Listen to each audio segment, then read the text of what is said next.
لحظات البداية عاشت معنا،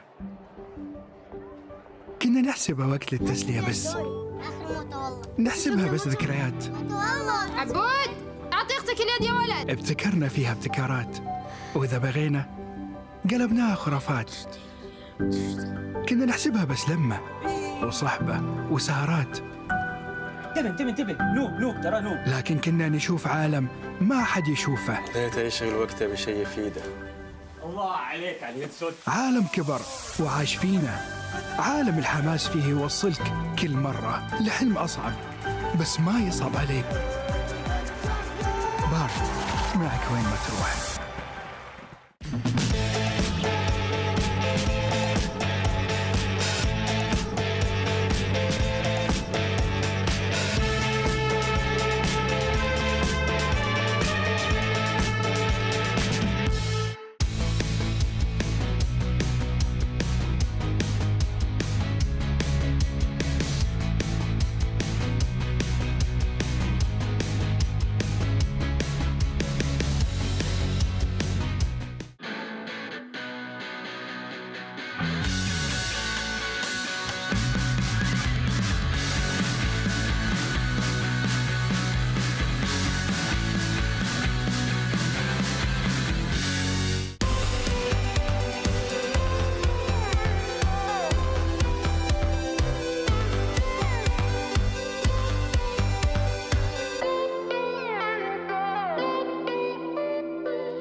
once again, and welcome to another episode of Facet Blind Ranking. That's right, everybody's been waiting. You got your calendar, your Google Calendar said, take a Facet Blind rating, and here you are. Welcome to the show. I am here with two very special guests. We got Tim's and Gabby from Blacklist team.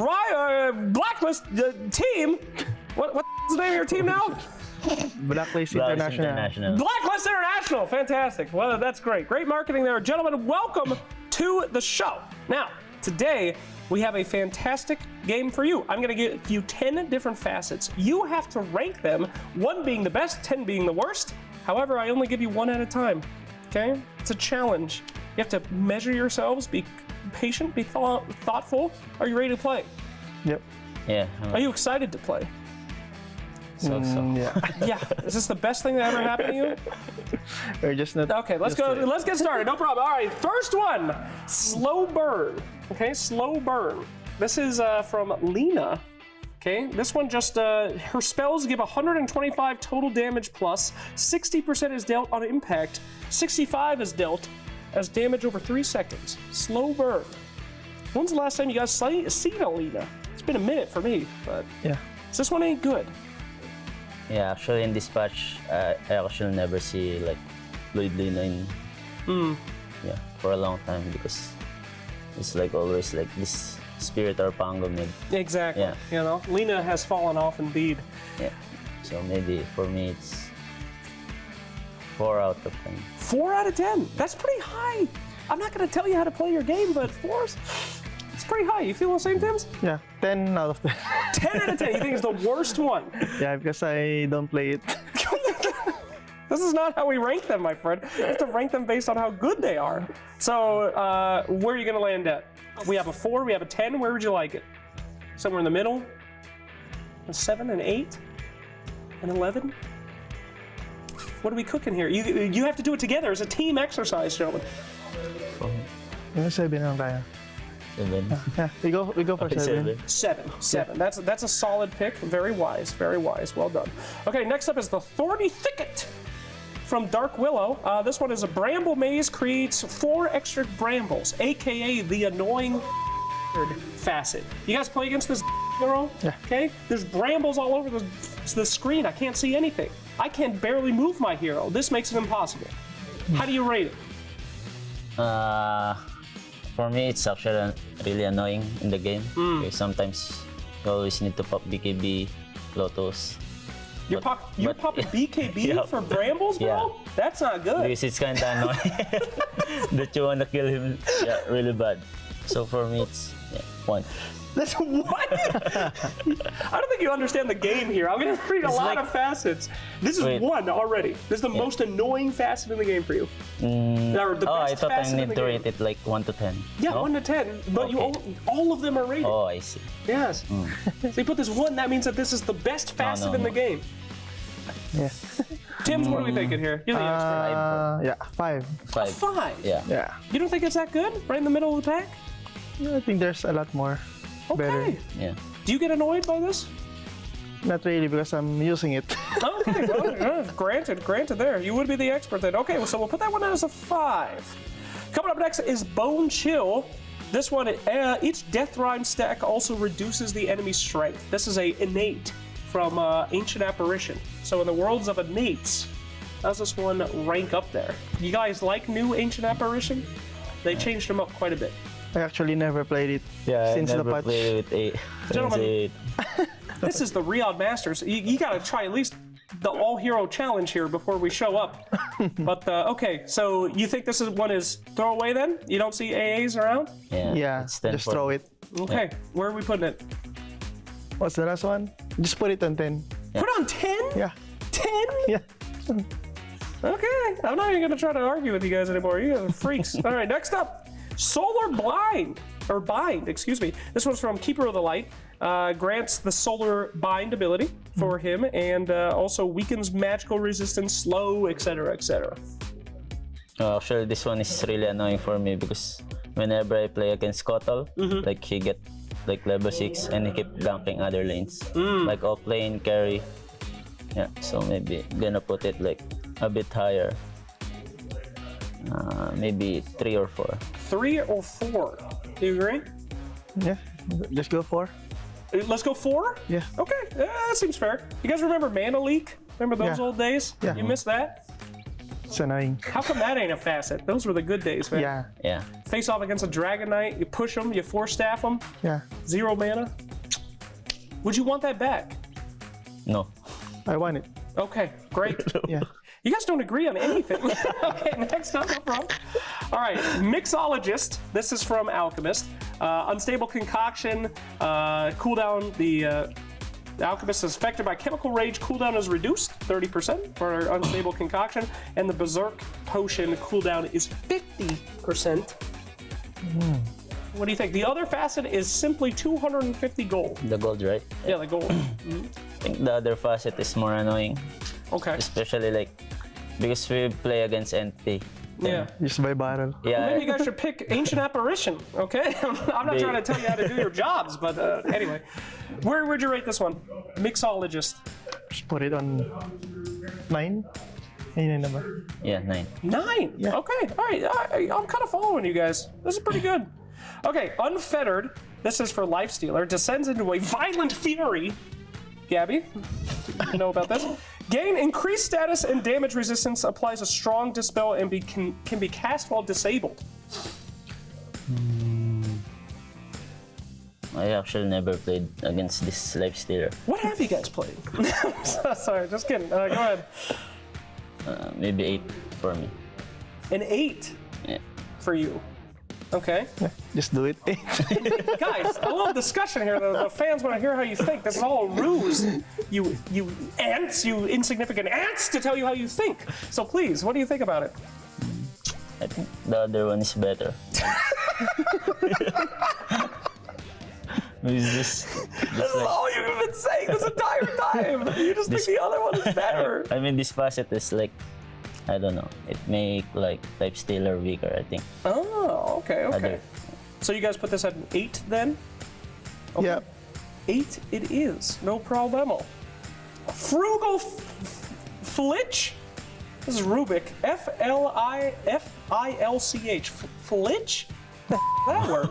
Frugal Filch. Stolen spells also have a lower mana cost for Rubik. Rubik expert? 1. 1. The Yeah. best facet. Yeah. Okay, 2. 2. What did you just whisper there? What did you say? I just said maybe someone's like better coming the next option. So you pick this almost every time? What makes it so good? It's like you have only mana when you get the spell. Because last time, if you get other spells, then you cannot keep casting it. You need to buy clarity. Okay. But right now, just 1 arcane and maybe a null. Then it's like only. Done and done. Okay, this one hits home for me. This one is going to be Rotting Mitts for Undying. When he ults, every time he attacks, he hits a zombie. Does not work on Roshan. How you rate? For me, it's not that bad. So We have 3, 4, 5 already, and 2. Yeah, I got 6. So 6 is available. And then you also have 1 and 3, I believe. 6, 1, and 3. yeah, Yeah, let's 6 do na. 6. Yeah, 6. Okay, 6. Undying in a good state right now? Yeah, it's good. Yeah? Okay. All right. Moving on. Spectral Blade. This is the big one for Wraith King. You can hit people with the blade. It doesn't take a lot. You know, it's basically I want to be a carry. I'm a big boy. How do you rate that one? Hopefully high, because you have 1 and 3 left. I've seen a lot this facet. Maybe I'll put it on 3. 3. 3. Yeah. Yeah. Why not 1? Let's see the last one. Okay. Well, that's an interesting way to go about it. You don't get to see the last one, it just is. All right. And your number 1 choice, the most broken facet in Dota, would be Brine Guard. This is Corrosive Haze increases Slardar's armor by 40%. Yeah. Yeah. Most yeah. broken facet in Dota, is that correct? Yeah, this one is number 1. Why is that? I mean, it's really good against the like physical parry. Yeah, I but leg day, you can't be slowed. You ever play Slardar against Venomancer? No. Leg day, brother.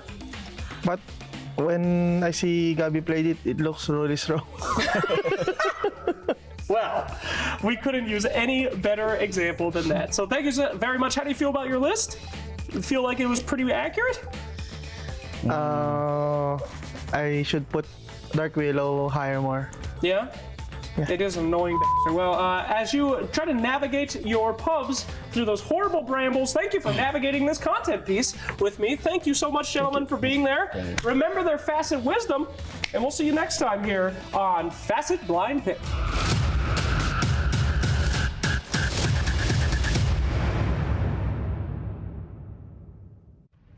Ladies and gentlemen, and that time has come for a hometown beatdown. We have a great episode of Sleet Fighter here for you today. In a green corner, you might call him a noob, but is anything up? Let's just bring him out. It's Noob! Noob, come on out. And in a red corner, his best friend, worst enemy, #1 face puncher, it's Omar! Our two combatants are ready to beat the hay out of each other, so let's just go ahead and throw it over to our friend, BSJ, who's rhyme. Thank you, Slacks. I'm here for another round of Sleet Fighter with PSG Quest. We got the mid laner Noob, and we got the support player Omar. Now, I know in the game you guys work together, but today you're going to be going against each other. Is that something that you guys have a competitive vibe within the team? Yeah, I'm always winning. Always winning. How do you feel about that, Omar? I'm not sure if we always playing together. Sometimes, even in game, we're playing against each other. Oh, then this is going to be good practice for when that situation happens. So, I know you guys are a little bit limited on the experience, but what's your strategy going into the hero pick phase here? I'm picking Tusk. It's the only hero I played in the Dota 2 Sleet Fighter. So. I heard Ducalis saying Venge is broken, so... That's good enough for me. Hope it's not Ducalis info and it's true info. And if it's bad info, then it's not your fault. Exactly. Let's get into a round one. We got ourselves a best of 5. Each one is 3 rounds. Go test first. Go test. Okay, so we've had a mutual truce to test out the buttons. Accidentally firing there. Go. Okay, so they both have ground projectiles. Okay, that's the penguin coming in. And he's learning to block. Okay. Got a little bit of medicine. Oh, okay, the truce is done. As they are at Easy it. game. Bro, Easy game. You hit me 3 times. Yeah, bro, yeah. But we were testing, bro. Enough test. Okay. Yeah, the testing is over. We are in round 2 of game 1. What? As the testing is over, Omar, you're allowed to hit him. Bro, Omar is too easy. Oh, the perfect. what's your hero? Bro, play. How I reach? How I reach? Maybe your controller is broken. Bro. How I reach? Okay, so that was game 1 of the best of 5. Are you keeping your strategy, Noob? Same thing? I'm same strat always. Okay, we're mixing it up, Omar. Bad Yeah. information. Okay, back to Marcy. Tusk versus Marcy. I feel like this is a good support matchup in lane. Okay. Still trying to close the gap. Omar is struggling. Bro, There you go. There you go. Oh. Omar, fight, bro. how I'm supposed At to reach least you? it's not perfect. How I'm supposed to reach you? You just spam. You have a kick. You can kick in with Mars. Bro, I don't know about Use dash kick. Dash attack. Bro. Oh, okay. He's even coaching his opponent here. That's true camaraderie between the players. Ooh, always is kick. this? It's What always is kick, this? bro. I'm sorry, Omar. But it's not his heroes. Yeah. Go draft phase. Go ban heroes. Okay. Okay, so we got ban, 2-0. I ban Tusk. Go. Okay. You're banning yourself out of Tusk. It's okay. I will give him advantage. What do you want to ban? I ban Venge Okay, I go Moise. for gameplay. You go Marcy. Wow, we are I don't know, simulating the Breaker. pro-style drafting right now. I like this. We're in game 3. Omar, it's time. It's your time, bro. It's your time. Everybody wants that game 5, the reverse sweep. Ooh. Okay. Hit them with that. With the ban phase, this is more of the support's drafting style. Oh, no? Is it first round goes to a... Oh, Amarito. Ooh, okay. Can finally win. No He's task. taking a little nap there on the ground. There is no task. I can play. I feel like Noob was one of those players that played Tusk mid when it was Yeah, good. I was the best Tusk. Yeah. He says he's the best in everything. Don't believe him. Bro, I still don't know how to put shield. Okay. No task, he can't win. Okay. Are we sticking to the bans? Is that like a? No, we need to change every time. Need to change the bans? Go ban phase again. Go Okay, captain's go. mode. Captain's mode Yes. for game 4 Go as ban. it's 2-1. I ban task. DB ban. TP, man. Wait. I am. The question is Tusk the problem or is Dawnbreaker the game changer? I mean, you picked Vange? Yes. I go Bristol. Okay. Completely new matchup here. My boy looks like he doesn't want to fight. He does, yeah. Whoa. Okay, you got the block down. The timing on the block is good. How are you blocking even? I think it's the double left or double right, one of those two. Oh, Marito. Choose to get punched in the dome. Oh, the returner up. Bro. Come back. Oh, yeah. No Tusk, no luck. No Tusk, no luck. Okay, we're playing the poke game. This reminds me of Fox in Super Smash Bros. Oh, man, that talent is painful. Come on, Marito. Maniacal laugh. Marito. Bro. Perfect, Marito. Bro, what's my ultimate? I don't know. I have nothing. Actually, Well, I don't think you have it. you have an ultimate. What does it You do? don't have to press What it. is the zero? I mean, Bristleback in regular Dota doesn't have an ultimate either. Oh, the club. Take this. Oh. Oh, is this the end of the end? Game God damn. 4 and the series. Spamming. What right now? I won the best of 5 from Marito. It's best of 9, no? I think that best of 9 is going to have to be settled at some other time as a Noob victory speech for the people at home. Anytime you play against somebody, you will win, guys. Omar, you got anything to say about that, man? I heard nothing. You heard nothing? Yes. Okay, we'll let you guys sort this out within the team as wish you guys best of luck future in the tournament, and back to you guys.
You ever wondered how a Hollywood movie is shot? On a Sony. You review it on a Sony. And how do you make that sound epic? You record it on a Sony. Lunch break on a Sony. So why wouldn't you watch it on a Bravia by Sony? Have you got what it takes to get to the top? It doesn't matter how high you climb. To reach the top, even the biggest champ needs a break. So you can recharge, dive back in, and dominate.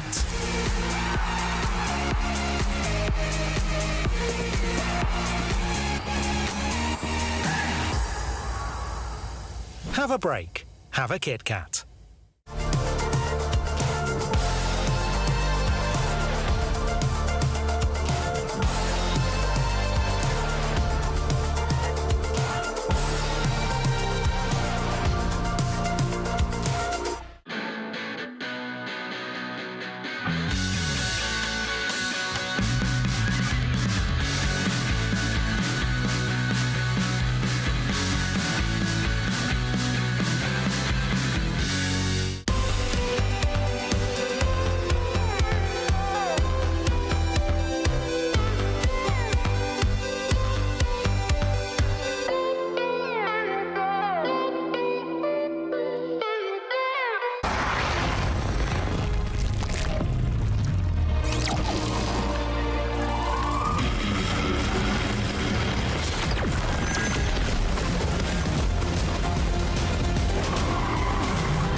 We've seen so much Dota already, but what do you reckon is your favorite part right now, Cap?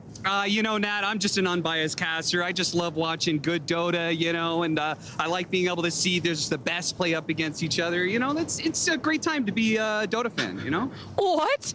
As if it's not crushing the keys, seeing all the dreams of the teams just vanish. We got to crush 3 keys yesterday, and honestly, I think that's probably my highlight. That's awful. That's barbaric. Well, like, these people are losing their dreams, Nat. What's wrong with you? Well, what do you want to see today? I just want to see some good Dota, and I hope everybody walks away happy at the end. I'm happy that we're going to see one more key crushed, either OG or Quest.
A very good morning to everyone as we're getting ready here for another day of playoffs for Riyadh Masters live from the Esports World Cup. And before we get the action started in the Kitty Arena, we of course want to talk about everything that happened yesterday and everything that could potentially happen over the course of not just this weekend, but all the remaining 5 weeks. Math worked out that time round.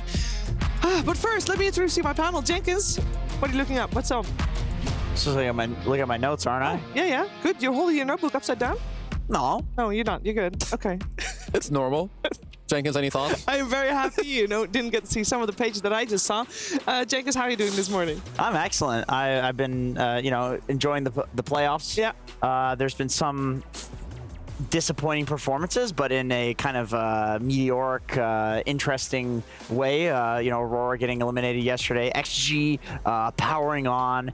Gaming Gladiators looking like the Gaming Gladiators that won all the tournaments and the year span of Dota. Yeah, that didn't happen yesterday though, but continue. Yeah, keep going. That didn't happen yesterday, but going out of the, coming out of the group stages, they did look like they were powering on. So lots of good storylines going on here today, Shiver. It is. How are you doing this morning, Effie?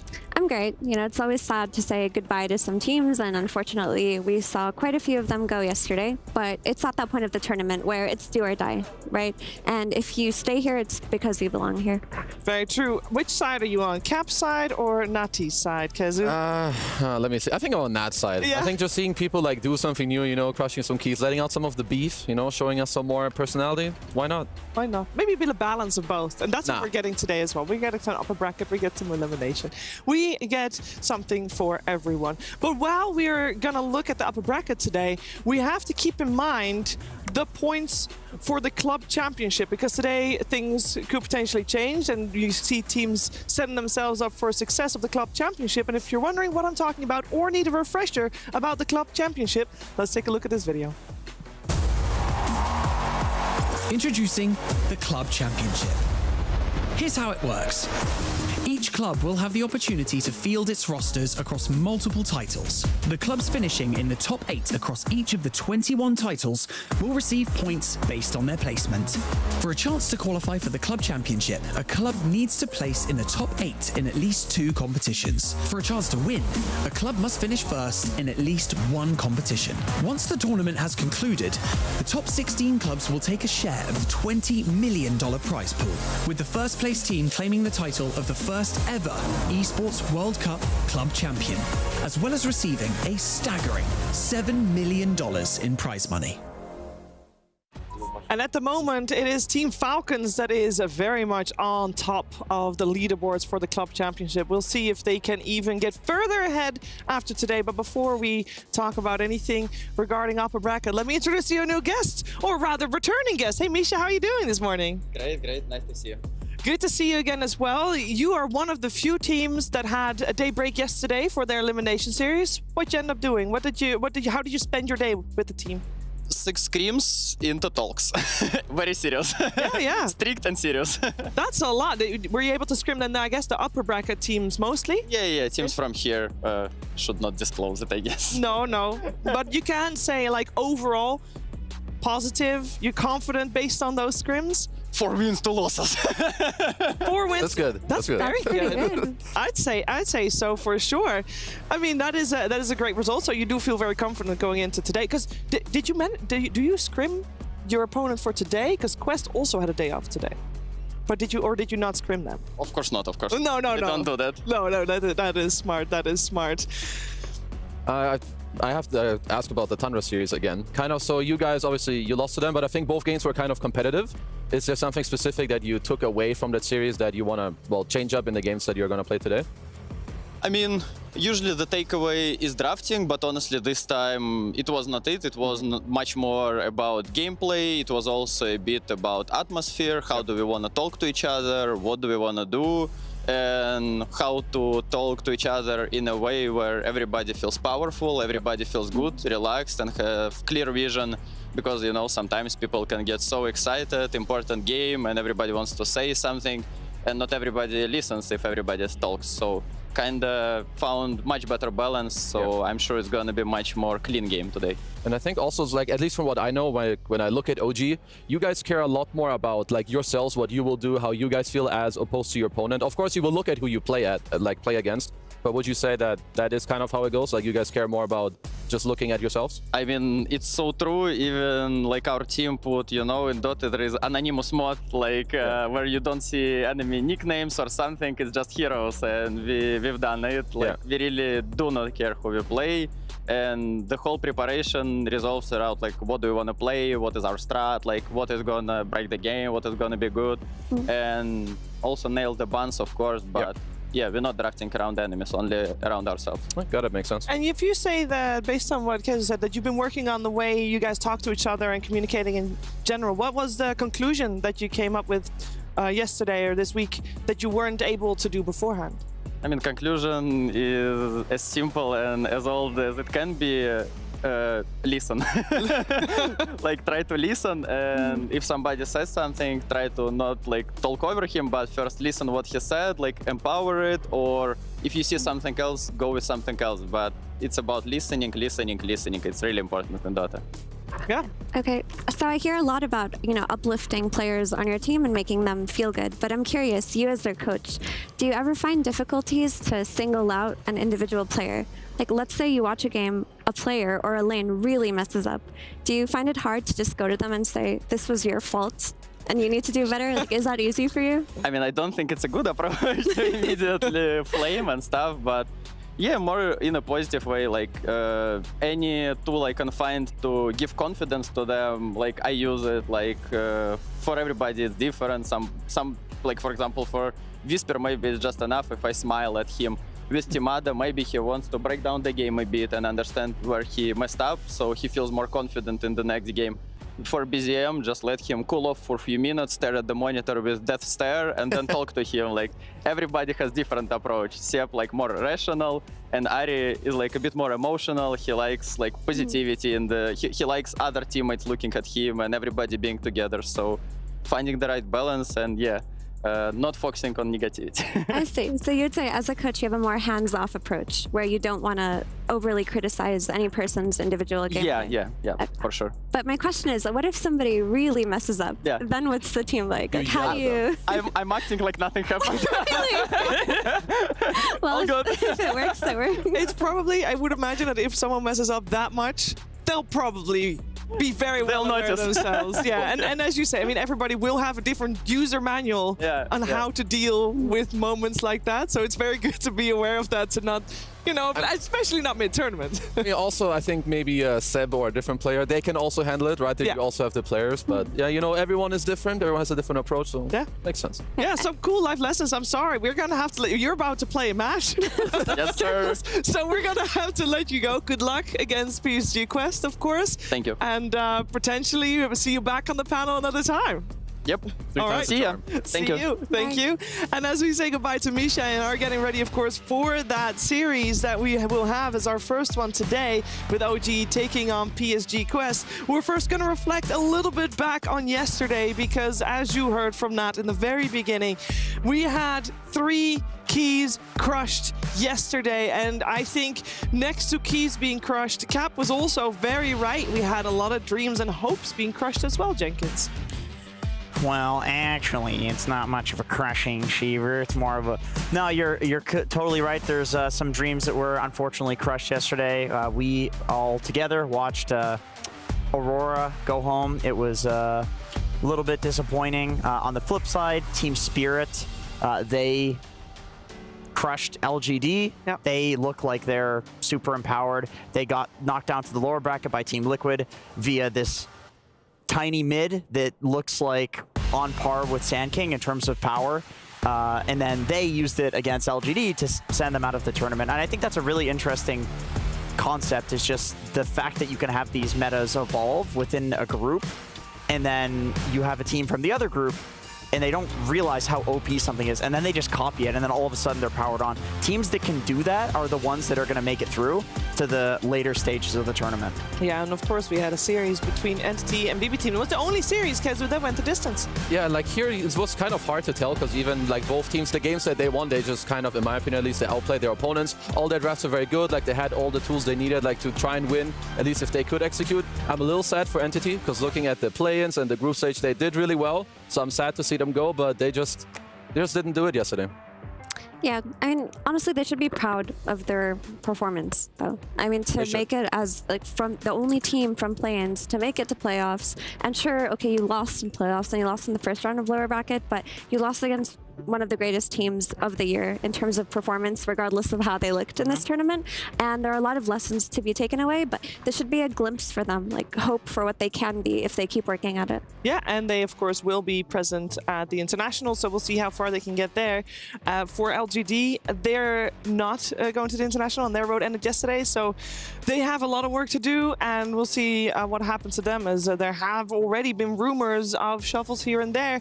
But yesterday, regardless, we did see some great Dota, and for that, we're going to look at some highlights here from the Remco top 5 plays.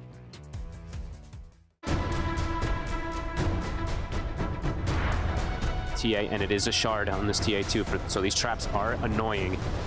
And Noah's going to go straight in. He's going to get the chase to one of the two of them. They take the control on towards Nightfall. Rolling Thunder comes in from DM. They've taken out Save.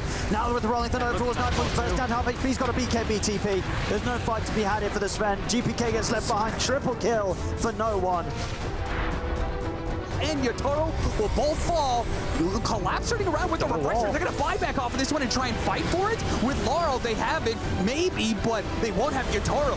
LGD still kind of scrambling here. Laurel up on the high ground, looking for his chance to initiate. Tree volley, throws one tree, that's it. Mira is somehow still alive, but Yu hops in to finish him off. A toss up in the air, pushes these teams together, and they finish off Zero while Mapochka hits the freezing field with no BKBs. They can't stand up to it. That is a death on the Alchemist. That one is going to hurt. And with the buyback on the SF, but no Requiem's behind it.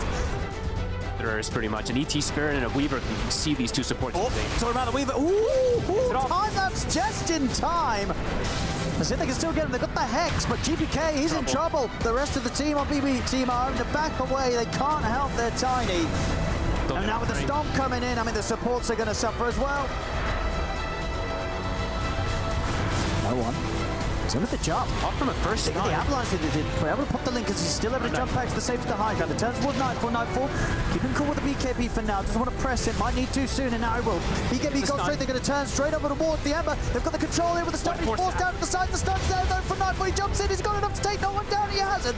No one's able to get away. They take Nightfall down. The Doom, 90. It's been dropped down onto Watson. Mirror. He's in on top of the TA. Follow-up stun here safe. Getting a beautiful angle for the high ground. They're able to bring Watson down. Mirror.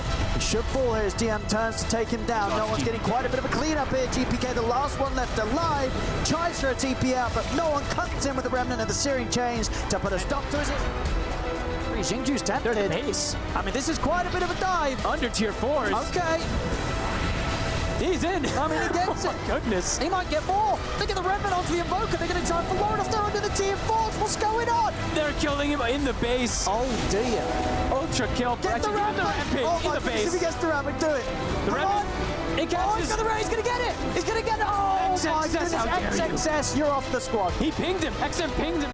Don't worry, we talked to XSS after that moment, and he said he had to ruin the rampage of XM because otherwise maybe Faceless Void will respawn and...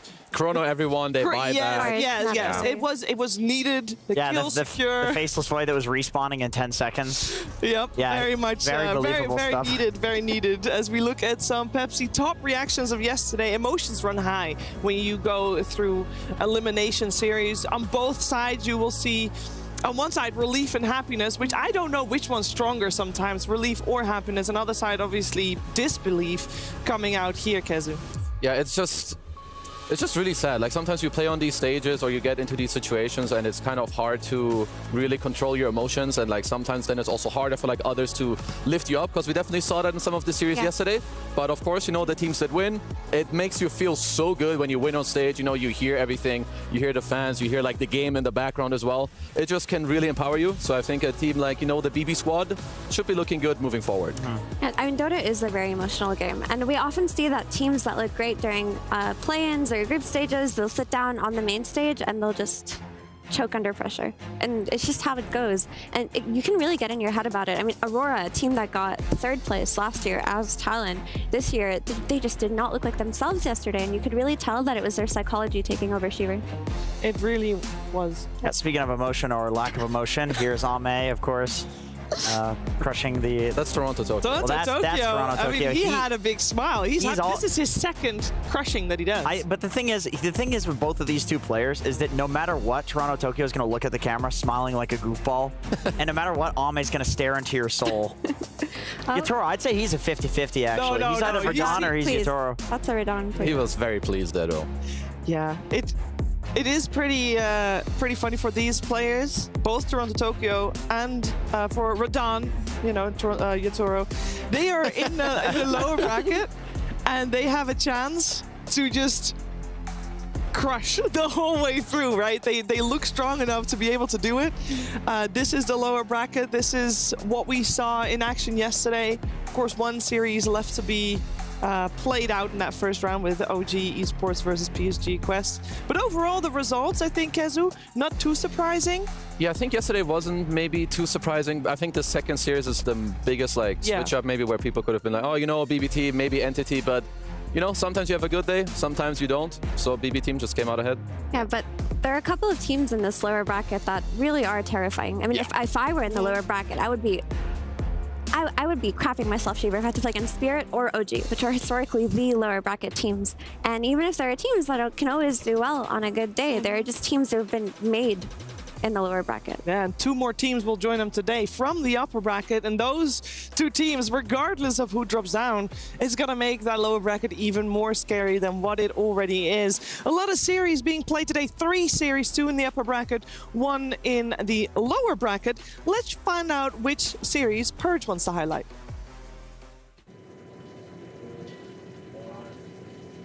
Thank you, Shiver. Yeah, there's a lot of really big matches that are happening today, so it's kind of a little hard to pick the best one to watch. I mean, the OG versus PSG Quest match could be a huge deal. That could be the last series that this roster of OG plays this season, since it is an elimination match. But I think the Jamil Motorsport match of the day has got to be the winner bracket match, the Team Falcons versus Gaming Gladiators one, because Falcons looked a little bit rocky in their series compared to what we expected them to do, which is below the whole tournament out. And then on the other side, Gaming Gladiators looked so strong in their series as well. So I think that is going to be the Titans of really the last 2 years, played a huge match, and seeing who wins that, I think, has got to be the pivotal moment of the day. So a lot of really great matches today. Make sure you guys stay tuned to the main stream, and I'll check back in with you guys later. Yes, Falcons versus Gaming Gladiators will be our second series of the day. It's one of our 2 upper bracket matches, and as said, that lower bracket match will open our series up. But let's quickly touch on Liquid Tundra, considering we already heard Purge talk about the second series. Liquid Tundra, which, by the way, both of our upper bracket matches are within the same group, so they're both going to be rematches. But Jenkins, what do you make of Liquid Tundra? Because I feel like it could go anywhere. It could. I mean, Liquid sent Team Spirit down to the lower bracket, which, to be honest, after watching the group stage performance of both teams, I was not expecting. I still believe that Spirit will make it to the grand finals. I will die on that hill.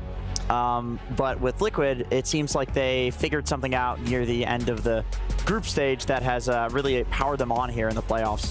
We'll see, because if Team Spirit has a long road to go to make it all the way there, and so far, of course, they are on the right track, and let's see which one of these teams will prove to be their opponent, because Team Spirit will play one of the 2 teams that is rolling in today with Jamil Motorsport player arrival on your screens. We got OG versus PSG Quest elimination series. I feel like that's a good way to start the day. It means we start strong, I think.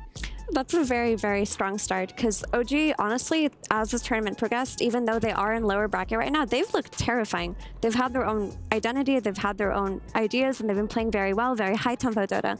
Whereas with Quest, they're a team that it's hard to get a really good read on, because in some performances, they've looked incredible. They made really decisive moves, even when they were behind. And in other performances, their draft just feels a little bit lackluster, and like puts them at a disadvantage. So going into this one, I do favor OG. Of course, I think naturally everyone would, but do not count out PSG Quest, because we've seen what they're capable of. Yeah, let's focus our attention first on OG, because we have seen them already. We did also just talk to Misha. Kezu, it looks like they're ready. I mean, they kind of have to be, and I think whenever you see them in tournaments as well, they always look pretty good. Like, this is the team that you can never count out. They're going to bring their own stuff. They're going to tower dive you under your tier 4s, tier 2s, like minute 15. So, I always just love watching this team, because they're very different from others. In a meta where everyone's going to farm and maximize, they're going to do the complete opposite and keep running at you. So OG, always a team for me to watch in the lower bracket, because yeah, they are damn scary. And if they're going to keep running at you, they most likely will do that under leadership of Ari, position 4. We've seen him get some fantastic performances out, and we also see him talking to Purge. Hey, I'm here with Ari from OG. How are you feeling today? Feeling good, relaxed, calm, confident. That's great. You guys had an upper bracket match that you lost. Do you guys feel like you've recovered from that loss? Yeah, I mean, pretty tough losses. So it always hurts more when you feel like you didn't even play the game or didn't even show what you're actually capable of. So that loss hurts, but I think we've recovered well. That's good. Did you guys play scrims in between? Yeah, we played a lot yesterday. I think we've hopefully recovered our form. Okay, are you doing something different strategy-wise since you said you didn't get to show your game, or are you kind of aiming for the same sort of stuff and just playing better?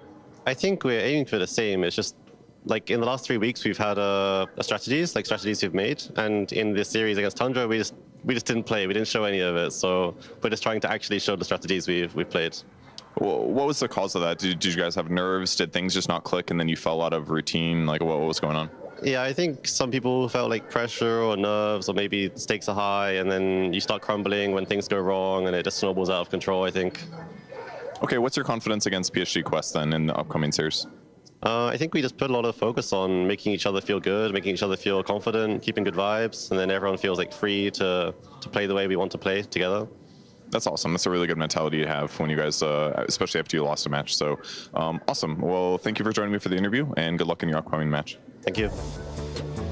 From what we heard from Ari and from Misha earlier today, it seems like the team spent yesterday very well, and they are ready for their upcoming best-of-3 elimination against PSG Quest. They had one full day to prepare. On the other side, though, you got PSG Quest. They had 3 full days to prepare, Effie. 3. Yeah, I'm not sure how good that feels if you're PSG Quest, actually, because they were a play-ins team and they got experience from every match that they played every day. And yeah, you're going to be scrimming here, but I think once you're a less experienced team and you remove yourself from that LAN environment for a few days, it kind of stops the flow. So it may actually be to their detriment, but I have faith in them that they have talked about a lot of ideas. They've talked about their draft because, like I mentioned before, one of the issues that they had in the games that they lost, because they drew a lot of really good teams, was that sometimes their draft just stops what they can do.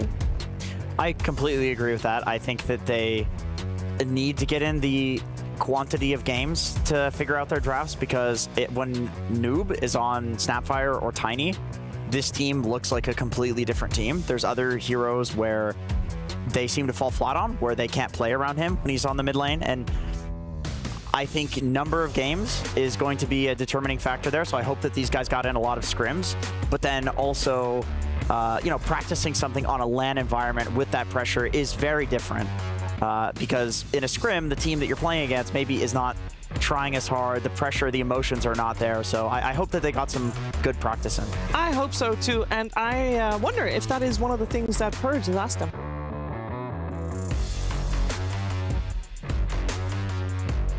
I'm here with Omar from PSG Quest. How you doing? Good, good. What kind of preparation went into your match today? Because you guys had a little bit of time off. Do you feel ready? I think we're very ready. We've had one day off, the first break day, and then we scrimmed 2 days. First day of scrims was a bit meh, but second day I'm very happy how it was. It was very fruitful scrims, very productive day overall. So I think we're confident and ready. What was productive about it? Do you guys feel like you've had a strategy breakthrough, or are you just playing better and more cohesive as a team? First of all, I will start from skill-wise and gameplay-wise. We played way better than we were playing, so I was happy about that part. Second of all, we came up with some ideas, with some strategies, and heroes overall. So yeah, we're happy about it. Did you catch the matches last night? I mean, we tried to watch some, but we were screaming as well and watching replays in the meanwhile, so a bit. Do you think the Tiny facet is the most broken facet in the game right now? I'm not sure it's the most broken, but it's definitely one of my top 5 facets right now. Feels like the hero's just broken. I mean, I'm not sure if it's even about the facet. I think it's just more about nature of the hero. Okay, great. And how do you expect to do against your upcoming opponents, considering that your prep felt good? I mean, I think they're really good.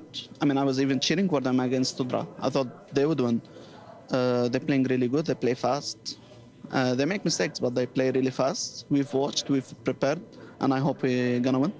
All right, great. Well, thank you for joining me for the interview, and good luck in your match. Thank you, thank you.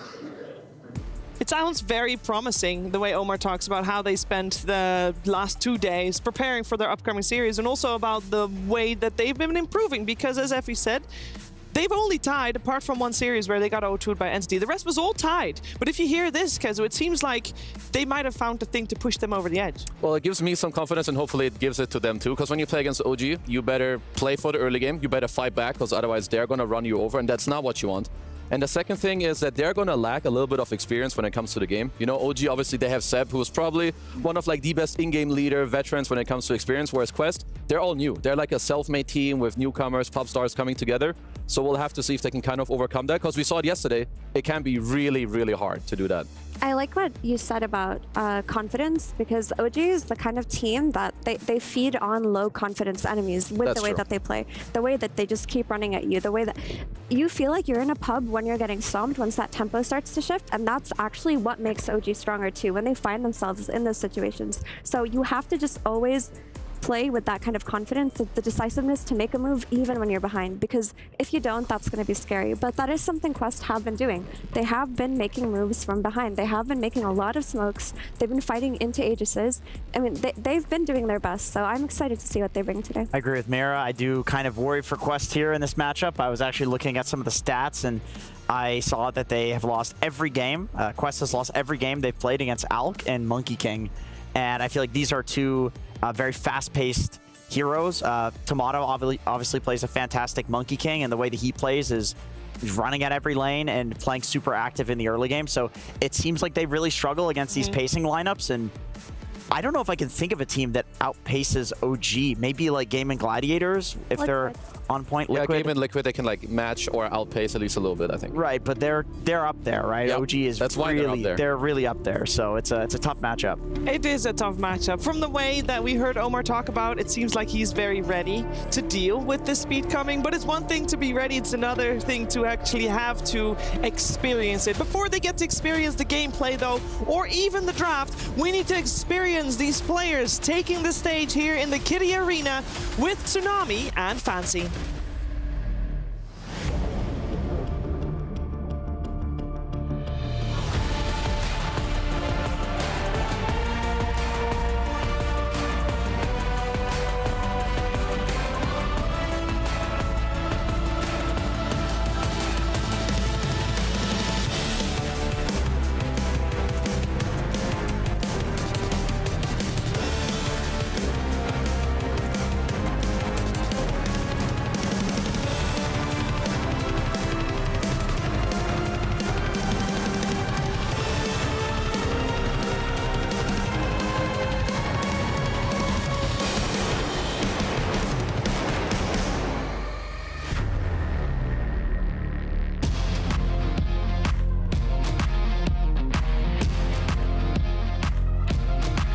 It is time to get day number 3 of the playoffs underway. We have already crowned 7 of our top 8 teams, but one more elimination still remains to be played out here in the Qiddiya Arena. That's right, and one more key to crush by the end of next match. And we also guarantee 30 points for the team that is able to win the next match. But then we're gonna move to upper bracket.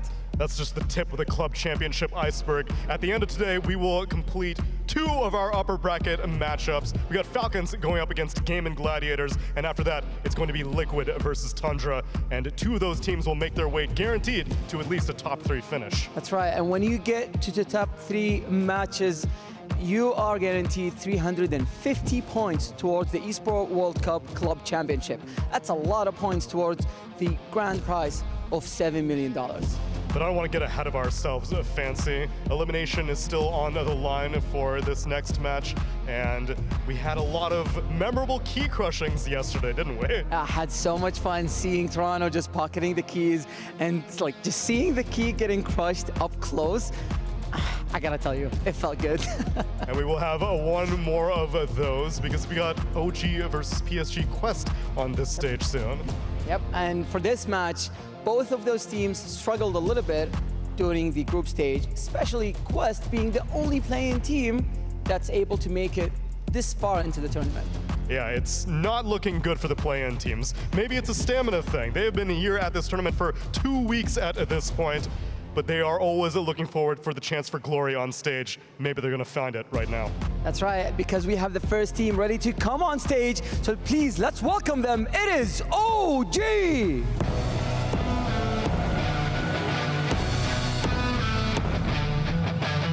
Tomato, BZM, Whisper, Ari, and Seb. They made it to the upper bracket in the group of death, but suffered a loss against Tundra. They are well rested after that match, and now they have to bring everything they got to not be eliminated.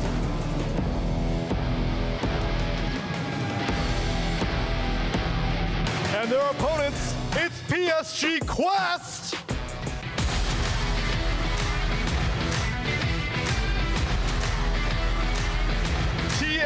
2000, Noob, Malik, Omar, and Ducalis have been fighting out for so long at this tournament. Surely the journey won't end now, because it was last year that Quest Esports managed to get a top 8 finish at a Riyadh Masters 2023 and show everyone what this team was capable of. Let's see if they can replicate that again this year on PSG Quest, or if the journey ends here. Noob, place your key if you don't mind. Players, take your seats, and let's get this day of Dota underway.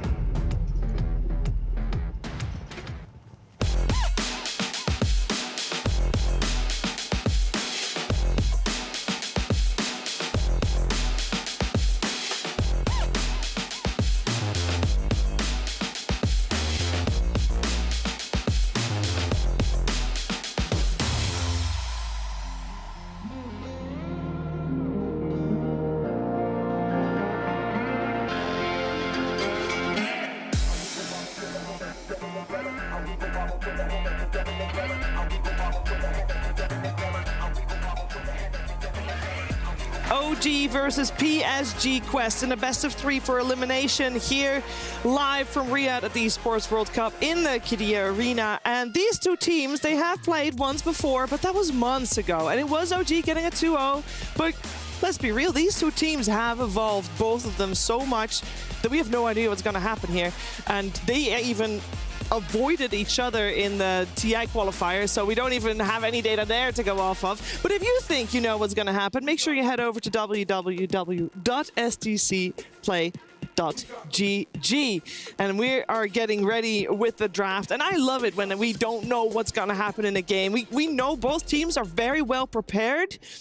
And it seems, guys, that both teams are also very, very well aware of what the other team will bring to the equation. I mean, especially when you look at a team like OG, you know that they're just very different. I think Quest as well, you just need to bring your A game, because it doesn't matter what they do. You just need to bring your S-tier gameplay, your S-tier draft, show up on the day, and any team at this tournament is capable of beating any other team here if they're doing well. Yeah.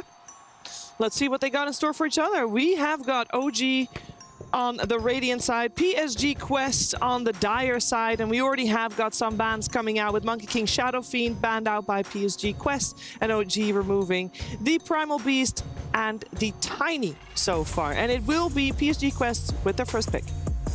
So the thing about these two teams playing against each other is both their offlaners want to play the same heroes. They want to play Brewmaster, they want to play Darkseer, they want to play Beastmaster, and potentially something like Mars if they need it. But there's going to be a really big overlap in hero pool here, and I wonder how early within the draft are you going to prioritize your offlane pick? Yeah, I guess we'll also have to take a closer look at like all the first phase bans. Like if a lot of these offlaners were to get banned, which it doesn't seem like that's the case.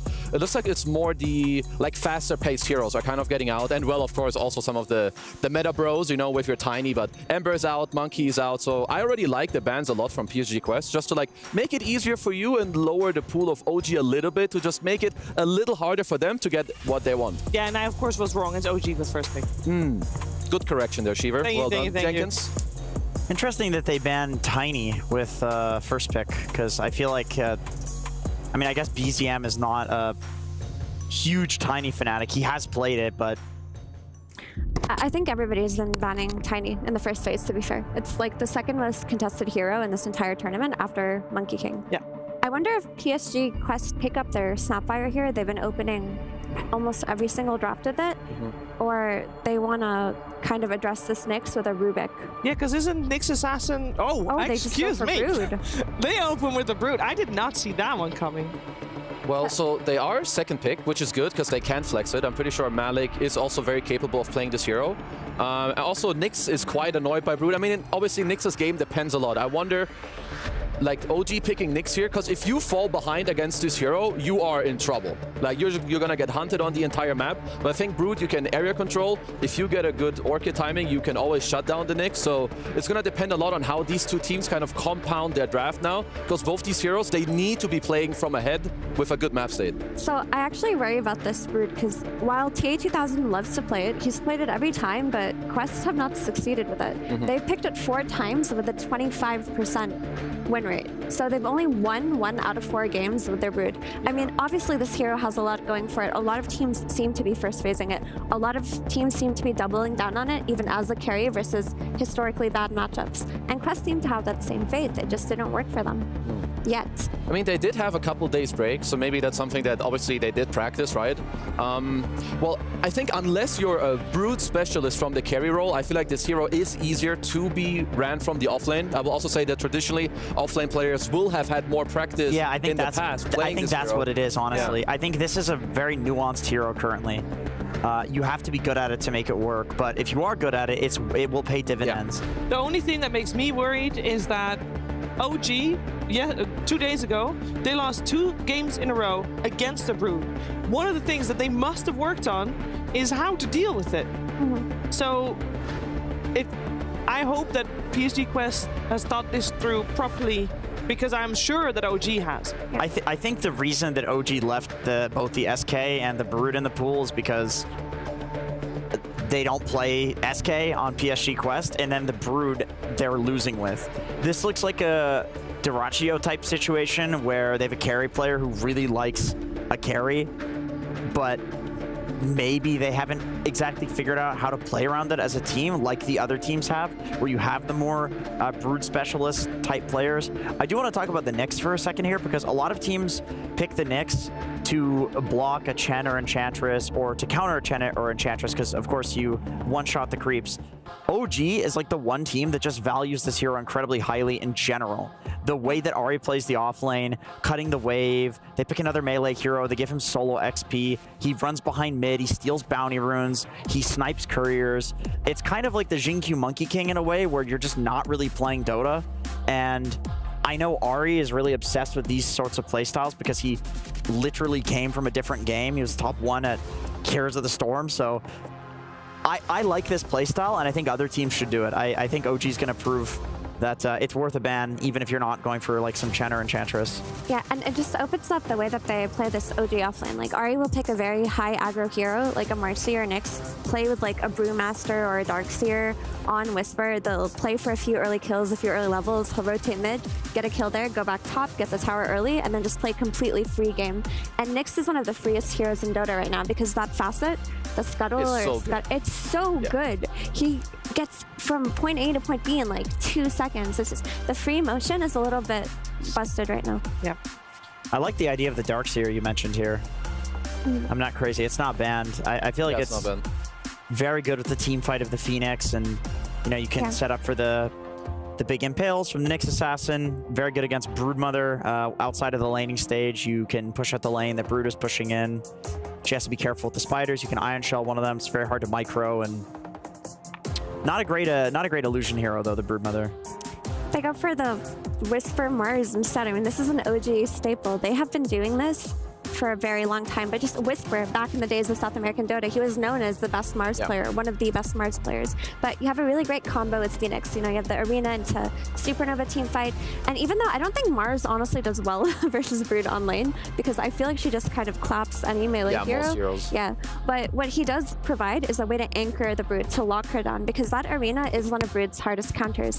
What they do need though is follow-up damage, because it's just not enough right now with the Phoenix. It's good, but it's not I enough. think like for now, both teams are covering their base pretty well. You have Nyx, you want to cover it up with like team fight. You have that, of course, with the Phoenix Mars. The Mars also makes the Enigma 5 a little worse, but most likely, I mean, Quest, of course, have a lot of options in terms of how they do want to like kind of put the heroes, but it's a lot of area control. And like Mira mentioned, one of the best things to at least get a Brood in the early game or early to mid game before BKB is Arena. You're not walking around. There's no more trees. You can't walk away. So it's just overall pretty good. Other heroes that Quest also have to think about a little bit could be like some, you know, if the Enigma's going offlane, like some 18 Alchemist, I feel like could be pretty good for OG as well. More mid-game, because right now you can see a lot of mid-game timing. Like there's a lot of spells, auras, 10-15 minutes, people running around. There's gonna be clashes. You better be ready to fight. And Quest just go for the Brewmaster. So they reveal that the Enigma is being played position 5, which you can do because you see the offlane, you see the Mars, you see the Nyx. You know that for the most part, Enigma will be fine. Yeah, there's like the Impale into Spear, the Impale into Rebuke, but it's not that difficult to play this lane if you're Enigma. Also, there are no BKB piercing disabled for Black Hole Jenkins. I can... What do you think, Jenkins? Weaver is still in the pool, which is a bit surprising. I feel like it does fairly well against a Brewmaster in lane. Like Phoenix with a Nyx rotation, because he's just cutting waves, and a Weaver could kill Brew. There's also Morphling. Brew is a natural vessel builder, but you have Morph versus the Broodmother. You turn to the Brood, get the Insatiable. So I go for the Morph. More of like a late game thing. Although people are showing up to fights on Morph early. Like Ame is going for this, a bunch of branches into Manta Rush. None of these small items, Falcon Blades, not even like Wraith Bands or Morbid Mask, and showing up to fights. It's also one of the best matchups against Brood. Brew, well, Brood is so-so. I think it's very timing-based. Brood Mother can also own you, but against Brew in the lane, you do well. He can't really kick you out. You need to stop this hero.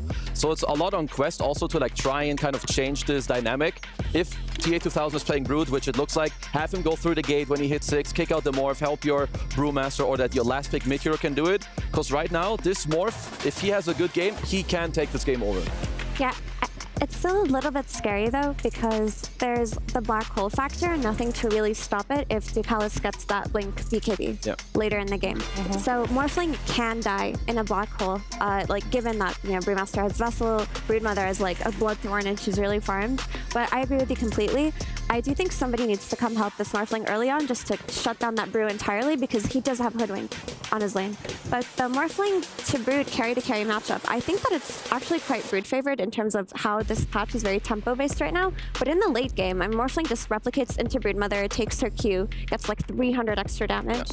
So you don't want to take it that late if you're PSG Quest. Like this is like similar to what we saw yesterday from Aurora, who of course didn't really perform well, but you're supposed to use Brew splits, dive on the towers, like kind of collapse on them. Nyx is weak, Morph is weak. Use the Orchid timings, because if you're even with Morph Brood after 20 minutes, you're likely not going to have a good time. But now it's a lot about, you know, your mid picks, and there's a lot of them also already banned out. There's no Pango, no Invoker, like a lot of these tempo controllers from the mid lane. They're not really in anymore, and OG, they're the ones that have to pick out of phase first. Yeah, we're looking for a mid for both teams, seemingly. Is there still a flex potential to put the Brood mid, or is that just not done? It's just TA2000's heroes from how Quest played. If he sees the matchup, he's going to be fine. I think from the mid lane, Quest should look for either another Orchid buyer or like one of those Spirit type heroes that can counter early game rotations, because it's very pivotal to get this Brewmaster off to a good start and get that early Vessel on him. They actually remove Earth Spirit from the pool. Together with the Templar Assassin, we got the Puck removed now as well. Still a couple spirits in. Actually, am I saying? Yeah, just Void and Storm in. Ember Spirit removed earlier already. I'm looking for something that is like not squishy. That's why I like the Earth Spirit ban. I think something that when you like get gone on, it takes a little bit to like protect you. You have Sunray, you have Arena. Like, cause PSG Quest damage, it's actually kind of slow. Like, sure, you have Hoodwink ult for now, but there's like Vessel, some Malefice, maybe some Orchid. So I'm looking for kind of like a strength archetype hero, or so like you want a Dragonite, but not a Dragonite because he's bad right now. Something like that. Like if Kanka was meta, I would call for that hero, but that hero's absolute dog water. Are Quest gonna cuddle? Sorry to know. I feel like their Earth Spirit TA ban means they want to pick cuddle. Maybe I'm wrong. No, I think there's a high chance. Why not? Ooh, a Beastmaster man. How about that fits the archetype. I just didn't expect it for this team. Okay, mid Beastmaster. It worked out for XM the other day. Yep. Ooh, okay. Yeah, he is very tanky. He actually destroys Brewmaster. Like, unless you kill this guy with like a Vessel timing, you're not killing him. Your Brew Split doesn't deal any damage. He's gonna heal through it with Ags. It could also be Mars mid if they wanted to. It could be. And then Beastmaster off. So they have that flex potential still there. Let's see which one PSG Quest is going for. Is Kotal still an option now that that Beastmaster come out? Like, is that still good? And it's just, I brought it up because it's a new hero, but it is countered within the game through Nyx and through Mars, right? Like, there are going to be ways to deal with it, but it's, I feel like at this point, you either look for early Orchid buyer or you look for a hero that can just do range damage to Beastmaster, because they're going to have a Beastmaster problem, the way that it looks. Wind Ranger, maybe. It's Noob classic, especially when the Snapfire is banned. If you're... Okay, I go for the a last melee. Spirit that was still in the pool. Okay.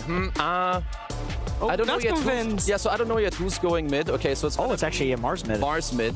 Generally, Mars has traditionally done very well in the past, at least against Spirits mid. So Void Spirit should be fine. He should just farm there.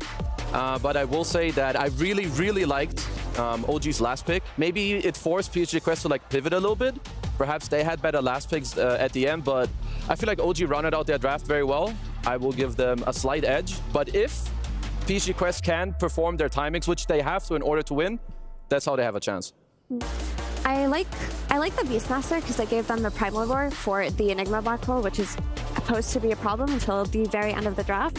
But I do worry about Mars mid sometimes because back when this hero was flexed mid a lot last year, it would run into this problem where if it buys the blink and the first few arenas don't go well, it just doesn't farm as fast as other mid laners. You become a support. It falls off really fast, so it's kind of a risky mid-Mars game in that sense. So OG have to kind of pop off in the early game, where I think Quest's lineup is actually a lot better than theirs. It is a BZM Mars. I feel like maybe that gives it some extra oomph to it. I will also lean towards Quest just because I guess I feel like the mid-Mars was an unnecessary pivot. I don't see why they felt like they needed to do that. I don't think Beast does that much better against a prudent lane. I don't know how the Mars is mid against Void Spirit. It's just a little questionable. Let's find out what's going to happen in this series. But before we head there, we're hearing some words from the coach. Hey, I'm here with Misha of OG. How are you feeling after that draft? Feeling great, feeling great. We've been preparing all night and everything went according to plan. How many spiders are you guys going to kill this game? 100. Okay, this is a very conservative estimate. Are you comfortable with that last pick, Beastmaster? Is that what you needed to win the draft? Yeah, I mean, we knew we have this little interesting Mars flex and we were saving it, and now it's going to come into play. I'm sure it's going to work. Okay, great. Well, good luck in your match. Thank you a lot. Yeah, it's going to be exciting to see. So the Mars coming out in the mid lane of this game for OG. What do you sort of make of that? Do you like this flex? Do you feel this is a sort of game and a matchup in which this could work? It definitely can be a bit of a risky one, but it does tell me that they want to be able to try to fight and defend these towers as much as possible early on. They do have good Wombo combo that comes in with the Mars and the Phoenix. That being said, Quest, it can be a pretty aggressive draft that they've gone for, as long as they can execute it. I like what Kezu was saying, because we did see, not the exact same draft, but we saw something kind of similar coming out from Aurora yesterday. They just didn't really do too much. So I want to see TA2000 being pretty active as this Brood hits that 6, starts to surround, play against this Morphling so you can try to pressure him. Because that lane in particular for the Morph, we've seen him do quite well versus the Brewmaster. So we'll have to see how he does versus a Brew and Hoodwink. Hello there. So yeah, this does look like it should be a pretty fun one. And there is definitely some timings. I think both teams definitely got what they wanted. And there's timings that both can play around. In particular for Quest, if they're able to get a fast Aghanims on Noob, he can look to shut down a lot of these heroes with that silence, in particular the Morph. So we'll have to see if it does end up working for him. OG's, if they can make it to that later stages, that 35-minute plus and stuff like that, they have a very, very good shot this game. And they will always have the coverage of that Beastmaster Roar versus the potential Blink BKB of the Enigma that could come out later on. So, yeah, Quest, I want to see them play fast. I want to see them play active. Yeah, and will TA2000 get the sort of lane in which he's going to get a good start, or could already issues be there with what he's matching up against from OG on top lane? It's a Beastmaster Nyx lane. I mean, Beastmaster on his own is a very strong hero, but Nyx is not really one that can pressure too much. It's more just about getting your own farm with this Mind Flayer, especially with what we've seen from Ahri. So I'd imagine TA2000 should have a pretty okay time up here with the backup of an Enigma, with those Eidolons and stuff like that. But there could be some rotations that maybe change things. Maybe Sep just ditches bottom early on or something, goes through Portal to try to set up an early kill or two. But I'd imagine this Brood should have an okay time. Mid has to be the one that I'm looking at the most, just because it's that volatile pick that they've gone for the switch up. And it's interesting to hear them say it too. Misha saying, we were flexing it, which we have not really seen many flex Mars. It's picked and it's off lane 99.9% of the time. So interesting that they had that one up their sleeve. What is sort of the downside of putting this here in the mid? Why are other people not flexing it? It can just be it's your mid hero, and it's very reliant around these cooldowns and stuff like that. So it's a risk. Like they were saying on the panel, you can falter if you just get like 1 or 2 missed initiations if you go down that blink route or something like that. But I don't know. I think this is an underrated kind of flex potential here. He's not versus one of these like stomping mid laners or anything like that too. He's versus a Void Spirit, so he should have a pretty good lane in particular. So see what he can turn that into. And the Void Spirit, the one thing I do want to comment on also is, yes, he has good agonyms, timings to be able to snowball and stuff like that, but he is picked into a Nyx Assassin, which can sometimes really trip you up. Just Carapace catches you, you get a chain stunned. So Noob overall does have to be just cautious of the Nyx positioning. Yeah, and I guess one thing that's going to be really good about the Mars this game is it's a pretty nice, reliable hero to catch the Broodmother, right? Okay, this is interesting. Yeah, absolutely. I mean, this is... I don't know, is this worth it for Ducalis? Because now it's giving the Beastmaster a 1v1 versus the Brood. Down bottom. Bottom, they'll get the kill. They will indeed. Omar and Malik able to chase down Seb. Catch him whilst he's vulnerable here on the early levels. Get that first blood skill. Strong aggressive lane with the Hoodwink. I've seen the Morphlings endure a bit of that pressure from the Brew, especially as the Brew in the Hood as the lane goes on, but they will catch the Squishy Phoenix on the side. Seb not too careful. He actually did buy Ring of Protection in this lane too, and it still didn't save him enough versus all this physical. But yes, yeah, so that top lane, you feel that if Ari's able to continue to sort of draw Ducalis' attention away from the lane, if it stays as a 1v1, the Beastmaster should come out on top of the Brood? He'll just free farm. They probably both will just free farm, but maybe they just feel like they couldn't actually apply that pressure onto Whisper anyway, but it is annoying what Ari does is this Nyx Assassin. It forces attention, so Ducalis, he's killed stun level 1, so that also, he wanted to go for this kill and just mess with Ari, so Ari's just now farming. So Ari, level 2.5, Ducalis is level 1 with pretty much 0 experience because he was just chasing the Nyx.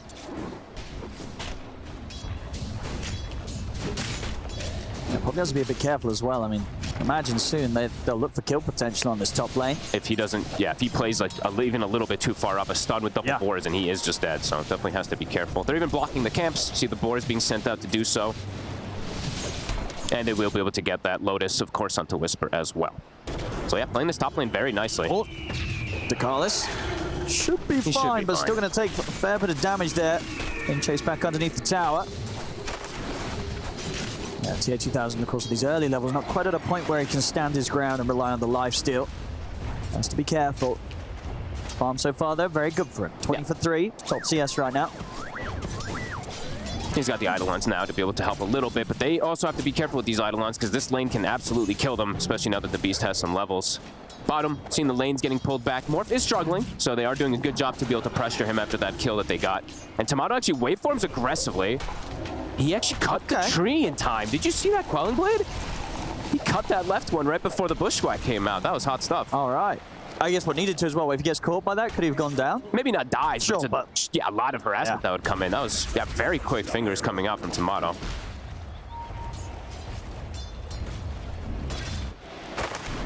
Boots finished up for Omar, so they can put some good pressure. I like that they're focusing a lot on these denies. Malik has 8 right now to slow down Tomato a bit.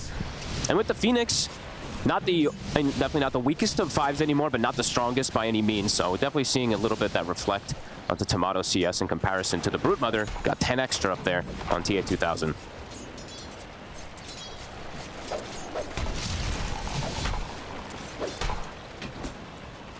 Yeah, I mean, with the way this bottom lane started, does Seb sort of have to remain down here? Is there not really the freedom for him to make that sort of early rotation that you mentioned could have come out? Probably not. So other thing I did want to point out, which I forgot because my brain I was thinking about a couple other things, is right at the start of the game, as we're seeing on your screen right here, the webs are here. So that's another factor that is actually hurting Tomato quite a lot. We saw TA2000, level 1, he bought boots, ran bottom, placed the webs, went to the secret shop, sold them, purchased up his regular items, and went to his lane. So you see he's distributed his webs in all the lanes. So he's got one top, he's got one mid, and he's got one bottom to be able to reduce that regen of those heroes. So pretty interesting stuff, and glad to be seeing people using those necrotic webs. Oh my goodness, they got him!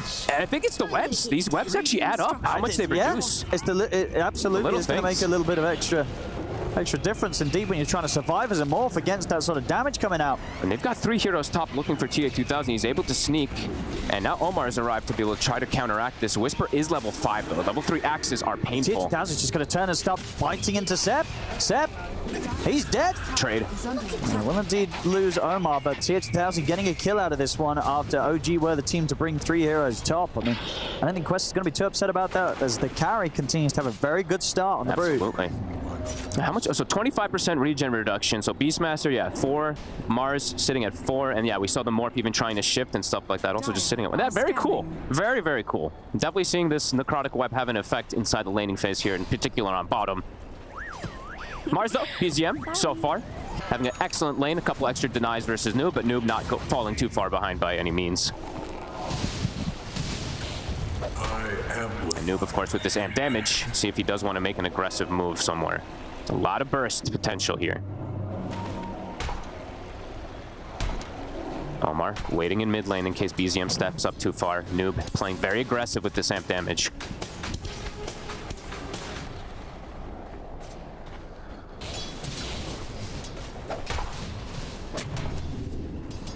It should be a bit easier for Tomato to start catching up with the pressure being put on elsewhere. Any sort of time that he's left 1v1 against the Brew, should be pretty happy, at least very unlikely to die. Yeah, just still getting... It is definitely, I do want to give that credit, just these necrotic web things. It's allowing Malik to have just a fantastic time on him. He probably would have anyway, but yeah, putting that extra pressure perhaps on the morph that we saw in particular yesterday that I'm not able to do with the Brew. So Malik has hit 6. He does have that Vessel build queued up, so it is looking to put early aggression onto these heroes. Great versus all 3 cores, of course, once he gets it. And just now, the pretty much standard Brew build. Beastmaster is 6, so TA2000 does have to be a little bit cautious here. But he is about to also hit 6 on the Broodmother. So let's see if he does make this type of move when he hits 6 to shift bottom to try to pressure Morph, or if he's just going to play to full farm the top area. Just does have to be cautious of being dove. Especially that the Mars is in the area. Void Spirit's going to make the move. Mars is here. Well, he's trying to scout stuff, but they'll quickly turn towards him. PZM waiting. See what he's got with the arena. He's just set up on towards the Enigma, steps up towards the Carlos, is able to take him out. They've got the Roar onto TA2000. They don't have to follow up damage though, so TA2000 is perfectly fine. BZM now Quest TPs. can turn over towards BZM. He's going to try for the TP out, but the primal split into the stun comes into play from Malik. And they're able to put a stop to BZM's escape. So again, OG trying to make these aggressive plays top. Whisper, they might catch him also. Hard. I think they will. I mean, he has the TP, but Malik's going to have a stun at the ready if he goes for it. He'll use it towards the end of the split, make sure they have enough damage to bring Whisper down, as Whisper also to fall.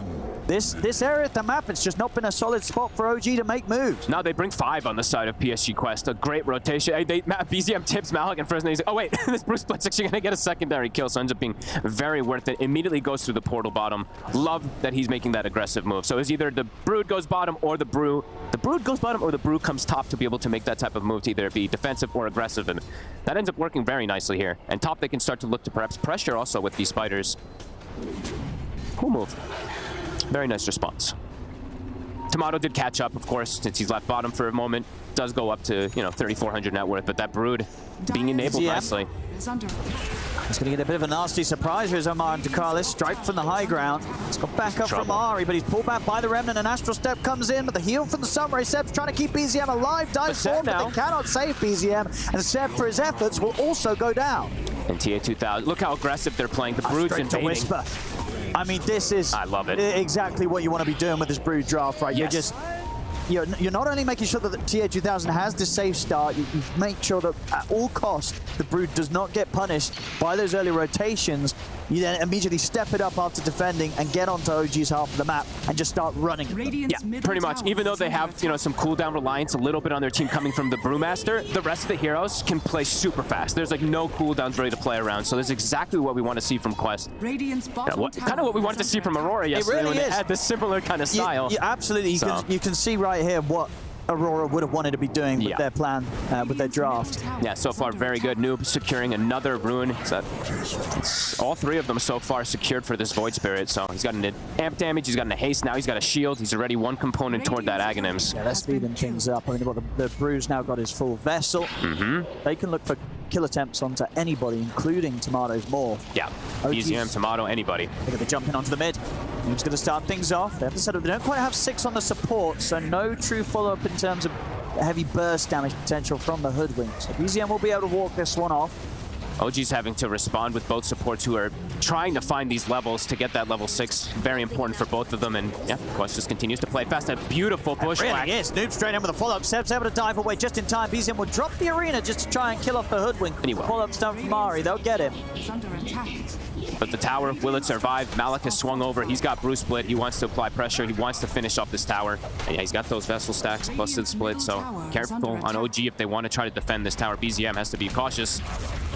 Wow. I mean, a spear perhaps to get the creep wave, but ends up catching Noob on the jump. PSG Quest dictating pace nicely here, and potentially going to get 3 very good timings together with the Orchid, the Ags on the Void Spirit. Things are accelerating nicely for them here. And what's sort of the order of objectives for PSG Quest when you're trying to play with this tempo? Are you just focusing on getting all the tier 1s first? Are you ignoring towers, looking just for kills and just like try and slow down these cores? When is sort of Roshan on the menu with this lineup? Roche probably takes a little bit of time with this one. It's, you know, not the absolute greatest one by any means, but they're very strong at fighting early, and especially once the Phoenix, you know, before the Phoenix and everything has ulti. So yeah, pressuring these towers early, definitely ideal. Looking to just shut down the map so the Morph can't show too much. Yeah, Tomato, of course, going to need plenty of time. Going for the Vlad's build-up this game, so it's going to purely stick to the jungle and just hope that the rest of his team, the rest of OG, can kind of hold back the moves the Quest are trying to make. Buy time for this Morph to carry. They see Seb trying to get that level 6 mid. They want to jump him. He has hit the 6. They can burst him if they do get the stun. So if Omar can get the setup, he can't. Nice try. Seb saw it coming. But looking to play active. They're bringing even the Brewmaster. So, I mean, it does hurt Alex Net Worth a little bit that he does make moves around twice, not able to connect with anything, but either way. Still getting that really good farm on the Brood. So yeah, that Orchid timing, it's going to come out fast. And imagine they're going to look to make these very, very early moves because also Tomato, what we saw yesterday was it's a straight Manta from Ame. This one, it's going to be delayed a lot since he's had to go. He feels like he had to go for the Vlads. That means there's going to be opportunities for that Orchid to really punish him since it's coming so fast. Top tower is under attack. Because sometimes you do see, yeah, Orchid comes out and then Manta comes out like 2 minutes later. That's not going to be the case for Tomato. Radiant's bottom tower. You can get around the tier 1. Noob. Feeling confident to go deep. Sees Whisper. Does he want to set up onto this? He will. He'll start things off. Whisper Roar, though, and Ari's here. The Roar in return. They get the stun follow-up. Have they got the damage to bring down Noob? The root from the bird. It's enough to take him out. They kill off Noob. Now they'll go for more. The arena and the egg combo indeed in place. Quest, they've got to get out of here. They're trying to bring Ari down, but the Supernova Stun holds back the split. Ari, he's surviving through it all. They're indeed able to turn and just kill Malikov as well. OG, they take out the 4 of them. A complete strike back. 4 for 0. Perfectly synergized. The Roar comes out almost instantly as he breaks the invis. Then the Nyx stun comes out. Then there's a Mars Arena plus an egg. You couldn't ask for a more beautiful fight from OG. This is a painful one for Quest. Look how quick it was from Whisper. And that secondary route that comes out from that Hawk, it was exactly at the right time to be able to catch Noob. And yeah, look at this egg combo. There's no way you can touch this. No. 2 heroes instantly dead. Absolutely not. At this point of the game, very early on, 13 minutes in, Arena Supernova, it's going to completely destroy the supports and also really cause issues for the cores.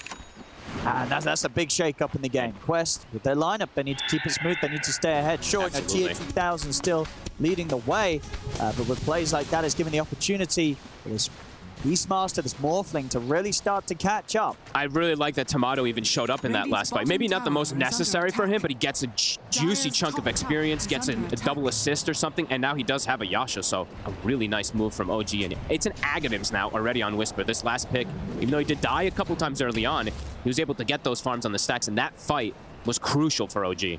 Absolutely. And for Quest, if they have another fight like that, this game can very quickly fall into the territory of sort of what we saw in the game where Aurora tried this type of lineup, where if this Brood is not in the top spot and this Morphling starts to take over, it's very hard to recover the game. Absolutely.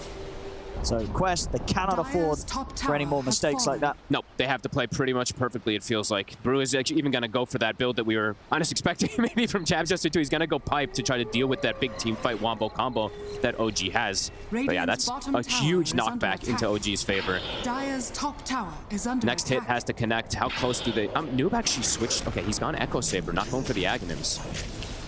So he's not going to have that silence that comes in on this Void Spirit. Hey, that one's...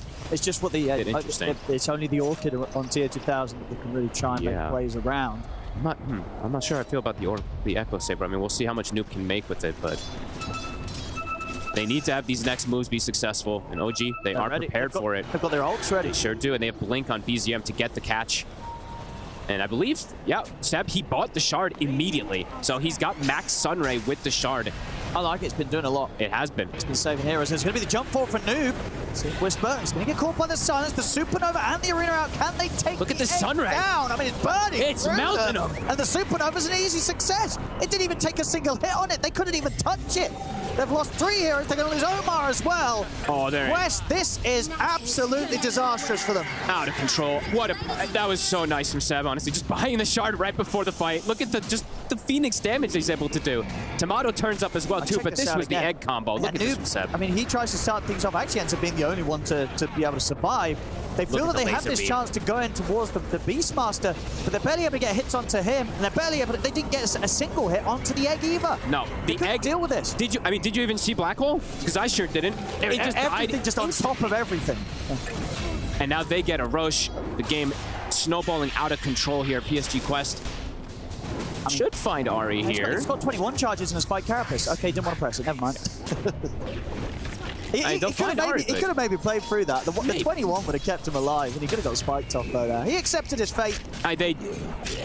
They just kind of did everything they needed to on the side of OG. Yeah, really love that Seb went for the shard.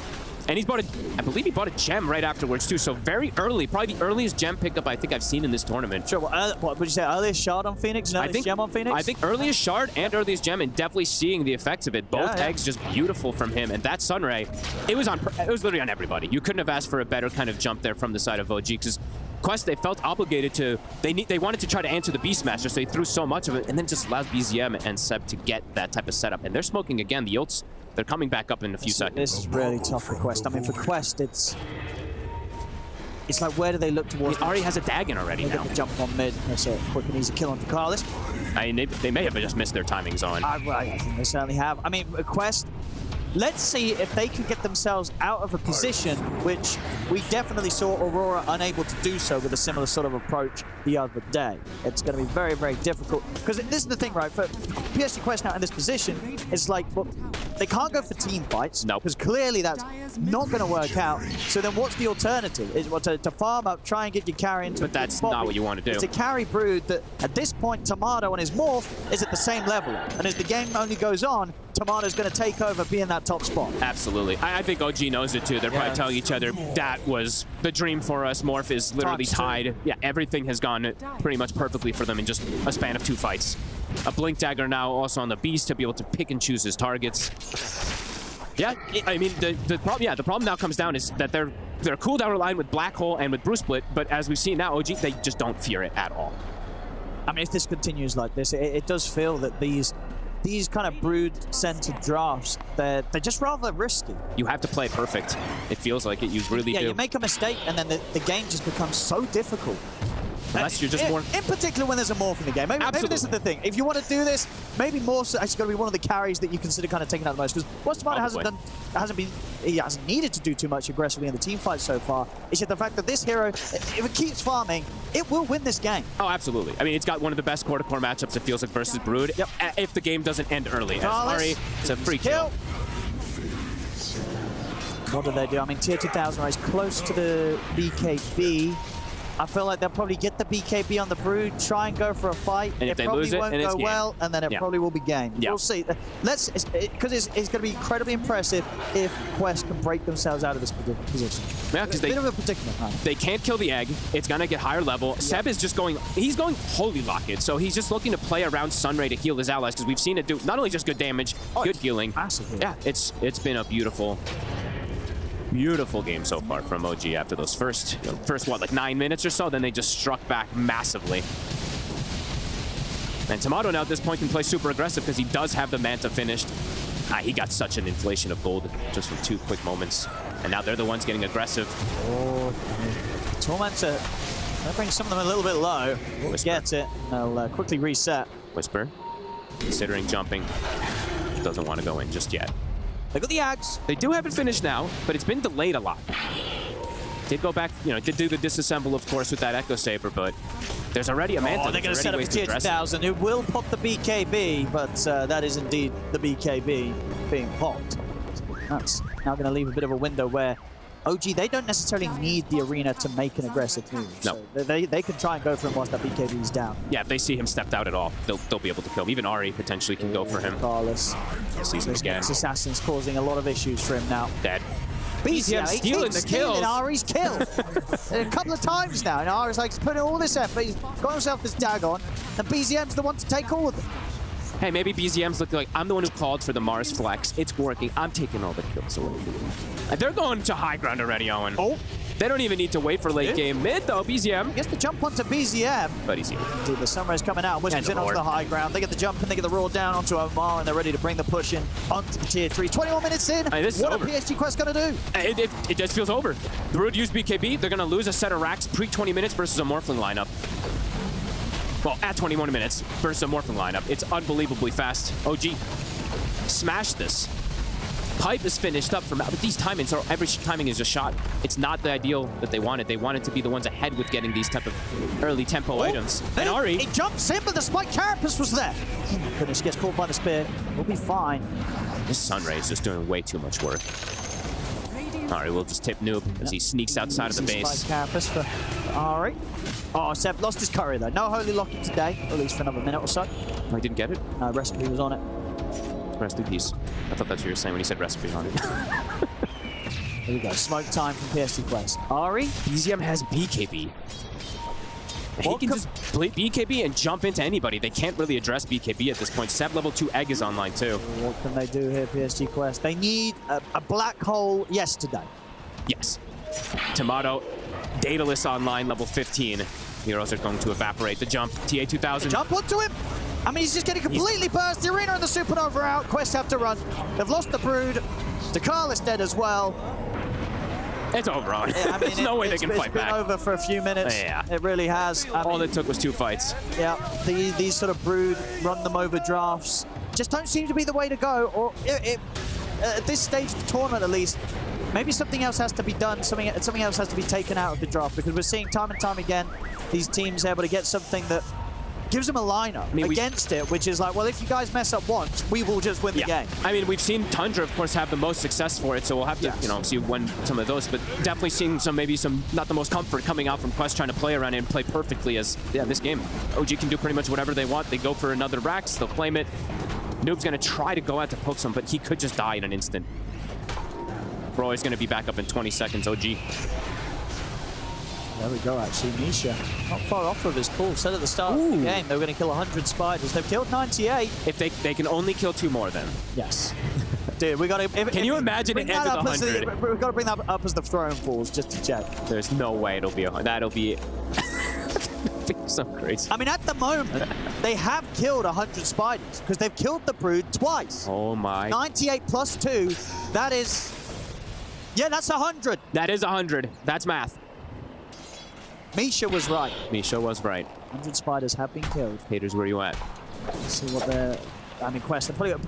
I mean, how's the buybacks? Are they even going to save for buybacks, or they just go spend up and go for one more fight? You have to spend all in and just attempt. I mean, at this point, it doesn't feel like they do have that backup plan at all. It's just snowballed completely out of control, like I said. From two quick fights, smart item decision-making, smart positional decision-making. I mean, for Quest, that left side, you know, that one position that they tried to go there for Whisper, just everything fell apart right after that. So maybe looking at just fixing that for this upcoming next game. Sure, but do you really want to run back a draft that just falls on its face after one failed move? It can't feel good. No, and overall, like, I think me and you always do tend to say this. It's nothing, you know, against tier 2000, but this guy's the ranged You like master. the range He loves his range carries, so. Apart from the tower. Apart from the tower. Well, I mean, I feel like TH2000 is going to be in this game, and he's going to be like, my goodness, I really want to play some Morphling next game. You know what I mean? Yeah, definitely. Can you first pick Morph? Probably not. Oh, okay. They might. He's like, I want to play that Morphling. Yeah, just whenever I think about him. It used to be like the Faceless Void sometimes for him, too, that would sneak in, but... He did play this one, I believe, earlier this tournament, too. I'm trying to remember. We did have another... I believe he played it as well, too, and I think he played it twice this tournament. I think he did lose both of the games as well, if I wasn't For the Brood? Yeah. I'm going to check right now. So he played it... Oh. He played it versus BBT, they lost. He played it versus Entity, they lost. He played it versus Mouse, and they lost on the Brood. They've been scanned out as well. They're trying to get the smoke wrap around, but OG knew it was coming. Tomato. He's got Manta. He's got his team connecting. He's running toward them.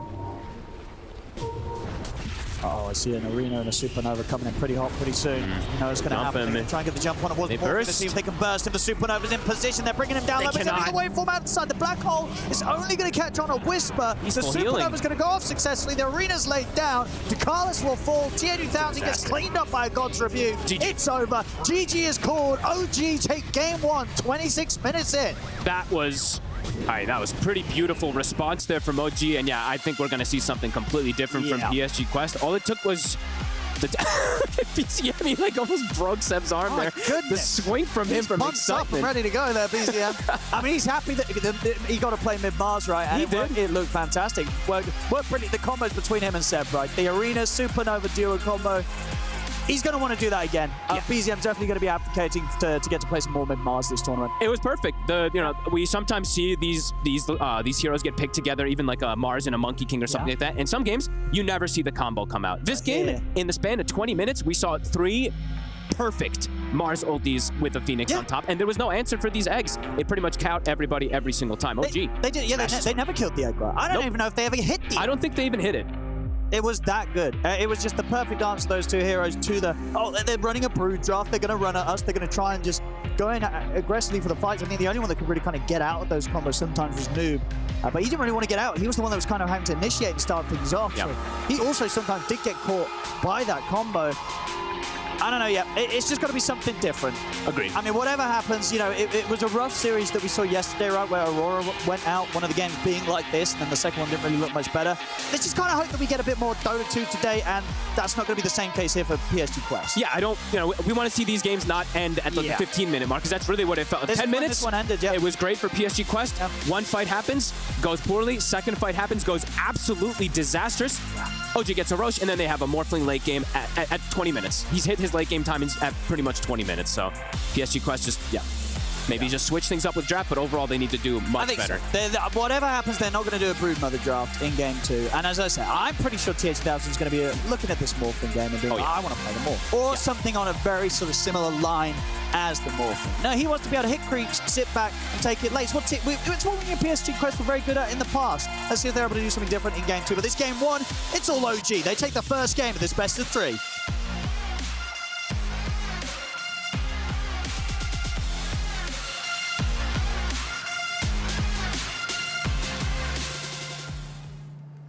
The first game of the best of 3 taken by OG, and it was such a good laning stage for Quest, Effie. What went wrong?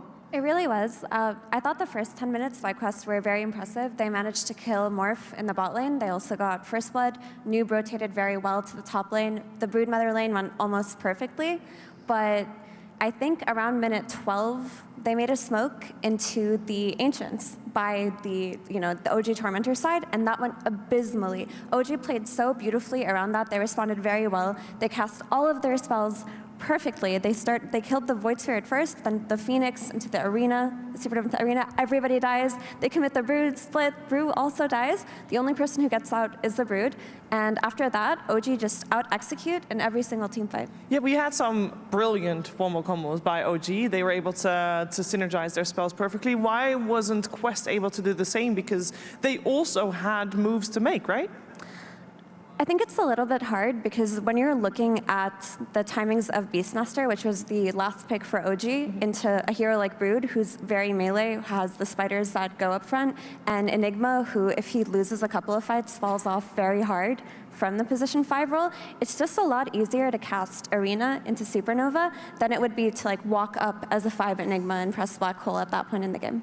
Yeah, and we had at the end of the draft, OG pivoted their Mars to be mid and their Beastmaster to be on the off lane. We weren't really sure how that was going to play out, but on hindsight, it seemed like it didn't even matter because even though the laning stage didn't go too well for OG, in the grand scheme of things, that had no impact. Yeah, it really seemed like that, because even though Mars could not out-rotate the Void Spirit early on, Whisper hit all of his timings on that Beastmaster. He got the early ags, the team rallied behind him, and all BZM had to do really was just play in conjunction with Seb and just cast the Arena egg combo, which they did flawlessly. Also, the early shard by Phoenix came really, really clutch in that second big team fight, because the damage coming out of OG around that minute 14 mark was insane. Quest could not deal with it. How do you feel like they should adjust for game number 2? I mean, it pains me to say it, but right now Quest are 1-5 with their Broodmother, or 1-4, 1 win, 4 losses. Yeah. It looks good in that early game, but then they hit a point where they're just not fighting well around it, and I think they just need to simplify the draft for themselves in that they can team fight at every stage of the game consistently, because at some point they really couldn't do anything. So just remove the Brood from the equation. But it seemed like that wasn't the only issue, because in the mid game, there also wasn't that much for them to do even outside the Brood, because the Brood lived, they just couldn't outfight OG. Yeah, I mean, the Brood played a really great game. It just feels like the timings of that hero, because Quests keep running it and it's not working. And even though TA2000 is playing that laning phase well, all it takes is one lost fight and they lose all of their momentum. Yeah. And Brood carry is so timing based. I mean, I really love when Noob plays Tiny, when he plays Snapfire, when Omar is like playing around that mid lane and they're not really rallying around the Brood. I would like to see them do more of their Quest teamfight style. I would like to see that too, but before we see new team fights in a new game, maybe we can relive some of the team fights that happened with Kezu. Thank you, Shiva. Yes, I need to show you guys a couple of the things that happened in this game. You know, both the good and the bad things, just to highlight what really happened in the game. So the first clip that we have here is Quest pushing the mid tower. It's minute 10:40. So what we need to look at here is I really like what they did. They're using their siege timing. They're very strong. They have the shield rune as well on Mr. Noob. But what's nice is how they're bringing their other two cores into this fight. We have Brewmaster on Malik. He's TPing mid because his team is basically setting up the fight for his team already. And if you also pay attention to the Brood, you have TA2000 who's kind of gonna, you know, he's gonna angle from top to mid, help them there with their play as well. So just very different gameplay from yesterday that we saw from Aurora with a very, very similar draft. And they have to perform like that. So this is the first thing that they do really well, but they also have to do this. They're playing a timing lineup with Orchid, Broodmother, and Brewmaster. But then we can go to the second highlight, which is a big blunder. With this type of draft, PSG Quest are not allowed to make any mistakes like that. So we're fast forwarding to around the 1250 mark, and I want to highlight how fast Whisper is on this roar. Noob is currently invisible. Like, he doesn't know that the guy is there, but he roars him so quickly. Like, this is slowed down and it literally looks that fast, and they're already ready. Also, look at Ari. His Spike Carapace, it blocks the Hoodwink ulti, also reflects the damage, and this is the biggest throw that they did in this game, and you are not allowed to do that. Imagine, you're playing a timing lineup, you have a fast Orchid. You need to keep the net worth as low as possible on the enemy team, but that's not at all what happened. They get team wiped. They literally lose 4 heroes. They lose everyone by TA2000, so this is basically big mistake number 1. And then we can go to the third highlight of the game, which is, you know, it's around the first, like, Roshan fight, where after the first big mistake, you really have to clean it up. PSG Quest are not allowed to lose another fight, but we already heard Mira mention it. The Phoenix Shark comes in pretty clutch. Let's look at some of the heroes that OG have, right? They have Beastmaster in the front. He has an Aghanim Scepter. Phoenix will always be behind. They have this massive team fight with the Mars Arena as well. So they will always just look to combo that. So unless you clutch it as PSG Quest, you go around or break their team fight formation, you will not win. Like, look at this team fight. Whisper's in the front. Sep drops a great egg with the Sunray. Arena comes out as well. What are you supposed to do? Your Black Hole, it's just gonna die. It's gonna, you know, burn out to some Sunray and the egg as well. And honestly, after making these 2 mistakes with this draft that PSG Quest have, they cannot win anymore. Because the problem is, after this fight, OG get Aegis. They have Morphling against Broodmother and Brew. Great matchup. So honestly, next game, I think Quest, they need to play a simpler draft, better gameplay. And I think we have a Perch standing by with Mr. Jenkins. Hi, Shiver. Thanks for the throw. We are here backstage at the Crusher. We have some crushed materials, crushed like the spirits of Quest after that game. They were get crushed in the team fights, just like this thing was crushed. Now you'll be able to see there that that was Onyx Olympics, I believe. Not wrong game, but the Dota teams have a very similar thing to be crushed, and this one has a piece chipped off the top. That's my biggest disappointment so far. The crushing is that we're just getting a lot of the same shape. How did it taste? That's real gold.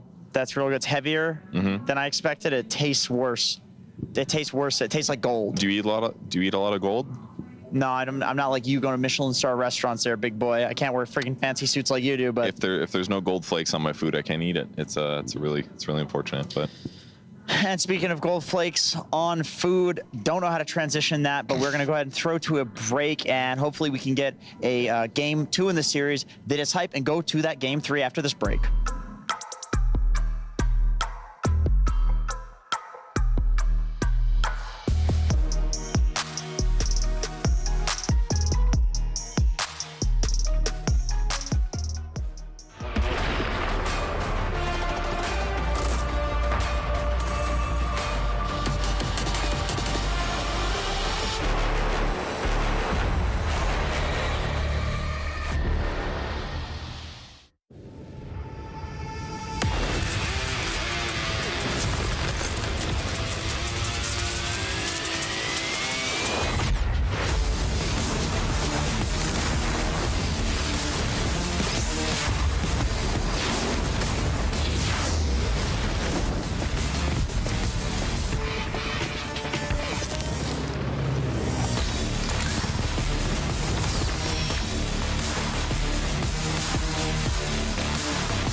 Number 2 coming your way here with OG and PSG Quest. Game 1 was convincing for OG in the mid to late game. They seem to have a plan.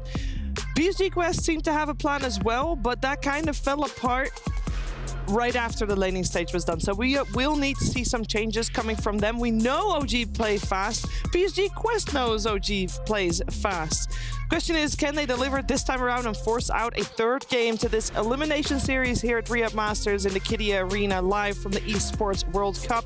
We are moments away from getting the draft on your screen. I'm joined by Effie, Kezu, and Jenkins, and we are ready to start talking about what needs to happen for this game to go the distance, Jenkins.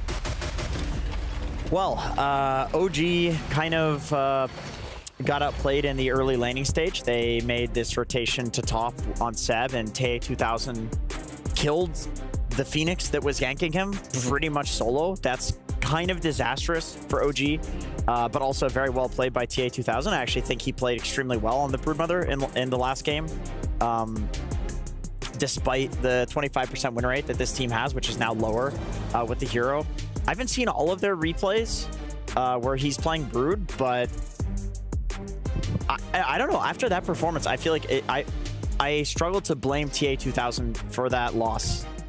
I know what you mean, but at some point you have to look at a hero and how a draft is crafted around it. And if you're so it's 5 games on Brood, you're 1-4 on it right now. 1-4. You're 1-4 on it right now, and a lot of the games that I watched TA2000 on Brood, the laning stage goes well, and then they lose a fight or something like that, and they just can't fight anymore, and this Brood just ends the game with like a 2-4 score or a 3-3 score. Yeah. And maybe just give up on the idea at this point based on statistics, because you're in the lower bracket. This is elimination. Just go for a different kind of strategy, one that you can go the distance with on the late game, because the thing with Brood is she's picked early and she's solved within drafts almost always. I agree with that take. Like the problem I have in the last game, I think if you have 2 evenly skilled teams, the OG draft, in my opinion, will win like 7 out of 10 times. When you execute really well, you can win this game. But like Miro just said, you're in the lower bracket, you're down 1 game.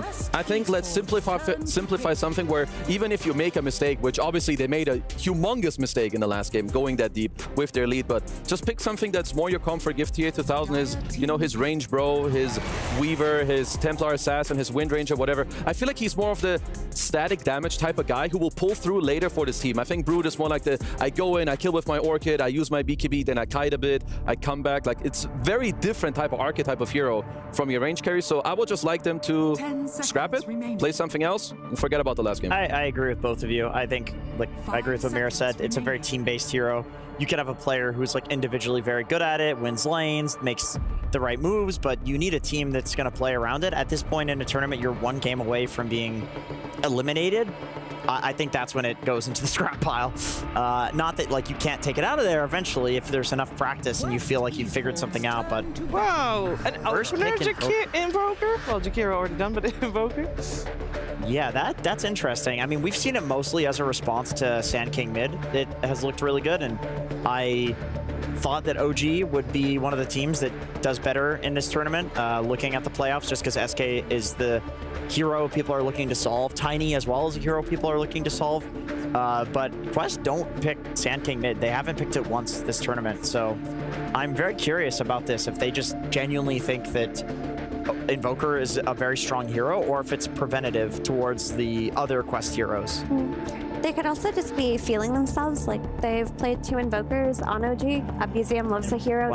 They've won both games, and maybe just seeing the Jakiro is enough in terms of a lot of teams are actually running Jakiro 4 and not 5, and you think to yourself, okay, this is a slower position 4. How susceptible am I to dying on that mid lane to getting ganked? Jakiro is not a hero you think about when you think about rotating to the mid lane and ganking. So you feel safe enough to pick Invoker. And added to that, in the previous game, it was Invoker and Ember banned out by Quest in this stage of the game. So if you wanted that Invoker, they got it would first. need to get it. No, they're upping the priority. Obviously, they just need to cover it with a ban. They must feel that 1 ban is enough to cover him, because 99% sure this is going to be a mid Invoker for BZM. To be fair, OG have always, even in the past, been one of my favorite teams to watch, mid Invoker with Alacrity. They are the best at understanding how to empower specific carries with Alacrity, what auras to build. Also, Invoker is a little different how he used to be. I feel like he's tankier nowadays. You're universal, you can build more stats, Bracer, Vessel, Treads, and tank through it with some Mage Slayer build as well. And he can be a right clicker as well. Yeah, I think this is interesting, because I was expecting maybe even a Pangolier ban to cover the Invoker, but they'll just take out the Brood and take the Pango themselves. Yeah, one of the few teams that,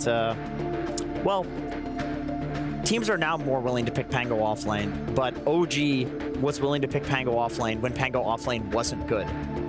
Whisper is one of the best Pangos in the world from the offlane role, so this is a very flexible hero for them. Although in this particular draft, I do think that these are quite telegraphed what... There's not something strange with some Invoker flex to 4, is there? I don't think Ari... Is it possible? I would like to see his Dota 2 Pro Charger. Let me see if he's been... Let me do some snooping here. This is a very confident draft by OG, because there is no flex between these two heroes, because I mean, I think Invoker 4 is not going to be great for you. Yeah. It's just not in meta right now. You're better off just, you know, picking your Hoodwinks and picking your Nyx Assassins. Yeah, he has not been playing it. Yeah, and as expected. This Pango needs to be punished. Yeah. Like, you're seeing this offlane Pango this early, you have to pick an Ursa or a Monkey King or something. You can't just, I mean, Monkey King is banned, but you can't just give it a free lane. Yeah, let me see. So, I mean, you could have a Jakiro 4 or 5. Like, you can already craft a pretty strong lane. I think you either want to shut down this Pango in the lane or have like a nuclear counter for the in-game. If it's like some nuclear gameplay counter, I think you can always look at some 18 Faceless Void is kind of giga against Invoker and Pango, but you will give him a better laning stage, so there's always like a trade-off. But yeah, like when you see two cores like this, the enemy team is showing you like half their hand, you better make good use of it in the draft. I'm just going to quickly check Ari's Dota 2 Pro Tracker and see if there's for the any Invoker shenanigans. You did not, right? There's not. Yeah, I already checked. Yeah. There's no shenanigans going on. So this really is incredibly bold by OG. And that's something that's very admirable with this team. But if Quest responds appropriately or accordingly in this draft and just outpicks them on lanes, then what is the backup plan here? We'll find out as we got Sven picked up. That is still potentially a flex. Could be a 5. With the Jakiro, still, yeah, Jakiro can be 4 or 5, but mostly is 5, no? I mean, no, Jakiro can be 4. The only problem is I'm personally not too sold on the Sven 5. I feel like, let's say it's Sven 5, right? I don't see it really like shut down the Pango in the lane. No. I think Invoker is also kind of annoying for you. Sure, you buy the shard later, he can't dispel it, but still like all his spells are annoying. You don't interact too much with it. And if it's Sven carry, I feel like there could have been better options. But either way, they have more picks to kind of convince me. I think OG will be very happy with this Rubik pick. If you ever steal Warcry, it's Giga. You have you're against Ice Path, you're chill, you're good lane. Yeah, checks out to me. Oil is great to steal. Honestly, any of Puck's spells, you get a nuke or you're invulnerable. Yeah, this is an amazing Rubik game. Yeah, it also just helps versus Puck because it's like telekinesis, the lift is instant. So if you see the Puck, you can press it on him without it getting face shifted. And there are very few supports from the support role that can do that outside of Lion and like maybe a Clockwork Hookshot. So I understand the need for Rubik. I've seen a lot of Jakiros, like when Crit played Jakiro 4 on Falcons versus Rubik, I don't remember what game it was, he just only got 1 point on Ice Path for like 40 minutes. So you can choose that route on Jakiro and just play for tower pressure. Yeah, honestly, he might. He has a lot of lockdown with his other heroes, at least so far, right? With the Puck and the Sven, so maybe pivot a little bit. Okay, you get the, should be Seb Venomancer. Yep, 5 Veno. I think that makes sense. And honestly, with how OG was winning the early game and in the last game, like the post-laning stage, I do feel like if I'm Seb and playing 5 position, I would love to be Veno because there was a lot of space for him on the map. He definitely could scale to be a core. And Veno is, you put wards down, you take jungle, you take over areas of the map. Like this is an oppressive hero, but also a hero that lets Seb get some farm. And it's a good hero to make Sven sad. Yeah, I think they just wanted to have a hero to address the potential carry Sven here, and you can do that with the Venomancer, but this hero is quite slow. And that's my issue with 5 Veno always, is that it takes a really long time for him to connect on his team, and the team has to play very heavy formation physically style. Slow, yeah. Like they have to like ball around each other very early on in the draft, or Veno just gets picked apart on these side lanes. I will say that for now, this Darkseer pick is definitely convincing me a lot. It is one of Veno 5's worst matchups is Darkseer. You don't pressure him, you have Surge. If you ever make an illusion of him too, even in like the early game, you can kill him. It applies Poison Sting. You build Mech Pipe. OG's damage, very slow. Invoker, Pango, you need to bounce like 8 times. We all know how Veno kills you. It takes forever. So this Darkseer pick had to have been the best pick on the slot for them. So I feel like they definitely had a bit of a draft salvage going on. So they need to pick out a phase. OG think that it should be a support and the Sven being the carry. It would be nice to have some TA2000 like Weaver, but the issue is you are playing against Rubik, which can always be annoying, but that's a hero that doesn't care about getting ulted by Veno or slowed by Veno. I would like the Weaver because I feel like with a Sven... This Void. Okay, they go for the Void. Okay, now this makes it so that OG is hesitant towards picking the Weaver. Morphling is still in the pool. Oh no, it's not Chikabanda. Okay, so they're actually, even with the Darkseer, they're afraid of a Morphling. That's some pretty good respect there. I mean, yeah, like I said, Weaver is fine. It's just not good against Void. Yeah. It's good against the other heroes.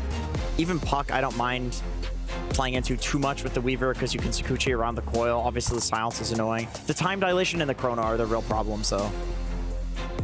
And you could play CK, build Chaos Orchid. Knight is pretty good too. Yeah, Yeah. you buy Orchid versus Void. But then Darkseer gets a good illusion of you, and that feels a little... The Darkseer is really good at preventing a lot of Tomato's picks. Yeah. But I want to say this is such a sick time dilation game. Like, this is... Invoker, Pango, and Rubik all suffer extremely heavily to time dilation. Yeah. And I've seen some carry Voids this tournament do cool stuff like 1-1-1, they just max time dilation. They'll only get 1 point in time off, 1 point in bash, and they'll max bash last. And they'll play really early on with time dilation. So I think we could see some cool shenanigans come out of T80,000 like that. I was not happy with Quest's first 3 picks. I feel like their 4th and 5th pick were probably like spot on, like upper percentile of best picks you could have gone for in those slots. I believe in their draft, absolutely. I think like long team fights or even bursting their heroes is hard. Darkseer should have a good lane. He builds great items. Void, we all know, can be a Giga carry. I think OG need to kind of pop off on a couple of the heroes. It's for Sven. It's a Dark It is. Yeah, it makes sense. It's good. That's very interesting. I think that gives them all winning lanes, honestly. On the side of Quest. On the side of Quest. Other than the Puck Invoker, that's going to be 50-50, as usual. But I think the Jakiro lane should go very well for them, and I think Darkseer Sven is pretty much going to beat anything. And Veno can feed. Veno can really feed to that lane. I like what Quest cooked up here. I think that they played a really strong 10 minutes last game. If they can do the same this time around, the Invoker and the Pango came out so early that them not winning this game after the enemy reveals their hand that early in the draft would be very concerning. Yeah. Like for me, I really like just how Quest adapted from game 1 to 2. What OG, in my opinion, need to do, because they are on the back foot, you need to combine your Invoker, your Pango, they need to have a good early game. Involve your Ursa once he has Fury, get Aegis, and play around that. If they don't get a good lead on like first Aegis, second Aegis, I think this game will be absolutely out of their hands instantly. I guess I still do worry for Quest because I see a draft that has stronger lanes than what they had in the last game, and their laning stage went phenomenally in the last game. I think they made good rotations, but they weren't able to translate that out into the mid game. Well, let's see what's going to happen. Can Quest push to a 3rd game of the series? We're going to find out, but first we're going to hear some words from Coach Axel. Hey, yep, that's right. I'm here with Axel of PSG Quest. What did you think about the Invoker first pick? Did it throw you guys for a loop? I think they're overrating it a bit. Like, we expect them to pick it, but not blind. So, yeah, not surprised. Do you think you got good heroes to respond to their overall draft? Yeah, I think we have a very good lineup to answer him. And let's see how it goes. What about Sven 4? Do you think it's an okay hero for support? I think with Darkseer it's very good. It's like you're not sacrificing lane because it's still melee with stun. So yeah, I think it's good. Okay, great. Well, good luck in your match. Thank you. There we go. Indeed, let's see if this first pick Invoker does work out for OG. I mean, we know they're strong with it. We know that BZM loves it. Do you mind it? Did you feel this is a lineup, a team that you can absolutely get away with picking it first and still potentially having a good game? It's probably one of the few ones that can do it, but it can be a risk because you do put yourself, since it is that first pick, to get responded with heavily. There's going to be a pipe builder from the Darkseer. There's going to be the silences and annoyances that come from the Puck, and then the obvious big one, the Void. Time dilation is Invoker's absolute nightmare, so we've been seeing more, well, not too much Void, but the build that Miro was talking about, this max time dilation, can be very disruptive early on if he does look to get involved, which I imagine he is going to. And overall for Quest, this is a much safer draft. This is not a draft that it's like, oh my gosh, they missed the timing. No, they're not lose. all in. They're not all in. This is a draft that can scale. It can fight throughout most of this mid game. I would say OG potentially. I mean, they can scale pretty decently too with the Ursa and stuff like that. So they're not on some extreme timer or anything like that on OG. I would say maybe slightly one, because as the Void gets to like the super late game could be a problem, but yeah, we'll have to see how it all goes. Because OG, first 10 minutes, they just absolutely outplayed and out-executed every single one of PSG Quest's moves. So let's see how it does go down, and let's see how the mid lane goes, because now that it's been some time, you know, this Puck versus Invoker matchup, Noob still likes it, but Invoker has gotten quite a bit stronger. People knowing how to lane a little bit better on it with that Quast build, since you just regen massively, and you just build stat items. So you're able to just get that huge base damage advantage versus something like the Puck. So room control for puck gonna be important just to be able to keep in that lane. And let's see how these things do go down. Doesn't let him quite bring the fight around the bouncer in there. PSG Quest. Let's look at the 2-for-2. Start things off. And I guess overall as well, would you consider it a pretty nice game for the puck? Like, how difficult is it going to be for OG to really catch and punish him? To be honest, I was pretty surprised that a first 2 puck did not get more stuns grabbed up. It's the telekinesis, right? It's and then telekinesis and what sort of spells he blink, gets. Rolling Thunder. Yeah. And if the Rubik can ever get Waning Rift in particular, that's one of the best. Or Ice Path. But that's the other thing, too, is the Rubik also got left versus the puck and the Jakiro first 2 picks. So Ari does have a pretty decent amount of spells that he can steal in this game. Just to see how it ends up going down. Of course, Ari on the Rubik, very, very strong player. He was having a great game as well in game 1 on his Nyx Assassin, Ari. Yeah, he was just very pesky, super annoying. So yeah, the lane was kind of whatever, but it still did annoy Ducalis a lot. Like, Ducalis was chasing him out during the laning phase, and he was getting more levels and more farm out of the lane. Let's see. I think PSG Quest should be able to bring us a better game, but I still think it's a bit risky for them. Just in general, that I feel like winning in this patch with Void is a little more hit and miss than winning on this patch with Ursa. Now, That's fair. Ursa's just the more reliable carry right now. Absolutely agree, but it is the one condition that I say is that it is a phenomenal time versus everybody. It's not just the Invoker; it's very good versus every single one of the heroes in mid-game team fights. So we'll see if TA 2000 can do that. This is his hero though. If he's not playing ranged carries, it's Void. Okay, yeah, you're alright with his Void. Hero. You're okay with his Void. Yeah, 100%. This is like one of his, I think, if not one of his most played, the most played. It's like one of the top 2. Actually. He's got, I had it up before. I think he has. In competitive, he was the player that had like 600 games on his, at least not in competitive. Yeah. But. So competitive, he has 124 on TB and 122 on Void. I think his pub games are more skewed towards the Void. Yeah, 360 games on Void. Yeah. And his pub games, 59% win rate. For bread and butter for him. Bottom to Ducalis does step up a little bit far. He's in trouble. Blood grenade, lift. He's dead. Yeah, it should be first blood. Give it to Whisper. There we go. Wow, that is very unlike a Rubik player. It is as expected, yeah. You expect some sort of zap to just come out of nowhere. It usually is them just taking the kill, so nice for Ari to be able to give that one to Whisper. And overall for this lane, Whisper, if he gets through the first few levels, he definitely is going to have a very, very nice time to farm down here. Noob over on the mid, handling this very nicely in these first few levels. The base damage is going up for BZM, since he does get those stat items, but Noob, first few waves, pretty good. Yeah, no trouble trading with the Invoker at the moment. Yeah, they both have this like extra little thing now, because now Quas heals you with your extra hits, and then the puck now has the innate that when you dodge these abilities heals you too, so yeah, Noob able to withstand very nicely. And how easy would you say it's going to be sort of when the 6 is hit on the puck to bring a +1 in and try and kill BZM off? Like, do you look to try and make that play, do you imagine, if you're Noob when you hit the 6 on the mid, or do you try and hit the side lanes with the first Dream Coil? It feels like probably elsewhere. Okay. Because he can... This is the 2 supports don't move that great. Like a Sven rotating the mid, it's not the most wonderful. But Jakiro's not bad, but sometimes you have to get a little close to be able to actually provide the extra damage, and it's not fast damage, it's slow damage. So I would imagine he looks elsewhere unless BZM just steps up like too far under the tower or something, but we'll have to see. And you'd imagine Ducalis on the Jakiro, he's going to hold back on leveling Ice Path for quite some time, or do you still need to get 1 point in it despite the Rubik? I think 1 point's just too valuable to dodge too many times. Just especially versus like a Pango, right? If you just get the preventative from the initial roll, sometimes you can't have enough to just kill him, so.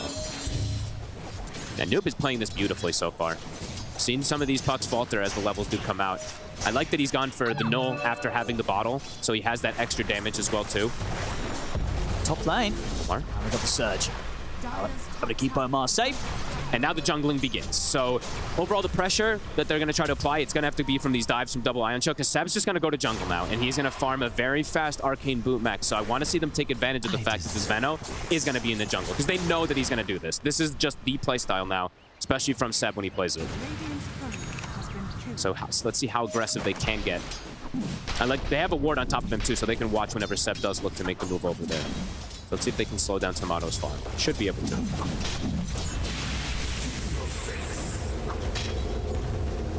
And what's Tier 2000 been going for on his board recently? Is he going for the Mask of Madness into Maelstrom? Or does he like to rush the Maelstrom? I saw more Mask of Madness, but I'll check for you in a second. I think I saw the last Void game was with the Mask Commander. So we see the rotation. The Jakiro Ducalis is looking to apply a ton of pressure top since they know the Veno's jungling. Tomato's going to have to just waltz around and try to find what he can up here because they're just cutting the creep wave. So a nice move here from PSG Quest. As Malik will lose the courier, that's not so nice a move. To the creeps. Or the tower, I mean. He's pinging. He's like, why is my courier there? Good damage on this tower early. Putting that quick wit to use. He's punching it. Tomato, this is a risky play. Oh, Omar is kind of dying. Oh, risky for who? That was nice. There we go. He's going to turn over towards Malik as well. And they bring TPs. Okay, he gets the double kill. Oh, that was so cool. They were not expecting that one, PSG Quest. They had the, I believe they had a healing Lotus also, but it just, the damage came out too quickly. The Fury Swipes built up onto the Sven. And with the TPs, Ducalis, he'll be able to get away, but Tomato, knowing his limits. And I tell you what, in this early game, I will see again the replay. I mean, he just said at the start, it looked like, oh, Tomato, are you sure you want to be doing this? And he's like, of course I want to be doing this. I've got backup. In fact, I don't even need the backup to kill off Omar. He did kind of vacuum him on top of him too, as BZM mid is going to get brought down from the coil. Double supports, and Malik is here. They're going to strike back. Yes, because see if they can get the two of them. Omar has got the telekinesis. He's still going to get chased. The Ion Shell. Yeah, they'll get him the pullback of the Waning Rift, so they'll be able to get the two of them off the back of that Dream Core setup around the mid, so PSG Quest will be quick to strike back. But in terms of just how much OG is getting out from this early game, you know, Sebi's pretty much been jungling for the most part. Like, this Veno is also very farmed. They've essentially got 4 cores hitting creeps on OG right now. You can't make that type of mistake on PSG Quest when he is just going for it. They will at the least make that move mid very nicely here with Noob. And now he's got a huge advantage over the Invoker BZM. A rotation top that only nets him a small kill, doesn't get him a double. Noob gets a tower, gets a rune. He's got a haste for the next move too. So I mean, with the farm that Seb's getting on the Veno, he's taken over BZM. Absolutely. Now, BZM's maybe going to kind of fall back a little bit on his Invoker this game, and maybe Veno's going to, Seb's going to take over as the mid this match. Who got the Wisdom XP too? Because I don't believe the Veno's going to get it. I think the Ursa may have gotten the XP. I didn't see who got it. That's Wisdom rune, because he's super high level. Yeah. I didn't see who actually got it. I was trying to check, but I'm blind and I missed it for a second there. Sorry. So yeah, it's going to be very fast mech timing from Seb, because he's able to get away with this as Tomato not getting punished somehow. That's crazy. Yeah, of course, with the fact that sort of Seb's looking over there, and this bottom lane, yeah, Ari and Whisper. Ari's been able to make these moves around the map, and Whisper is still finding quite a lot out that bottom lane. They'll try for Tomato again, top. This time it looks much better, but can they actually surely finish he him? Can't survive. The tornado, he can survive. BZM. Alrighty, comes in, keeps Tomato safe again. I mean, this got to be a bit frustrating for Omar Malik. It's a couple of times now. They must have felt like they were going to have this Ursa, and they haven't. I can't believe he's got this. It's pretty crazy. But I mean, BZM is sacking himself to try to help his buddy, though, as we see. Bottom of the cores, below the Venomancer by a significant margin, so.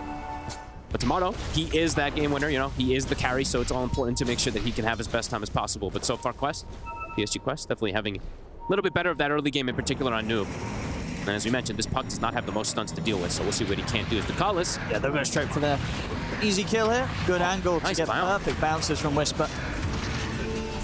Seb just comes in and takes the kill. Excuse me?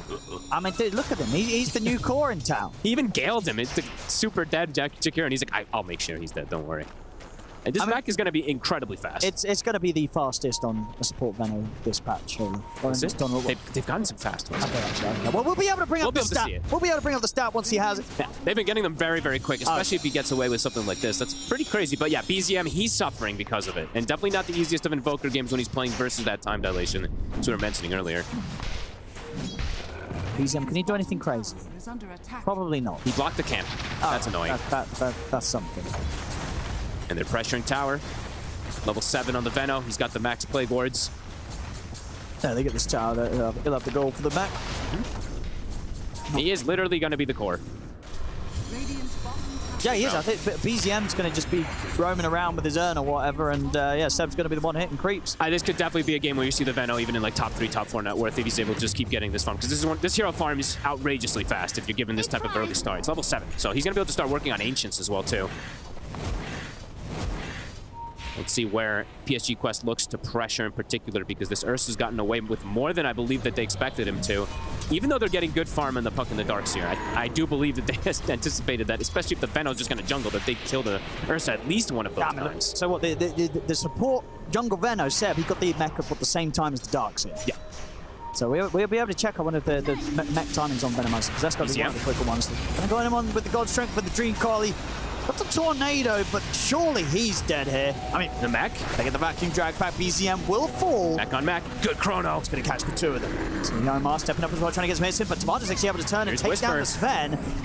We've got the follow-up damage to get the kills off the back of this chrono. It's not looking like they do. Ocean's able to walk away as they get the 2 kills and nothing more other than that Invoker's found. And that, was, of course, was before the chrono. During that chrono, they went able to, and indeed, there you go. It is indeed the fastest by 5 seconds. Yeah, wow. Told you. I mean, he's just getting so much this game, Seb. He's just getting to play kind of PvE. Well, now it's, at this point, you know, the panel was making a little bit of a joke at some point saying they could flex this as a 4 Invoker. It's a 4 Invoker! No, and unironically, I don't think this is necessarily playing out not as OG kind of planned it for. They knew, I mean, we've seen so many mid-Invokers, right? They do fall behind. They do? Seb, he knew that was going to happen. He knew he had to sort of play a hero to sort of pick up the slack, get the farm. And they do have the other 2 cores are very strong, to be honest. Like the Pango and the Ursa are having a phenomenal game, way better than expected to. So I definitely still want to see BZM getting something out of it all here, but I don't this sack isn't so bad. Exactly. I just don't think this was completely unexpected by OG because they, of course, did pick this Invoker first. True. So in terms of strategy, they've got to have a backup. They've got to know that the Invoker's probably not going to have a great game. And Seb, he's the insurance policy. He's the mid, essentially. And they do... Okay, so they're accelerating things. We see this build more from the mid Pangos, but Whisper's got an Orchid. And it's very nice this game versus kind of all 3 cores in a way. Yeah, we'll see the Darkseer get the Greaves for the Dispel, but Puck is going to take time. Void never really wants to build down that mountain, so this could be very, very effective for the timing that he's got it on Whisper. It's nothing to Carlos here, Whisper. We'll get caught by the time dilation, but he still has the Rolling Thunder, so he can just roll up. And unless he's able to deny to this one skeleton to Carlos, which he isn't, Whisper will get the kill. He's having way too good of a game on this Pango as well, too. The results are bottom. Top net worth, the Void. Below the Venomancer. And yeah, Noob. He's gone down the Witchblade build, so the Yules will take quite a bit longer to have the Dispel versus this Pango. BZM is literally just going to play the 4. He's just going to look to make moves running around. Absolutely, just keep running around the map. I mean, there's no creeps to hit because Seb's hitting them all. True. He's taking the farm. And TA2000 has to be careful down here because of that Orchid. And he is putting more points in the bash. Okay, I'm keeping tabs of this because, you know, the time dilation is so good this game. It is. Still putting points in bash But just to farm. You need someone to do the damage. Okay. Time dilation does a lot. It does, but it doesn't speed up your farm. You know, that's fair. Yeah, that's getting the levels in bash is going to help you with. I don't know. Kind of a sort of mix of the farming and the fighting, whereas time dilation would be all in on fighting. I don't know if you can afford to just be running around as this Void looking for fights. He needs to. And also, you know, he's so far behind. And also, the Invoker is essentially support, so maybe he's thinking that the time dilation isn't as effective because BZM is already effectively shut down. Okay, you know what? I could be okay with it. Yeah, he just needs to hit creeps. He needs to catch up if tier 2000. If he turns up to any more fights and they go wrong, he can only fight around Chronosphere being up, which it is up. Carlos. Do it. Used on him, so Noob can free cast. I mean, they're just going to go all in on the Pango and get this kill, and they will. I'll get Whisper. Perhaps a mistake there from Whisper. Expecting just one hero. He uses the Orchid on the Jakiro. Needs to use it on the Puck there. And now Seb. I mean, he could Chrono for the Veno. He's thinking about it. And honestly, would probably be worth it because Seb's having such a good game. They don't get the chance to. They let Seb escape. I think that could have been worth a Chrono considering how far this Veno was. Yeah, I totally agree. I thought he would actually just do it on him there. So Seb able to walk away with like 100 HP or something. I mean, obviously going over to their side of the river is a bit risky. Maybe he was just worried about you know, BZM just being able to kind of throw the tornado at him and interrupt a lot of the time during the Chrono. But he had 100. It would have been a risky play, but yeah, doesn't go for it. Maybe wants to just save it for the bigger like multi-hero or something. I don't know. Oh well, doesn't get the kill there. And BZM just continues to play in the Ghost Walk. I will have to see if this does actually cause an effect, though, because, yeah. I've seen these Invokers just fall too far behind and then not really contribute a whole lot, so... yeah, even if the Veno is farming, you know, It depends how much you feel a Veno in this patch can do with farm. Yeah. Like, how scary is that hero right now with farm, would you say? In some games, it can be very threatening if he's versus, like, a core Tiny, let's say, or something, but he's playing versus very elusive heroes that can just make moves around, right? They're very mobile. So overall, the Veno, they can play around it. The Puck, the Darkseer, and that Faceless Void will always have ways, so... Yeah, he's gonna queue up the Midas on BZM. He is still looking to play Ghost Walk constantly and just scout for information, but can get killed very easy because he's super fragile. I'm going to look for the quick kill onto Omar mid. Look at the Rolling Thunder at the ready. Omar is going to be left here by the rest of his team. He'll secure the last hit. And Tomato, in the meantime, finds a solo kill. And Tomato keeps finding kills in places where you just don't expect him to. And they get the... This time! Yeah, you chrono the Venom. Absolutely. Just kill him off. There's the max bash build. Rotation coming in, BZM and Whisper connecting over. Whisper with that Orchid. No Rolling Thunder, though. But indeed, honestly, yeah, maybe just with the Orchid play, they can get the kill. TH1000's got to be careful. There's the Orchid. See if they've got enough burst. I think they should. Yeah, they certainly do. This time, Ari, he won't hold back from dropping the Fade Pod to make sure they get that kill. Malik is going to try and fight this with the wall. Ice Path off the mark. Completely off the mark. Not going to get any sort of connection. He's going to drop the Dream Coil as well, but BZM immediately breaks it to get out. Whisper will get caught behind, but BZM, he'll be able to sneak away. Very nice coil. And Tomato's here. Tomato is very strong. Just go straight for Omar. He's going to get him. He's got Ion Shell now on him, too. Might look to continue playing forward here. Hey, Tomato, he's been playing this brilliant. He's playing too well. And he's turning 2v1s in a lot of these situations. He's so farmed on this Ursa. Who was left alone? This was a Veno jungling pretty much at level 3, and he's been able to have this type of start. Look at the gold difference between him and the Void. 2,700, and he's got the Battle Fury. So he's going to be able to back up and keep that farm going, and maybe even potentially turn this into a Roche. Now, Veno jungle stonks are definitely rising. I told you as a sort of a cause of this game from Seb's performance. Yeah. And because I think a lot of people can relate to this that are Veno players that, they pick Veno support, and then suddenly their Invoker, he has no farm. This happens in loads of games. So now, next thing you know, everyone's just going to be hitting the jungle, doing the Seb. We'll see if it gets them the win, of course, because the game's still relatively close. I'm sure OG have the lead, but definitely harder for PSG Quest to make plays. And we've got to expect some big stuff, big Chronos from Tier 2000. We're still playing a bit of a catch-up game, as indeed, as you can see on the net worth, still remains behind that off the jungle Venom. They've got this Orchid, but they've got the ward on top of him. Vacuum to drag Whisper back. He's able to get the shield crash off. And there's the Rolling Thunder, but the stuns. Swashbuckle tries to get the ult off. A Quest with the 5 of them will take him down. Does require 5, and it was the last few seconds of this war. I mean, last 30 seconds or so that they did have it down there, so a good catch to slow it down. But Tomato, honestly, Tomato's getting way too much. He's level 14, so that's the other thing too. Level 11 on the Faceless Void. He is set up for success. Yeah, and it's... This has to be one of the most farmed Ursas. I like the Ursa matchup against the Void. Sure, Void's got the Chrono, but it's going to get to the point where the Ursa has the Basher into the Abyssal, and if you jump this Void with a +1, you're just going to delete the Void out of the team fight every single time to start for it. He's not going to get to press Chrono. Absolutely. I mean, for PSG Quest, they have to play the fight and explode a target pretty much instantly. If the fight goes long, Ursa's just going to rip everyone to shreds, because he's already getting these talents super early on. He's going to have the 15 talent probably for the next fight, and that is one of the big ones. I mean, the 10 and the 15 talent just don't let you really reset in fights versus the Fury Sweeps, because everybody's just getting them applied constantly. So I wonder if we get that pipe timing up on the stats, because I imagine that's also got to be quite a fast one for the Veno. Probably one of the fastest. There we go again. 53 seconds faster than the fastest. Seb continuing to smash timings here with just how much farm he's been able to pick up, and how much farm he's been able to pick up without griefing the game, right? This Veno hitting creeps has not caused any issues for the rest of OG's lineup. You need a player like BZM to do this with, though, right? Like, he is literally 40 last hits on an Invoker at 18 minutes. He has like 2.5 CS a minute. So absolutely, to sort of just sack his game in terms of farm, just to be running around the map and just trying to cause issues for Quest. And it is causing them a lot of issues. Or Tomato this time round. It's got Aegis. Now TPing over, getting ready to help him out here on round 2. Round 1, he's gone. Backup's on its way. Is it able to get there in time? It's a lot being thrown down upon him. A tornado comes in, but this time Tomato will fall. PSG Quest able to deal with the bear. Finally slowing him down. A necessary time to get it to Noob. He's got his Euls too, so he wants to look for another play. He knows he can play a bit more aggressive than before since he's got the Dispel. Tomato this time, the mistake does come out. And they capitalize on it heavily. And an opportune time. How's their Greaves and Pipe? Malik also almost has his, so very close to having it finished up. She'll protect versus a lot of the damage, but OG looking to get aggressive here. They've got the Rolling Thunder. Seb is just in. Yeah, he's going to find the setup here onto Ducalis. Ducalis looking very dead. And Ari is able to get one of those good spells. And also Noob now. I mean, you got a beautiful setup with the Yules in the Rolling Thunder. Awkward bounces, but hey, he still gets another follow-up bounce. Tries to get him with a Swashbuckle, but knocked down to the low ground. Actually gives Noob the chance to get out with the Orb.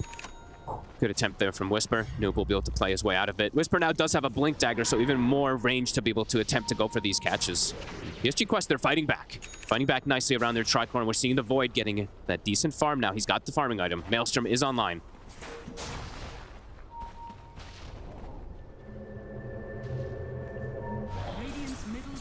And he's just putting points and stats at this point, instead of going for more time dilation. He's been pretty greedy with how deep he was jungling here. He should pay for this. I mean, a Tornado actually comes it. Wait, is he?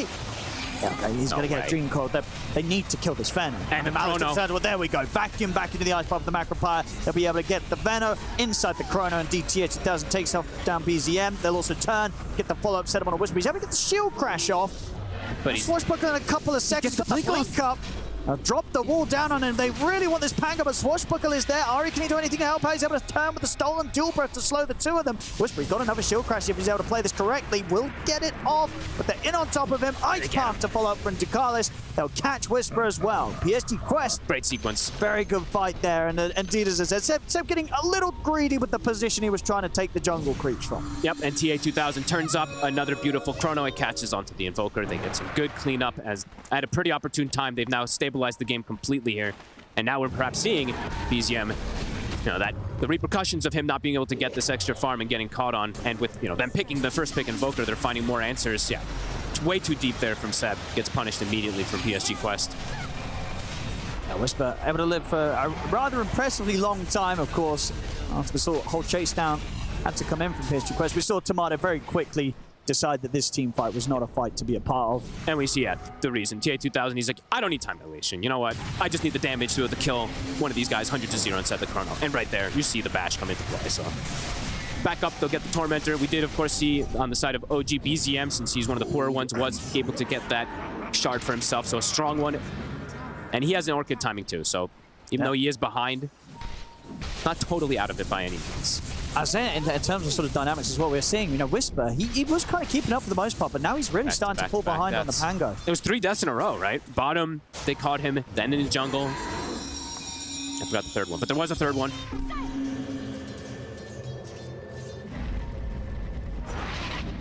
Rolling Thunder connects, saw nobody there. I believe he used it trying to get an extra catch, but wasn't able to find anybody, so no Rolling Thunder for the next one. And Chrono, it's back up in about 20 seconds. And we are seeing the build up since he is playing versus double Orchid. Not usually the most common build that you want to do on the Void, but does want to have the Dispel instead of a BKB.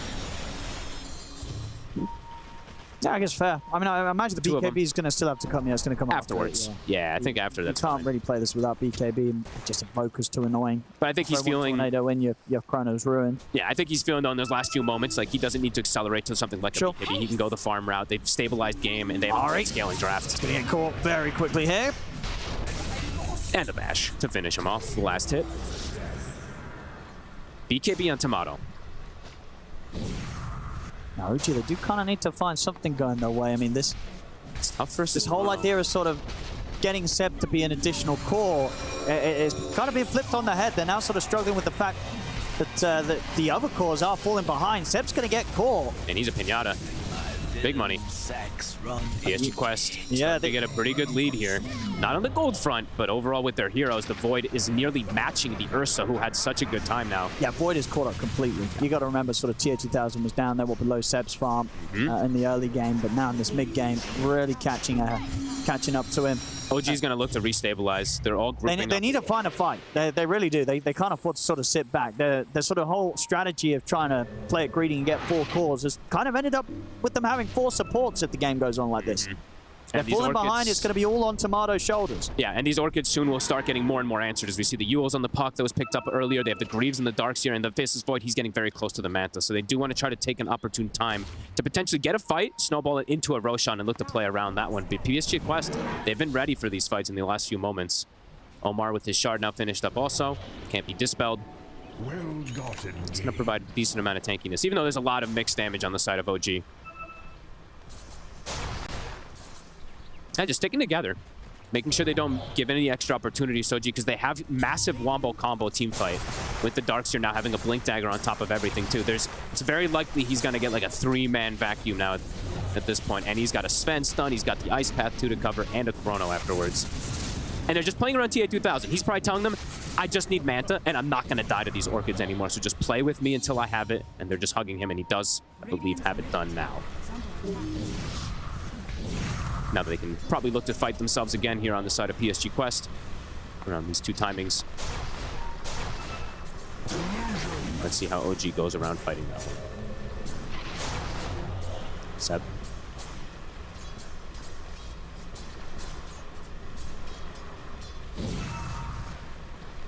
This is a complicated team fight for the side of OG, with all these timings now being hit for Quest. With the blink on the Darks here, with the Manta on the Faceless Void. Seb. Uh-oh.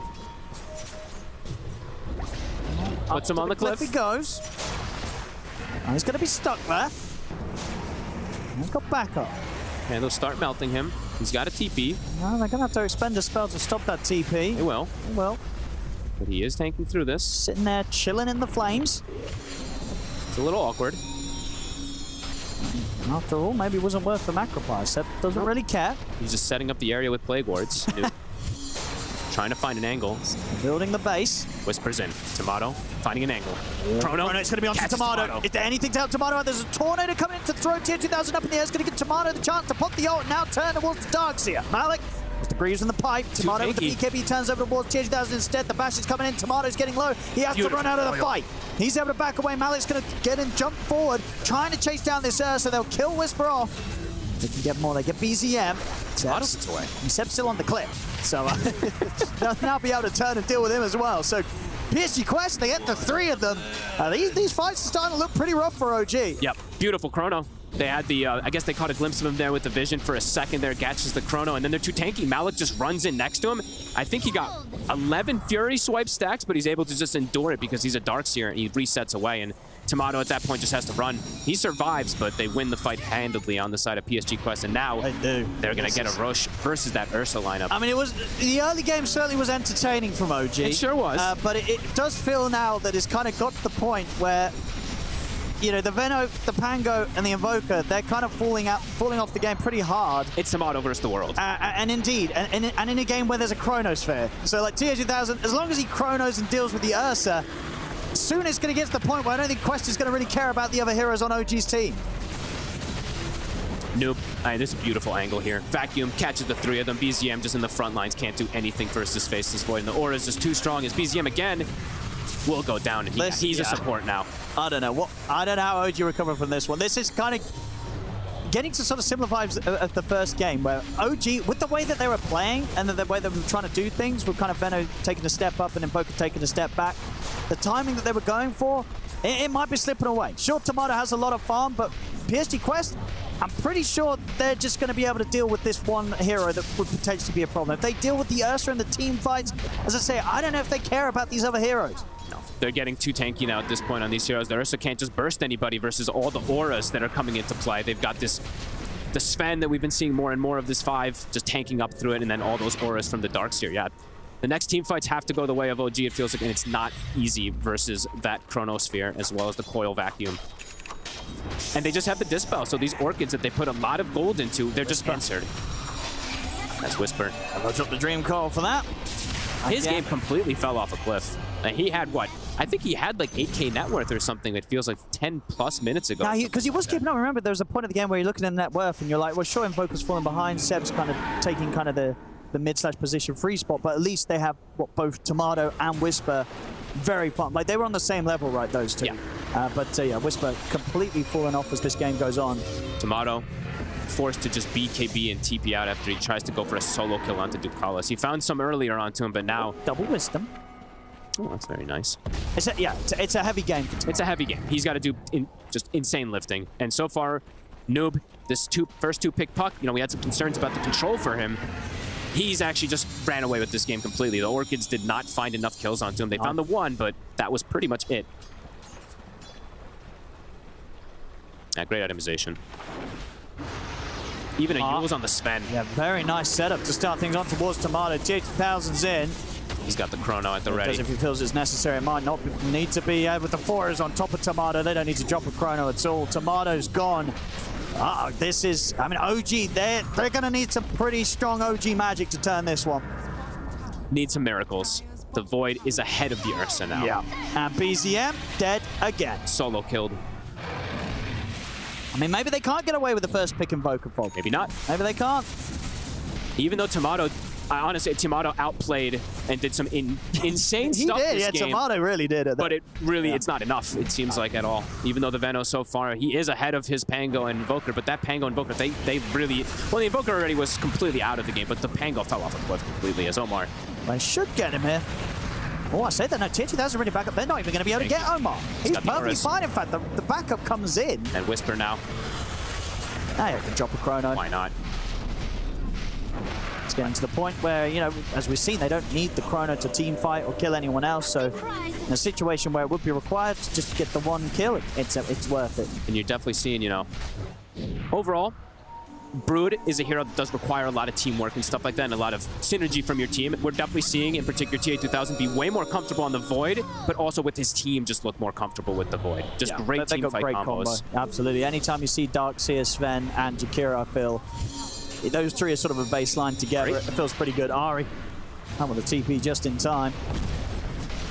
Yeah, they've executed those kind of like mini wombo combos very nicely, and definitely at the backup of Noob with the first two. Yeah, first two pickpock. He's level 20. Had a full Octarine now as well. He is massive. OG certainly tried something a little bit different. We saw the priorities of who takes what from the map early on, but yeah, it seems to have been whatever timing that may have had a strong point within has passed. And BZM might be overtaken by Omar? Everybody in this game. Tier 2000 will at least be able to finish it off. That's okay. So Omar is going to have to pay with his life. Sacrificial Omar here. 3-5-15. Also having a very good game on this. The 4 position Sven, which I don't think we see that often. The 5 position, yes, but the 4 position, this was a cool kind of flex that they did, switching things around. Yeah, I like it. Especially what we have from the coach, that something they like when they've got the Darkseer as you're in the lane. And I do think, like, top overall, that was just like outplays that came out from Tomato. In most of those situations, that Ursa dies to when the Sven and the Darkseer dives onto him there. And then they potentially just kind of run over things, but OG did make some of that magic happen at least way earlier, but now they really need some crazy type of magic to recover, and it's got to be at the backup of Tomato. Can they chain lock somebody down to go for it? They're going to look for Noob. They get in with the jump. He's able to get up in the air with Yules for now. Can you get away from them? He's got the phase shift. He's got the blink. And Malik is ready with a vacuum wall onto the two of them. Jump forward from TA2000. Then with the bashes on towards Ari. Caught in the ice path. They'll take the Rubik down. Now they can look over towards Whisper as well. Whisper to fall. Tomato surrounded. OG really running out of options in this game. It's getting pretty rough for them here as PSG Quest. Could be it, yeah. They're making it look easy and they're making it look over. GG is called. PSG Quest, they'll be able to push this one onto a deciding game 3. And Malik tips Seb, gives him a little smiley face because, I mean, it was this jungle Veno. The jungle, I mean, yeah, pub games rejoice all around the world for that one. You know, the Veno jungle, it lost Fog. It did. It didn't look bad because Tomato outplayed and stuff like that, but you definitely saw the repercussion because BZM completely sacked his whole game. He ends up being the bottom of the cores by a significant margin, even below most of these supports. So bottom of the damage as well. Bottom of the damage too, yeah. So overall, I mean, we do get, of course, very, very lucky here to be able to get this game through. We get a game. It's very, very nice because we have not been having too many, and PSG Quest, they do make TA2000's Void work. And they really do. Yeah, he had a pretty perfect game, 8-1 and 7. Sure, it didn't have the quickest of starts, but it didn't matter. He got the time and space to recover. And yeah, as I said, OG, maybe with this sort of strategy, this approach, there was kind of a timing early on where they maybe could have done a bit more. We saw obviously a very fast mech and pipe being brought into the game by Seb on the Veno after jungling. But they were never really able to push the issue, push the advantage too much to a point where PSG Quest ever felt under any sort of pressure. And part of that down to the fact, as you mentioned, that they get this poke for Noob. 6-1 and 15, they just couldn't really catch him. No, and it was like 2 big sequences that really happened to kind of really push them back into the favor massively on PSG Quest. Catching the Pango bottom under that ward, killed him. Then in the jungle, when they saw Seb playing way too far aggressively, it was like save your buddy syndrome. Yeah, that was the beginning. Whisper of the comes, BZM comes, they lose 3 heroes, TA2000 catches up completely, gets his timings, and from there, they snowballed. So a nice game from PSG Quest to answer that shellacking that happened in the first game. Yeah, and Tomato tried. He really did. He did. You know, on the so, I mean, I feel like we've seen a few teams have games like this where they carry, amongst all the chaos and all the craziness going on, is able to keep a solid level of performance. And Tomato certainly was, but everything around him just started to crumble a little too fast and very drastically there towards the end as OG knowing that they had no other way to play through that game. They had to call it and go to Game 3, indeed, which we're all going to be looking for now, as Game 3 will be coming up. The series now stands 1-1 between PSG Quest and OG. We'll have a Game 3 between OG and PSG Quest after this one. I want to break down this game properly, but I want to start by admiring the Veno's net worth throughout the game and thinking about all the games and scrims Seb tried this in and all the people that had to deal with this, Jenkins. Yeah, this is one of those situations where you lose the game, but in reality, there are 6 winners here. It is, of course, all of Quest, and then Seb. He got to win by doing Veno jungle and having a good time. Tomato somehow actually had decent net worth, but I want to admire Quest for a second. They had an amazing performance. They did. I really like how close they were once they had a lead. Like, one thing that they have historically struggled with is having, you know, good lanes, coming out of the laning stage into the mid game, and then like winning those fights. There were so many times where somebody on their team is like getting picked off, and then a Yules happens, and then they're all there. You know, TA2000 hits like a big chronosphere on the back lines. It's almost as if like they're baiting, but really to me, it's just they had really good formation on the map, and that takes discipline. That takes discipline. I mean, I'm happy that they kept their cool, because there were a lot of things not going so well. I think some stuff in the top lane. Also, Seb having the net worth he did. He had more net worth than TA2000, like minute 8, 9. Yeah. I thought maybe, you know, he could be the one to change the game. And I think overall, Quest played well, adapted their draft very well as well. And I think they just knew what to do in this game. And eventually, you could tell it's hard for OG to win this game. Yeah, and their draft enabled them to actually fight, right? To take team fights. In that first game's draft, it was very dependent around a Brood Snowball that they would all play around. And that's very hard to execute. Hasn't been working for Quest, works for other teams like Tundra, and they just sacked the idea. I mean, it did get banned in Phase 2, but still, seeing TA2000 on a comfort pick like Faceless Void and seeing them have more freedom on the map and then just like unite their heroes, they were doing cool combos like Vacuum into Macro Pyre, that really worked out well for them. It worked out fantastically, and I believe we're going to start with the highlights, Jenkins, with one that happened around minute 16. This is one that you chose, the Roche fight.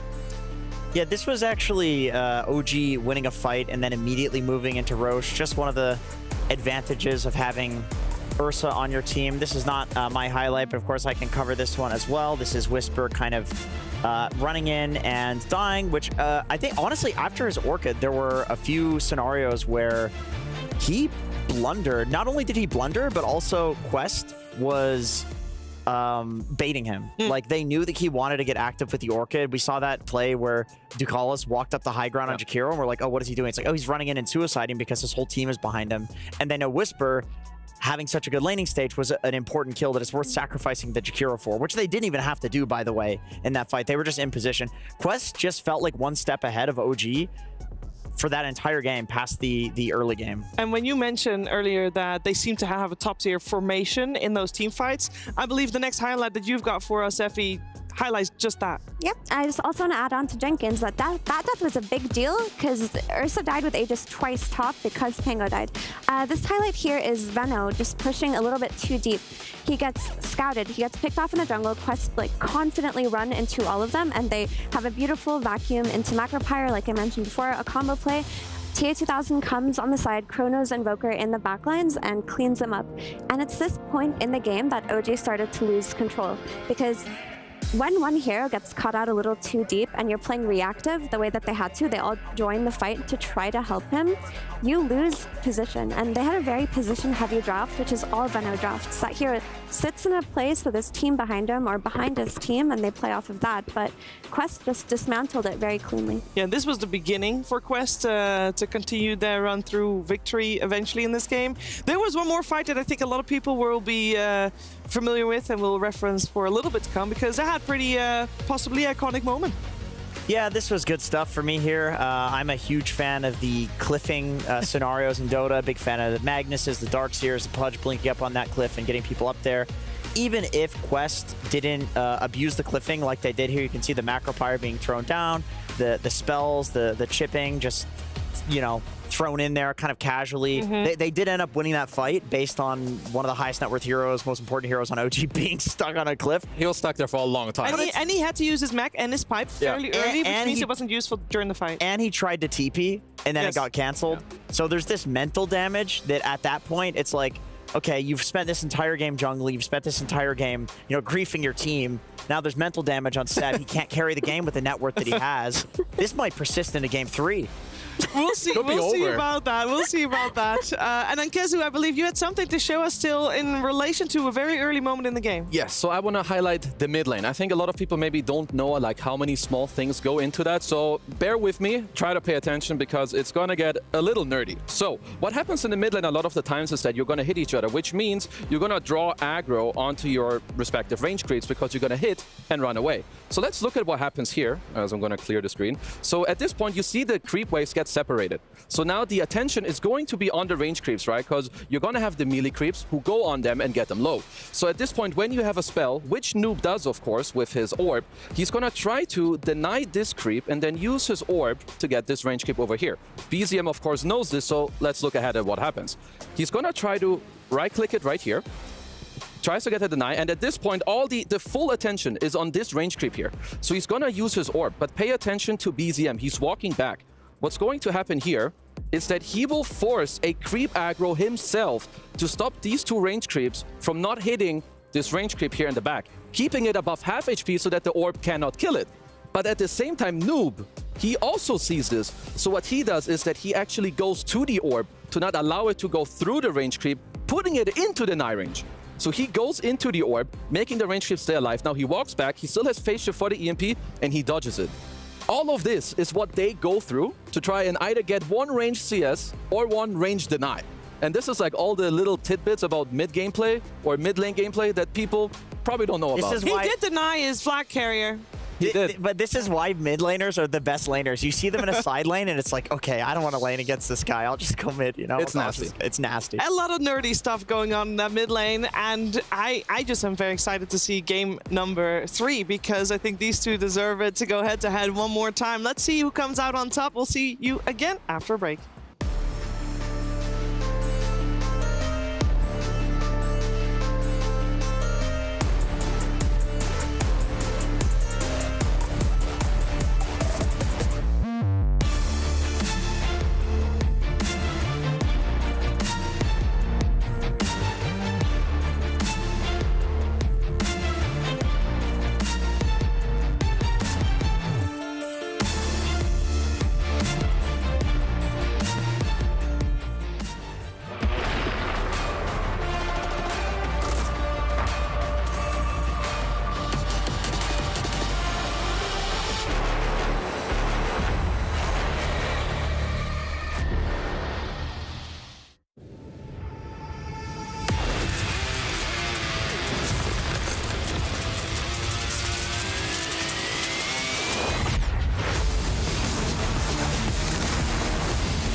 Honor 200 series, the best portrait phone AI empowered.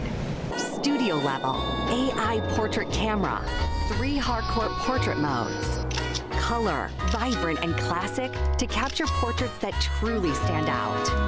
AI empowered magic portal. Snapdragon 8S Gen 3 AI chipset. 5,200 milliampere per hour silicon carbon battery, 100 watt, Honor Supercharge. This is Honor 200 series.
If I heard that you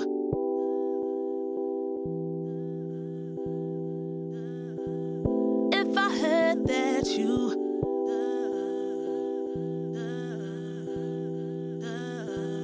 If I heard that you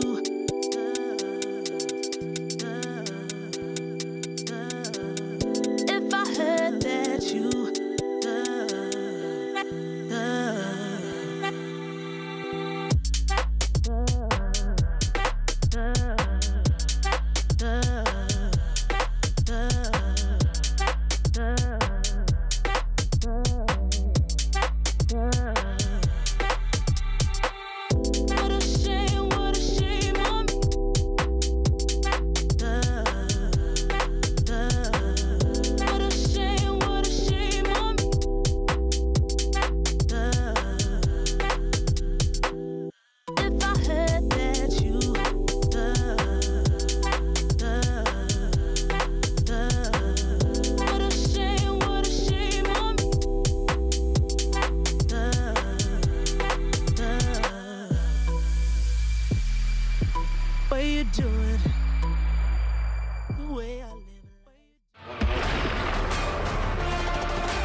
Look at Confrona. I will kill Ursa. I'm controlling and I cannot stun. I cannot as well. Controlling. No invoker Rubik. Help me. Cool down. Guys, Ursa, focus Ursa. Hit Ursa. Nice. They all called. Ursa running away just. Finish pan Gaiba. Yeah. Are finishing invoker? I give you. Nice. Yeah. Give me one kill then. Good job. Okay, no. This might finish. Omar, destroy upset. I love seeing that. The communication ready. That was the game-winning fight, if you ask me, for PSG Quest in game number 2 against OG. And that means we are now tied. It is 1-1. And one of these two teams will advance here at Riyadh Masters. And the other one will sadly have to say goodbye to as they would exit here today. We're moments away from the draft of game number 3, and in game number 1 we had the unusual opening with Jakir on one side, Invoker on the other, and we did see a solid answer to the Invoker and the Puck, and BZM struggled that game for sure. Also a little bit maybe a sacrificial lamb to the Seb Venno. We'll see how it goes this time around. I'm joined by Effie, Kezu and Jenkins, and we're ready to tell you all about what might happen and what could happen, and Effie is actually raising her hand. I'm raising my hand because I want to say that OG, their second draft was very confident, because they lost, it was overconfident. Too confident. And in this game 3, they need to be more respectful that Quest are going to answer what they pose in those first few picks. Because going Invoker Pango right off the bat, when there's no flex at all in between either of them, your heroes are going to get solved. You did get pucked. And the puck owned you. You know, you got the Darkseer. I like the pause there, Mira. I was like, how should I phrase this? How should I phrase this? But you did get pucked, right? They drafted very strong side lanes. They did get the Faceless Void too. Like they solved these heroes within the draft, and OG have to respect that. Yeah, you're not wrong. I'm with you. I feel like maybe if it's not a noob puck, then yeah, you can be that bold. But we saw Kazu's demonstration. This guy knows how to min-max for everything on this hero. I remember when Noob first came onto the scene, it was with his puck. He was going for the Aghanim Scepter Rapier, playing for like the late game timing, and it was always extremely impressive. So you cannot underestimate this guy on that hero. So did Quest take up their Tiny, or? Yes. Do they double back for that Brood idea? Because I would really like for them not Brood, to. I think. Skip Brood, go for Tiny. Every team is proving that this is one of the most Imba heroes in the game, if not the most Imba. It is absolutely important for both teams that they hit the line, I think, that you guys have kind of been alluding to when it comes to the draft. It's very easy to go like above or below in terms of like what you need to do. OG definitely did too much in the last draft, also maybe, you know, giving up the Void with your type of bans, but whatever, like we can focus on game 3. I like that they did take out the Darkseer. This hero is just such a big threat. What he does in every game, his team fight, his items, auras, whatever it is just so strong. I think right now both teams will be very happy with what they banned and what they got. It's like a very easy foundation to move forward. So I would say that the draft for me, honestly, it starts here.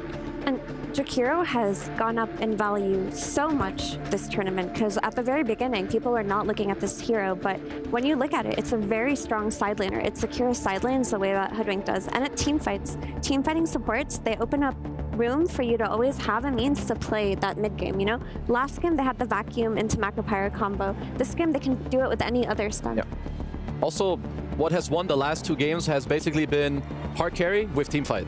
I will not be surprised to like kind of see both teams look at these type of heroes, you know, have like 3-4 team fighters with like a Morph, run back a Faceless Void. Obviously, whatever is good for the carries, they will want to call it, but I can see like a clash of pace. You need to be able to fight. We've seen it in game 1, we've seen it in game 2. You need to be able to fight minute 10, minute 50, minute 20, into ages, whatever it is, you need to be able to fight back. I think another nice thing about Jakiro is the versatility that the hero has because of the facets. If you lack tower damage, you can go for the fire one. We've seen a lot of people doing that these days. If you lack damage, you can max the Q and go for the ice facet and deal a ton of damage. Jakiro also can level up the stun and play for, you know, stunning and team fights. There's a lot of options with this hero. It can be played as 4, it can be played as 5.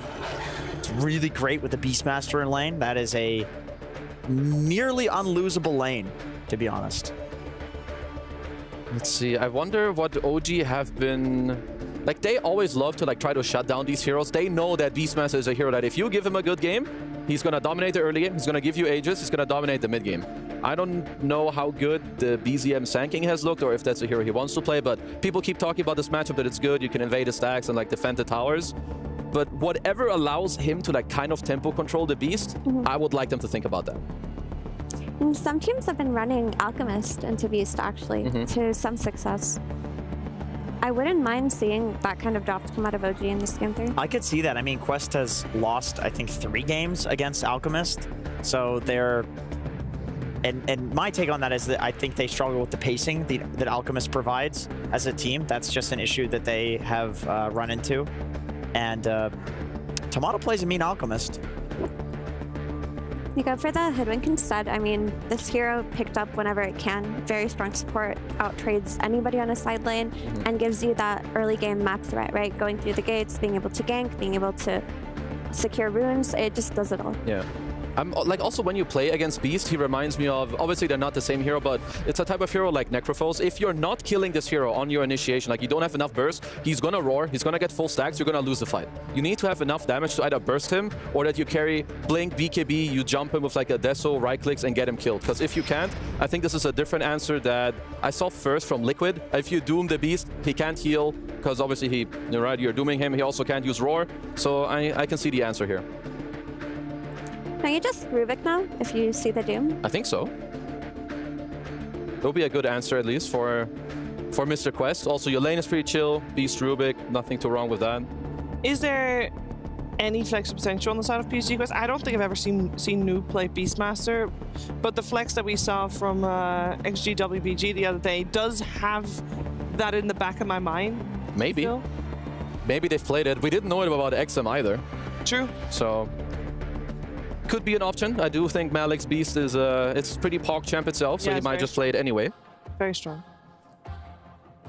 Well, they're taking into their bonus time for this. So if it's not going to be the Rubik, maybe they want to select something that would offer potential a little bit more flex, but they do have to pick 2 heroes in a row.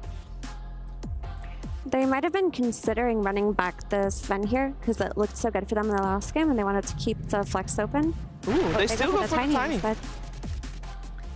I think that's fair. I forgot that this was in the pool just because it's always banned, especially against Quest. These are 2 supports on the side of OG that are very burstable and worth bursting if they do end up running the Snapfire as a support, which maybe this could be a Snap mid because we did see the Snap destroy a Tiny in the mid lane. I think it was actually Quest that was on the other end of that. So I don't know, maybe that's why Noob was willing to pick it here because he thinks like, okay, I know how to play against this matchup. I'm a Snapfire expert, something along those lines. And depending on what they pick up, it could even still be a flex. So do they lock in their other support now and then keep last pick for TA 2000? Is there... Because you could pick, theoretically, you could have also picked your carry here because you see the Doom matchup. But perhaps they just want to value the carry to carry. We have the win condition later in the draft and end with that. I mean, they have like the overall last pick, so they probably just take their support here. They go for the Batrider. I think their Rubik looked like a really great option for them, but we have seen Batrider go up in stocks. Also, this does keep the flex open because some Batriders were run mid in this tournament, and a lot of Tinies were run as position 4. I will also say that I like the response in terms of when you play against Doom, you want to be able to also start the fight yourself, right? Don't always be like, oh, let's wait, he's going to blink Doom someone. No, you have your own condition now. You can toss someone back. It makes it annoying for Doom. You can start your own fight with the bat. Yeah, honestly, I think both teams are getting what they need. I like what Quest have so far with the 4 picks for sure. That's a good point on the repositioning. The Tiny and the Bat both offering options because I feel like Doom, he just runs at you. He fights in a specific area. You want also Snapfire with the kisses. Like you want to lock people down in one spot. And even if Doom starts the fight, if you just move the fight to another location with the Bat and the Tiny, oftentimes that alone can be enough to win the fight against these particular type of heroes. And also these backline supports like Snapfire and Hoodwink, they've historically suffered against that because it's his job in a fight to go over the tree line and hunt these heroes and kill them and not make them able to cast multiple spells in a fight. It is a little bit different now though because Bat used to hunt Hoodwink in trees, but they removed the vision off of his sticky napalm, so it's a little bit easier for Hoodwink now. Okay, so they will at least run back the Invoker for BZM. Well, you can have Vessel again, you can rotate around. It's still quite annoying for some of these heroes. I will say it's susceptible. To me, already I can see that the mid game is very polarizing for either side. Like if they're ahead, they can really destroy the enemy team. But at least for now, you know, you need to set up. Your carry is going to be blind. It can maybe help offset like the carry to carry matchup a little bit. Your Invoker can gank, can give you an alacrity later. So it's classic OG. You have really strong supports too as an Invoker. You have a Snapfire and a Hoodwink. So you have a 3-man ball that you can always run around, right? And a lot of range damage to play with. The issue for Invoker though is like there is the lasso factor. Invoker does not like being repositioned into a fight. If he gets dragged in, if he gets tossed back, that could pose a huge problem. I'm looking at, maybe even for both sides, I'm looking at Lincoln's carries that get Aegis. I think Aegis is very good for, I mean, quite obviously, any carry would want to have it, but if you play against Doom and also if you play against Bat and Beastmaster, you're very much reliant on jumping one hero and getting him killed. So like if I'm looking at OG's carry pool, Morph is maybe a bit iffy, perhaps Beast's lane is too good, but I'm looking for a type of carry who can play high tempo and help you hit either buildings or Roach, because I think you're gonna need it. Yeah, I agree with that. I mean, there's still TA available for both sides, which is not the greatest Lincoln's carrier, but it is a good Roche taker. It's a little better against these like DPS heroes like Batrider and Tiny that used to be able to tear through the refraction. Now that that's just a shield, it doesn't really matter as much. How does a TA do against Beast in lane? Should be fine. But I'm also kind of looking at maybe even Quest wanted. Like maybe if you're OG, you want some Wind Ranger. Wind Ranger wouldn't be bad. We've seen Wind Ranger do great versus Beast on lane. I think Morphling just makes them... Okay, it is Morph. It makes them less sense because you just replicate, you take the Tiny stun. A lot of teams just morph into Tiny. And the Shard is going to be high value here on Morphling, right? You're going to be able to... It's going to help you versus Aura, versus Ice Pop, versus Tiny Avalanche, so... So if you're Quest, I feel like you want a hero like a carry that matches your timings, right? Minute 10, minute 15, you can be good. Jenkins already talked about the TA. I think TA versus Doom is kind of annoying for Doom because you do well. Ooh.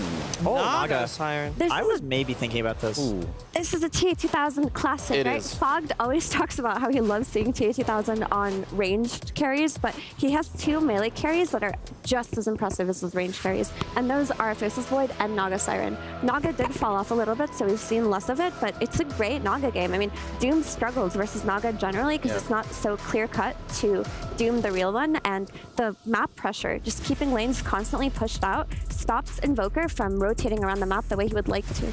Ooh, I feel like this is a very scary Naga pick for OG. Like you have Batrider that can abuse the map, say Tiny, Beast, you have good mid game, the Beast can heal too, or like you can save him from like the team fights as well. For me, it comes down a lot to like... Hero Naga as well. Yeah. Fights. It's a lot about like team fight, mid-game execution. If Whisper can get the Doom on Naga, I feel like that's kind of their condition to win fights, but that is not easy to replicate at all. Some great synergy also with Naga. Yeah, this is one of the best Naga picks that I've seen in a long time, actually. It makes a lot of sense for both fights and the strategy of the game, and for laning as well. This is like a one-to-one counter to the Doom. Playing Doom against Illusion Heroes is one of the most obnoxious things that you can deal with in the early game, and honestly, that's why I think part of the reason why Doom is so strong is that a lot of the Illusion Heroes are kind of dog right now. It's very easy to find a good Doom target. It's hard to Doom a Naga when the Illusions are so damn tanky. So, yeah, one of the best Naga players in the world and like a perfect Naga game. I got to go with Quest here. And the Orchid, I mean, it's like you're playing against Invoker, Morphling, Snap. Like your Orchid's going to be very high value as Naga. So in order to shut down this Naga, there is a lot on BZM plus both of his supports to just killer on lane. Well, they do like to play fast. Let's see how fast they can play against Quest. But already picked someone, Fogged. Here we go, ladies and gentlemen, coming into the deciding game now between OG and PSG Quest. Fogged, very exciting drafts coming in, especially with these last picks to end on both sides of things. What do you make of it, this sort of carry matchup that we're going to be ending up with here today, and who is going to be able to continue in this competition here at Riyadh Masters at the Esports World Cup, and who's going to be going home? It's a good question. It does look like a very, very good Naga Siren game, and it's been having some pretty good success at this tournament too when you can slow down the pace of the game versus some of these drafts. Tomato has been a beast on his Morphling though, so let's see how he's going to be able to do to withstand the pressure of multiple different things to reposition him, and a very strong overall draft that PSG Quest has to be able to fight early. So they have these 4 heroes that can fight very, very quick, while Naga Siren just farms. So they do have that benefit with this draft too. Yeah, I do like it.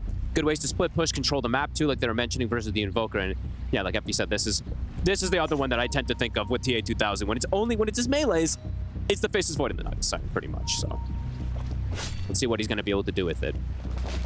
Can be a bit of that weird one if you do get put into this position early where you want to join and fight, but don't think he's going to look to join too early on with his team. He's going to be avoiding getting space because they can't fight as 4 as Omar. He'll be in some trouble. He will be able to get away. The double boars. They get to deny as well. Nicely done. TA 2000 sends an illusion also, so they'll deny 1 and they'll claim 2. So 2 for 1 bounty, since the other one was denied away. And overall, do you feel BZM on his Invoker should be set up for a better game this time around? Because we did see how far behind he fell in that previous one. It should be better because he doesn't have a jungle Venomancer unable to really contribute too much to help him overall, but there is repositioning, which can be a bit of a scare for the Invoker overall. If he does fall behind in some situations, they've got a lasso, they've got a tiny stun, and they don't have the greatest save in particular on OG. So let's see. They're starting as 3 bottom to try to secure the lane at the start here for Tomato. How long is this going to stay like this? How long can this stay like this with the 3 of them here? You don't want to stay too long in split triple experience. I wouldn't imagine that they want to stay around here too long, as Ari is taking quite a bit of a beating actually back from Omar. Secure maybe a first wave or 2, and then I would imagine they do look to split things up, but let's see. All right. Yeah. Ari is just going to take the TP up towards the top lane. Okay. I mean, interesting approach. Just don't want him to have a really hard time, I guess, at the level 1. And Whisper did get... He did get the lane pushing into his favor. He got the range creep kill first, so that is going to be okay for him. Mid. Noob. This is the one thing, too, is Noob is getting to play one of his best heroes. Like, for me, when I think about Noob, I think about Tiny, I think about Puck, and I think about Snapfire. So he is getting to play one of those top 3 for me as well, too. So overall, his matchup, and overall the hero that we've seen, still dominating in this tournament in a lot of situations. Does sometimes fall off, but overall, he always has effectiveness with crash landing.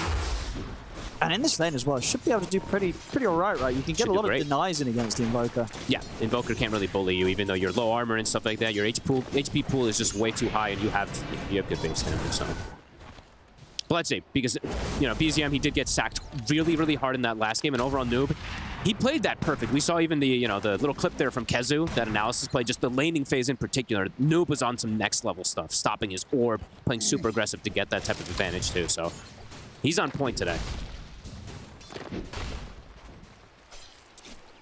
And let's see how they withstand also the Beastmaster, since they did put that triple lane bottom to start it off to be able to slow Malik down. This hero has also just been absolutely crazy in most of the situations that it does get picked, as we saw earlier from the Beastmaster. It's difficult to slow him down. He always tends to get that Aghanim's timing, so that's probably why they also wanted to have this Doom, just to try to potentially answer him in every situation. And what are sort of the options down the line for dealing with a farm Nagasari? Like, do OG have ways to fight Tier 2000 in the later stages if they're able to push it their quest? Yeah, I mean, if Tomato ends up having a good time, absolutely. Naga's a bit of a different kind of hero, where it can sometimes be a little bit weird to fight, even if you have this great farm. The itemization is natural to deal with the Morphling, because you do go that Manta Orchid route usually, so... But Morphling can also just, turn into Nagasari, split push and everything too, and also he's got some pretty good ones to turn into as well through the Tiny, so... As the items come out, the Morph, if he is able to get that farm, can absolutely withstand.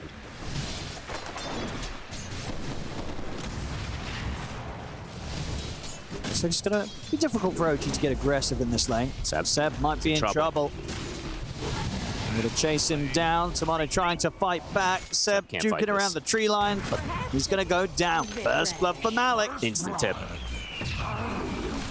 This Beastmaster is just too, even in lane, just applies so much pressure. And more bat that we're seeing. To be honest, I'm liking it. We saw Save is kind of the only one that's been making it work so much on the 4 position. There we did see a very beautiful bounce back. It's also in connection onto Ducalis. It might be able to have this kill. He's going to be able to turn and get the dual breath off. Is he going to take down? He lives. Carlos survives and he's ready for it as well. Has a salve to stick around in lane. That must have been like sub 10 HP or something like that. They almost brought him down. Nice bounces from Ari, but he does survive.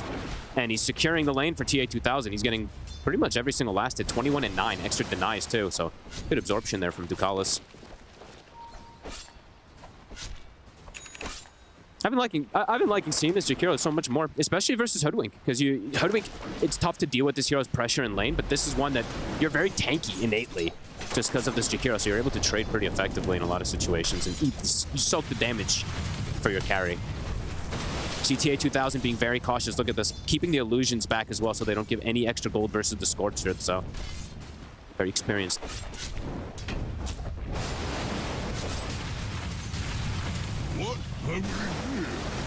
In the mid lane.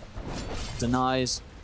Continue to favor that of Noob on his Tiny. So, we'll make sure that BZM doesn't have the easiest of times, but he's still able to farm on the Invoker. It's just going to be really what BZM does after the laning stage. It'll be way better than last time, at least in terms of him getting some scaling in particular, because he literally just, it felt like from this point in the last game, he just started ghost walking and was running around everywhere.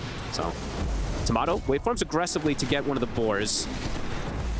Not going to get punished for it. He's got the 20 stick. And they're getting those stacks going. So other thing to always watch, even though Malik is having a very good lane bottom, I'm seeing Omar back up, get the stacks. They also have the boar. So they're stacking with the boar on the right side, and the Bat Rider is double stacking both of these camps. So they're going to have some pretty crazy ones to enable that timing, of course, for the Beastmaster. And the Tiny can even now back up and take some of them as well. So he can take the triangle stacks while the Beast takes the right stacks. We're getting a very, very good start here on the side of PSG Quest in terms of economy. And I would say for the side of OG, they don't have the easiest way to steal stacks. Invoker is not one that just waltzes in and, you know, like we see from these Sand Kings, you just stinger it, stun it, it's gone or something. So if they do want to contest those stacks, they're going to have to bring quite a lot of heroes. And sometimes you do that versus a beast and you just lose more than you gain, as we saw from, you know, Quest in particular in the first game. They tried to contest the beast stacks and they lost the game immediately right there. So. And Naga Siren free farming in the lane is really not something that I think OG would want to be able to see. I mean, they're bringing both supports down towards the bottom. Whisper's left on his own. It just means a quick and easy kill for PSG Quest to clean up. It's feeling like a very, very good start for them. So say spotting out the stacks, but what can they do about it? Ari, I mean, he's just dead. The toss damage coming in there. I mean, he is indeed just straight up dead. They're bringing so many heroes to try to contest this. So you can find Malik waveform forward from Tomato. Malik will fall, so OG, they get something out of this. This is an unexpected type of rotation, swinging the Morph over to try to contest stacks. Very cool. They will lose their Wisdom Rune out of it, though. Ducalis was able to sneak over there because there's so much attention being put onto the stacks. Can they kill him? They should be able to. He's just got the 1-1 charge. I mean, Tier 2000 is coming over just to see if he can help out, but doesn't seem to be the case. Damage is done. He got the Wisdom. So they got double Wisdom Runes. They've secured their stacks as well, too. OG trying to contest it, but not able to get too much out of it. Just a kill, of course. Tier 2000 trying to fight against Whisper. Doesn't quite have the damage to do so. Needs to respect the fact that Ari's around still. OG also not having enough damage really to threaten the Naga Siren at this stage of the game. Tier 2000 just continue with the free farm. Same except for Tomato. Both carries are off to a very good start.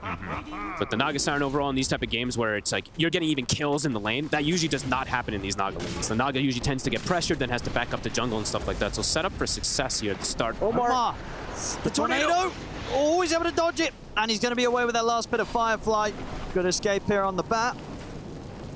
And look at these stacks. They're starting to get worked on. BZM, he's just going to run in to try to contest it. Might actually be able to claim a couple of them here. Another toss here for Noob's able to take down Ari. And BZM actually takes a ton of damage just from the creeps, but they're, yeah, the hard camp is low, and he's looking to pressure around bottom. Rotation's coming. Nope. He's straight in onto 7. As the setup walks in, gets the Avalanche toss combo off. Noob starting to really get the ball rolling here on his Tiny. Oh, yeah. And he can maybe even stay around here. They can refill the bottle. He's gotten amp damage with the toss. The damage is ridiculous. If they catch Tomato, they could just go for the kill here. And TA2000, they're looking to make a move onto him with the rotation. The Doom gets stopped. Oh, it's a beautiful ice buff from Ducalis indeed. Putting a stop mid-cast animation to that Doom. Was trying to get out, and indeed Tomato left on his own. The Avalanche yeah, they've got him under the tower. The focus that OG put up on that top lane, where they weren't successful in even getting a kill, they leave Tomato vulnerable. It's probably one of the best starts you can imagine here for this side of Quest. Dominating the bottom lane. 2 components are ready for Malik, and he's got the stacks to go back to. They want to try to slow him down. BZM needs to get the successful rotation. Should have a pretty good shot here with the 3 of them. Malik indeed will get taken out. So OG finally able to strike back. At a necessary time to at least slow down the Beastmaster, but he does have crazy stacks to be able to go back to and catch up. And the Naga Siren now at this point can just back up and go to jungle and farm. So it's going to be a tough situation for OG to make moves around, especially since they lost the double wisdom. So the supports, they're suffering. And the supports on the side of PSG Quest. Can we actually bring up the stacks again? Apologies. I don't know if we did it just a second ago and I missed it, but there's an unbelievable amount of stacks that everybody's been doing here. So they have 12 stacks already picked up versus the 1 on the side of OG. So they'll be able to get the farm not only on these cores, but the supports, of course, benefiting as well, on top of those wisdom runes that they claim. So pretty much perfect early game that you could want here on the side of PSG Quest. Tomato is farming, but the Naga Siren has got away with absolute free farm versus a Doom and Hoodwink lane. And it's like for OG, they just can't afford to have the game go as similar trajectory as what the last game, right? Where Tomato was farming, he was keeping up, but Whisper and BZM, they were falling behind. And already it's early days. Fastest. That's 230 matches. That is a big pull to sort of get that record out. Got a power rune too, and Whisper has shown himself. They need to jump. They've got the follow-up ice buff from Macropie as well. Noob, he is ready to really stay in the competition and knock OG out with these sort of plays. He's gotten one of his top 3 heroes, and he is absolutely killing those timings, and he's potentially looking for more. He's able to now just be super active, and it's not going to sack him much. In comparison for BZM, he can get sacked if he does make rotations and doesn't get the connection like this, because it's just easier for the Tiny, it feels, with this broken toss. It gets these kills. And he just, Noob. He's got the blink so early, so he can just keep doing this. Tries to see if he can catch Tomato off guard there, but Tomato did have enough strength, shifted up. BZM waiting in the wings to see if they can maybe try and go for an attempt onto Noob. Got kisses. Coming in as well, Noob. And they've got the toss. They'll be able to take him out. We'll lose in return. Ari. They do use a roar and a lasso there. They really wanted that Hope Wing dead. A nice tip there from Tomato as Tomato utilizes the toss back towards his Noob. He was kind of high-fiving them, maybe thinking that they did not have the damage coming in, but I believe Seb had just hit 6, so the kisses came in. Don't believe Noob saw that one coming. BCM. He's going for plays here aggressively. Omar. It's going to be close. Not quite. The tornado, though. That'll do it. Nice knock. Got BZM. Makes up for it right after I was saying he does have a harder time of getting these kills. He will be able to get them right afterwards. The rotation, it's clean, and now he does have Vessel. So it does potentially have extra damage to be able to go through this Tiny as well. OG striking back quick. But the Naga Siren is free far. And tough to find him at this point. Looks like they're going to try and smoke you. Now with the two of them, and the BZM feels strong. Oh, I like this. Now they're looking for the Naga Siren. They don't have the kisses. Tier 2000. See if they have the damage to even... If they do find him, if they even can kill him with just those two, they might need the third. And it looks like PSG Quest, they're reading this movement. TA 2000. Checking if the real one, they might just be able to catch him. He gets the song, though. Oh, TP's coming in. Do they want to fight or they want to run? They're going to be able to line this up here onto the two of them. They also have an avalanche ready to come in the toss. Indeed, bringing them over. Gets both of them caught in a Macropire. BZM and Whisper dead. Seb, they try for the TP out. They got any way to stop it? They don't, so Seb will escape. But the two cores, they're taken down. Great play from TA 2000. And he hides in like the tree line there for a split second after he gets spotted from the Doom. Beautiful song to set up. They have a great lineup for this song. Always when you have Jakiro, you're gonna have these situations happening. It couldn't be even, you couldn't ask for better, even with the toss coming in too. They just lined it up on all three. They could have gotten all 3 kills if Omar did save that lasso, but either way, he wanted to get the bigger kills. And they did, right. You know, as we said, if BZM and Whisper start to fall behind, yeah, he feels how good that setup was. It was a spicy 2000. And now up to 8K. It's fast how much he's farming. And he is going to queue up that Orchid next, so can get aggressive. And Malik, he's got the axe. Not the fastest one, I believe, of the tournament, but a pretty darn quick one as well, as he has these stacks to go back to. Oh! We're getting the Doom Radiance fault. Are we actually? Oh. I guess they're trying to think of solutions versus Nagasan, right? Okay. Okay, that is very greedy. Why? Because you just die, or? Yeah, you're very fragile. Are you actually going to be able to utilize a Radiance versus such high burst damage? I don't know about this one, because he's 1400 HP versus a Tiny, and this Bat and Beast who do steal crazy amounts of damage. Maybe they're feeling desperate, because the early game, I think they expected it to go a bit better, and so far it's just been PSG Quest being able to get more out of the map. This Naga Siren is getting out of control. The Beast has farmed these stacks. Yeah, I mean, maybe they feel as a team that, you know, BZM, even though he got really nice early kills, just the nature of the mid-invoker, like, you're likely to fall behind. They just need to have that second core that is going to be able to scale. I don't know. It might just be that they're just thinking about those items to deal with Naga, because it's like Shiva's Radiance and stuff like that. But Shiva's feels like it's just a more natural build-up, especially with the Doom, because you'd be more okay with just going for the Veil into Shiva's. Yeah, because that's what we've seen on most of these Dooms, even not versus the Illusion Hero. So, I mean, we'll see. He might change it up. He's yet to spend it, Whisper. He's got 3,700 gold in the bank. Malik, the kisses are coming out. A backup comes in. Malik will fall, so Noob can get him return. He's able to take down Ari. BZM should be able to get out of here with this tornado. Okay, good hit. They'll lose their ward for it. Can they disengage successfully? Omar looking perhaps for an opportunity here. And he'll find Seth. Yeah, we'll go for that. It's a pretty easy one. Able to drag him over into the hands of Noob. Punch. That ward probably will get dewarded as well, too. So playing around that vision that they have there as they strike back quickly. Tomato getting closer and closer to the Manta. So we'll have the answer versus the Orchid that's going to be coming out from TA 2000 in moments. But yeah, those other 2 cores, the Invoker is falling behind again. And I'm just waiting to see if Whisper does commit for this Radiance. I don't know. Not the biggest fan of it, but it's going to be tempting. Anytime you have like 4,300 gold, you're like, why not Radiance? Yeah, but that's you. I mean, it's versus the Naga, so I can understand why he's potentially thinking You're just about worried it, that he's just going to die. I think he's just going to get popped. Because he is also quite under-leveled at this point, too, and it's not going to come at the fastest timing either for this Radiant. Still get the Gallus. Those two dragons crash together. Yeah, his lineup also has synergy with the Shivas and stuff like that. That's why I was just expecting the kind of normal build-up from him, but he's queuing up some other items, so it might just be a bait. Yeah, let's see if it is. He buys it. He buys it. It is not a bait. The Radiance is out. Hey, can we get a stat on that one? Do we see any other Dooms go Radiance Rush or not at all? Have there been any other games or is it the only game? Maybe I'm wrong. Let me see. I don't think so. We might be able to bring it up in terms of timings. It seems like a whisper-only kind of thing. Okay. Bit crazy, but yeah, we'll have to see if it does end up working out for him. Faster than one fastest other match. One match.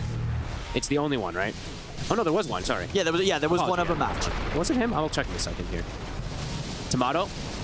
Forcing issue here has Manta. By the silence. With the Manta at the ready. Quest, they're able to hold back. They're not able to get a grab on them. Yeah, this is an interesting one.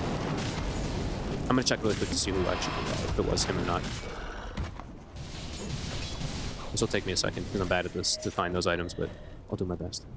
I think it was Roshan, OG. Might be behind, but they feel that they can take this down quick enough. With the morphling around, Tomato here to help out. They should be okay to do this. Okay, maybe looking to just play around the timing of the Radiance and fight along with it, since it does feel strong versus the Naga and stuff like that in this instance. And does, like you said, does want to continue to try to scale since his Invoker is falling behind. I mean, we'll see. We'll see if it does end up paying off or not. I'm getting a bit scared about committing for the roast. They don't want to. Or at least they're being very hesitant. Tomato's going to start giving it another go. It's not super fast. No, but PSG Quest not really looking to react over there. They look like everyone's just farming and hitting creeps elsewhere and just maximizing. So we'll go down. But a 7K lead for PSG Quest. They're just getting so much out of the map. Everybody's hitting Tier creeps. 2000 in particular, of course, having a flawless time on the Naga Siren, 102.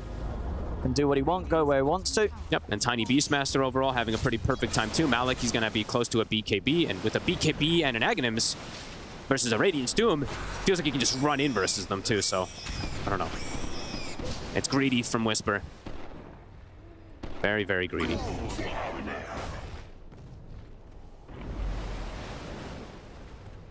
And PSG Quest, not too fussed about anything. The gold lead just continues to grow. Looking to play around it. Play around more around the Naga Siren here. Ducalis is sitting behind him as well. Max Ice Path at the ready for the combos. Ward is placed down. Will get taken out immediately. And they'll disengage. BZM is just super far behind now. Just constantly making moves. He's 4-1 and 2, but it's a similar situation as last time where he has 50 last hits at the 19-minute mark.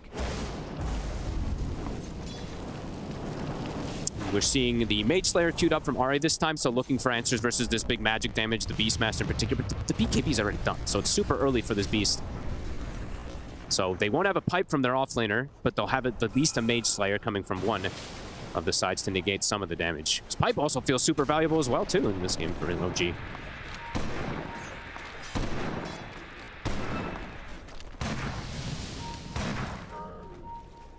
This slowed down.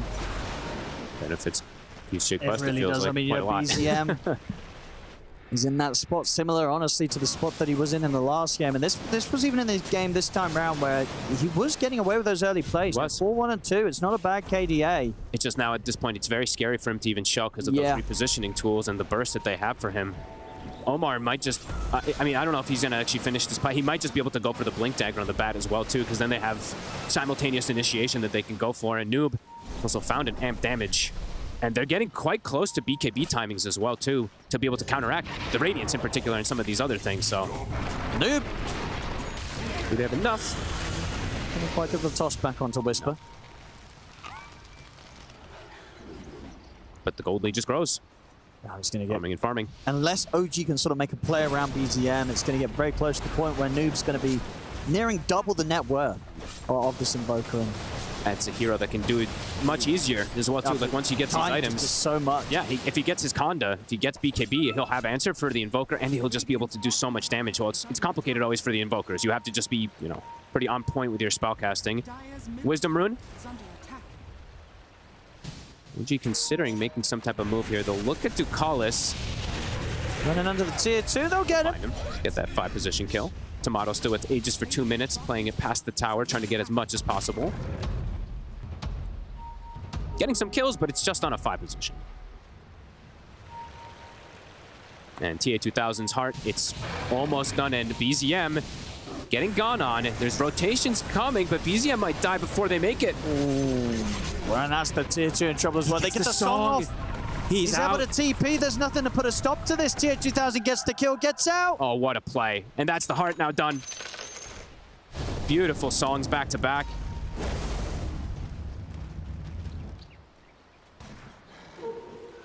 Aegis, we're seeing that difference in gold loss there from the power plates. 4K. The PSG Quest are just able to make the easier moves around the map, splitting up, even finding opportunities to kill the Invoker. 16,000 net worth on this Naga Siren. These timings are some of the faster ones. I don't think I've seen a Manta, Heart, Orchid at 22. Yeah, do we get the heart shot? Oh, I guess we'll get it out when it gets delivered. We'll be able to see the timing. Yeah. This is way faster than the last one that I saw. Is it the fastest? I think so. Because he's gotten kills in it. He has 350 CS. I think it's the fastest. Let's have a look. Is it the fastest? I bet you a shawarma. Let's have a look. Let's have a look. Let's have a look. Oh, wait, that's just the heart, though. So they could have rushed it before something else, too. So maybe in a game someone went like Manta Heart and didn't go Orchid or something. All right, whatever. I owe you a shawarma. Probably I owe you one in this sort of game where you're getting those, I think those 3 items together probably is the fastest time. Fair enough. And Omar, he actually did go for the pipe. I thought he might just go for Blink because they're just going to go for the Invoker, but I guess they feel like it's enough that they have the Blink on the Beastmaster and the Tiny. They have these auras. There's the Blink. He got the setup. Oh, the Centaur even working with Malik. It helps out. Macropyre's down as well. They're able to burn through BZM. His game continues to suffer. This game is rough. It feels similar now to that last game where it's Tomato versus the world. It is. And it's a game where it's not an easy one for Amorph by any means to solo carry versus BKB piercing, double disables, tons of burst, and a Naga counter pick matchup. Yeah, this game is completely in the hands of PSG Quest right now. Yeah, I don't know. And as Radiance just doesn't feel like it's done much of anything. Well, they're going in, and now they're going out. And I'll tell you what, Whisper's going to get out. Ari, on the other hand, he won't. He'll get a kill. He'll get a kill. But he'll get support for support. Use the wall for that. Tomato just trying to pick up what farm he can here as the more into the Naga Siren. Yeah, I like it. He was able actually to find someone to actually replicate into, so can get a little bit of extra farm because he needs it desperately in this game. I mean, how is it that in both these games do you feel that BZM has just fallen so far behind? Is he just too focused on looking for kills? Does he sort of need to take some time out of his schedule to actually hit some creeps? Like, why does the Invoker always fall this far behind? It can also just be because they're playing very farmy on the Doom and everything, too, that he feels forced to make these moves. And this time... Oh, that's a kill right there. They're able to get the jump burst onto Tomato.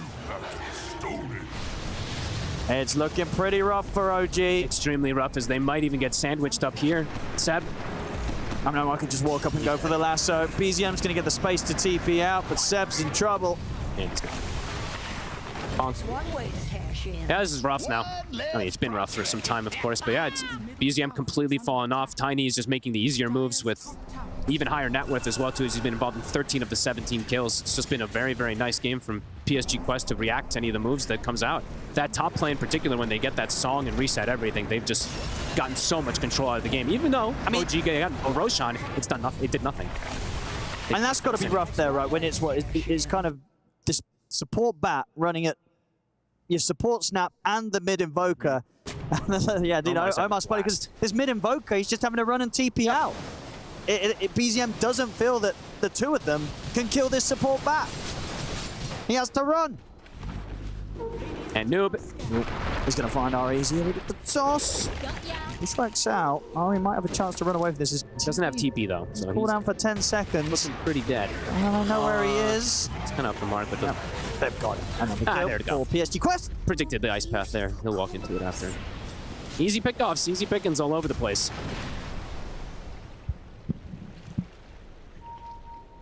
What do OG do?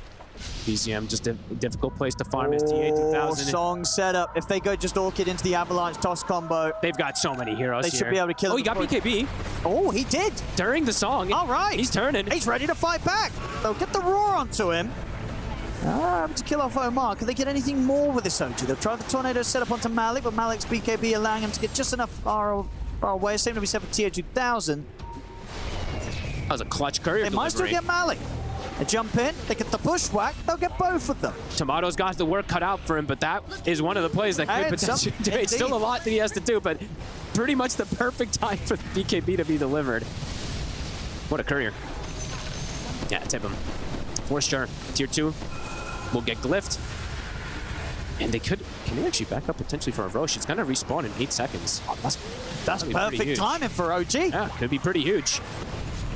I mean, TA2000 can look to pressure the map out of it too, and he's going to be getting close to a butterfly. They are scouting the Roche. It will spawn. See if they want to make the call to head over there and try and take it. I imagine they have to do some type of these desperate moves still. So yeah, you go for this Roche. I mean, just yeah, ideal Roshan respawning time here for OG. It's like Gaben, you know, just giving it to them a little bit there for the Roche at least. And the BKB timing pretty much perfect. I mean, Tomato said he's got his work cut out for him. Could have asked for a better opportunity when they're falling behind like this. And BZM was in area too to throw the alacrity on into him too, so he did good physical damage.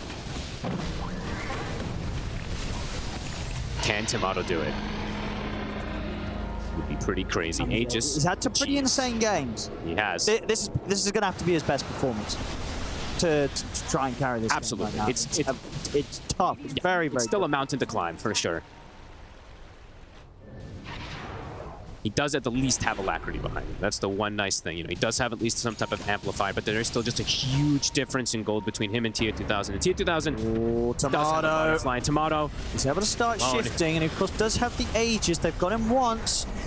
They have a lasso. He can't get out.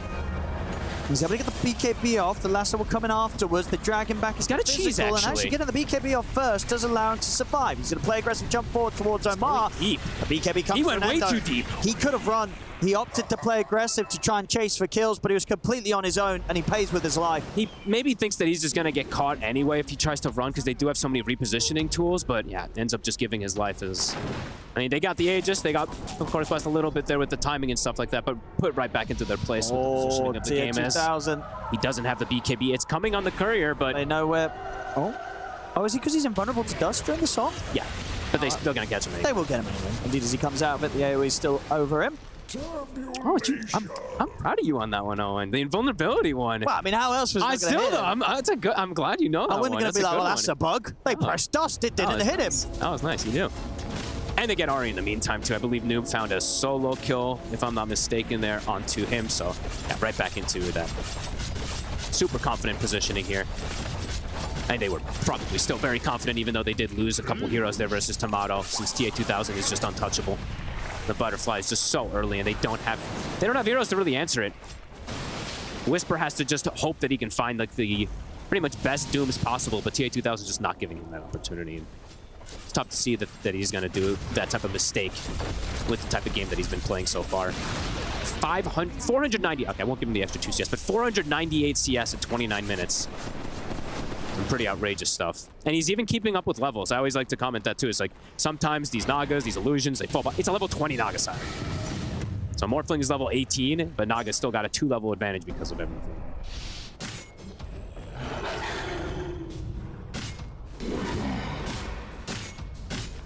PSG Quest. Imagine, yeah, just waiting for Noob to get his next item done. Yep, they're close to a couple of them, right? He's got so much money ready to spend up towards the Kanda. Yep. They'll look for the Tormentor. Shiva's for Malik, level 20 talents for him in a second as well. Noob about to hit 20 also on top of, yeah, pretty much that full Kanda. He's like to sell the bottle, which you might just do. Could look to put even more pressure out here. BKB also on TA2000. This could be the call for them to just completely dominate the map. OG gonna group up. They're gonna try to look for something here, but it's already getting gone on Whisper. He's ready with the setup. He's able to grab the Doom straight away. Whisper. That's the BKB off. Can't get the Doom out. He dies too quickly. He is in, and he is got him with the roar. They're going to turn towards him. The roar will come to an end. Tomato now having to back up with the remainder of the BKB, but indeed he's gone. trying to desperately find some sort of a fight, OG. Tomato getting involved. The song. And they catch the snap. TO2000 is able to put an end to the escape attempts here from the snap. A Seb also to fall. They're getting very desperate here, OG. That was they're running into these fights. Yeah, I mean the last two waveforms in particular just aggressively put in even after Aegis and stuff like that. You can see as Whisper shows up, doesn't even get to do much of it. I mean, literally doesn't do anything as he gets completely comboed. Beautiful game from PSG Quest. Elite damage coming out from the Tiny. Very nice. That could just be it. I mean, it's going to be very close to it. They're going to take this mid set of racks. I mean, OG, they'll probably have one more fight left in them. This Naga Siren pick was just way too good. TO2000 has been completely uncontested from start to finish of this game. And his team being able to just make the moves, mostly without him, but even when TO2000 was able to find some, he did get a couple solo kills as well, too. They've just played this beautifully, and I have to credit, credit everybody, of course, but they did get, on top of doing very well in their lanes, they had, what, 12 to 15 to 18 stacks or something in the first 20 minutes that OG, they just weren't able to contest, really. Gonna give it one more shot here, OG. Maybe their final one of the tournament. Does feel like the last hurrah. Can they redeem the state of this game? Down 24k net worth. You see TO2000 really brought through the Naga Siren the once. I mean, can Whisper get a Doom off is the question. Because have we even seen one? I don't even think so. Was it a one? I don't know if we have. I don't even think we saw one, right? My mind is... I don't know if we have this game. He's not been able to... No? Yeah, one of the roughest. Not been easy for him. Oh, don't do it. Don't. Yeah, it's an illusion. They know exactly where they are. TA2000 does get hit on his real hero. Whisper was potentially looking for a jump, but he's just straight in onto Whisper. Whisper will get the Doom at this time, but he's not. He's dead. And there's no threat to the Tiny. And now with the song set up, they're ready to go for more. BK's going to come up with BZM, but the roar there from Malik comes in straight away. The buybacks are available. They're probably going to have to use the emoji, but they're losing Ari. Tomato puts the BKB. He's having a BKB TP out of this. Will he get away in time? He will. Jump forwards with low ground. Noob's able to catch Seb on the back lines, who's trying to sit there and lay down the Mortimer's kisses. Godlike now for Noob. They can't even get these spells off onto proper targets or anything. I mean, the Doom does come out, but yeah, TA2000 just tanks it. Oh, sorry, Noob just tanks it for TA2000, and it probably wouldn't have even mattered if they catch it onto the Naga Siren there as Quest just continue their reign. Yeah, they really do. They completely smashed this game. PSG Quest. Beautiful game plan. Fantastic stuff. Yeah, the draft and the play. I mean, OG just completely crumbling. Once again, as in game 2, now BZM and Whisper just falling behind. They've had a rough series. I mean, the itemization, definitely, the Radiance just felt like it's so greedy that it just played perfectly into PSG Quest's hands. They didn't have any form, I feel like it just hurt BZM trying to make moves to make up for that they don't have this offlaner making plays and stuff like that. I don't know how much it would have mattered because of how well PSG Quest did, but it definitely didn't help. He's looking for a target. They'll find one straight away. Get the toss back onto Tomato. He's caught with a stun. They've got him. He's out for 60 seconds. No buyback on Tomato. PSG Quest, they continue to push forward. BZM trying to escape the Tiny. The turn with the Tornado is not able to clip onto the Noob Tiny or the Omar bat, as he'll also fall. 3 dead without buybacks. Quest, they're continuing towards the end of this game, looking to knock OG out of the tournament, and there it is. GG is called. PSG Quest take the game, take the series. They'll be moving on, and OG is the end of their run here at Riyadh Masters. Beautiful game. From start to finish, the draft couldn't ask for a better one there, a better Naga Siren pick. We haven't seen TA2000 bust it out too much, but I don't think you could have asked for a better game from him. It's flawless. 6-0 and 7 on him. He gets early kills, but overall in particular, you have to highlight the Noob Tiny. Right? He got one of his top 3 heroes, 15-1 and he decimated the game. Like BZM wasn't even able to show in lanes multiple times. They did kill him that one time bottom, but I feel like he kind of killed himself bottom because he was high-fiving them and stuff like that. Ends up getting brought down the once, but overall, a fantastic game plan from PSG Quest. Yeah. Malik as well. Yeah, one of those games where you get the Beastmaster, lay it down the draft. Feels pretty good that was left in and he's still able to grab it. Yeah, how much I actually needed to see some of these damage numbers, and I couldn't believe how many stacks that they were able to get, and also just there was no way for them to really contest the stacks, as we saw there. They tried to walk in once to contest, and then yeah, they just get so much out of it. They lose their double wisdom runes at the start too, so the momentum for PSG Quest started so early on in this Absolutely. And yeah, maybe for PSG Quest, less of the bruise stuff and more of the game 2 and the game 3. When they do the classic quest stuff, they look fantastic. PSG Quest, series to them, 2-1. We'll head over to the stage for a post-game interview. Thank you very much. I am joined by Noob of PSG Quest. Congratulations, man. You've done it yet again. Top 8 at Riyadh Masters. How are you feeling right now? It feels amazing. We worked hard and it's paying off. So let's go more. We want to win more. I am happy to see it happen yet again, although unfortunately as a result of your victory, OG's journey has ended. So Seb, if you don't mind, could we get your key passed over to Noob as OG's journey ends here, but sportsmanship the whole way around as Seb does have a smile on his face. Thank you so much, gentlemen, and Noob, congratulations yet again. And I want to praise you. You're tossing it up in the air much like you're tiny, dude. You got to be feeling yourself in that game 3. You may not know the stat, but that was one of the fastest blink daggers ever achieved during this tournament. Were you actually like in the zone? You could tell that like, man, I'm feeling it. I had a pretty good lane. I think BGM has having a rough time this tournament. He's playing a bit worse. He's usually better. And I was feeling it. I played really good and it's paid off. Yeah. It seems that you were not afraid of the Invoker in Game 2 and Game 3.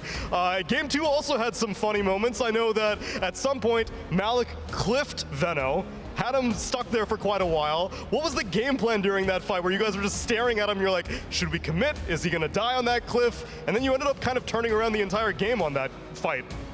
We wanted to burst someone else. We ran into Veno and somehow we ended up on a cliff, and then we were screaming like, totally ignore him, try to stop his TP and fully ignore him, and it was amazing. It turned the game, yeah, it was pretty funny. And overall, I want to ask about your energy levels. This has been a very long tournament for you. All the way through play-ins, you are now the only play-in team to still be remaining in the tournament. Thankfully, you guys got 2 days off before this match happened on stage. I imagine that probably helped you guys recharge a little bit, right? I mean, for me, I would rather play before without break because we're in the mood and we're ready to play. But overall, we're usually playing tournaments from the start and we need to go from qualifiers, so we're kind of used to it. But yeah, overall, it's pretty tiring, I would say. So then do you have the energy to take on Team Spirit as your next opponent? Hopefully we're ready and we will beat them. I can't wait to see it happen. Noob, congratulations yet again. We'll get the crushing process started and we'll pass it back to the studio. Thank you very much, Tsunami and Noob. This game 3 was, I would say, the crowning achievement from the series. Quest, you could see that they just powered up throughout this series, and they had every lane in their hands. And I think from a fairly early on time, they realized this game was in their hands, and they just played better because of it, Kezu. Yeah, honestly, we all liked their draft. We all thought their Naga last pick was insane. Also, the performance from TA2000.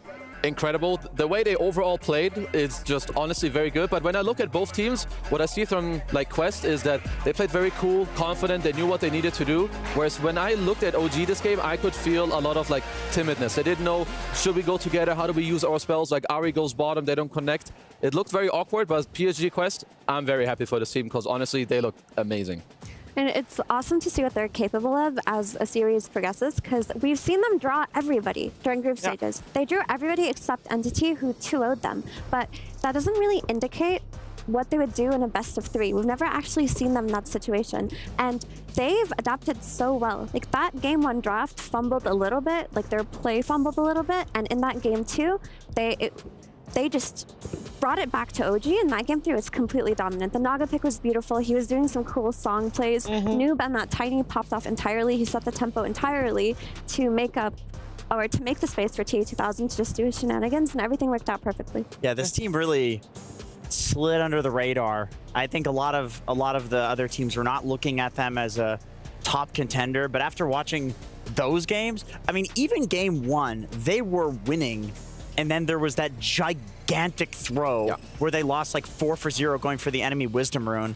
And I don't know about you, but I feel like if I'm in a pub and that happens, it's just like, okay, that's when we lost. There's not much you can do after that point. 4-0 at that point in the game in Dota is just like, untenable. And I'm sure that's what their comms were like too. But that's the sort of thing that could snowball, and then game 2, you get outdrafted, it goes a little bad, you kind of feel those emotions like, oh, we're losing again.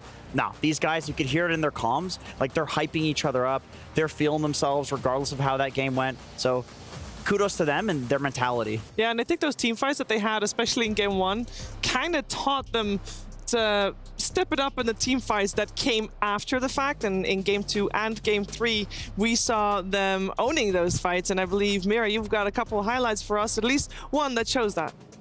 Yeah, I wanted to highlight this play down here by TA2002. BZM went bottom to push, so he pushes out the bot lane with his illusions, right? Goes into the jungle, farms that. BZM TPs to just clear this wave, but TA2000 with his Orchid, with his Nut, kills the Invoker, forces 2 TPs from the Hoodwink and from the Aegis Morphling. The Aegis Morphling was farming on another side of the map, so to bring him down there already is huge. But not just that, he doesn't TP instantly. He doesn't song TP instantly after the kill. He waits a little bit. They go on him, so then he songs, but he also forces the Mortar's Kisses. They all TP in. This guy's good. This guy's good. So, yeah. So he knows this hero's limits very well, but that kind of macro play is what elevated Quest in this series. That was literally my thoughts as I was watching it. I was just like, dude, this guy's so good. Like, this is really good Dota. If your carry at any point in the game is getting a solo kill, you're like, let's go. Thank goodness, like, we got this game in the He bag. got rightfully tipped after that. That was a complimentary tip, like, oh, well played, absolutely, well played. Absolutely deserved. Yeah, which good play did you highlight, Kezu? I have something that was good for OG, but also to show like all the, you know, small little things that can go into a play like this. So we have the tech here. I want to highlight the minimap right now. This is Quest Ward that they have here, and at the same time you can also see that right above you see 2 illusions from Morphling, which means that Tomato did actually already use his Manta style. Yeah. So we're gonna play the clip and we're gonna see here, you know, TA2000, they're gonna move into the triangle here. So just this alone, if they had seen this Manta, maybe someone calls out, he has no Manta, you can Orchid him, we can kill him, you know, then maybe this play wouldn't happen at all. But either way, what happens for now is you have a song, they want to kill him. They know sure he has Manta, but they know he doesn't have a BKB yet, until this little monkey here flies over. That's a donkey? Okay, the little donkey comes over. Thank you, Shiver. Because what happens here is that my friend, look, he gets a BKB. And this is why Dota sometimes can be so clutch, because only because of the BKB can they man up, he gets Alacrity, he gets a couple kills, and just goes to show you, if you're carry and sometimes you miss maybe, if he had 2 less CS, maybe 1, he wouldn't have this BKB here. This play can happen. Practice your last hitting, and this was only, you know, one of the good things OG did in this game, because unluckily for them, the rest just wasn't good enough. To be fair, that could have been quite a bit more disastrous for Quest given what happened, because it's like you said, they see the Manta being used and they're like, he's got no BKB, let's go on. Little do they know the monkey was right there with the BKB. Monkey. Donkey. It wasn't even Flying using any skin or cosmetic on the courier. It's the default donkey. I respect that. It's actually a Giga Chad move from Tomato. That's very cool. It's from the good old days where cores don't care about couriers because they don't have to buy them. Yeah. We've seen that a lot, though, at this tournament. Just sorry to interrupt. No, go for it. I just realized we're still talking about the couriers. Actually, take it back, Shiver. No, go for it, please. Okay, we've seen a lot in this tournament when the losing team is dependent on a BKB timing to do anything, like OG just did very well. They're often just going to lose the game because you want to be able to fight before BKBs in this patch. And by the time you do have a BKB, you're lacking damage in some other aspect. And it's just a theme that I've noticed throughout this tournament. A theme that I noticed, especially in Game 3, and to be honest, throughout the series, is that we can make a case for every single player on PSG Quest to be the most valuable player, our PlayStation MVP. Literally, you can pick anyone you want, and you can make a case. We ended up choosing TA2000. I think, Kezu, this one just a little bit ahead of the rest. I mean, he just played incredibly well, right? On like, he played well on his Naga, he played well on his Faces Void too. So overall, like, he just did like incredible. His itemization, what he did, the song TP out. And wow, look who's here. Look who's here with us. TA2000. Congratulations on the series. That was fantastic. How do you feel? How are you doing? I feel good. Expected win. Don't think OG is strong now, so expected. You're confident? Okay, but then what about game 1? Because that didn't go according to plan. It's boring to play 0-0. Wanted to start from 0-1 to make game interesting, say serious. I respect that. If that's a carry player opinion, I respect that. All right, I want them to win the tournament after hearing that. Because every carry player, 0-0, 20 minutes into the game. It's BS. But, yeah, 0-0 on the scoreline mid-series. I mean, you just wanted to do it hard mode. Yeah. It's our mentality. Go to worst spot and play. So I have a follow-up question to that. Is that why you guys picked Brood in game 1? Because you wanted to have default loss? Yeah. Okay. No, but then, so let me ask more about it. So game 1, I personally prefer the OG draft in that game. I think if you guys make one mistake, you will probably lose. But can you tell me from your perspective, like what you guys needed to do? Is it just avoid the one throw, enemy wisdom rune, and then you win, or what's the deal? That's exactly what happened. We was winning, I think game 1, minute 10, but we wanted to make good move to kill Beast, and they will TP 1 by 1, follow dying. But we messed up gank. Omar was very far from Void Spirit, and 1 by 1 we just die like noobs. So if it moves works, I think game over right here. Okay, what do you do as a carry player when your team, all 4 of them die, and you're just like... Say good job. Well done, guys. Okay, go next. Go next. Okay, we have a replay for you. I wanted to ask you... Look at the screen right there. I want to pick your brain on this. So you TP in here, you use the illusion to scout, or you don't TP in, but you song, you catch 3 heroes. I want to know what you feel, what you do. What do you say to your team in this moment? I was scared. And then I realized I don't understand this real hero. I'm calling TPS. I skill song and we just kill them. So oh, you actually leveled up and skilled song for that? No, I have skill point. Oh, okay. Very nice. Candid. Yeah, and it must be nice having teammates that instantly react. I think some people at home might be very jealous at that. In game number 3, I was curious how far in advance you guys wanted to go for the Naga? Like, was it a plan from the get-go? No, we come up with Naga last second, I think. We didn't planning this. We don't know what to pick, and we're like, oh, Naga. Go. We thought it was like pretty much a perfect Naga game. Yeah. Do you agree with that? Yeah, it's kind of good. I have good lanes, they can clean illusions, they can scout me, it's perfect game. Also in the 3rd game, like just now, you guys were up like 5 to 6k gold, but you gave up Roche for free. It looked like a conscious choice. You let them have Roshan. Yeah. Can you speak more, like you guys know that you will just win, like it doesn't matter if they have Aegis, or how did you guys communicate in that moment? First Roche, we was planning to give up, because they will lost much more to hitting it. And second, I think we missed some spells, and we decided, okay, guys, do the same. But second, we should fight. First, it's okay to give up. Okay, understood. You say you were very confident going up against OG today. You've probably seen the brackets. No, I don't know who we play now. Do you want to know? Yeah, okay. Okay. It's Team Spirit. My friend. How do you feel about going up against Team Spirit? Last year, you know what team only beat Spirit? Was it you? Yeah. Nice. Oh, okay. Nice. Oh, that's some good information. I can't wait to see that. But seemingly also then confident against Team Spirit here. I just want us to play good. I don't care if we win or lose. Well, today you definitely play good. You are our PlayStation MVP of the series, and can't wait to see you play again in the lower bracket. Thank you so much for joining us. Thank you. Thank you. You get a free PlayStation. I'll take it. No, you don't. You don't get a free PlayStation. No, you don't. He doesn't get a free PlayStation. I want his PlayStation. I owe him one now because I said that. No, guys. Obviously, it's all smiles for us because we just saw some great Dota being played, and PSG Quest moving forward. It gives everybody good vibes, but at the other side, at the flip side of the coin, is a team that gets eliminated here from Riyadh Masters, and we will show that too here with Seb. Thank you very much. I am joined by Seb of OG, where unfortunately the journey ends here for OG. A heck of a game that you guys put on. What's going through your head right now as this tournament kind of is ending for you?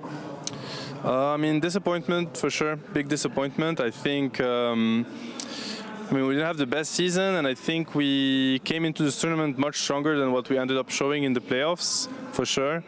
So yeah, no, just big disappointment, honestly. I think the Dota we built when we came in Not today. I think today we were heavily underperformed against Tundra, also slightly.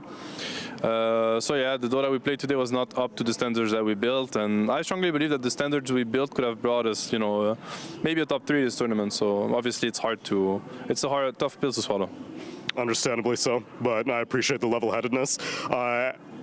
Does that mean that the competitive season will be ending for you? Because obviously we know about the TI result. OG will be going to Elite League, but will you be attending? No, I will not be attending. You know, it's public knowledge that I became a father recently, so I'm gonna just focus on that for now. Yeah, I also feel like I'm reaching maybe the limits of like how much disappointments I can take, you know, because I really tried my hardest for this tournament. I think we really built something strong. Didn't get to show it to the world, to the fans, which is my biggest disappointment. I think we only showed it to the other teams behind closed doors. I think all the other teams probably also expected us to place high, because yeah, we had great momentum coming into this. Didn't get to show it, so that is my biggest disappointment. So I can only, you know, like stick to my words. Like we really tried as hard as we could. It came down to you know, pressure can maybe disconnect people, create some sort of doubt, and I think there was a lot of that going in the last series, which led to just poor Dota. Like I think we did not manage to stay as strong as the team was, like as in united, as much as we should have. And that's just the rule of Dota. Like it's not only about how good you are, or how good you play. It's like how strong can you be as a team. Yeah, and I think we failed to do that this tournament. I can see that it definitely is having an impact, but on a happier note then, you're at least going to be able to go back home. What are you most excited to do when you finally get back? Parenthood, I guess. Not so far off what I've been doing this entire season. So hopefully I'm good enough at that. But now I'm just excited to release a little bit of the pressure, chill a bit, because it's been an exhausting process. A good one nonetheless, you know.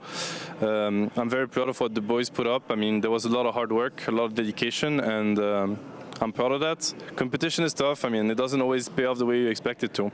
I just hope a lot of lessons were learned. And then you just, yeah, life goes on, you move forward. At this moment, everything seems a bit dark, but it's not so dark, you know. You wake up the next day and you get back at it. Maybe even the same day if you're tough enough. So everything is good. Thanks for the support, and we really tried our best. It wasn't good enough, and you know, try harder, try better next time. Regardless, it's always a pleasure to see you and OG in competition. Seb, congratulations on still an incredible run regardless, and everything else that you have to look forward to for the rest of your life at this point. Thank you. Thank you very much. We'll send it back to the studio. We all wish success to family man Seb. And indeed, OG, that was the last we'll see, as we are gonna see their key getting crushed here. Oh, you gotta line it up proper, otherwise you don't know what will happen. But he did it there in the end. Whew. To be honest though, I mean, that was an intense elimination series for me. I can't wait to see Quest further down the line up against Team Spirit, but I'm also kind of okay with letting elimination series rest for a little bit. I am down to switch to the upper bracket here for Riyadh Masters, so we're gonna take a break, but when we're back, it is time for Falcons versus Gaming Gladiators.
The Jamil Motorsport player arrival is alive, and Falcons and Gaming Gladiators are making their way to the Kidia Arena to play their upper bracket semi-finals match.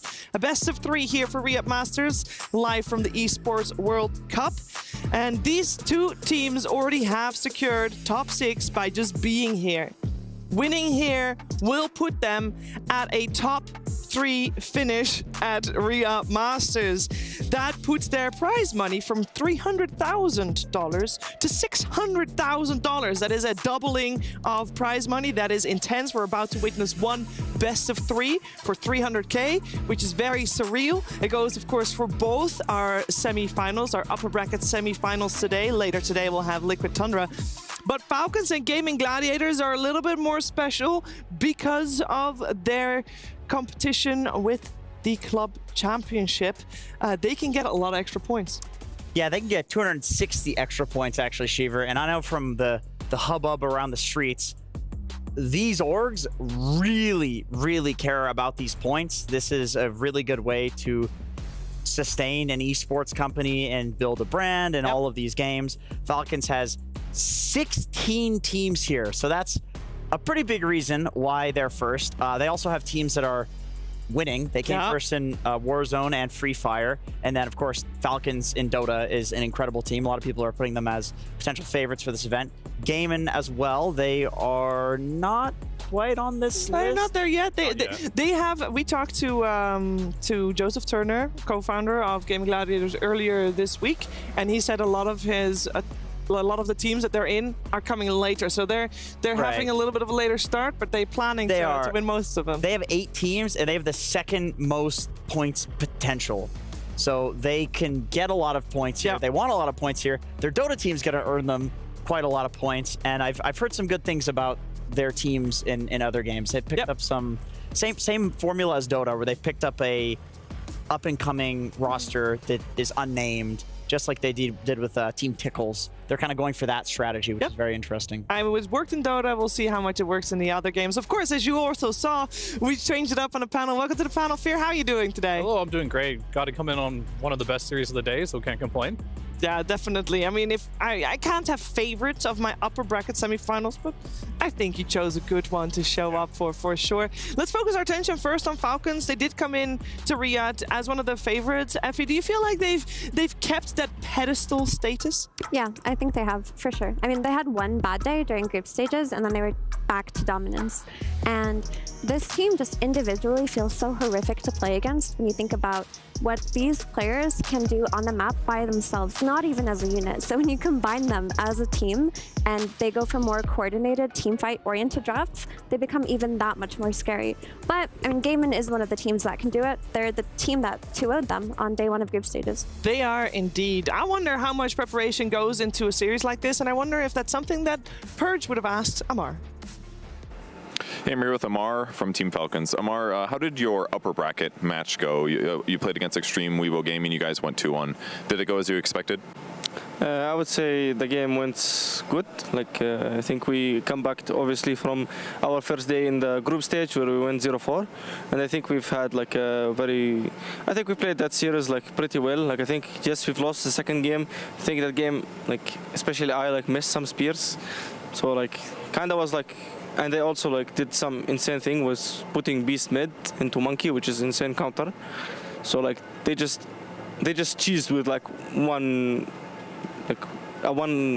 thing that they can do, and it can never happen again that you cheese like this. So I would think else it would be an easy 2-0. Okay, you guys play a lot of tanky heroes typically, but sometimes you've been playing some Slark off lane. Well, what's the value there? Are you just trying to break their safe lane in a weird way and win the game off that? I mean, I think I played this hero when I transferred to carry, so I took this hero with me to other teams because I believe this hero is still a really good hero. I still believe this is a really good hero. And when I took it on offlane, I knew that in safe lane it was harder to have lanes, but in offlane it's really easy to actually have lanes. And the hero got a lot of buffs, and I know that I'm a really good Slark. It's my most played hero in last 3 months. So I said why not I play it, since I play it already a lot. So I've tested it and it really worked well with us. All right, great. You seem like a very confident player. What's it like playing stage matches? Do those stress you out at all? I would say every official game is for me stressful. I would before any match I would be stressed. Doesn't matter group stage, main stage, even online. I would be stressed no matter what. But the moment I enter the game, I know there is only two things in front of me: is me and the screen, and there is nothing else. So yeah, that's what I focus on when I enter the game. It's a great thing to focus on. Well, thank you for joining me for the interview, and good luck in your match. Thank you very much. I was about to say, this man, when he plays Dota, he does not show any nerves whatsoever. We'll see how much he can pull together in our upcoming series. The opponents of Falcons, as already mentioned, is going to be Gaming Gladiators, who were a team that met them on day one of the group stages, and they were able to 2-0 them. But Falcons has changed a lot, Fear, during this time, but so did Gaming. Yeah, I mean, Gaming has been improving steadily throughout the entire year, and I think they've peaked at this tournament. This is a team that plays incredibly fast. They have historically through their whole career. And it turns out this patch is really good for playing fast, and they're getting their groove. They're finding the auras. It's an aura patch now, and now Gaming is back. And whenever the auras come back, Gaming will come back. It sounds so straightforward. Also, one thing that I noticed that they had a video release before the event started is that earlier in the year, they did not bootcamp a lot at all, and they did talk about how much better they communicate when they're in person, and it seems like Jenkins bootcamping before this, and their in-person communication really helped them step it up as well. I think that makes sense. I'm just going to be completely dead honest about this team. They're like a fraternity. These guys are the boys. You know, they really vibe together when they are together. They also have a lot of really strong opinions on the team. I know Ace, Quinn, and Celery in particular are very vocal, very assertive, very confident in their ideas, and I feel like that's the sort of thing that is a lot easier to work out when you're face-to-face with somebody. And I know that Quinn, in particular, said that after the first series they lost against Heroic, he had a basically pep talk that he did for the team. So he got to do one of those face-to-face things where he pumped up the team, and boy, did it work. It worked out great. We've just seen very stable performance from Gaming Gladiators, and normally that is for the retro. The stable performance is sometimes a little bit of question mark, but this event he is definitely a stable carry that the squad needs, and he's also the person that is taking the interviews with Purge. Hey, I'm here with Duracho of Gaming Gladiators. You guys had a bit of an up and down group stage, but your previous match, you guys won it very confidently. So how are you feeling right now? Against Entity? How are you feeling about your team as a whole? Like, are you guys at good strength and stuff like that? Okay, I think we are pretty confident, I hope. I hope nobody's going to be stressed during the first game at least, and I hope we're going to win. Do you guys feel like you've recovered appropriately from some of the losses in group stage? Because I talked to some of your teammates and they said it was up and down at times, but you had good talks and you feel like you're in a better place. Do you agree? Do you feel like you guys are in a good place? This tournament? Yeah, during this tournament. We just play awful every tournament. We talk a lot, but as you can see, it doesn't help us, and we just keep losing every game. I mean, not every game, but at the end we are losers. So it's pretty sad, but right now I think we are in a good mood. We have good strategies, and we are playing really good. Okay, are you confident against Falcons for your upcoming match? I think so, yeah. how else I can be? Like, pretty confident. We'll see what's gonna happen in the game. Because yeah, I hope we're gonna draft good heroes, and I hope our communication is gonna be really good. Okay, your hero pool has been a little bit. It's not limited, but you played a lot of the same heroes this term. You played a lot of CK, a lot of Ursa. Are you worried that it's going to get countered because you keep sticking to the same heroes? I don't really care because we are playing against team that hero pools is 10 heroes, I think, or something like this. So we're kind of similar to them. So we'll see. Maybe it's going to be countered. Maybe I'm going to pull out something new. I don't know right now. I don't know what is going to happen. Okay, great. Well, good luck in your upcoming match, and thanks for joining me. Thank you, guys. Cheer for us. Don't flame me too much. See you. Always good to hear from the Retro, and he seems to not really know what's going to happen in the series, and that's good. We don't like to be spoiled anyway. But my question regarding Gaming Gladiators, Effie, is last year they were best team in the world. Are they back to that form? I'm not sure if they're back to just being indisputably the best team in the world, but they are definitely back to a very aggressive, very early tempo kind of form. It's where they've always thrived. Fear mentioned earlier about the auras. They've found heroes that work for them in a way that doesn't really work for other teams, particularly the Underlord. When you see Gaming play, heavy priority on it because they just play around it so well. Other teams, they've been ignoring it. They have been ignoring it. Fear, this team, these two teams, how do they match up against each other in terms of playstyle? What are you expecting to see? They're both fast in different ways. Like, Gaiman's very fast in the 5-man timing, getting Roche, having a bunch of auras, where Falcons, they just have players like Omar who just play these Timbers, and Mars type of heroes run around the map, get kills really quick. Same with Malrine. Skeeter, one of the most hyper-aggressive carries as well. Matches well with Dyrachyo too, so I expect a big bloodbath in this game. Lots of fighting in the early game and lots of team fighting. Yeah, I'm excited for that. I can definitely vouch for what Dyrachyo or Big D was saying during that interview, where he will just YOLO a pick. Because I remember talking to CY at BB Dacha, and he basically was like, yeah, sometimes Dyrachyo will just be like, I don't know, last pick me Luna. It's like, dude, Luna has a 20% win rate. He's like, I don't care, give me last pick Luna. And they actually trust him. That's the thing. He gets all this flame from the community. And to be fair, you know, he does some goofy stuff, but he also carries. And it's very important that even though you've got this wild, like, chaotic factor in Dyrachyo, that they still trust him to make those calls. Even if he makes the call and he screws up, you would rather that trust still be there and then have the screw ups, because clearly it's good enough to still work out for this team. They still have incredible results. Yeah, we have a slight delay, so I know you have a start time in mind with a slight delay with getting the players ready to take the stage, so bear with us, but it's perfect for us because we don't get a lot of time normally to talk too much about the player matchups, but there's one player matchup in the series that I'm incredibly interested in, because on one side you got Gaming Gladiators Quinn, is veteran, you know, mid laner for a long time, has been around. He even at some point openly talked that if he wasn't playing for Gaming Gladiators, he might as well have retired. We might not have seen him in the scene anymore. And on the other side, we got one of the youngest mid laners, actually the youngest mid laner in the scene, and a newcomer-ish in Malrine. Effie, this matchup, how do we feel like about this mid matchup? Because it could be incredibly explosive. It really can be. I mean, when you think about gaming, you think about mid gameplay. Like, they've always built their team around playing for those runes, playing for that early mid tower, trying to smoke gank on the other mid laner, whereas like Malrine, supports often do rotate to him, they do help him, but he does the same for them too. Like, you'll often see Malrine on these pangos go to side lanes instead of ask for a rotation for that mid lane and try to kick out the enemy offlaner instead. Like, he is more capable of like deprioritizing his lane when he needs to. Yeah, anything to add to that? Here? I mean, their hero pools are pretty vastly different, I'd say, which is very interesting. They share like the Pango and stuff, but Quinn's been playing a lot on Invoker. Don't typically see Malrine picking that up. Sand King, something Malrine likes a lot, but Quinn isn't picking it all right now. So they have quite vastly different like hero pools, but they still want to play a lot around that mid lane as mentioned. And oftentimes in this meta too, you see the carries join this too. They'll save their TP, they'll TP in Skater, Dyrachyo, they live to get active. Now you expect a lot of fighting around that mid lane to make sure these mid laners have a good game. I think one... Go ahead. No, go ahead, Bob. I have a Quinn quote that I wanted to run by you guys. I don't think he would mind if I said this because it's a funny one, but it's also interesting. So, and this was like, we were just talking casually, right? And he said this quote where I was like, dude, I got to write that down. Like, not for panel. Now I'm saying it on panel. But I was like, I just want to remember this moment. He said, I'm successful because I hate myself. And I was like, dude, that, okay, number one, it's a little sad, but number two, it's like, it really describes how he came to fruition as a good mid laner in Dota 2. He grinded and grinded and grinded, and people told him that he couldn't do it. He was this good Christian boy in pubs that, you know, wouldn't swear, yada, yada, that sort of thing.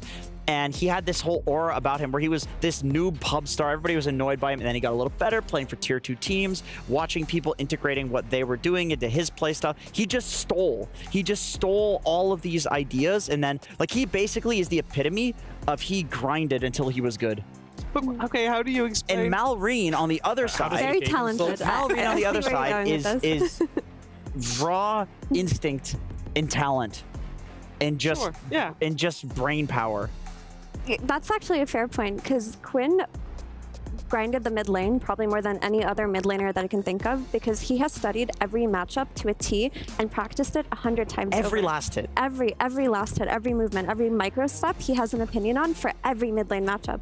Whereas with Malrine, it just feels like Dota is instinctual for him. He doesn't necessarily put too much thought in what he does. He just has a feel for it the way like Prime Miracle did back in the day. I mean, that's a vastly different style.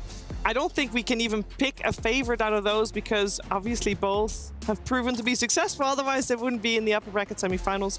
Although I do wonder how he went from very nice no flames in pubs. Actually, are we throwing to a break? No, not yet. We're not throwing to a break. Because I actually want to talk about this. We were talking about this concept of toxic fuel. Check out Dr. K on YouTube. He's a great video about this, right? Toxic fuel. A lot of people, who are toxically fueled, they will trade suffering for success because they're so mad. They're so mad that the world isn't a certain way that they're willing to suffer to get the thing that they want. And the thing is, a lot of these people, like Quinn, who are toxically fueled, obviously you have to be toxic in order to have that. But the thing is with toxic fuel is you want to apply it in cases where it's actually positive and beneficial for you. So that's why, while he was able to freaking drop his items, delete them and stuff like that, he was still a good player. But that doesn't mean that he should keep doing that. It's just that that's a prerequisite. That's a kind of symptom of the fact that he has all this toxicity, but now he's honing it towards competitive Dota. Now he's a good little boy in pubs. He's not deleting his stuff anymore. He's a good boy. He's gotten better because he's growing up and he's becoming wiser and he's applying the toxic fuel where it should be applied in life. Fair thoughts? I mean, doesn't Falcon have plenty of that toxic fuel too? Yeah. Yeah. I unironically think it's very important. Otherwise, who would be psychotic enough to grind this much Dota to the point? Omar hasn't played. He's played a game of Dota every week for like since he started. I think Fogg was saying he's played a game of Dota every day for 5 years. Yep. 5 years. He didn't take holidays off. His birthday. I don't think his I mom's took birthday. 10 years off myself. His brother runs a business selling burgers. He's not willing to. Oh, there's not enough chefs. Come work a day. No, I gotta play Dota. You can do both as well. No, he doesn't. You think he's worked a day in his life at that burger joint? I seriously doubt it. It's all good. I do want to focus the conversation a little bit more on the actual story, because it is a good story, and there's definitely for sure some truth in it. So I do thank you for it. Plenty of truth. But now that we have the time, we can get also a little bit more in depth about the dynamics of the lanes in terms of, you mentioned earlier, I think it was you anyway, about how Ace and Tofu are the more vocal players on the side of gaming. Does that also mean that they are the ones that need to be shut down most if you're looking at gaming from Falcons' perspective? I think Ace probably. From what I've heard about this team, he is very vocal. He's often the guy with auras, the tanky dude who makes like first contact. So obviously if you're the first contact hero, aka you're the first person that runs in and either you press a stun on them or you run in, they kill you or they do damage to you, and then your team gets like good positioning, you see where the enemies are. He needs to be the guy that, like, he needs to be vocal to be that guy, because otherwise your team is not going to save you and the fight goes horribly and you're just kind of feeding. So I think shutting down Ace has always been a good play for teams. And I think also when we saw Gaiman struggle the most was when people were completely shutting down Ace. Yeah, I mean, I would agree with that. And a lot of that has to do with, I think, Duracho too. You need to have like 2 rocks. That way Duracho can do his thing without being punished for it. So if Ace has a bad game and Duracho has a Duracho moment, all of a sudden you're probably losing the game, right? But if Ace is always having a good game, Quinn almost always has a good game, now Duracho, he can have a feed or he can just win you the game by having a good play. So it's very important that Ace is a very stable for the team. If he has a bad phase or not a good like patch, that's when you see Gaiman kind of struggle, because he needs to do well. He does need to do well. What did you want to add? And I think Gaiman have stepped into their own a little bit more throughout this tournament, where it is true when Ace gets shut down, the games look incredibly difficult for them, but I feel like individually every player on this team has stepped up, where you can even see like Celery will be carrying late games on Enchantress. You see Tofu building to scale instead of building for his team sometimes on his Hoodwinks, right? On his Monkey Kings, he's going Gleipnir instead of, I'm going to buy Lotus Orb, I'm going to buy Solar Crest and put it on you. So a lot of these players have like taken it upon themselves within this team to be that late game security without just having to pigeonhole it all on one player. That's true. That is definitely true. Gaming Gladiators, of course, they started in the upper bracket last Tuesday, and they were able to 2-0 Entity. But before that even happened, I was sitting down with Celery for a conversation.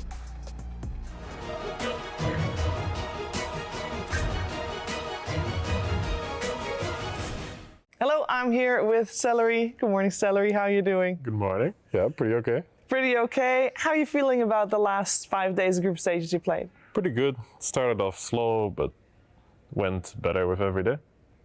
Yeah, happy with your own performance as well as your team's? Yeah, I think we did pretty well. We improved a lot. bit annoyed that a lot of days we ended with a loss, so then the day feels like a loss. Even if you win 3 in a row and you lose, then you go home. But looking at the bigger picture here, I think we did pretty good. How were you able to reset between every day with that in mind? Well, you have a lot of time to be mad and then talk about it, so that helps. Yeah. And then you just go for another one. It's not our first group stage, so we're used to it. Yeah, definitely probably not your last either. So, so what is the main challenge you feel like you faced during the group stages that you had to overcome? That was just in our first series after we played Heroic, when we lost 2-0. Because we didn't really play in the way we wanted to, and we just played very slow and let things happen to us. Then Quinn had a boss speech, and then we were back. So it was pretty easy after all. We didn't realize that was all we needed. The Quinn bus speech. Yeah. Care to elaborate? Yeah, I just talked like he didn't want this to happen again, like it happened all year. That we just kind of, we'll see where it ends. Maybe top 8, maybe not. Maybe even 3rd, but we can lose at any time. So now we just play to win. Was it an angry speech or a happy speech or more powerful speech? Powerful. Powerful. He said he also just gave it for himself, but it works for everyone. That seems like a good speech to hear for sure. The playstyle that we've seen being most successful is very fast-paced at the moment. How are you liking the current way to win? I like it because that's how we like to play. It's a little bit too snowbally, maybe. It's hard to come back when things go wrong, but that's how it is. So you need to set up strong lanes, have a good beginning, and then go from there. Are there any teams in particular that you've seen play that you're like, we gotta try some of what they're doing over there? I think we stole little things from a lot of random teams that we practiced against before the tournament. But now it feels like you can. It's not easy to win against anyone. Anyone you play, if you make some mistakes, you can lose real quick. So you gotta be on your toes at all times. And if you mess up, it doesn't matter if you're playing someone that you think is a lot worse. Like no one is bad. Is there any team in particular that you practiced more than others with before the event started? We played a lot against Liquid. So just good old times. Did you win a lot? How did it go? And how different is it being here versus the games you played before? At first we lost a lot against everyone at the beginning of our bootcamp, but then it went better and better gradually. And I think against most teams we probably have slightly more losses than wins, because we lost everything the first week, so it took a while to catch up. Have you been keeping an eye on the other group as well? Not really. How come? I don't like to look at the standings when I'm playing. Okay. So like every so often I see a game. Like yesterday I saw a little bit, and I was surprised to see like, oh, this team is on top and they're out. Interesting. I'm sad Mouse is out. I feel like they improved a lot recently, but they just couldn't catch up. I saw a few of their games, one against Liquid, where they did really well and they were leading a lot, but they just don't have the grasp yet in the mid game of how to close out the game, because this game was in their hands. But this is just, I can see why their standing looks worse than they are, because these are the games they lose, where their early game was really good and they played really quick. They still got some way to go. They do for sure. You don't look at standings, but do you have a little bit of a grasp of the power rankings here? And if you were to say a top 3 here in Riyadh, which 3 teams would you say? Obviously, you can include your own team.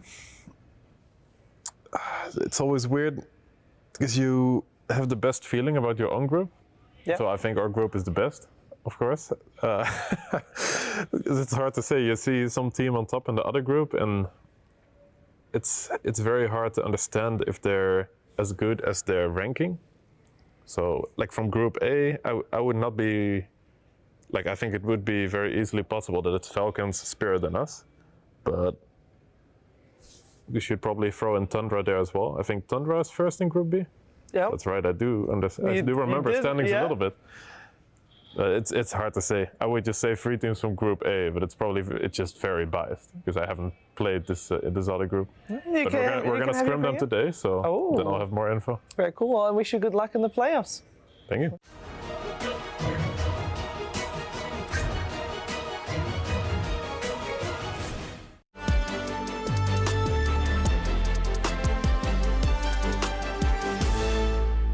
Welcome everyone. I am joined by Snaking of Falcons, where I was just hoping to get a little catch up on your past week of Dota and how the group stage has been treating you, which I'm sure if I asked you maybe 5 days ago, I'd be getting a different question than I'm getting now, which is the journey and being 0-4 to then getting a bunch of 2-0s and then 1 split. I think obviously it's been a roller coaster, like you said. I think in the beginning, going 0-4 is not something we expected, but it was a bit of a rough loss. We tried our best to handle it well and learn from our mistakes. And I think the important thing learning from those 4 games is that we understand like these games are competitive. We understand the mistakes that were made, and we understand that most of them were completely winnable. So it's not like we got completely blown out. There's no chance for us to win. And as long as we learn from our mistakes, group stages is often used for improvement, and we used it as such. There was this one era in the DPC where, depending on how you did in the regional leagues, you would get like instantly seeded into bracket, or maybe you would go to group stage. If there was that continuation, would you have preferred being instantly seeded into bracket, or are you glad that you got group stage experience? I think the format where you got directly seeded into the bracket stage and not have to play the groups was not a great format. I personally feel like it's important for the teams to play the group stage, just because I think it serves as a good warm-up and as a good practice for the teams competing. I think if you're directly seated in the bracket stage, you don't really have the tournament experience, you don't have the crowd experience, and I think you're actually like at a disadvantage compared to the teams who won the groups and now are in the bracket stage. So I think for teams to be playing on equal playing field, I think it's good that everyone starts in a group stage. So then for you personally, not even just Falcons as a unit, what's the difference between scrimming a bunch versus an actual official? Because technically group stage isn't that high stakes, but would you consider it a little bit more intense than just a scrim? I think group stage games, or officials in general, definitely have more emphasis and more importance to them, and I think people always try their best, and you're able to have more takeaways. You understand like certain matchups a lot better. If the result of the matchup of XY versus Y, is this, then you understand, okay, so this is the actual match, how the matchup should go. This is how things should go. And then but in scrims, I think people, you might not have these takeaways because people might not try as hard, or they might be testing different builds, and it's harder to draw conclusions from scrims. Whereas I think from officials, people are trying their best, and it's easy to see what the conclusion should be and what the results should be. That's a great answer. Were there any things that surprised you over the course of the first, from day 1 meta of the group stage to day 5? Any progressions that took you by surprise? I don't think there's that many surprises. I think the popular picks of these Weaver, Phoenixes, and etc. is still the same. I think the meta hasn't really changed that much. I think the only thing that's kind of been new is like the Pure was playing the Fire Dragon Knight as carry, whereas very few or no one else was really playing Fire Dragon. Everyone's been playing green. So I think that's like the only thing I saw that was kind of out of the ordinary. How about the thing that may have taken other teams out of their element that you were bringing to surprises? Slark offlane. I don't really see many people doing this, but this seems to be a new and Omar signature. It's just Omar plays a lot of Slark, and he loves this hero. So when we see the right game for it, he often will ask for it, even though he doesn't really have much confidence because no one else is playing offlane Slark. So it's like it's a bit shaky, but like we just pick it for him when he sees it as a good game, and we feel like it's a good game for it too. All right. I have no reason to doubt that you guys wouldn't hit top 3 of this event, seeing as that you've gotten top 3 at every other major land, but which other 2 teams would you like to see on that podium? I think it'd be nice to see Spirit and Extreme. I think having diversity is great. I think Spirit being, the CIS representative, as most people see, and as Extreme as the Southeast Asia / China representative. So it'd be good to see like different regions at the top. You've been weighing in on Western Europeans' qualification adventures, but I don't know if I've heard your thoughts on the Nouns versus Shopify power balance shifting one way or the other. What's your take on how North America has been surviving over the past year? I think North America as a region, as of the past 3-4 years, I would often say it's only been like 2 teams at the top, and nothing has really changed, mostly because there's very few new and upcoming players from the region. It's just because no one else plays the game, so it's hard to have up and coming players when no one else is really playing the game. So it was EG and Quincy Crew back then. Now it's Nouns and Shopify, and most of it hasn't really changed. It's just players shuffling around. A couple new players come, a couple old players go, and I think not much has changed. And it's kind of sad to see that the region hasn't really changed much. At least at the minimum, we're exporting some amazing players such as yourself, Snaking. Always a pleasure to speak to you. Best of luck with Falcons moving forward. Thank you.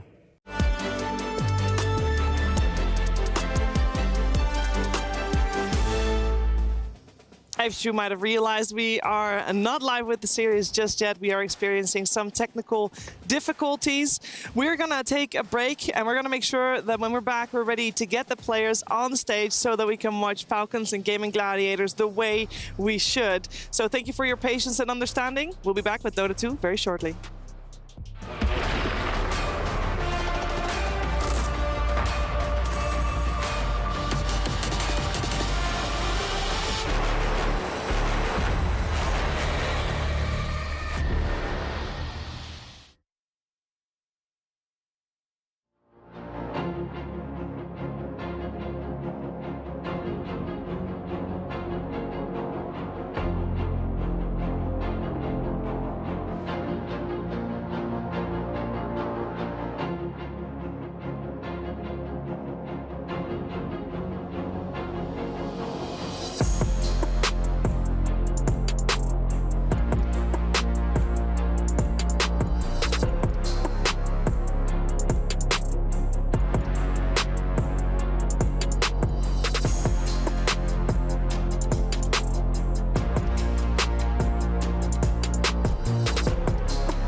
Ladies and gentlemen, welcome to another exciting adventure in Street Fighter 2! On our green corner, you know him, you love him, you know nobody can beat the Skate, it's Skeeter! And in our red corner, the man, the myth, the legend, the only person that deserves to have 3 letters in his name at this tournament, it's ATF!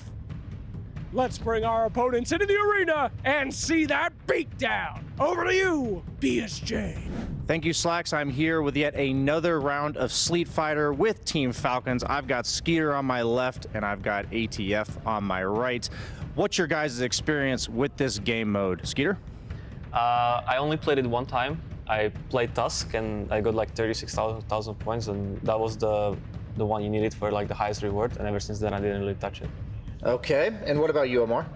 I have no idea. I've never played any of this Crownfall games. I have no idea. This is gonna be my first time ever. Well, we're gonna have to bank on some talent then. What are you guys gonna go for your characters? You got 5 choices. Well, I'll go for Tusk because that's the only hero I play with in this game. That seems like the Omar strat in regular Dota. True. I'm kidding. Omar, what are you gonna go for? I'm gonna go for my signature hero. Bristleback, let's go. Gotta choose the cosmetics, that's important. The custom one is the best. Round 1 of 3, and we will be playing a best of 5 for each of the best of 3 rounds. So, okay, he's playing the cheese game. How does he get past it? No idea what Okay. We got to figure out how to get past these ice shards that he's throwing out at you. I'd recommend spamming buttons. We are in round 2. That was clean. Skeeter's not, he's not swaying away from the tactic. The Quills don't seem to be countering this, as Omar hasn't learned to jump just yet. So that is a clean 2-0 in the first game. How does this game work? My question for you, Skeeter, is: are you going to give him a chance to learn the controls, or is this time to just take over with the strat that you've currently using? The thing is, I know it looks lame, very lame, but at the same time, I have competitive spirit. So exactly. Yeah. And I'm not gonna let it slide, Okay, Omar, are you gonna stick to Bristleback and keep spamming buttons, or what are you gonna do? I'm gonna try to use my spells. Okay, let's go. Round 2. Just because he's not prepared for the tournament doesn't mean I should go easy on him. Okay, of course. I mean, what is my hero supposed to do if he only throws nasal goose? Can I deal damage? Can you jump? Try it out. Any of those 4 buttons jump. What was the thing that shielded you? That looks okay. You're keeping the distance. I don't think that's very good. Oh, I mean, I thought the shards were limited on range, but that penguin, it's packing a punch. As Omar, he seems befuddled. Is there any button that he can use to jump? Skeeter one-handing it as Omar. This reminds me of the meme with the guy that's like sweating and the other guy that's like, woo! As one hand is one finger, that's all. One finger. I don't understand. You're so bad. I don't understand. Are you gonna stick to your character, Omar? Because that's a pretty ugly first 2 games. Or are you gonna go for? You gonna try something new? Okay, run it back. Skeeter has not swayed away from the ultimate strategy. As Omar, he's figuring it out. I don't think he is. I'm trying to make it suspenseful for the viewers at home, but I don't think... My opponent is just really bad. What do you want me to do? I feel like I've heard Omar say his opponents are bots, so I feel like this is Listen, the kid needs to be humbled. Yeah, everybody needs this every now and then. Do you think this will help you guys moving forward? Oh, how do we pause? How do we pause? Oh, we're back. We're back. He's trying to F9 me. That's crazy. I think the humbling is good before the playoffs start. This is important. As he's been put in his place, it looks like, as that is a clean 3-0 in favor of Skeeter. Omar, what did you learn today? I learned that every crown fall game sucks, and fishing game sucks, and now I don't know what this game, it also sucks. And God bless, I'm not playing this game, I'm not trying, and I'm level 0 on all crown fall. Okay. What about you, Skeeter? Anything to say to the fans, to the family, anyone you want to thank for this immense strategy? I mean, I have something to say to Omar. Okay. Mad 'cause bad. Mad 'cause bad. Well said. And that concludes another round of Sleet Fighter. Convincing 3-0 for Skeeter and Omar. Back to the drawing board. Touch the sky, and you might just like what you find. Let's risk it all, put it on the line. Go and spread your wings. Let's find out if you fly.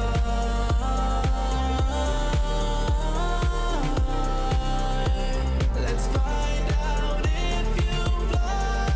Esports World Cup is a unique tournament and will have a very unique trophy system, consisting of keys, game trophies, the Club Championship trophy, and the Totem. Introducing the key.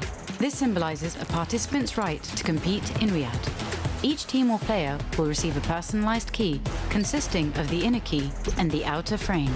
Winning a competition earns you a game trophy. A champion's key will be inserted inside. The frame will be placed into the totem. A physical block on display in Riyadh, serving as a progress bar of the Esports World Cup. The totem will remain in Riyadh as a chronicle of the Esports World Cup history. Those who get eliminated throughout the competition must give up their keys and see them crushed.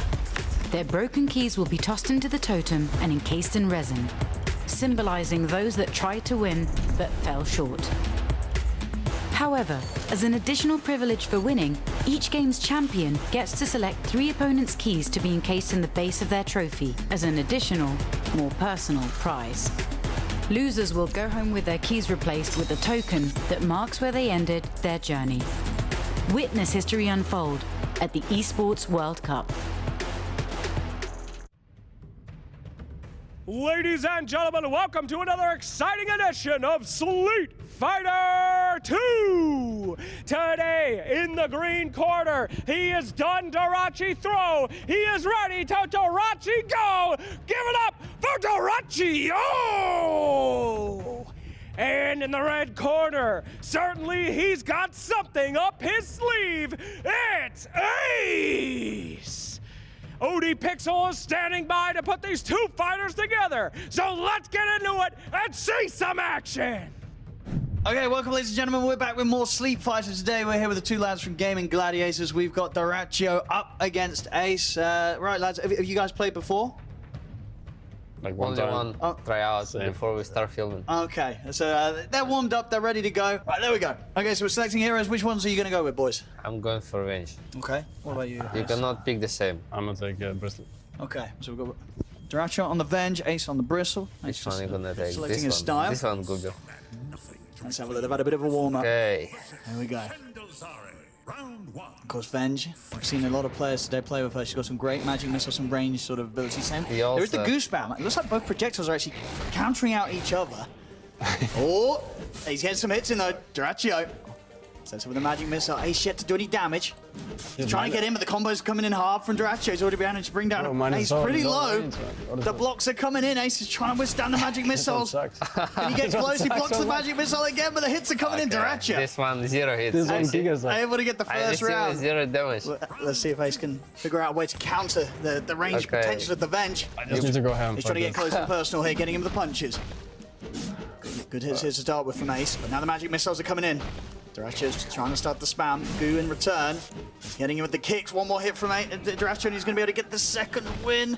The blocks are there. Ace, can he make a comeback? He's caught in the corner. Again, blocking the missiles. Wait. Ace. Oh, another block. Oh! But you know how should I swap? You just have longer range than me. What can I do? No way. That's true. You had your ult up. You had your ult up there. Oh, there's also ultis. Right, okay, so first series going to Darachi. Are we changing heroes or are we sticking? No, we're changing. We're changing. Oh! You're pressing something. I think how do you use the ulti? How do you use ulti? I didn't use it this time. No, but how? Last time, I don't know how. You don't know? I have no idea. Okay. Oh, what do we got? So what are we going with? I'm going for Tusk. Okay, Darachi on the Tusk, Ace. We're going with the Dawn. Oh, look, Darachi making sure it looks good for the fight. Here we go, he's got the set equipped. See, round 2, Darachi up 1 series right now. Let's see if we can get the second series, or if Ace can begin the comeback. Ooh, good combo to start with here from Ace. Quick block as well at the shards. He's closing in on Darachi. Not able to hit the combo this time. Uppercut also from Darachi off the mark. Ace getting him with another swing and a hit, but now the counterplay. Darachi. He's getting the shard spam, but again, the blocks are good from Ace. They're strong. Oh, again, the blocks. Ace able to counter most of the hits coming in now from Darachi, but Darachi able to get a hard one in now. Ace is falling low. Ace again blocking the shards. Can't get in close range enough with the hammer. He's trying, but Darachi just needs one more hit. He's going to be able to get it. This guy's pretty bad at this game. On the Tusk. Let's see if he can do it again. Maybe he's pretty bad at game mode. I don't know. You don't have any spells like Otal? I don't have any long range spells. Oh, he's getting the hits in now with the Starbreaker. Ace stepping up, but now the counterplay. Darachi has good hits. Ooh, Ace getting in with the combo though. He's bringing Darachi down low. Ace, another combo this time. Ace has managed to take him down. Ace has warmed up now. He knows what to do. He is pretty bad if you don't spell. 1-1 on this second series. Can Ace get the series win? Ace, ooh, hard hits at the start here coming through from Darachi. Good blocks from Darachi. Darachi stepping in with the blocks as well from Ace. Ace just out of range there to get the full combo connecting. Another punch and a kick. One more finisher blow here from Darachi. Will allow him to get the second series wins. Darachi now up 2-0 against Ace. So I need to win another one? Yeah, if you win the next one, it's all yours. You're the champion. Okay. Let's have a look. You can choose my hero. What should I play? Take Bristle. Okay, he's putting Darachi on the Bristle. Ace, he's going to be taking out the Marcy. This one. We've seen some good potential from the Marcy today. Let's see if Ace can bring it out here. Let's see if I can shoot. What? Oh, what's happening? Darachi standing off the blocks, but it's a good combo here to start with from Ace. Darachi trying to get the punch back by Ace. Darachi locked in the corner, another combo Ace. This one is broken. He's able to get the first round win. Let's see if he can begin the comeback. Round 2. Yo, Ace closing in. Dratcho with the blocks. Dratcho trying to strike back, but he's panicking. He's caught in the corner. Do anything. Trying to block again. Oh, you got it. Oh, he's bringing him low though. Dratcho, a couple more hits and he's going to be able to take the round. He needs one more hit. Dratcho, can he get it? Ace is keeping him in the corner. The block's coming in. Dratcho, he's just got to get one connection. Just hit him, Dratcho. Hit him. You're so close. There it is. 1-1 now. I mean, his hero is pretty broken. Match point now. If Dratcho can win this round, he takes the third series, and with that, he takes the title. Ace, we saw the potential from his Marcy in round 1. Can he bring it out again here? Back against the wall. Ace getting in. Good combo. Bristle down to about 6% HP. Another jump forward from Ace. Keep it in the corner. He just needs one more combo. Can Ace find it? He needs to do it. Hold on, he does. Bro, Ace I told you, Bristle. able to take the third Marcy series. is broken. It's just you cannot. is You very saw good. my hero is so slow. Yeah. I just cannot do I think anything. Bristle is the worst, and this one's probably the Let's best. have a look. The beginning of a comeback potentially now. Ace Okay. up a series. Let me try this one. Dratcho up 2. 2-1 still in favor of Dratcho. No, play this one. There we go. Change up on the heroes. But how to use ultis? I think it's circling down at the same time. Okay, okay. Don't quote me on that, but you can try it. Here we go. So this time, Dratcho on the Dawn, Ace on the Venge. Ace trying to play from range, get the magic missiles, but Dratcho's strong with the blocks. Not able to try to stop that one. Ace stepping forward. Again, the range. Oh, it's a lot of damage here coming in from range. Okay. Dratcho continuing to block. Wait. He's preparing the counter play, but it's too late. Ace has already got him. Bro, perfect. I told you this one as well. Like this one is the real to play against. This two sucks. It's true. See round 2. Because that attack you just made, I know it heals. If you hit it, it heals, but it never hits. Oh, it's a good hit here from Ace. Dratcho struggling to get any hits in at all. He just can't close in on this to get the magic missile timing. Is strong from Ace. He's in again. Ace has got it. The bunch of the game. You didn't hit me once. 2-2 now. I have to come back and block this. And you told me this one is broken, bro. Okay, this two is actually really bad. They don't have any spells. This is a deciding series, the last one. Everything on this, lad, so make sure you pick your heroes good. I didn't play it. Then I have to take this one. Bro, you played it already. I played all of them. I take this one. This one seems good as well. This? Okay, go on. But Marcy also don't have spells, right? She has Unleash. Yeah. She can do her ult. Okay, Dratcho going with the Marcy. Ace with the Tusk. But she hits really quick. Like I don't know, she's kind of. Don't push me in the corner. I don't know. Oh, strong start here from Ace. Able to get the initial block off. Shards are coming out as well, but Dratcho's quick with the block. Another shard spam. Able to block again. Good timing with the blocks here. Oh, he's clutch. Oh, he's not hitting him at all. Every single time the blocks. Oh, this time he gets through the break. He's able to step forward. Good counter player from Dratcho. One more kick. He's managed to bring the Ace down into the red. The shards continue to get blocked. Dratcho's keeping it cool. Punches out of range here from Ace. They're keeping the distance. Dratcho's ready to get in, but there's the counter play from Ace. It's really bad when you have to play against longer spells. I understand it. He's seemingly having the reach here with the Tusk. It's the Giga comeback here. The shard spam continues again. Dratcho's ready with these blocks. He's closing the gap. Oh, it's a good swing and a hit there from Ace. Gets in close enough to get the first 2 punches in. What? The unleash is out though. Dratcho's got the ult off. Can he get in range to start getting the hits off? What is this? He's trying to step forward. He's closing the gap, but Ace is keeping his distance. Dratcho, can he get the hits? And he gets one, and he's ready to close him into the corner. And he gets the first combo. Can he do it? He gets Ace is ready. Ace takes the round, and with that, Ace takes the title. You didn't use this one, right? You didn't Reverse use sweep, this. bro. What happened here, Dratcho? You're playing Marcy. This hero's meant to be broken. You know, we have a bad matchup. He played Marcy against Dawnbreaker, and Dawnbreaker. Then he played range against my Dawnbreaker. Bro, you talk. Then I reverse sweep you. Shut up. Well, there we go. Well played, Ace. Ladies and gentlemen, here for Gaming Gladiators today. Ace, he's your Sleep Fighter champion. Hey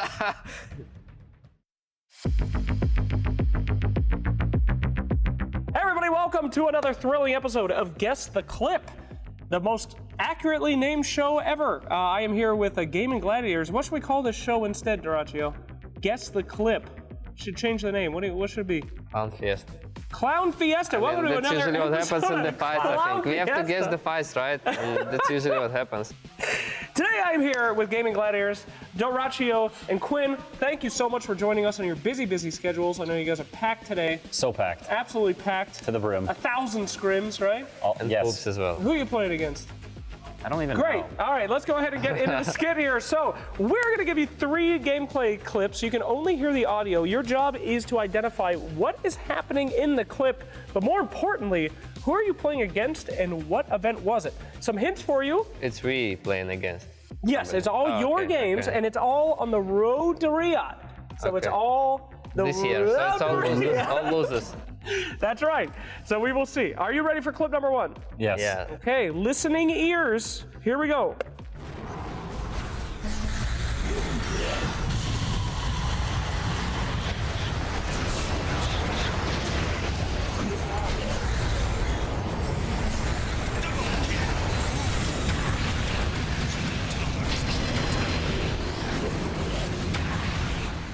I mean, this is against Talon. What tournament was that? Or it's against Aurora. It's the late game game. It's the Lina Bristleback. Because there's Lina Bristleback. It's the one that went long, like the 55 minutes or something against Did you play Aurora. them this year? Yeah, we did. It's that we have game. a lot of losses. I don't remember. No, we won this. We won this game. It was recent. It was either Dream League or did we play Aurora in Dream League? Yes, I think maybe not. But I know that we are winning some games during the in our Dream League. group, we didn't play them in playoffs. We might have played them in groups. I think we did. Should we also should guess heroes, right? Yeah, sure. Who did you hear? Pango, Timber, Lina, Bristleback, Lynx. Clinks. Yeah, you were Clinks. There was this. Probably Dream League then. It was Dream League against Aurora. I don't remember if it was game 1 or 2. I think it was game 1. I don't think it matters. Huh? And that, you almost guessed the exact game. Yes, that's right. Dream League Season 23, Gaming Gladiators versus Aurora, and you were completely right. It was that exact game, the long one. You guys were in the mid. You were playing the crazy Clinks.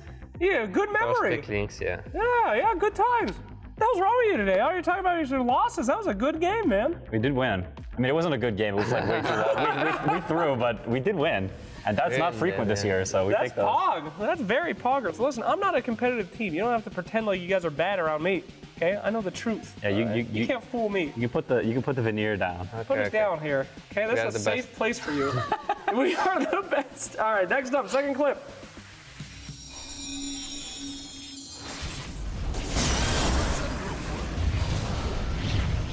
Rival split! Top tower is in danger. Muerta.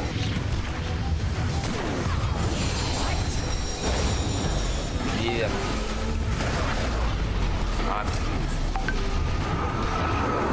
Oh, this is against it's against Tundra, also in Dream League.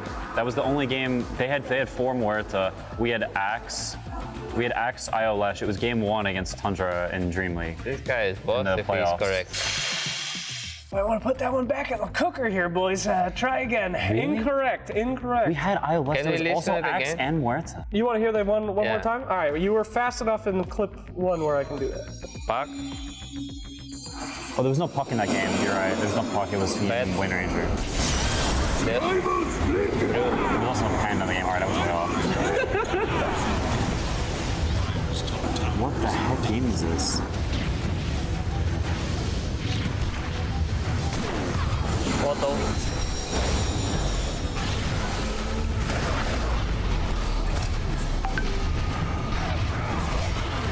What game did we have left against Puck? Muerta was in the game? It's Iolesh, right? There was an Iolesh? I think it's probably Iolesh, yes. Iolesh against Puck? Yes. When was this? Or I don't know. This one. Oh, no. Okay, I'll give you a hint. Do you want the event or do you want the team you were against? The team, I think. I don't care. I think the team. Okay. The team. You don't have to do that right on the content piece. You don't care at all? All right. The team was an OG. OG. So what event was it? Could be Birmingham. Did we play them at Birmingham? We did. They didn't have Puck though. The game we had, Iolesh, they had. Did they have Puck? I think they did actually. They didn't qualify to much tournaments, so it's hard to say. I mean, it's Road to Riyadh. It's probably games we won. We did win that game. Did they have Puck? I don't remember what they have, but I heard Puck, so they might. They did have Puck. It's game 2 again. No, it's game 1 against OG in Birmingham. And ESL won Birmingham? Yeah. That is correct. Well done. There Easy. you go. Well done. There was no Iowa in that game. It's been a while. Yeah, that I was. wasn't sure, but usually we pick ILS. Yes, that one was. They did have Panda. We had, I guess we had Axe. Weaver, Axe. We did. Tofu on the Bat Rider. Axe against Brewmaster. Yes, it's Axe versus Brew. Full counter pick. There you go. Full copy. All right, well done. Okay, you guys are steadily improving. I'm sure this one you will get it 100% as well. All right, here's your third clip. Okay. Best of luck to you. You Let's did go. amazing on number 1. Number 2 was a little iffy. Let's finish hard. Here we go. Dire structures are fortified. Triangle.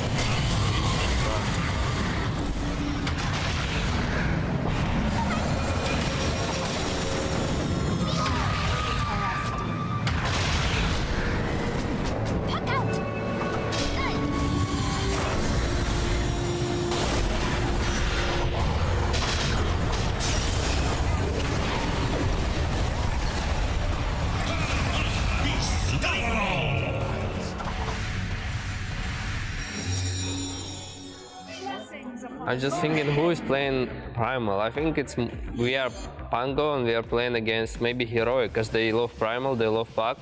And I'm playing Slark against, I think this is Heroic team. Maybe I'm not. I don't remember a series we played against, because we only played them at Birmingham, and neither of those games we had.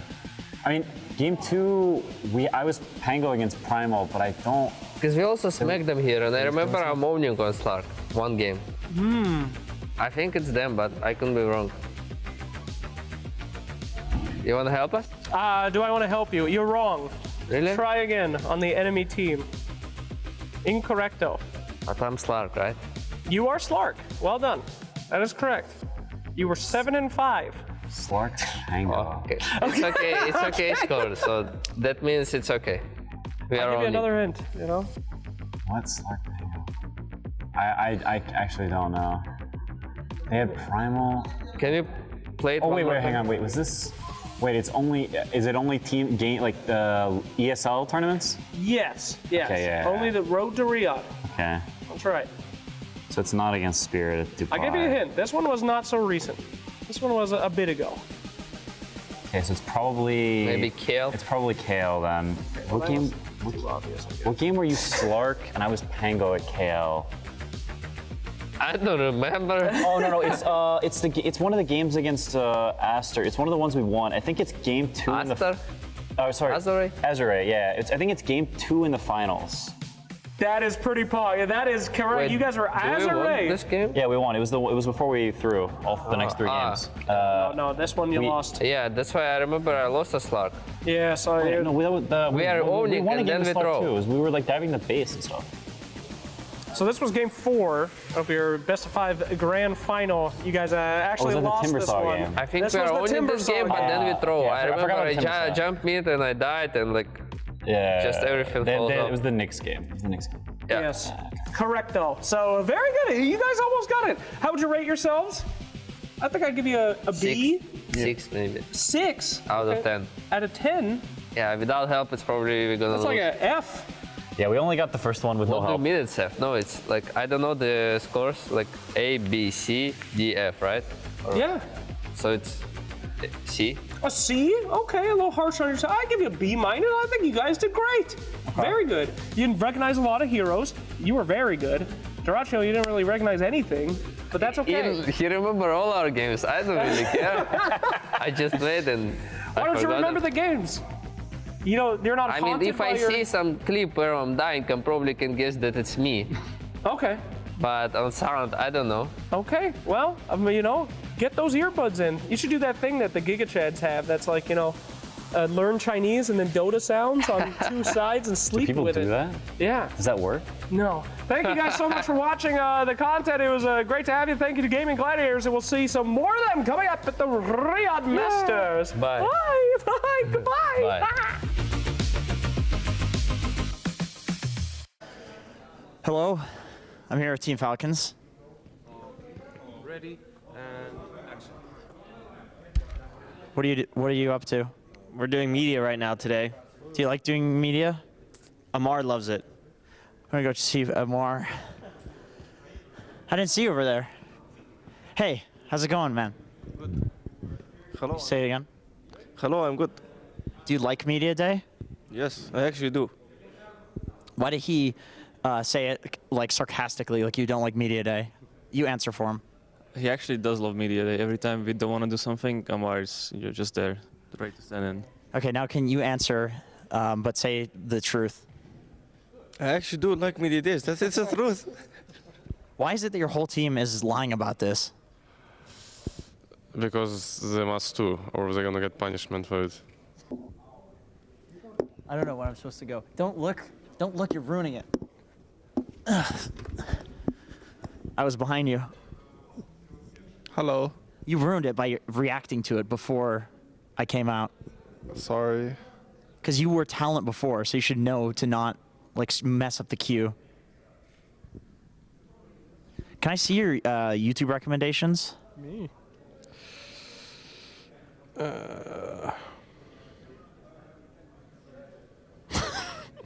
Yeah, keep scrolling past the ads. We can't show that. What is this? Mr. Beast on meeting Kim Kardashian. Keep scrolling. Keep scrolling. Mr. Ballin. The hunt for criminal. Wait. Go up to the criminal thing. This? No. Down a little bit more. Oh yeah. The hunt for Europe's most wanted criminal.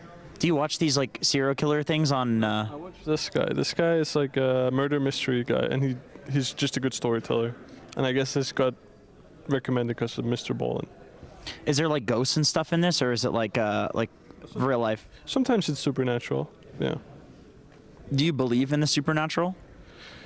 I wouldn't say so.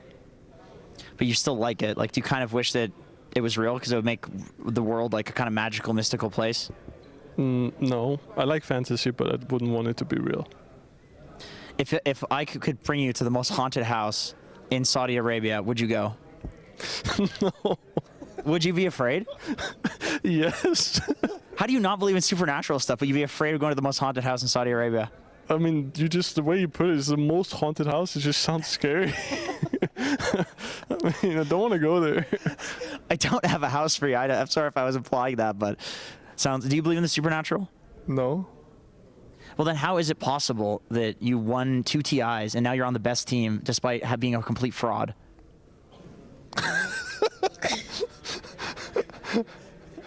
Ladies and gentlemen, this has been an interview with Team Falcons. Thank you, gentlemen, for taking the time. I'll let you get back to hiding in the corner away from the rest of your team, and it'll be back to you. They can cut this in. You were just saying that you think I can beat Skeeter in a planking competition. Yeah. Why? I don't know. I don't think he gives the vibe that he can beat you in a plank. He's got pretty ripped abs, though, dude. Have you seen him? Yeah, he actually does. Really? I challenge you. Anytime, anywhere. To a planking competition. I didn't say what it was. I don't care. Okay, you want to do a planking competition? Sure. How are you going to make it fair? I'm going to be sitting on him. You got to make it fair. You know, it's Skitter. His abs are not the best. Who's sitting on Skitter then? 5-pound dumbbell. Okay, let's do a competition between men. Okay, somebody's got to time us. Oh yeah, do your stretches. Geez, your flexibility seems pretty decent actually. Yeah, it's okay. I've been training for this my whole life. Snake King, you can record. Am I the coach? You're the host now. I'm the host. Yeah. Oh, I've been promoted. Wait. Check the form first. Check the form. Yeah. Start planking, dog. Yo, ass down, Skitter. Your ass is too high. Are we just starting? I guess. Let the games begin. All right, Jenkins. Where am I going to be able to sit on you? Sorry. Yeah, go ahead. Can I sit on you, or what's happening? Yeah, go ahead. Put the mic in front of my face. Yeah, you can sit on me. Go ahead. Oh God, he's heavy. What did you eat this morning?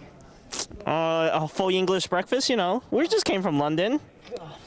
For the mic. Are you sure you didn't have an American breakfast? It's a lot of weight. I mean, Americanized English breakfast. I have nothing you put it in front of my. This is what I guess what I do to people when I have the mic. I don't know what to say. For sure, you put them in awkward positions. Once again, I don't know what to say to that because in response to that, like it was just in response to the first thing that just move the mic. No, I need to make you suffer. I need to help my teammate win, my friend. Okay, this is actually a great ab workout. I really appreciate this. If you could make me laugh, tell me a joke. Huh. See, there's a reason why I'm the player and you're the comedian here.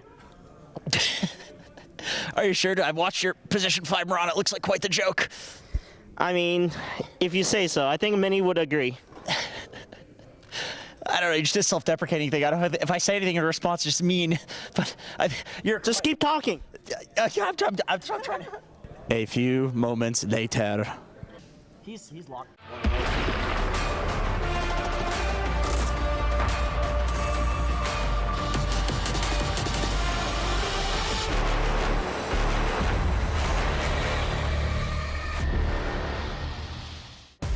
We don't know who wins the planking battle, but soon we'll find out who wins the upper bracket semifinals battle. No spoilers. We're here because we are very soon ready to get the players on stage. Just to recap what we said though, Fear, what's the most important thing for this matchup for you? That's going to be the early game and laning stage for me. How about you, Effie? I would agree with that. And also, the mid rotation is something you always have to think about when you play against Gaming, so which supports rotate better than the mid? I would like to make an ulterior point, but I agree. I think these are the 2 fastest teams in the tournament, so early game. Early game, and we heard earlier that this should be, because the pressure on the early game and the speed, an explosive game. And that means we're gonna get some explosive teams on the stage.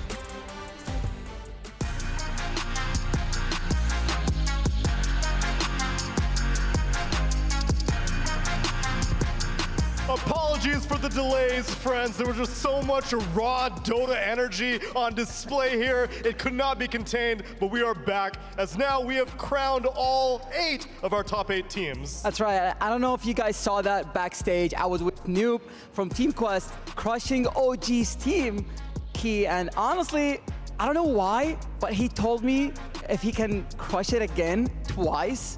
I don't know if there's something going on between them and OG, but hey, that did happen. Not sure if you guys caught it on stream. I can't imagine that would be the case. OG is a very beloved organization. The fact that their run ends here is a shame, but Quest's runs continues as they are the only play-in team to still be in the tournament, which is a real feat for them.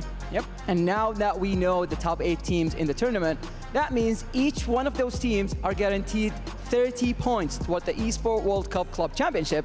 But now we're venturing into the upper bracket. And because of the upper bracket, there's even more points on the line, there's even more money on the line, and the Dota competition only gets more intense. So let's get some teams on the stage. That's right, we're gonna do that right now. Just keep in mind that whoever wins this match is guaranteed $600,000 as part of the prize pool and 350 points toward the Esports World Cup Club Championship. So let's welcome the first team on stage, and it is Team Falcons!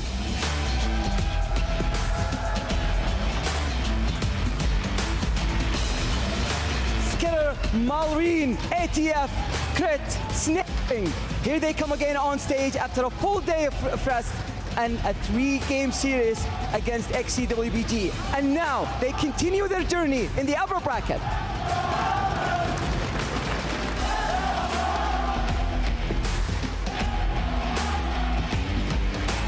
And the second team coming to the stage, it's Gaming Gladiators!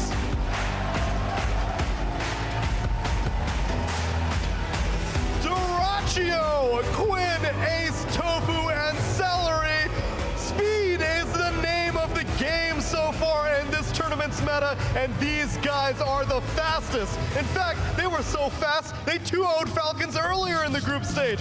Will they be able to replicate that performance, or have Falcons grown since then? Players, take your seats, because I want to see the best team of 2023 go up against the best team of 2024. Fancy, let's get into the Dota.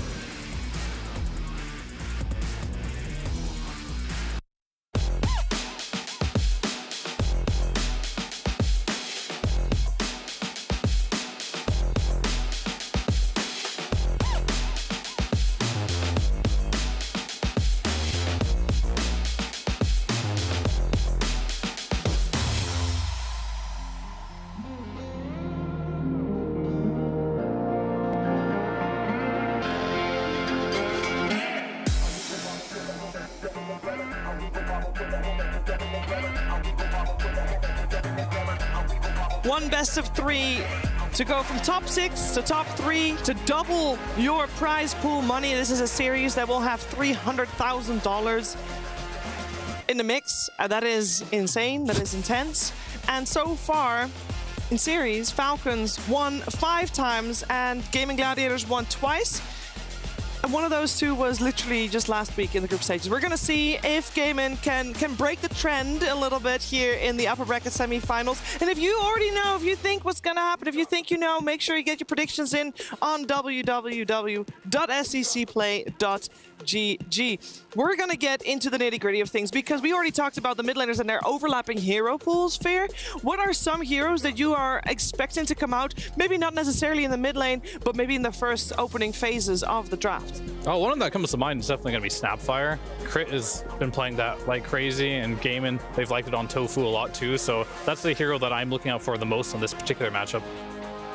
Yeah, and when you think about staking or Celery, you have to think about the Enchantress, Chen. Yep. Probably even more so for Gaming than for Falcons, because when staking is on a different archetype of 5, he still enjoys playing that, whereas Celery feels like a different kind of player on that Chen and Enchantress. So just either address it within your draft with a Nyx or a Clinks, or just ban it. Yeah, I agree with that take. I think the Chen is a higher priority for Falcons. They'll go for the Enchantress in the second phase. They'll happily take the Enchantress, but the Chen they just clearly think is very overpowered. But I completely agree with Mira. I think that like Celery on the Chen or Ench looks completely different, whereas Snaking is kind of a all-around, like he looks decent on everything, but if you're playing against Celery, you gotta get especially the Ench. I feel like he's a better Ench than he is a Chen, and he's a really good Chen. There's one hero Celery's been playing that's quite interesting that other teams haven't been playing, and that's the Undying. Yeah. So that's a hero that I don't think we're gonna see at all from Falcons, but it could be a good answer to potentially like this group up 5-man Chen type of stuff if they do want to run that on Celery. Both of these teams coming from an upper bracket victory before this, with Gaming having the 2-0 over Entity, and we saw Falcons having a 2-1 over XG wbg. And I was wondering, that one loss, is there anything that we potentially can learn from that? Because I feel like in the past, we haven't seen Falcons lose that much. I think this is one of the tournaments where they drop the most amount of games. It sounds really stupid saying that because, you know, but they normally are just that good. Is there anything that we can learn, Effie, from the series that they played last Tuesday against XG? I think for Falcons, they kind of got caught off guard with that mid flex that happened by XG, where they put the Beastmaster mid versus Monkey King, which was supposed to be their gotcha pick. Against the initial mid laner. At this point, I forgot who it was, honestly, because I just remember the Beastmaster going mid. But I think that for the most part, they looked solid in that series, even in the game that they lost. I do remember, though, in that game 2 versus XG, there was a smoke where they had Skeeter leading on Weaver, and the game was a disaster after that because the Weaver got caught, everything fell apart. Monkey King died on the side. So I think they're going to learn to play like a cleaner formation type game where they're not having the wrong heroes on the outskirts of the fights. So not necessarily something that Gaming can take away from that, like, that's their weakness. Because where would you put their weakness here? Well, I think in that particular game as well, they lost to like a very farmed Morphling. Yeah. And a couple of Falcon smokes just couldn't connect, and then ultimately in the late game, a very farmed Morphling took over the game. I think they had Phoenix too. So one thing that Falcons doesn't do a lot of is they don't typically draft a whole lot of late game. We typically see Skeeter playing like these Gyro, Weaver, Tempo type of carries, and XG, they like their hard carries like the Morphling, pair it with a bunch of team fight like some Phoenixes. Maybe Falcons' weakness might be like the ultra late game because they do draft for more of that tempo. I would generally agree with that. I mean, this is a tough one to break down just because I feel like the teams are so similar in the way that they like to play right now. Because when you are talking about Skeeter and how he likes to play these tempo carries, even the ones you listed are the ones that Dyrachyo also plays. Yeah. Maybe Dyrachyo is more likely to be like a CK than those heroes, but Skeeter also plays the CK. Yeah. Moments away from the draft, couple seconds, and we'll be on our screen. Long awaited, this upcoming best of 3, but again, absence makes the heart grow fonder, and I can't wait to see this happening because both of these teams have leveled up definitely during the group stages and on the main stage. And this series, there's a lot of pressure on it. I think it will set the tone for whoever wins this has the best shot of making it all the way to the finals. Not just because of the way they play, but I think also mentally. As you heard Tsunami say earlier, this is the best team of 2023 versus the best team of 2024. Both of these teams are fantastic when it comes to best of 5 grand finals. The question is first to get to that point. Winning here is top 3, so it gives you a little bit of a head start over the other team, of course. As we have Game In on the Radiant side, Falcon on the Dire side. We got first pick from Falcons coming out. And in terms of bans, the one thing that stands out to me is maybe no Nyx Assassin ban just yet. Darkseer and Monkey also left in the pool for now. And Tiny. And Tiny. I think the reason Tiny's left in the pool is because Quinn is the only person in competitive Dota that's willing to pick Necrophos. He will actually play Necro versus Tiny. I think that's why they banned the Sand King, because they think they have the answer to the other OP current mid laner, which is the Tiny. And I know the way that Quinn thinks. It's like he thinks that this Sand King is like fake Dota. It's not real. You just get to win any lane, contest stacks. You carry in the mid. It's like a BS hero in his eyes, right? So just ban it. Like Coddle's last patch, yeah, it's like Coddle last patch, exactly. It feels very cheesy. Tiny is the other one that feels very cheesy because you go for the crash landing, you just push out every single wave, Conda, you one-shot people. It feels like BS, but if you have an answer to it, then you can leave it in. And I was looking at Tiny's stats this tournament, and he has a much higher win rate from the second phase than he does in the first phase, actually. So it's a hero that you still have to think about later on. But the Chen comes out, we talked about why it's so high value for GG. What are Falcons gonna do in return? They took out the Nyx themselves. They did. They can try to get themselves the Enchantress. It used to be an old school counter towards it, but I don't know if that's still the case. You can take over one of Chen's creeps, but I don't know if that's enough. Yeah, that's a weird one. That kind of works both ways. Like whichever hero is ahead and playing on the winning team, it kind of feels like, oh no, he's taking my creeps, you know? So yeah, that one's a bit weird. I think if you're Falcons, you're probably still happy to take it, particularly if they plan on putting the Weaver as a carry. I think if you pick Weaver Ench as the support duo, you're really lacking in Disable, and that can feel a little bit weird. I do like that they first phased the Weaver, by the way. A lot of teams were letting them second phase it, which we found quite shocking watching these games. Yeah. I think it's unlikely to keep having teams let it through like that. I think that's a mistake. But Falcons, they're going to have to show that they're able to flex it, which I have no doubt that they can flex it. Yeah, they just haven't yet. That's the only thing. They have like 4 games on it. And it's always Skeeter. Yeah, Skeeter's played it every single time. But if you do pick it this early, then you probably do have to have the ability to flex it here. I think Weaver can go against Chen. It's probably fine. It's not going to be the same as... I do like this Chen pickup a lot because in the first phase the Nyx was banned. That has been used as an answer to the Chen because you can one-shot the creep now with the Mind Flare, which has been pretty nice. Gives Nyx a purpose in the game. So not a lot of answers if you want like that hero that can just one-shot the creep. I know of old, some people have played the position 4 Crystal Maiden against it. Not seeing that too much. Mirana just seems to be dead as a position 4 right now, so probably not gonna have one of those instant kill creep type of heroes with the Nyx being out. Yeah, I mean, another alternative is to just pick a lot of ground damage or heroes that can lane against 10, like Jakira with the Macropyre and the Ice Path, or even from the carry role, you can pick something like a Gyro, right? That can just flat cannon and fall down. All the creeps. So there are things that Falcons do play that they're comfortable with here. Timber's a great option too. It's banned. GG banning it out. Yeah. Like I like that they're prioritizing that. We saw Falcons get a last pick Timber in like pretty much a free Timber game, barring the supports. But I feel like any good Timber player will tell you like the supports barely matter because they never have enough net worth to answer you unless the cores are also strong. So yeah, don't let Omar get this in the second phase last pick. It's not worth the risk.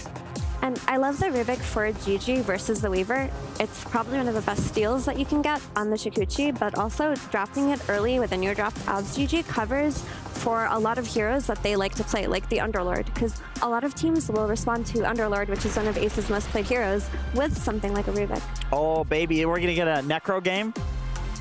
I guess the Tiny can still be flexed to 4, where the Necro is gonna feel weak. There's also Batrider, which we've seen as an answer to the Tiny on the mid lane. Yeah, they've ran the Necro once and it didn't really win. So are they that confident in the hero? They've tried it once, it didn't win. It's not really a meta hero. Oftentimes when I see Necro in games, I'm not super impressed with what it can really do as well. So maybe it's still a question mark. Maybe they're just happy to play into it as well. They do go for the Enchantress. One thing that we've seen done against the Tiny, if there's a Rubik on the other team, is get Rubik and Morphling, so you get 2 tosses That's on the true. team. The issue with Morphling is just you're scared of that tiny burst really early on in the game. But I think already the way GG are going to play around a Chen with the 5-man ball and ideally a pipe coming out of either Ace or Celery here, that it's going to be harder for Tiny to play the pick-off game and do crash landing. Because the way you want to play against Tiny is you just don't want to get burst, right? You either want to clump up together with these heavy auras that let you survive the crash landing burst, and then you turn the fight. Or you counter it. Actually, that is the nice thing about having a Chen as your support, is that you know that this hero is going to be going for the pipe and the Greaves, so you're not limited to picking Ace, these offlaners that are going to have to build that. So Ace could be one of the more summon type heroes, like Beastmaster is still in the pool, and it looks decent. I know Enchantress can steal the board, but you're playing a lot more around the axis. He can stack. For the game, Beast is pretty good. Like even against Tiny, yeah, you can... It's one of the few heroes that can actually roar and burst the Tiny. You can roar and burst the Weaver as well before he time lapses. Let's see what else is there. Pangalier's out. So that's the Underlord that Gaming always ran. Like I said, Rubik covers it for it very nicely while also having good spells to seal. But now they have the early pipe buyer. It is true that Chen will also buy auras and teamfight items, but you do need this pipe to come out early if you're going to group up against the Tiny lineup, because you don't want to give him any picks early on. So I love this. That's true. The Chen is going to go for mech before, and he's not a core. So the Underlord will let you survive the first few like Avatosses, whereas the Chen wouldn't if it's the only pipe buyer. Yeah, I like that. Dyrachyo, will he play TA is my question. I would say this is very likely to be the Quinn TA. I would, if I'm Falcons too, I'd be betting on that too. So I think right now that going into this next phase here, or even this pick, you can consider moving this Tiny from the mid lane. Even though I think Tiny, I'm not entirely sure. It might be a rough matchup in the early phases just because you do get hit by Meld over and over again. Obviously, when you're level 6, you don't care too much anymore. But if you're a Malrine here, you do have a choice now because Dyrachyo can play the TA, but it most likely will be Quinn. Yeah. But it's nice that the flex is still open, because ideally you want to put it on whichever lane looks better for it, and Dyrachyo has played it before. I remember him playing it last Dream League, actually, and they did win the game, so Winner is capable. Not as clean of a TA as Quinn is, but the option is there. I also love TA in this game versus Weaver just because of the shard silence. It's a really good way to group up early, and you can kind of eliminate that Weaver threat.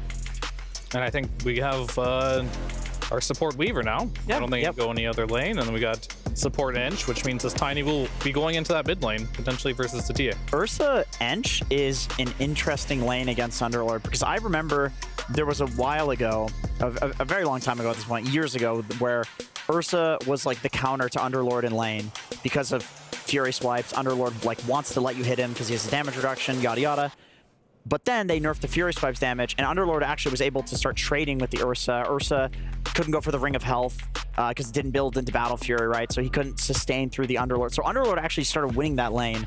But now I wonder, with the Facets patch being added and Ursa dealing more damage, and also with an Enchantress to slow, does this lane well against a Rubik Underlord? If I had to bet, I would say Rubik Underlord probably still actually wins this. I would say no. I think the one problem you have with Ursa versus Underlord is if the Pos 4 can have a reliable stun and loss of damage, but Telekinesis is just such a bad stun at level 1. It's bad. It's really terrible. So you also don't want to have to get the pit as well. So the way you deal with Ursa is you spam him really hard, you keep him low HP, which Rubik can kind of do, but I think he can't do it just by nukes alone like a Hoodwink can.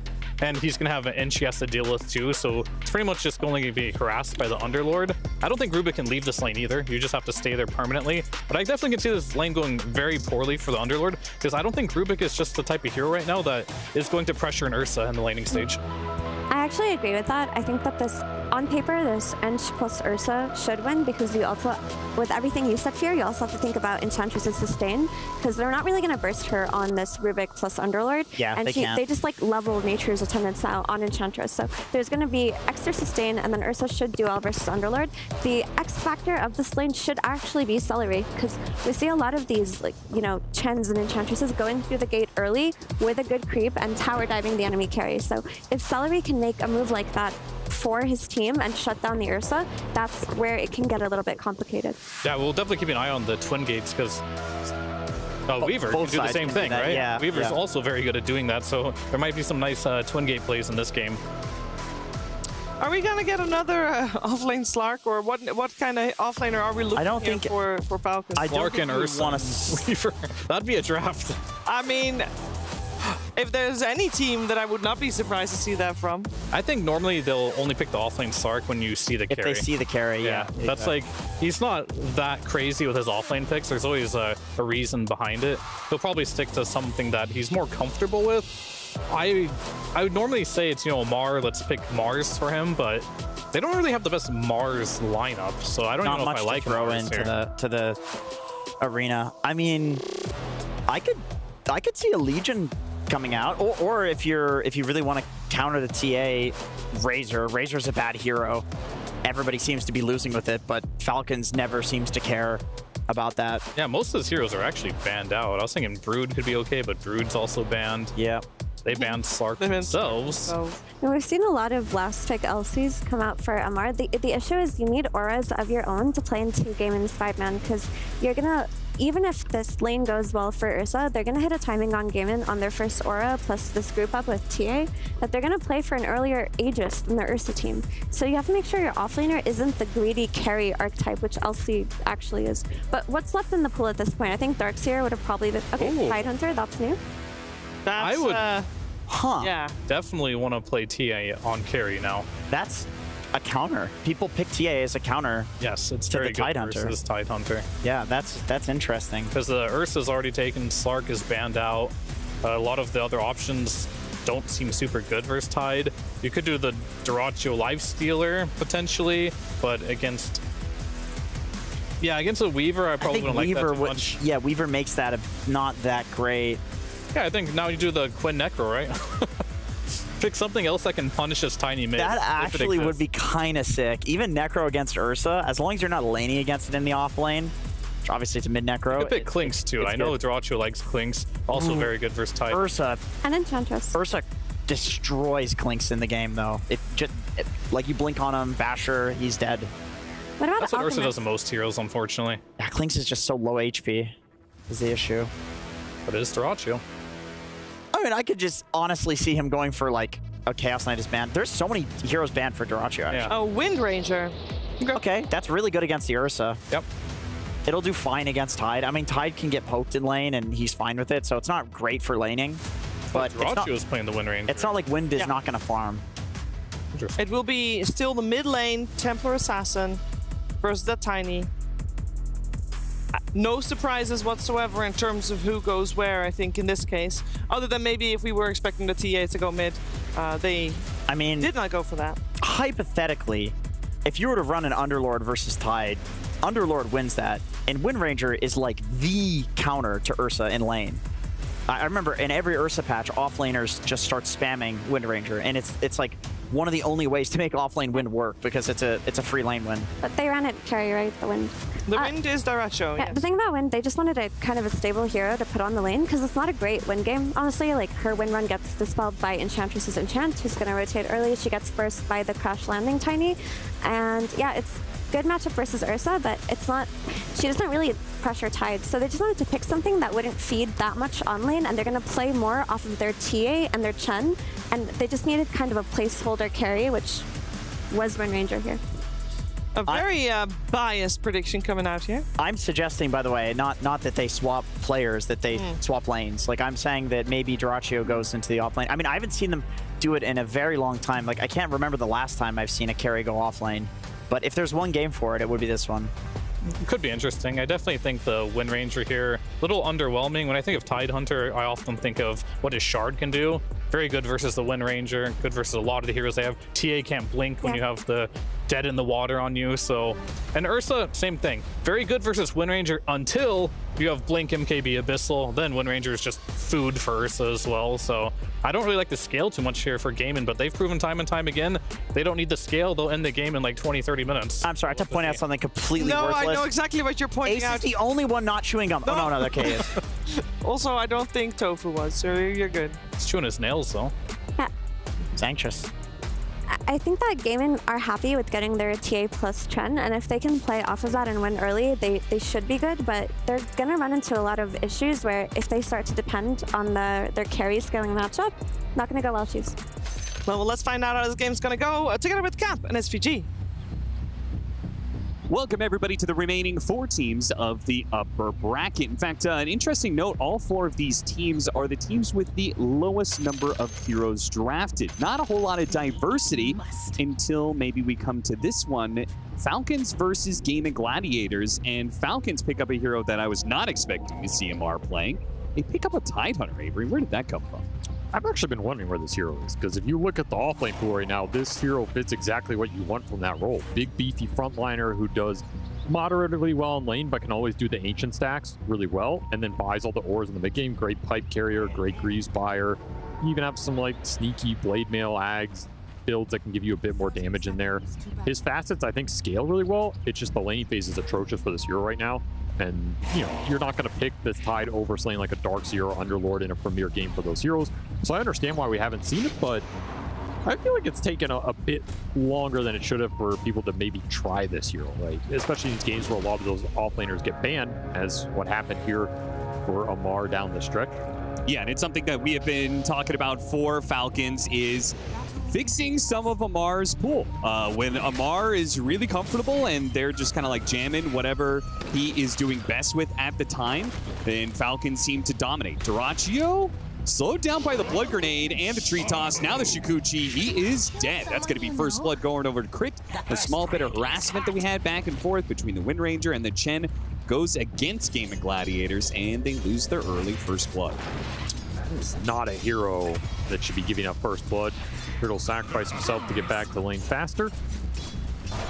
A lot of interesting dynamics between these two teams. I think they are two of the teams that are willing to play faster in this tournament, especially the, you know, that like 10 to 20 minute period where you're trying to assault these tier 1s. Both teams really love taking early tier 1 towers, opening up the map. Both teams also really like stacking ancients.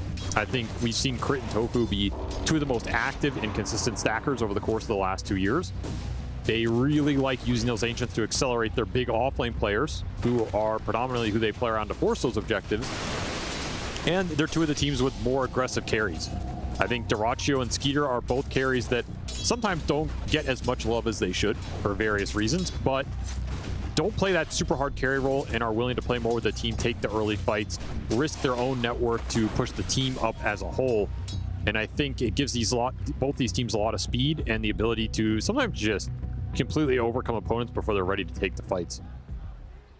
Looking it up, it looks like Falcons have done a bit more stacking there about in the middle of the field. Gaming Gladiators for this tournament are on the lower end. I'm going to have to assume it's just because the speed that they brought to the games, obviously. The faster the game ends, the less you're going to get stacks in, and they've had some extremely fast games. So for this tournament performance, they are a little bit on the lower end. But overall, definitely going to agree with you. Philosophy-wise, it does seem like these two teams shared that idea. One thing I started off with the Tidehunter, and I wanted to put focus on him, was the matchup. Obviously, the story going into this is that Gaming Gladiators 2-0'd the hell out of Falcons in the group stage.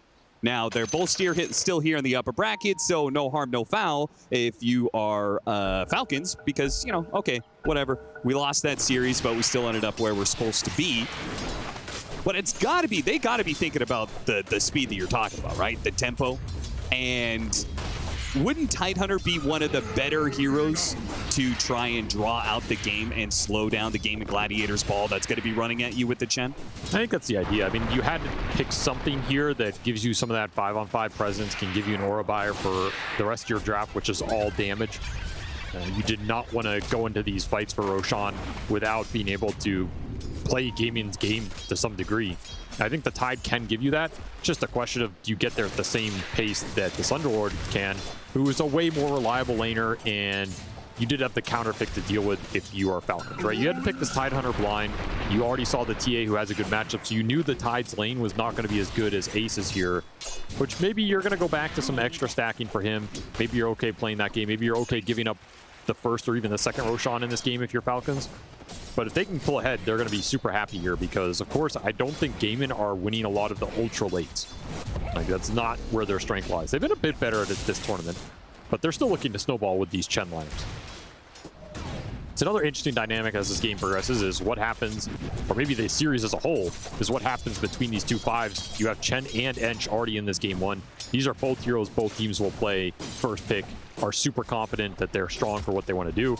And yeah, I mean, these are old school summons heroes that have battled each other for centuries in a way. I also think they're on the fitting side, right? I feel like Enchantress is more of a Falcons hero, and Chen is more of a Celery hero. Yeah, I could agree with that slightly. I think the Enchantress gives you a bit more early roam potential and aggression, Wisdom Rune contest, things like that. The direct damage scaling is also way higher. You get Hurricane Pike, Grove Bow later, your Beast. The Chen's going to give you more of that slower scaling build up with the auras and hit a way stronger mid-game ball timing. His laning can also, I think, be sometimes stronger, depends on the matchups, but the early Saturn mana burn can be devastating for certain offlaners. So both these players super comfortable on these heroes, and both these heroes looking to do a lot for their teams here. Would not be surprised if either of these gets banned in these games 2 and 3, depending on which player has higher impact here. Yeah. Because maybe you're okay trading it out game 1. Okay, we can get one of these and match the other, but someone's going to have a better time. I'm also very curious on the Tiny's performance, because we have been casting some crazy good Tiny performances, and I mean, you know my thoughts on it. I do not think teams should be giving this hero up lightly. And here, Game of Gladiators bring a different idea to the table of dealing with the Tiny, a mid-Templar Assassin, which is doing well, 19-7, though the rotation from Crit seems to be causing him a little bit of annoyances here, trying to secure the water runes for the Tiny. Man, missed the belt strike. Uncharacteristic from Quinn, as Skeeter feeling the pressure here. Will get healed up. Trying to keep this Ursa on lane, but Falcons overall struggling on this laning phase. They're just getting out CS'd very heavily between these 3 cores, which on paper is what you would expect. I mean, these are 3 cores that you are not going to have an easy time out CSing. Celery slowed down to a crawl and might be able to get the kill. The extra armor is helping him out, but he will eventually die to Crit. So, yeah, they're getting the better of CS. Falcons do seem to have better opportunities for kills every once in a while to help offset that. Mid has been a struggle for Malrine, and there's no stacks yet to kind of fall back on here, so just going to be continued lane domination from Quinn. It's going to set up the roam potential to mid as well. It's getting very low. Instant TP in from Chen for the bottle refill is just going to make things worse. Big pressure point on the map right now for Falcons. Neither of these supports really... I mean, the Enchantress can roam to mid, but you want to do it offensively, not defensively here. That's an awkward position for Snaking when his mid is this low on resources and still getting mana burn to add to it. Kind of just have to play the side lanes here. This looks really rough, this new refraction against Avalanche. Avalanche just does not clear through the refraction at all. He threw an Avalanche and a toss, and the toss got blocked. The toss damage got blocked by the last refraction charge. So this, I mean, lane, we knew that was going to be rough, but I did not know that this interaction was that bad for the Tiny. Now, Ace going to be body blocked up. Really good Falcons rotation from Crit. The body blocking on point from Snake. I was just about to say that I think the best move Falcons can make is this Weaver rotation to top, because that Crit kill bottom got him the early urn. So now you have double charges on the urn, helps get you that extra kill. The bug comes through. Underlord is not great at killing it. In fact, Ace just didn't prioritize it, and it bit him quite hard at the end there. It's a nice little double kill in this top lane on an aggressive go on the Enchantress that did not pay off with that heal facet. Quinn immediately trying to put the pressure on Malrine, but Crit is done roaming to top. We'll show up back to the mid lane to give Malrine just a little bit of backup here, see if they can get the sentry drop, so there's no TA traps that Malrine's gonna have to contend with constantly. Sentry pays for itself here with double trap kill, but CS tells the tale, right? Quinn has doubled up Malrine on this mid lane. Exactly what you want to see if you are Game, and they love to play through this man, and they would love to play through this hero. Arguably been their best core hero for the last month or so. Another little similarity between the two lineups, right? You have an Ursa and a TA, right? You have 2 core heroes that really want to be able to set the tempo of the game early by taking a fast Roshan, and the momentum gained off of the laning phase could be incredibly important to determine who gets that first Roshan and starts that cycle. Snaking gonna smoke up around mid, looking for something. I'm not even really sure what he's looking for. And there's no 8-minute power rune to spawn here. Kind of just roaming around. I think if you're Falcons, you really want to combine these 2 supports on one of these side lanes. Doesn't really matter which one. You have Kilted on either. Toss back, rotation from behind. Skeeter very low though, snaking. It's a very late TP. Might still latch though. Yeah, Maureen, he can hit the avalanche and maybe go for the toss back. Oh, Crit's also here, so this is surely a dead Tofu. I don't like this TP rotation though. I think it should have been the Weaver, because now you're gonna have to run back to mid with these heroes to defend. Yeah, like, you've pushed out on the power through as well, right? Yeah, you gave this haste to Quinn. He has traps set up. He's defending the mid lane, which is getting assaulted by Chen creeps right now. A lot of tower damage done, and it gives some more presence here for Gaimin to play aggressive if they want. Another missed meld strike there. Quinn. Maybe a little rusty on the Templar Assassin. I mean, they're going to push this in. They are. Don't want to dive too heavily, though. Another round of refraction will help block some of that damage. And with the Chen creep getting traded back over, what the Enchantress, we're going to see that constantly. Chen and Enchantress are going to be sharing creeps throughout these little battles that happen. Well, solid defense from Falcons. I thought they were going to lose a little bit more there, having to run all the way back, but rotated pretty quickly. They still have sentries around mid, getting rid of these traps, controlling the TA a little bit as Quinn continues to accelerate here. Only thing he's missing is the stacks, and quick double stack out from Tofu right on cue. I'll push him up a little bit. Still has that haste rune in the bottle, so Quinn very strong on the map right now as another smoke from Falcons. Really trying to use this tiny in the early game and going straight back to top. Like, nobody is there. Yeah, have to push into the triangle or on this wave going in. I mean, the wave going in up here is really nice for Falcons. Yeah, the lane ward to spot Ace as he pushes forward. Tofu behind him. Cannot save him from the crash landing damage that comes out from Maureen. Man, it's so much. Quinn's going to come in with his haste rune. Snaking's already taken so much damage that he had a ton of whiffs around him. But this haste rune, it's going to be deadly. Oh my god, did Maureen just throw Skeeter in like that? He gets the kill on Tofu, but it's a sacrificial lamb surely. As look at the body blocks from Snaking, man. This guy is on point with the micro today. Skeeter definitely smiling about that as his 5 bails him out from the grave. No way to chase through that with that focus fire. Falcons get a nice exchange up top. Straight back into mid. They would love to collect the Chen in this early game. And it won't get him. Not quite. That's going to be an earned charge used. Another power rune though. And again, you're rebuking this mid push from Gaimin that they would love to fight around this TA in the traps. Celery is still going to give it to him. That's a big kill. Now they will get the return kill. Looks like a Shikuchi's coming up, but Ace is there on the other side. Oh, you take that if you're crit. Slow down this Chen, make him come back out onto the map, force some extra rotation out of game in this Underlord and Rubik. TP's on cooldown, both are in mid lane, so now you just have to commit for the tower. See what Maureen can do with this arcane route to defend it, but looks tough. I think this tower has found its time to go down. Yeah, Maureen at best. They'll just keep throwing tosses out there with the arcane rune, but the refraction blocks all that damage. Yeah, kind of inevitable. You were going to lose this tier 1.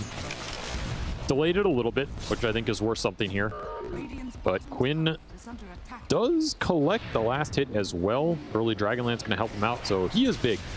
Quite big. And if you're looking towards this race on Roshan, I mean, Gaimin have to be winning it right now. Sure. Just a question of can they eventually capitalize. Though I am surprised Ace had this rough in early game, because he was dominating that CS board. I mean, he did get ganked a bunch, but there weren't really any stacks to fall back on. And so this does kind of push the tide ahead of the Underlord in the race to the ores maybe a little bit. Tofu very far forward here. I think he was hoping to just finish up and get his level 6 so he could have a chance at stealing Shikuchi. He'll be bailed out by his Chen, though. And I do like the itemization in the next few minutes here for Falcons. They're going to have the Battle Fury and the Ursa, so he's going to go farm, but you're going to have Blink Tiny to make the plays. Early Vessel on the Weaver to counter it, play the heals from the Chen and the sustain here. And ATF, he went the Blade Mail build on the Tidehunter, which I think makes a lot of sense here because you are against that Wind Ranger. You eliminate yourself as that target that he can bulldoze through and get rid of the front line, make everybody else deal with you. Also some nice extra armor versus the TA. Helps you farm up the stacks a bit better as well. I think it's going to pay off here over the long run. Make him feel a lot better in the fights as he works towards those auras. Game of Gladiators. They're really reaching, trying to get some kills. Falcons seem to be very correctly positioned a lot of these situations. They're going to use the Ravage to get the kill on Dyrachio. Now, Ace has used his gate. Don't think he wants to go through that one, though. He'd be surrounded maybe you go through it if you're Falcons. Yeah, maybe. Take a free trip top. They're thinking about it. Yeah, Maureen and Crit are going to do so. Yeah, this is just a free teleport top. You can punch into this tower. I mean, you also got to think about 14-minute Wisdom Rune here. That Vessel's coming out for the Weaver. A lot of early spell damage. And maybe a little bit of contesting of the stacks as well. This is the hardest position to push into, though. Falcons are going to, or Gaimin are going to have traps here. They're going to have wards. They're going to protect the Ancients for this TA. That 14-minute Wisdom Rune is maybe a pipe dream. Still getting some solid space, and I feel like if you're Falcons, every time the Chen and the Underlord aren't pushing the lanes in against you, you're pretty happy with that game state. Yeah. Like, it feels like Celery's early game has been pretty lackluster here.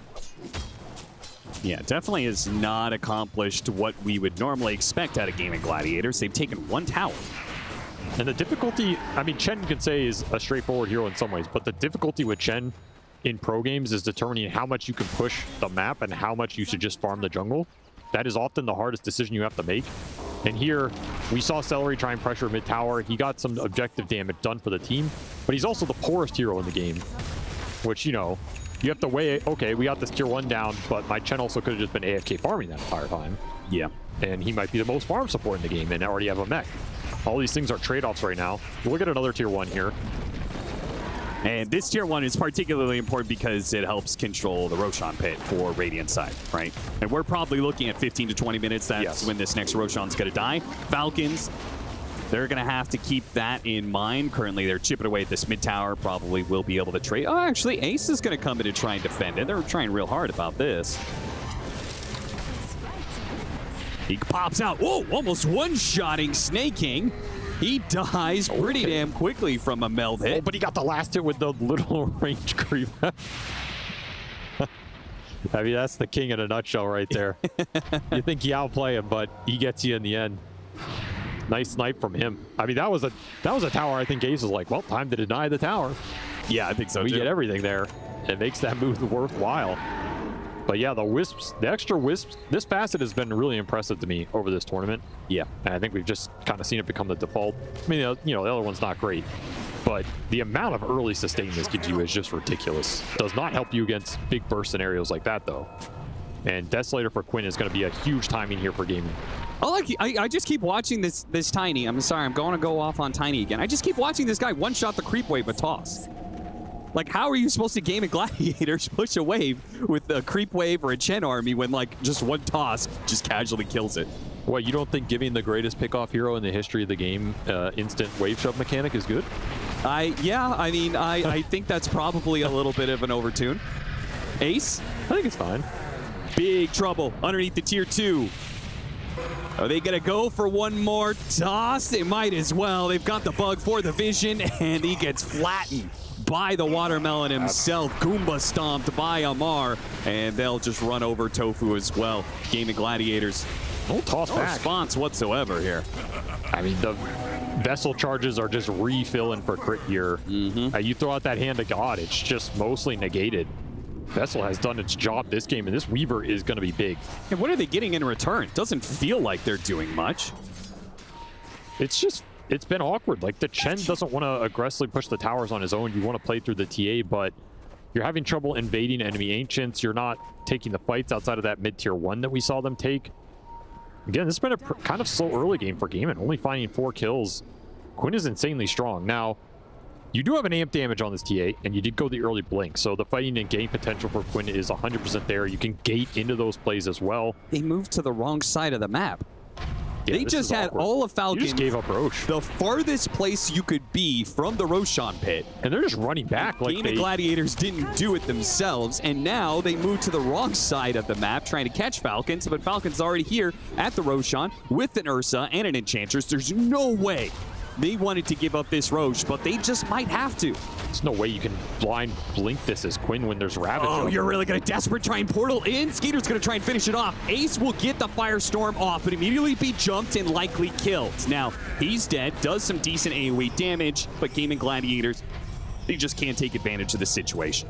I feel like that was just some macro misplay from Gaimin. I don't think that should have been as easy as it was for Falcons, especially with the Chen army you had up. This was a double troll summoner that didn't get lanes in. Now you're getting chased down. Nice avalanche steal. Good use of the TA trap to slow down Omar. He's probably the biggest threat right now. Don't want to let this guy get a big ravage, but Celery's still going to die underneath the tier 2. Again, these tosses, crash landing, doing so much. Skeeter gets a bit low. Another, oh, Tofu, good avalanche into Shukuchi steal, and he gets himself denied on this ancient stack, which Skeeter will promptly farm up. He's like, okay, I didn't get the hero kill, but I'll get some neutrals. Bleeding out kills on top of the Roshan. Once more, just Vessel charges going straight into crit. I think every charge has gotten them a big kill. Yeah. There's no real way to turn this unless you're willing to commit into the fight against the Ravage with your amp damage TA. Very strong right now, but if you get Ravage there, I think you're just going down. Especially with the Wind Ranger having to TP out there. Gaimin unable to put up a strong enough front line with this Underlord, this Atos build for Ace. I kind of go back to it in terms of you knew this game was going to be a race for Roshan. I don't know if Atos helps you the most in that regard compared to an earlier Greaves or Pipe or something. Sure. It really hurt him when you have to contest it there and you just gate in and, hey guys, I'm an Atos Underlord on the front line. Yeah. And frankly, it's like, did you need the extra disable? Is the disable even that good against these heroes of Falcon? If anything, the Yules might be more useful as this game progresses versus the Ursa. You know, set up the Weaver catch into like a trap silence or something. Yeah, or counter crash landing toss by using the unit that's flying at you. I just feel like that this might Atos legitimately be the best. Yeah, that is something. I mean, because that's what's happening. All that's happening is just like tanky heroes are getting lobbed at Game and Gladiators over and over again. They take 90% of their HP away off of this toss, and then like they can't turn around and actually kill the Ursa or the Type Hunter that has landed on them. I don't feel like this Atos is going to pay off for them. I think maybe Gaimin had plans of this game accelerating better for them, and they could have been more aggressive. And if the Underlord is gating into TA ganks and Atosing people and setting that up, there's the value. But you're not going to get any of that in this position. Now you're going to have to take a defensive fight. Mar ends up walking into him. Skeeter's going to follow that up. And the toss will finish him off. Ravage hits onto 3-2. That is very nice. Game and Gladiators going to try and retreat back to their tier 2. Only losing the Chen for Ravage isn't so bad, though. Yeah, I actually thought that was going to be worse for them. Same. Able to kind of walk it off here. Got a lot of spells out of Falcons. Ursa ult, Tide ult. Can you fight with it is the big question. Ace is just trying to catch up right now. And you're looking towards BKBs on these. Well, at least the BKB on the Wind Ranger would be big. Desolator on Quinn would be huge. He has fallen behind. Losing that Roche was a big deal. This Deso could have already been done. And the Templar Assassin not only losing Roshan, but losing control of Ancients, losing control of the Tormentor. Everything is going very well for Falcons now. And they still have a minute and a half left on this Aegis. They would take the Wisdom Rune at 21. Maybe does Ace have his gate? No, he doesn't. So they'll likely give up both Wisdom Runes. I mean, I'll be honest, this feels like a draft that was designed to make the Tiny's life hard. Yeah. You have to go into Underlord, Pit Firestorm. The Rubik can steal your spells, turn it against you. TA is a hard target for you to directly burst. And, I mean, this hero's 5-0 and 7 and has absolutely destroyed this game, so. Yep. I don't think we're going to see him game 2. I don't think so either. God, I hope we don't see him game 2. I don't want to see another team lose another series off of back-to-back Tinies. There's just so much you have to deal with to make the fights favorable. It is tough. I mean, they are in a tough position right now. I did like the fact that Game of Gladiators tried to beat it with something that we hadn't seen before. And that thing did kind of work in the Templar Assassin and like how it won the lane so hard against that hero, but ultimately you just can't stop everything else that Tiny does. I think they had a decent shot of shutting this Tiny down pretty hard. Quinn dominated the lane, you took his tower early, you got some of the early power runes. But you get like that one bad fight losing that Roche and you just cost yourself so much momentum in this game. Now suddenly you have to deal with the Tiny who's getting really farmed, is going to have BKB and is no longer an easy target for your minus armor because he has the second point in that grow. That's a much tougher situation. Quinn trying to get to Deso, Duraccio to BKB. Greaves is done for this Tide Hunter. He is ready to rumble. I mean, he has a lot of armor to get through. Even have a Pavis on this Enchantress, boosting him up a little bit more. Casual Buckler. Tide Hunter's got 23 armor. And if you get him low, you're going to have to get through that Greaves Aura at the end. Yeah. Solar Crest for the Enchantress as well. Super nice this game. Again, you're just going to stack the armor if you're Falcons, because there's no real way to kill these frontliners on the side of game, and outside that focus fire and the big meld, Deso hits.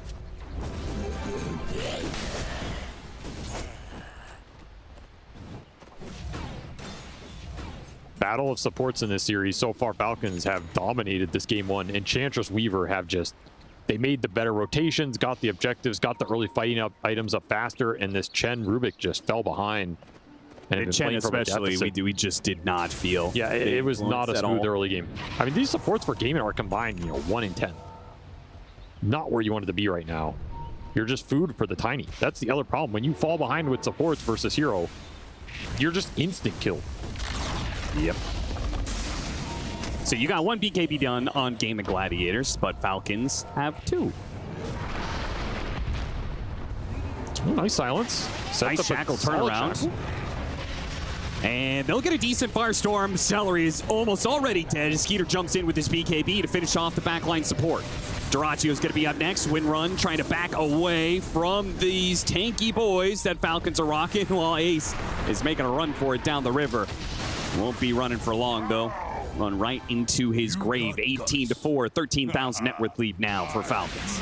This game is just getting completely out of control for gaming right now.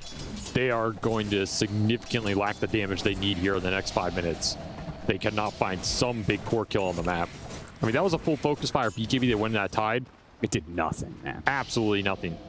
Gossamer Cape, the Blade Mail, extra Kraken block, and then you'll throw in a Solar Crest on top. This is what this pick was designed to do, and it cannot do it. And there's a lot of ways Falcons can get on Celery this game. I feel like every fight has been somebody jumping the Chen and bursting him down. It's either the Weaver with the Vessel and Swarm, the Tide Hunter jumps in, you get a Ravage, the Ursa finds him, or the Tiny finds him. Close call. Too many things you have to hide from right now. And that'll be a constant problem for Duraccio. The Anchor didn't have the cooldown up for the Windrun. The Anchor, extremely deadly. I mean, even if you have a BKB and the quick reactions deal with the Ravage, you're just going to be assaulted by so many various things here from Falcons in these situations. There's just not really any space left to play with. You're also looking at this map while Duracio's going down. There's not a single Radiant Obs on the map right now for gaming. So you're trying to contend with just playing around the trap vision. Is that enough? A lot of it's been dewarded. You can't get the lanes out deep right now. And every time you lose space to operate and lose vision, this Tiny becomes more oppressive. The Anchor becomes more oppressive. Looking at a Halberd now for ATF would be super strong versus these cores. Completely debilitates both these range cores if you can get to it. Not a lot of near-term solutions for gaming unless you can somehow win that next Roshan. That would be a huge turning point. What does that fight even look like, though? I do not know. I mean, you have to burst down one of these cores in some sort of crazy sequence with chain stunning, like Big Shackle into Lift with stolen spells, and just let the TA and the Wind Ranger focus them down. I'm going to say you're not bursting down Tide or Tiny. So you have to get a Shackle on Skeeter, some sort of telekinesis into Shackle, and kill him in that window. Yeah, I actually don't think you have enough disables to kill any of these cores before they get off BKB, or in Amar's case, like Greaves and stuff. Well, and that may not even be a discussion, because this pick off on Templar Assassin right next to the Roshan pit, right as Roshan spawns, means that Falcons, they already probably had a free Roshan in their hands, but now it's freer than ever.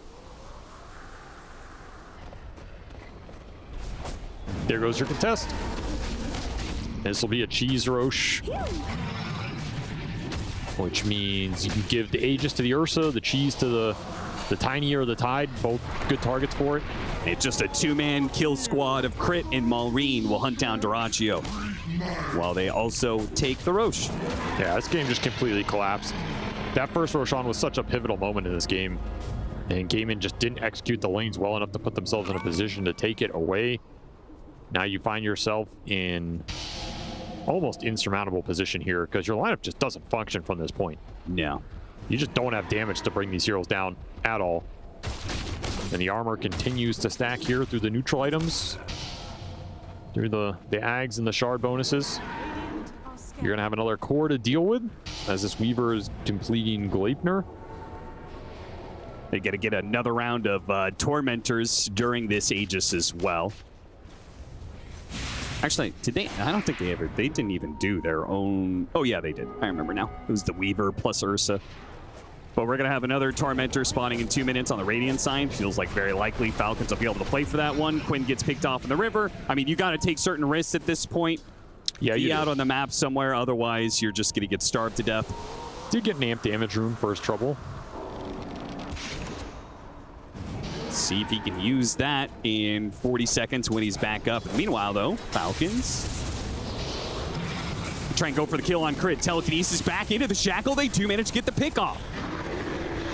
So not a core, but they get a kill on a support. They don't even lose anybody for it. Radovatos just in time. Spoke too soon, though, as the Underlord comes in and is overwhelmed by heroes. 4 heroes around him. Impetus shots. Oh, is that one? That one's going to land, and it's going to do the damage to finish him off. They keep jumping forward. Skeeter hopping on to Duraccio, forcing another win run. As he backs away. Whoa, Malrine gets the toss into the Ravage. As the win run was expiring, the toss by itself was going to be good enough, but Omar secures it with a Ravage at the same time. And Falcons will now just take the full lane, perhaps. TA's back up, still has that amp damage rune. Able to threaten a little bit here, but you're just toggling the deaths. No real entry into this fight. Did not get the Ravage steal either. Still have Aegis for 2.5 minutes. And the tosses continue. Another toss back, but it's a TA, so able to keep the refraction up. Blink backwards, doesn't get him far enough away. Falcons just able to run him down even after the blink. And diving well past tier 4s with 0 punishment, it seems. Malrine tosses Omar out of the pit that he was stuck in. And back to friendlier skies. Another game where Tiny dominates it pretty much from the 10th. That's the second he had Blink in this game. Just felt like Gaimin got nothing done. Oh, nice stolen toss there from Tofu, which might lead to the pickoff on Snaking. Yeah, he's going to die into the focus fire. They don't have focus fire for the rest of these heroes, but Amar's getting a little bit low. They have to back away, though.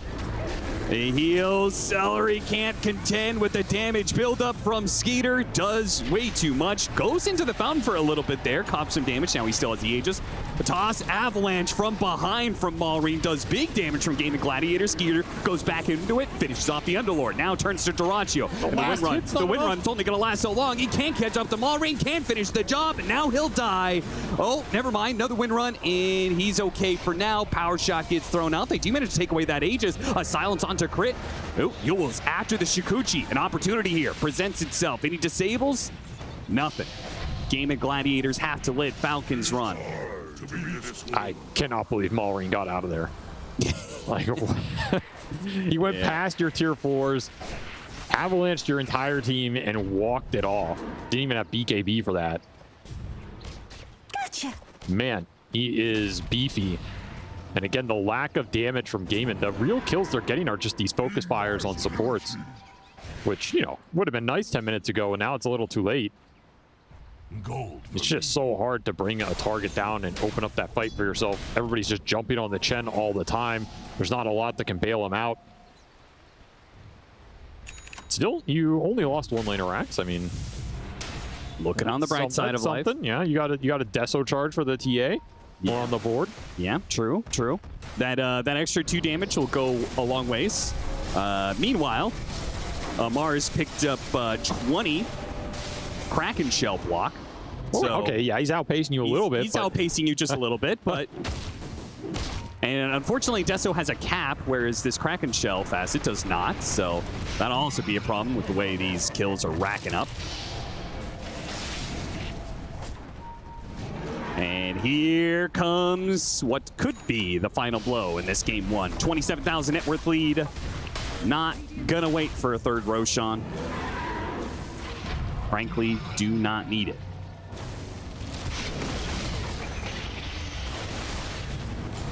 jumping onto the Templar Assassin. That's all they need to really kill. It's the only real damage threat is Dyrachyo just cannot seem to do enough with the focus fires most of the time. Got to be careful with Fountain, I suppose. That's the other damage dealer. A buyback from the Templar Assassin will kick Falcons back, but hey, just going to call it Game of Gladiators. This game has been done and dusted for a while now. If you do not play that early game better, there is absolutely no way to contest that mid game, and you're just getting outscaled.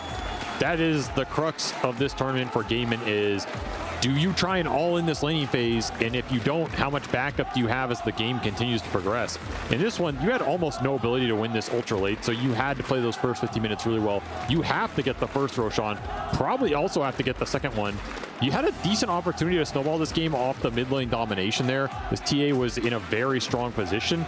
But there weren't any stacks to really push Quinn over the edge. You lost that first Roshan. The mid one tower got delayed a little bit, and you never got that like nice gank collapse into mid with your supports to really blow this game open. I think that's the biggest difference here if I'm going into game 2 as Gaimin. How do I get my supports more activated in that game and give them a better time? Because, you know, they in this game like a combined like 0-20, and it's not necessarily on them, but the windows for you to snowball that early game with Chen Rubik are very small compared to this Ench Weaver because you're just behind on damage. You're a little weaker on the rune contest. Your rotations aren't as strong. You don't have this guy who can go through the gate, suddenly be on top of a hero with Swarm Urn. All right, Falcons taking the lead in this series 1-0 after a fast 33-minute victory.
I'm in another world, out of body. No one around, but I'm not lonely.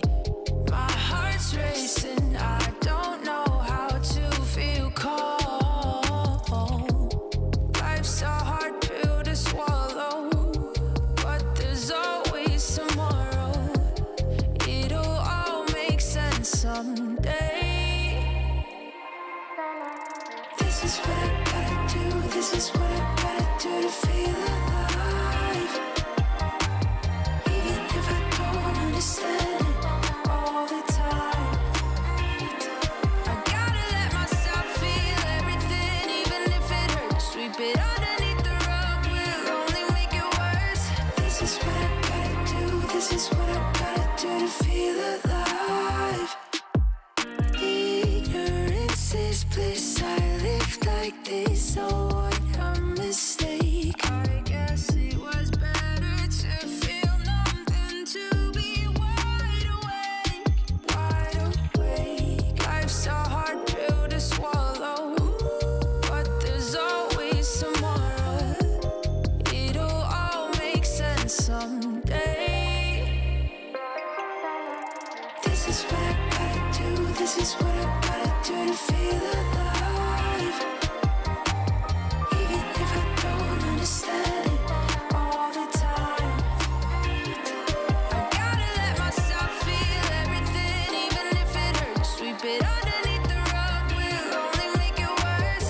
This is what I gotta do, this is what I gotta do to feel alive.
Does it make you nervous that I know all your secrets? Promise you honestly I wouldn't use them against you unless I thought it'd be fun.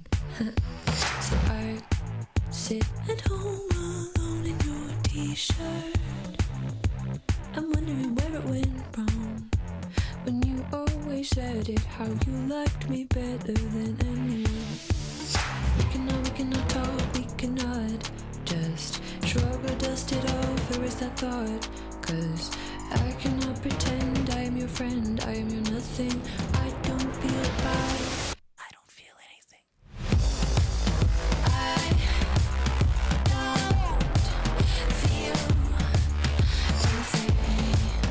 I don't feel anything. I don't feel bad, I don't feel sad, I don't get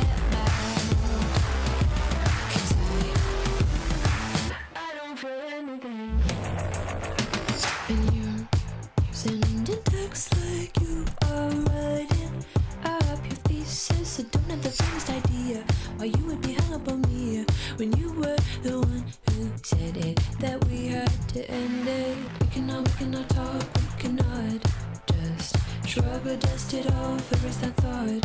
Cause I cannot pretend I am your friend, I am your nothing.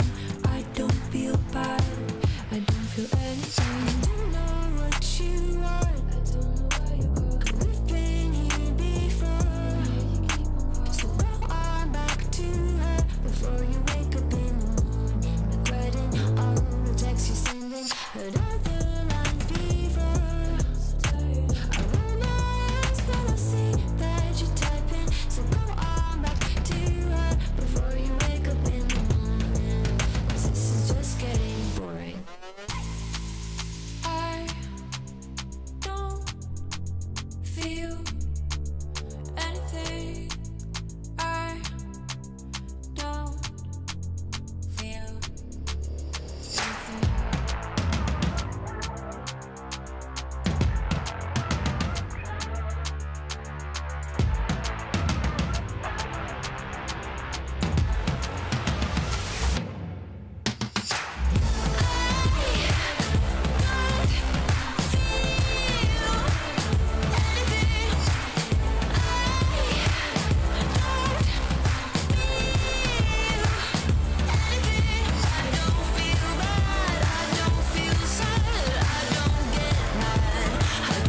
anything.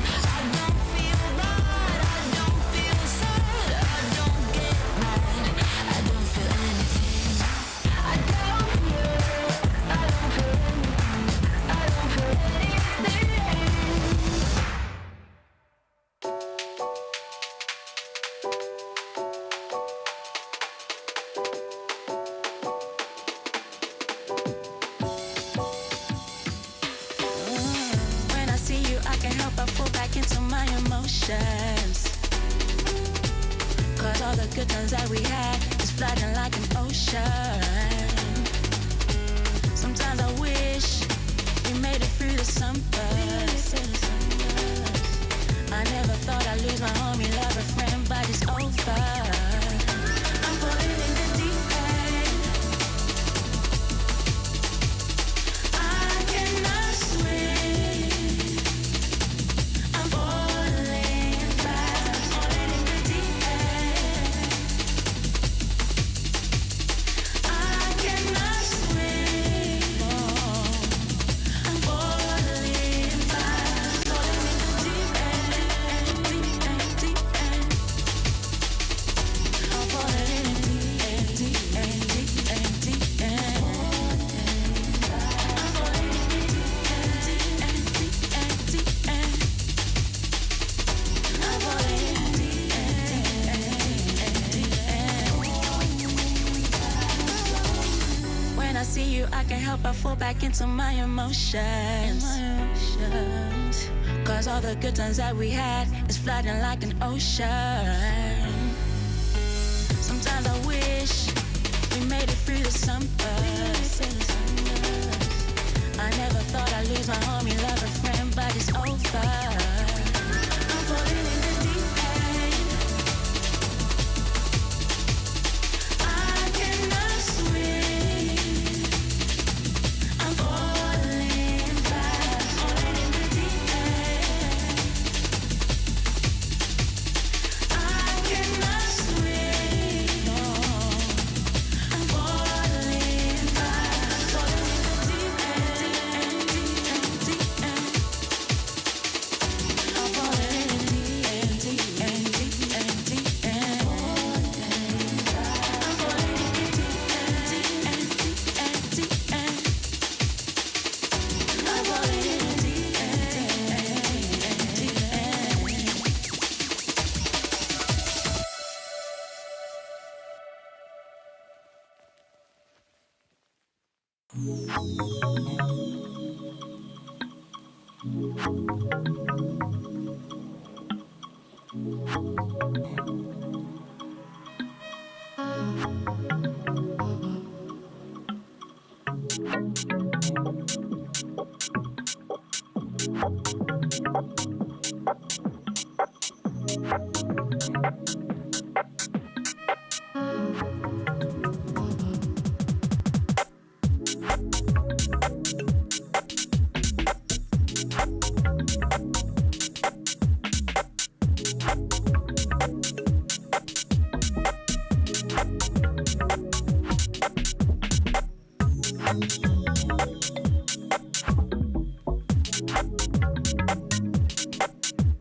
you.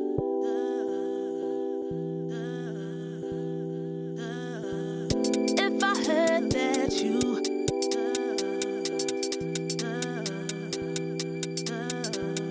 If I heard that you.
Everybody, thank you so much for your ongoing patience. We are fixing issues on our side and we're getting the game ready on the way. And to be fair, maybe Gaimin appreciated this extra break because they definitely needed to have a bit of a conversation after that game one. We're moments away from the draft of game number 2. You are watching the upper bracket semifinals here for Riyadh Masters live from the Esports World Cup. And game 1 convincingly taken by Falcons. Game 2, we'll see what happens right here on our screens. I'm joined by Jenkins, Effie, and Fear. And Fear, what do you make of that game 1? If you were to summarize what went wrong for Gaimin, what would it be? I think the biggest issues they had were Crits Weaver making rotations on the map, destroying and breaking down the side lanes, and they thought they had an answer to this Tiny, and they just didn't. The Tiny got shut down on the laning stage, but still made great rotations, still did Tiny things, so it's back to the drawing board in the draft. Can you deal with this Tiny? They tried and didn't work that game. I don't know if you risk it again. Shiva, I can summarize for you here. Okay. Big support diff early game, and mid-game, mid and carry diff. That's what it felt like to me. The snaking body blocks with those creeps were nasty. Those were disgusting. Mira? And also just that last pick, Wind Ranger by Gaming Gladiators, it looked very underwhelming. Like, we already weren't impressed by it, but we thought the Chen and the TA as a unit would be enough to carry Gaming Gladiators through that early mid game, but as it stood, it wasn't even enough. It turns out that if you just run at the enemies and you shut down the Underlord, the Chen and TA are just gonna feed. They're just gonna be food for these tiny rotations. And the Wind Ranger, we saw her at some point, she couldn't even kill the Enchantress, right? She focus fires the Enchantress, doesn't kill her, gets ravaged. There were a lot of issues going on. They lost. It's a 2-0. I mean, I was very convinced that if they weren't going to ban out the Tiny, they would pick it first phase. Nope. But they took Hoodwink, who dies in one hit to Tiny. Why would you not take Tiny if you're Falcons right now? What would be your reason? I really think that you should if you're Falcons, because they can play it on so many roles. Like, even Omar has played offlane Tiny. So I don't think they should be afraid of first phasing it. It just depends on, like, what draft prep did they do, and were they anticipating that they would be allowed to have a Tiny here? And okay, they take it. I think this makes a lot of sense. It does. The only other option I potentially thought was maybe Jakiro. Jakiro's been like the one position 5 that I've seen actually bully Hoodwink out of the laning stage. Outside of that, yeah, just pick Tiny. This hero is very strong. You shut him down in the laning stage, but you could not deal with his rotations. And TA is a hero that doesn't really match Tiny in rotations. So how do you counter this hero rotation-wise? You just don't die to his ganks? Is that the strategy? Yeah, but that didn't work last game. That already is not going to work for Hoodwink because she's squishy. Well, what I mean by don't die is Tiny goes missing off the map. Your 2 side lanes don't show. Make sure Tiny can't get that gank. Hope your TA farming pays off. But in the last game, as we saw, they did well in all 3 lanes in GG, but the rotations were just too much from Crits Weaver and the Tiny. They just picked them apart in the laning stage. I do want to say with regard to the Tiny, I liked that Falcons picked a bunch of heroes that were comfortable being tossed in. Like they have Ursa Carry, they have Offlane Tidehunter.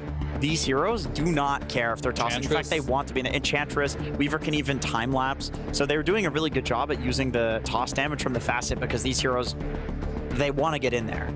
And on the note of Enchantress, I think it looked too good last game. Every time Falcons run Enchantress, snaking is just beyond impressive on it. And Gaiman did have the first pick, but they went for the Chen instead. And I really think that Enchantress should be the hero that they consider for themselves if they're not going to ban it, because we've seen Celery do similar things to what snaking does, and that Chen just looked underwhelming. Yeah, I do want to set the record straight in terms of Tiny. We've seen it be incredibly strong, and when it's strong, it looks actually way too strong. But in reality, this hero does have a 50% win rate, even if you only look at the last week here in Riyadh. Yeah, this hero is not unbeatable. Like, we shouldn't prop it up as if it's this amazing auto-win hero, because it's been losing a lot, honestly. And Falcons themselves, they've lost more with Tiny than they've won with it. I believe that was their 2nd Tiny win, and they have 3 losses on it, so there's still negative win rate on it, and it is, you can deal with it, but the Enchantress, snaking snatches it up. They didn't ban it, they're not afraid of it. Maybe they're just gonna, they can't even go for Nyx because they have Hoodwink themselves, and you don't want to play a 5 Nyx. I think the stonks, though, the Tiny, they're definitely going up a bit, especially when you look at these matchups of teams. We saw Liquid, like, completely dismantle Team Spirit with it. And now game 1, Falcons did a similar thing to Gaming Gladiators. So when you're starting to look at these higher echelon teams that play very quickly, Tiny puts you in a very comfortable spot where this mid-game timing hits, you want to be strong there. And he's probably the strongest here right now in the meta in that specific timing in the mid-game. And that's where both these teams are really trying to thrive. And that makes a lot of sense with the gyro pick and the inches Effie just talked about. These heroes also hit that very strong mid-game timing. And it feels like if you win in that mid-game, you get that first Roche, it feels very difficult to come back into the game unless the team that's ahead makes a couple mistakes.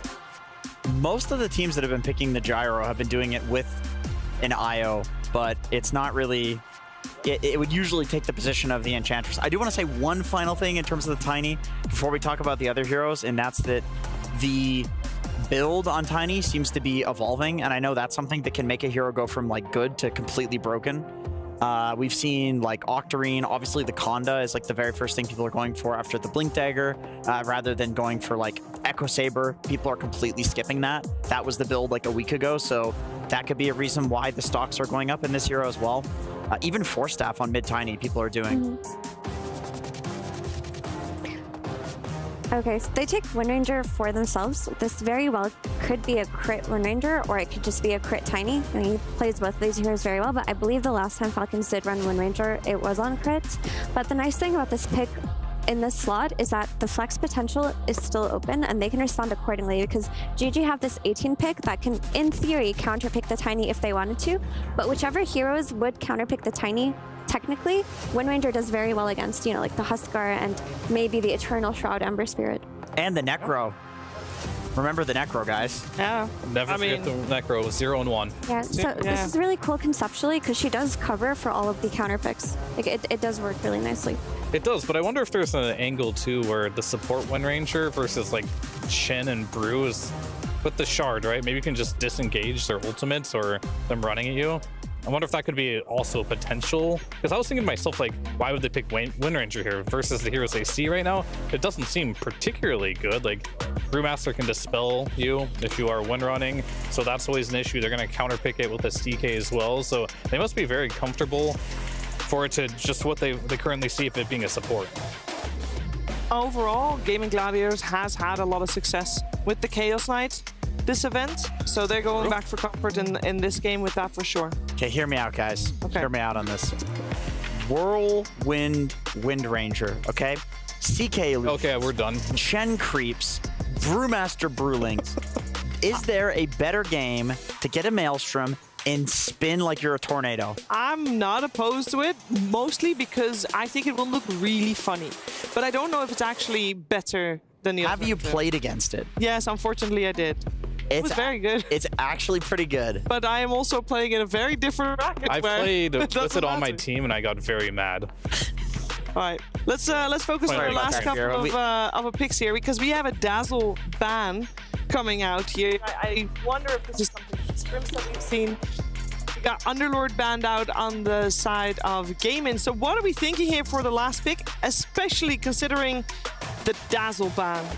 Good versus Tiny Mid, maybe? That's the only reason I can really see it being banned out. Has synergy with the CK2 with the heal bomb, so yeah, makes sense. That's a hero we haven't talked a lot about. Dazzle, I'm sure it beats Tiny Mid. And conceptually, like the Grave against Tiny's Initiation could be really good. You play with the CK Illusions and the Chen units. It looks like a cool combo. Probably also just scrim information. You can't count out heroes that haven't been played yet during this tournament. True. Yeah, they don't want to be cheesed, most likely. It's like, yeah, you're playing versus Chen, Dazzle, CK with a Brewmaster buying a bunch of auras too. It seems very Gaming Gladiator-esque. I do like Gaming's drafts more than last game's a lot this time around because there's just more inherent hero synergies. Like in the last game, you had the Underlord plus Chen, which puts Chen in an awkward position of, okay, what do I buy? My Underlord went mech. He's going to buy the pipe. He's going to buy the auras. What do I get, really? And this time around, you just have the Brew, who's going to be building that Vessel Radiance, maybe even skipping the Vessel, depending on how the game goes. So it doesn't really take that first strong item away from the Chen. And you have the CK who, yeah, I guess you can say both ways for Gyro versus CK, but I mean, eventually CK just does do overwhelming damage. Yeah. I wonder if you do have to ban Tide. It's weird. I was thinking the exact same thing. I feel like it's really good against all the summons and illusions. They need that type of hero too. Like they have so much AoE stuff on the ground, like the CK illusions you mentioned, Chen stuff, Brewmaster split. Having something that had like AoE stun, that way Gyro can just go to town here, and the Tiny would be exactly what they need. And I don't see how they kill a Tide with these heroes either, barring like a CK Silver Edge or something like that, but that's kind of a bad item. Sounds really weird to say, but they have to ban Tide, right? They didn't. They banned Slardar instead. I think you just tied here. I think so too. I think this is a rehash of the last game for Omar. Instantly picked up the Void Spirit. Wait a minute. In this matchup. Or they could, if they wanted to be real cheesy, they could just go Huskar and then run the Tiny off lane. It just depends on how Mallory is feeling today. There's also just like Centaur and Mars, you know, common heroes. Not necessarily aura buyers, though. Yeah, I'm not a huge fan of the Mars because of what you said. It's not an aura buyer. Ench is going to take a long time to get the auras, and it's hard to catch a Void Spirit. It's not good versus CK either. It's not good versus CK. It's not good versus Brute. It's the watermelon. It's a hero we don't see a lot, and if any other team were to pick this, I'd be like, what are they doing? Like, Tide is crazy pick, but they just showed last game that they can make it work even against in a hard matchup, and this just looks like a much better Tide game than even the last game. I will say, though, it is a bit different than the last game because there really were no solutions for this Tide, but this time around, the Brew can just spin him into the air, and they can ignore the Tide for the duration of the fight. It's not going to be dispelled by anything because he just cycloned up forever. I mean, the CK lane versus Tide, CK is not really going to get kicked out of lane there, and now you have the Void Spirit factor from the mid lane, which they had a TA last time. TA couldn't really rotate, but now you have Quinn on this Void Spirit. He's going to be able to make moves. He's going to be able to respond to tower dives, TP, and rotate on runes. So this gaming draft does look more equipped to play versus Falcons than last game. Yeah, I definitely like the fact that Quinn is on a hero that can move. The real question for me is going to be the runes in this game. It's going to be absolutely huge, and how well can a Void Spirit do versus Tiny? Tiny's the hero you have to solve right now, and we'll see if Void Spirit can do it. I'm not entirely sure. I'm also not entirely sold on the Wind Ranger support right now and what it's going to be able to do in this game. But if you do get really farmed on Gyro and Tide, they have a lot of AoE at least to deal with all the stuff that's going to be on the ground, the Chen, the CK Illusions, and the Brewmaster split. I also feel like this should be a more even game. It's just a completely different archetype of mid-hero for Quinn. I don't doubt Gamen's ability to play like a farming mid, but in the last game, it did not pan out for them, not against this team in particular, so I like changing that archetype to something that they can like brawl more. It's more in the current style of how they play as well. So I'm feeling more 50-50 on this one. Yeah, I'm gonna believe in Gaiman, honestly. Like, they couldn't really play their Chen lineup to fruition just because of the pitfalls of having that farming mid and a carry pick that does nothing. But they've got Dyrachyo and his bread and butter. They've got Quinn's ability to rotate. There aren't really reliable lockdowns coming out of Falcon, so it's not like Void Sphere should be under any difficulties if he survives the tiny burst. So you just have to itemize for the tiny burst on Void Spirit. You should be chilling.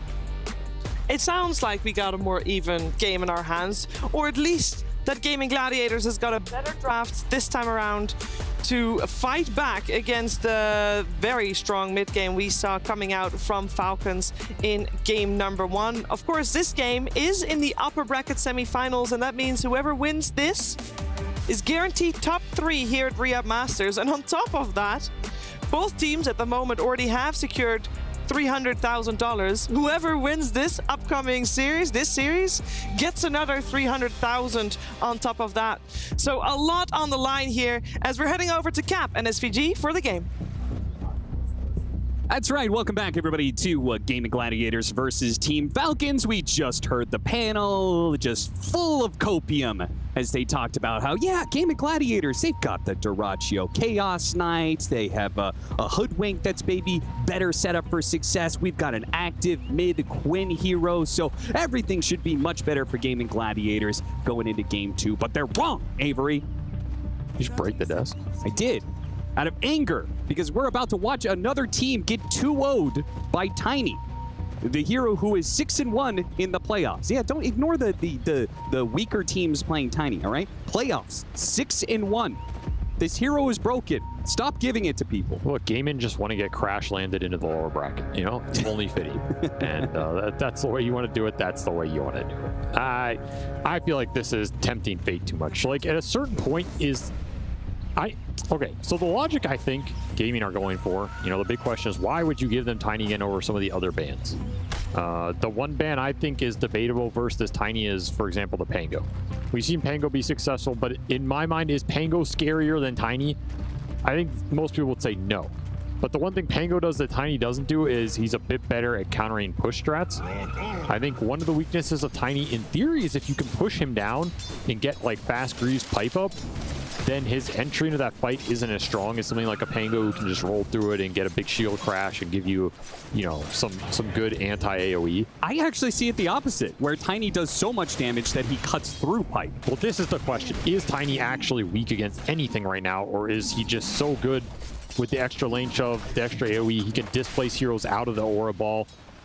I personally think you should ban this hero. I think the numbers are just too stupid. I think when a hero enters a place where the numbers are too stupid, and the hero has a lot of other stuff going for him, we should not forget that this hero is probably viable even if the talent facet wasn't insane. It is one of the like quintessential TI heroes for a reason, right? Yep. He shows up for so many TI, so many big tournaments because he has the best displacement ability in the game.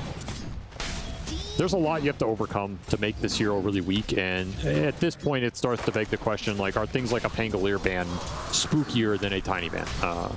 And we'll see if Gaiman come to regret that decision. They could also look like geniuses here if they're able to push the hero down and exploit maybe his one little weakness. At this point in the Craggy. At this point in the tournament, upper bracket semifinals, I think upper bracket finals, you definitely start thinking along this line of logic. But do you think Gaming Gladiators is already thinking about, like, okay, longer term, outside of just this series, like, we need to break the Tiny. If we can break the Tiny, then it's a huge drafting advantage for us against not just Falcons, but any future series that we're going to be playing. Yeah, that's part of the value, right? If you can beat it here, you have a really good shot of just going to the finals, perhaps. You're going to have to play either Tundra or Liquid, which are both also big teams behind this hero. You're trying to prep for that to some degree. There is a lot of logic in it, though. Is it too brazen is the one question. All right, we'll try and get away from the Tiny subject. Apologize to the audience. My own feelings are overwhelming me here. Tofu. Oh, maybe it's going to be bottom lane where the first blood is going to happen as Omar limping along. A blood grenade is not enough.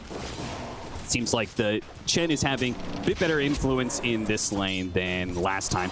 And of course, we'll see that support battle. I mean, we heard the panel talk about support diff early on. You definitely highlighted the fact that the Enchantress plus Weaver was way more potent in the early game for Falcons. And a big note was that it felt like the Chen fell a little flat. So a lot of eyes on Celery to see if he can make a difference this time around. I think this lane is a much better setup for them than that Wind Ranger in game 1. CK is a hero that can use the Penitence well, use the mana burn on the Tide to out-trade him with your passive, and just abuse the Tide Hunter more on lane, which is kind of what the Chen wants. He wants his core to be as strong as possible after that first 5 minutes, so he has the gate rotation potential, he has the ability to go mid and crash the runes. If your safe laner's in a position where you're just losing in the one-on-one, it feels really bad to leave that lane. So the more work gaming get done here, the better it's going to set Celery up for a lot more success than that first game. And he's already mana burned these heroes out, so this lane's already secured for Dyrachyo. Just a matter of how much you get out of it. Staking. Oh, is the Facet going to give him enough whisk? It will not. First blood this time around goes to Ace. Another big pickup for their off lane as well. Both side lanes finding some action here for Gaimin. Now, they did win all 3 lanes in that game 1 early on. Yep, they just kind of crumbled after that. I expect something similar here. I think the lane setup once again looks pretty strong. Gaimin have favored some strong cores to either propose a kill threat or out CS the enemy. That is maybe the other downside of Tiny. I mean, again, minor downside, but he kind of lets you pick a lot of stuff for mid. Yeah. Void Spirit's not a hero we've seen a lot lately. Is one Quinn's very familiar with. He's going to die as well, so the lane continues to go very well. It's this aggressive duo, a lot different, right? You could be much more active and pressure the enemy carry way more with a Brewmaster Hoodwing than the Rubik Underlord that we saw from last game, at least when it comes to kills. Got to keep the pressure up. Just keep snowballing this early game if you're a Gaimin. You have a decent shot to get Roshan's and start to push Falcons down, which is, you know, in theory, where they're a little susceptible. Though they do have Gyro Tide, which are very good at taking tower defense-oriented fights, especially if the Tiny gets some power runes. Those runes are going to be really important for these 2 mid laners. Could allow the Void Spirit to rotate, maybe get an amp damage rune or, you know, a haste and just get a big core kill early on in this game. Could be huge. Always good to get a Harpy. I do think this Void Spirit is an interesting pick because I felt like Gaimin had no chance of winning that late game in game 1, and I think this hero almost always gives you a chance of winning late game. He does really weird, funny things as the game progresses past like that 40 to 60 minute mark. His scale is insane. It's maybe one of the most ridiculous in the game with full slots. And it's a hero that Quinn is very familiar with going late on, so he's going to have a good laning phase versus the Tiny here. As long as you can get Quinn into a pretty good net worth position where he's leading the pack or in that top 3, you should be pretty comfortable with your scale here a lot more in this game 2 than game 1 as if you're Gaimin. I think the CK Brew are also going to have a much better time as this game progresses versus the Gyro particularly. You can never latch on to Skeeter in this game. You might just be able to burst him outright. Quinn dives ahead of Malrine to pick up the regen rune into the bottle. As long as he survives, getting his way back, Bushwhack will help. And now he's got the extra shield. They're going to try and punch through it anyway, though. No spells to be thrown out, just hoping the Falcons will run out of damage, and run out of damage they will. In fact, Malrine, danger of running out of health here as he dives past the tower, takes a healthy amount of damage. Another 2-man Bushwhack, and Quinn is coming back in with another round of spells. Drops that Astral Step, finishes off snaking, brings Malrine low. Will not have enough to be able to kill him, but very good for Game of Gladiators, 3-0. Did take this Sanctuary Facet as well, which you gotta remember it's an all damage barrier now. Yep. So this is pretty nice versus burst heroes like Tiny. I could see this Void Spirit get tanky enough that maybe you can survive a burst. It's another hero we saw in that first game, like when you toss the TA in, he's able to blink out. Void Spirit can do something similar. You toss this Void Spirit in, he can just instantly jaunt. So you have some counterplay there and a double Wisdom Rune. Exactly what you're looking for if you are Gaming Gladiators here. Boost those support experience pools up.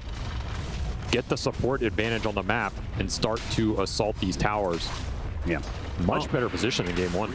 I think Innates oftentimes get ignored, but I think Void Spirits is probably one of the more interesting ones, right? He's got that extra secondary bonuses, right? Which leads to magic resistance on intelligence. Skeeter barely lives there, and now they're turning around from Falcons.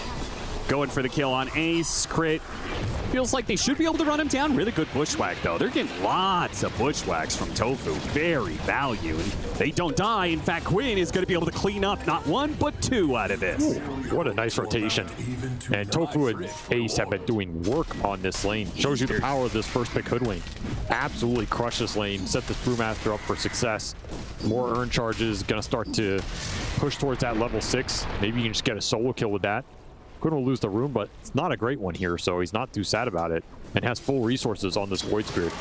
So very scary on the map the next time that TP comes off cooldown.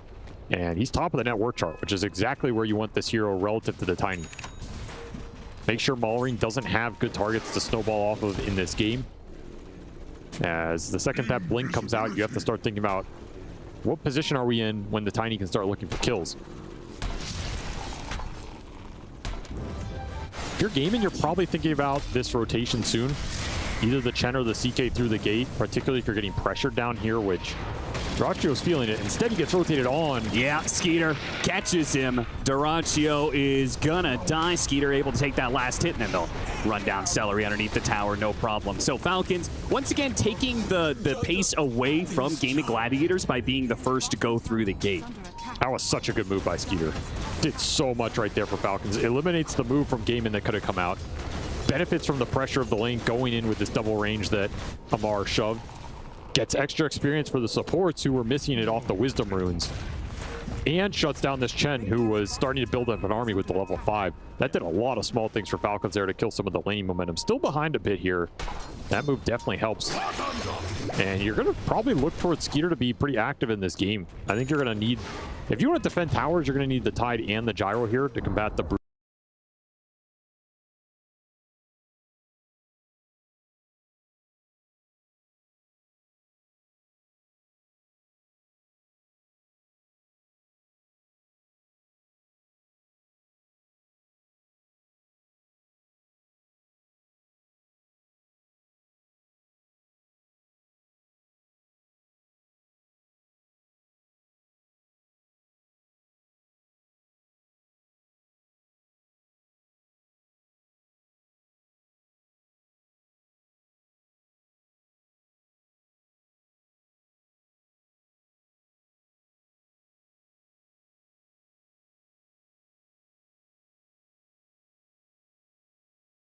Wish that Gaimin had just committed harder for that move. Yeah. I think it would have worked out. And I think they are really strong. I don't think anything can test this Brewmaster ulti in the early game. I don't think so either. It is a pretty big difference this time around, right? Like, last time we had a Templar Assassin on Game of Gladiators. This time, Game of Gladiators don't actually have an ancient farming stacker, right? Too much. Quinn, the shot's coming in for the gyrocopter, will not quite land. Mallory's going to try and kill him with the crash landing, and of course it does. You know the thing about this is, like, every time somebody in this tournament has died to this toss, they always have the same expression. What? It's like, how did he get me? How did he do so much damage? That's the part I laugh at every time. I mean, maybe I enjoy Dota players' misery a little bit, but like, across every team, every time it's happened. Every time? I don't understand it. At this point, it should not be surprising. In fact, you should be surprised if you live through it. Exactly. If I survive with 10 HP, I'm like, what? I didn't die? Well, Falcons make a big move. Killing Quinn, taking his tower, and that'll drag a lot of that net worth back down. Game of Gladiators were beginning to build up a bit of a nest egg. I thought Game of Gladiators were going to be the ones to take the mid tower and then threaten taking over the triangle, which is what I was trying to get to, is the fact that Falcons really want to play off of those stacks, where Game of Gladiators don't need to. They can focus way more on just invading and keeping the Gyrocopter and Tidehunter away from those Ancients. Yeah, I like the idea of the wraparound mid with the instant Vessel on Ace. I think they should have just committed to that move, and I think it would have prevented Skeeter making that move of his own. I mean, honestly, Skeeter has done so much work for Falcons in this early game with this gyro. He has really shown his strength as a carry. Mar really believing in his strength. TP's into 4 heroes. Gets down to about half. Still on amp damage. Oh, nice shackle. With the gyrocopter ult coming in, maybe Omar is rethinking that Ravage. I think Omar was looking at that situation where it was just like, all right, I'm just going to defend this. And then all of a sudden, everybody from Falcons showed up to help. I think if Skeeter could have been there faster, you would have ravaged there, but they were tanky, right? Hand of God goes off. These are some beefy heroes. You don't really have too many nukes to play with there. And don't want to necessarily try and incentivize your allies to fight into amp damage, avoid spirit. Yeah, that's another very spooky part of that. You always have this vessel, you know, if the gyro commits to the fight and you just vessel him, becomes pretty scary for Skeeter to commit to that play.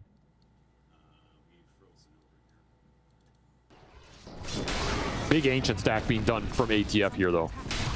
This is another downside of not invading that jungle area early with the Brewmaster ulti. You have given Falcons a lot of recovery farm for the Tide and the Tiny, who are just fighting over it right now.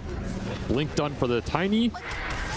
Mech coming out soon for this Tide. You'll get a quick little pickup here. Nice little find by Dyrachio, creating some map pressure of his own. I don't think it's ideal that Game of Gladiators couldn't contest the first round of stacks, but ultimately it's a longer game, right? Like, if you could still take over that area and prevent, you know, use of those ancient camps for the next 20, 30 minutes, that's more of what you're playing for, right? Yeah, and your scale's better. So even if little things like that go wrong, it's not a death sentence here. Sure. In fact, you're seeing Falcons feel like they have to make a move to try and find Dyrachio, who is not there. He will not die this time, and it's going to be a wasted move from Falcons. Costs him a lot. Now you invade the triangle. No stacks left to take, but you need maybe get a nice little pickup on the way back. Not the target you want to run into. Arcane Rune, always great for a Tiny. There's 14-minute Wisdom Runes also out there. Omar just faking the Ravage, just seeing if he can get... actually got a toss back into the Ravage with a shackle holding him for half a second. It's not enough. He gets a jump away. The missile's coming in. He didn't actually dodge the missile, but it looks like he's going to be fine anyway. Toss over. The Brewling's taking a lot of damage. The Brewlings are going to get burnt out. Oh, the Brewmaster ultimate not strong enough, at least not in a 1v4 pretty much. Nobody of Game of Gladiators really backing him up there. And they'll get extra kills, of course. Malrine jumping forward, getting his hands on whoever he can, throws them back into the team. Tofu will join Ace in death. Oh, the Avalanche was just off the mark. Man, Malrine almost found a third kill for them. That Arcane Rune went hard in that fight. I mean, we talked about the Zero to Death, but that is another scary asset. Just giving this hero power runes, he goes absolutely ham with them. The tips come out as Malrine secures a big team fight win. First Brewmaster ult, you end up dying during it.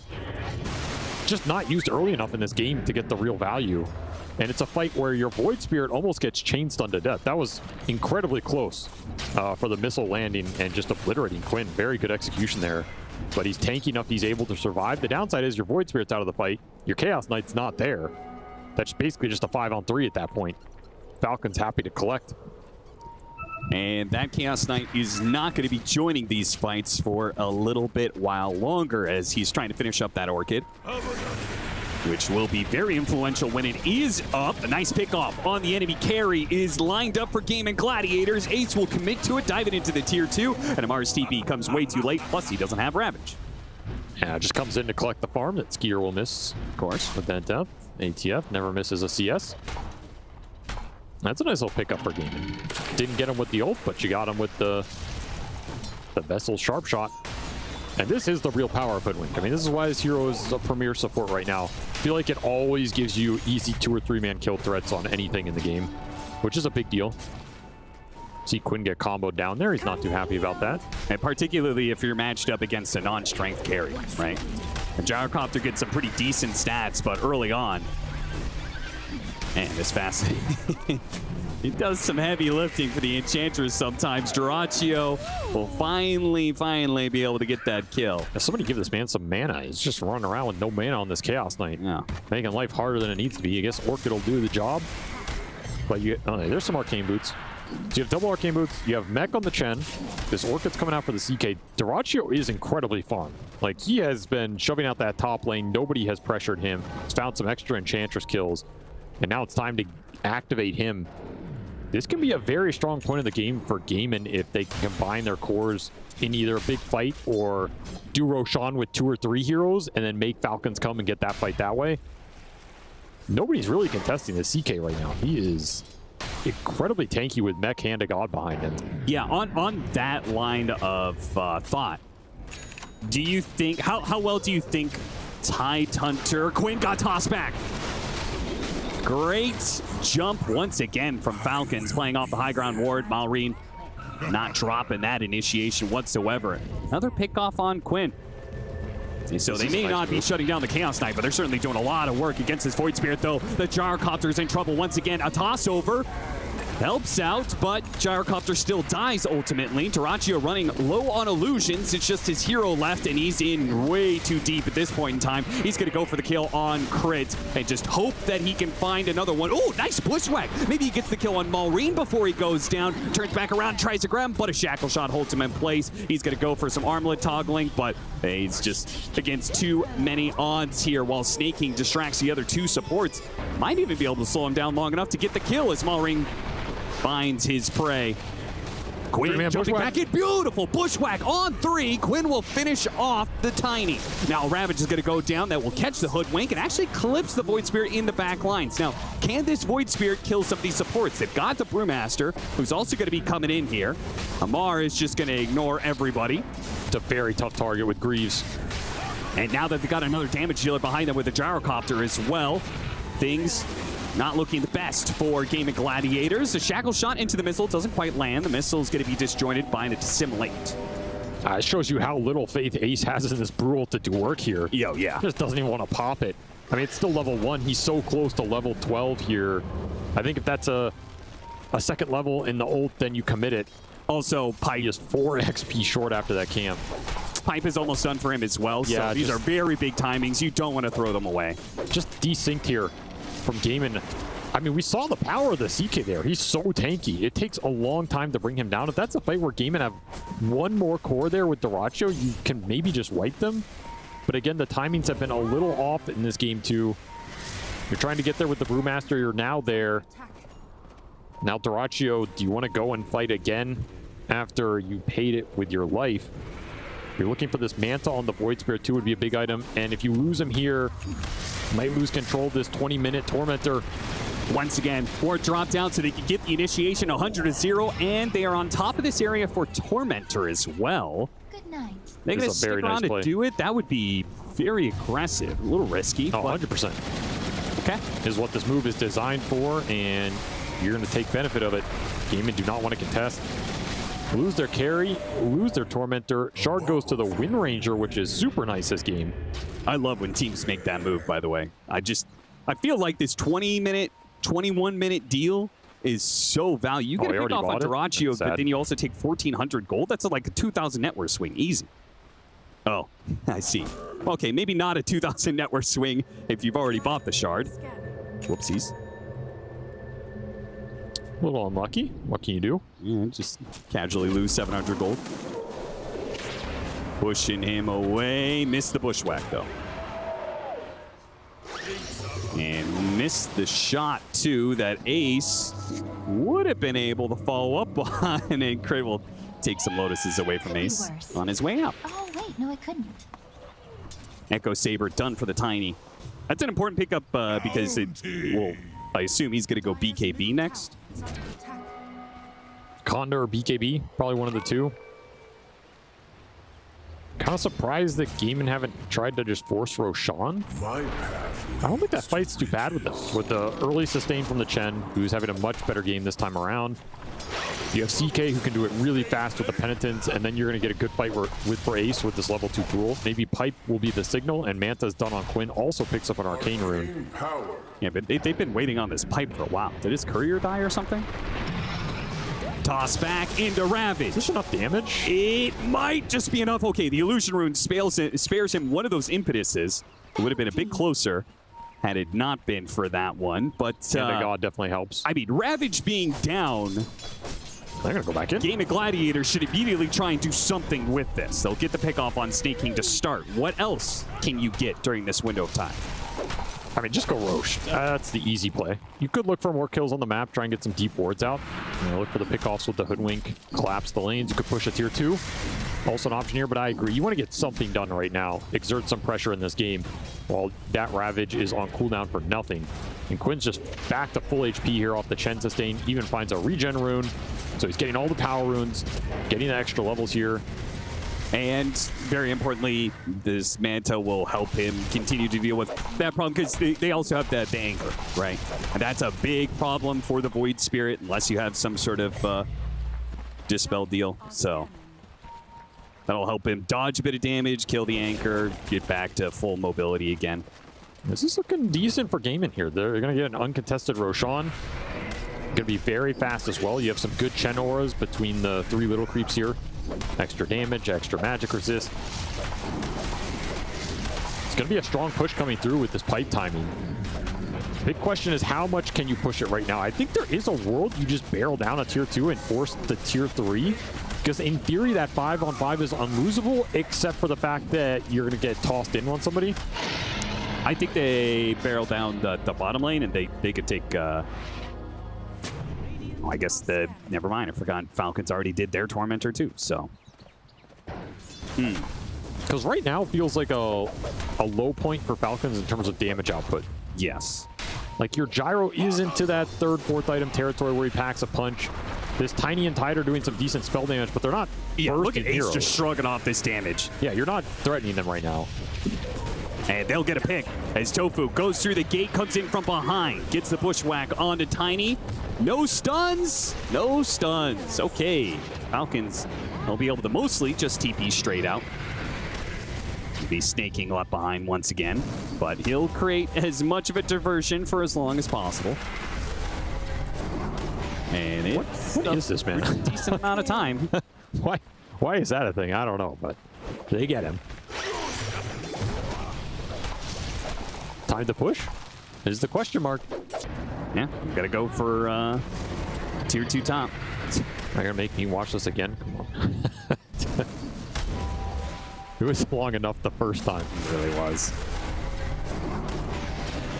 All right, if I'm gaming, I want to start going down a lane.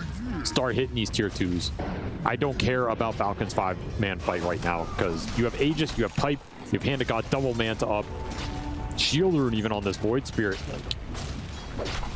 This has felt like the best moment in any of these Tiny games where the Tiny might not be able to have the impact we've seen.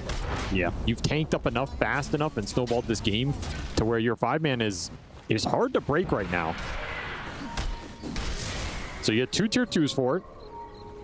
You can go down the last lane. You have Vision down there as well. I mean, you got to be confident when you see Skeeter do something like this, where he knows that they can't contest Game of Gladiators, so they're trying to do, like, you know, creep-cutting shenanigans around the map just to try and stall the game out a bit longer. I feel like that gives you all the confidence you need of, like, guys, they really do not want us to go high ground right now. It's just you're not really building damage here on the side of Falcons, which I think is their biggest problem right now. Yeah. It's just not coming from any of these cores. You're getting BKB on Gyro, BKB on Tiny, and trying to get to Ashivas on the Tide, which is not going to be here for a long time. None of these items really help you punch through this ball, and this is Gaimin's MO. They got the successful ramp they wanted in this game too. This is the type of Chen game they were looking for. They have it. Greaves is done. Drums is done. You have Creep Auras. You have Pipe. Nice shackle. 3-second stun on the Tidehunter. No crack and shell cleanse. They just don't even hit him. Gotta look for a toss back here. Try and burst somebody. There's a lot of gunk in the way, though. Chen army, just a ton of illusions. Game of Gladiators, hit tier 3, go bottom, hit tier 2. Another minute and a half left on the Aegis, so opportunity to go high ground again. They have one BKB done on Maureen. Another BKB just needs a minute or two. And then they will have BKB on the Gyrocopter as well. Now, there will still be the problem of damage, but I imagine Falcons will think that a two BKB timing is going to be strong enough to contest Game of Gladiators. Trying to catch Skeeter right now. Does not have that BKB yet. He's 150 off. Well, he may need a few more minutes after this one. to get that BKB, as he is definitely caught here. Can't TP if the Remnant doesn't go out. Yeah, exactly. Quinch is going to hold on to this one, wait for the Astral Steps to come in. Meanwhile, Falcons is trying to force things on the mid lane, go for the Chen pickoff. Skeeter trying to dodge as much as he can, but the Wishwag will finally finish him off. And the Chen only got down to about half HP here. If anything, Game of Gladiators are going to be able to fight this one back, quickly killing Crit and Omar. Snaking, both going to go for the TP out. The Snaking will have his denied as the stuns come out from the Brewmaster. Popped his ultimate here to ensure, okay, got to make sure we don't lose this mid fight because the top engagement is going very well for us. Time to go high ground. Winning both sides of the engagement means free high ground push. Skeeter cannot get to that BKB in time, and it costs Falcons a lot here as they lose both sides of this fight, and they're going to lose up mid-racks very quickly, and you're probably going to have to fight the second you come up with this Ravage to try and get something going here. The ball has come alive for Gaimin. They're too tanky. They've successfully built the defense against the Tiny. It's true. They have like 10 different buffs on them. Yeah, the buffs on this man are absolutely absurd. Falcons just trying to use the BKBs to go for it, but they're just not doing any damage like you said. They're battling into this Chaos Knight and Brewmaster, who have dropped none of their HP so far. Nice boss back, though. The Hoodwink, that's an easier pickoff. Unfortunately, couldn't quite get him, and he gets into the trees instead. Maureen stuck underneath this Remnant into Disables, is going to die. And Omar, not long for this world perhaps either, as Skeeter now pops his BKB as Quinn tries to jump in, finally hitting the Ravage. Throwing the damage at Quinn. He dissimulates the impetus, and they just keep on going. They just keep pushing forward. Even at half HP, they know that Falcons have been run out of damage, and that's it. Omar's just going to call it here. That was their last stand. They hit their 2 BKB timing, tried to hold, but they know Game and Gladiators, they know their MO at this point. Game and Gladiators is not going to slow down. When they hit that peak, they are one of the best teams at just ending the game flat out. Man, what an impressive game, too. To come back from that game 1 where you just got absolutely dominated by a hero of the meta, give it again. That was a very questionable. You had opportunities to ban it or take it away. You trusted in your idea of we're going to push them down. This hero does have a little bit of a lull if he's not, you know, snowball killing random supports around the map. I do think Chen has a very good matchup versus Tiny in the sense of you can tank up, you can get the auras.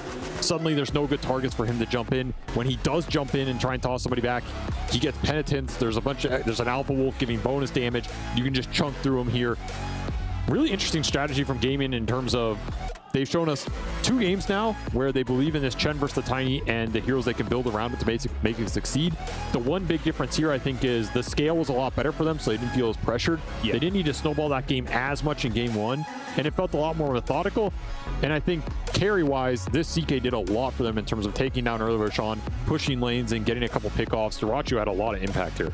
Yo, absolutely. I mean, the panel pointed it out early on in the draft. They said a lot more comfort heroes for Game and Gladiators, and it works, and it pushes the game to game 3.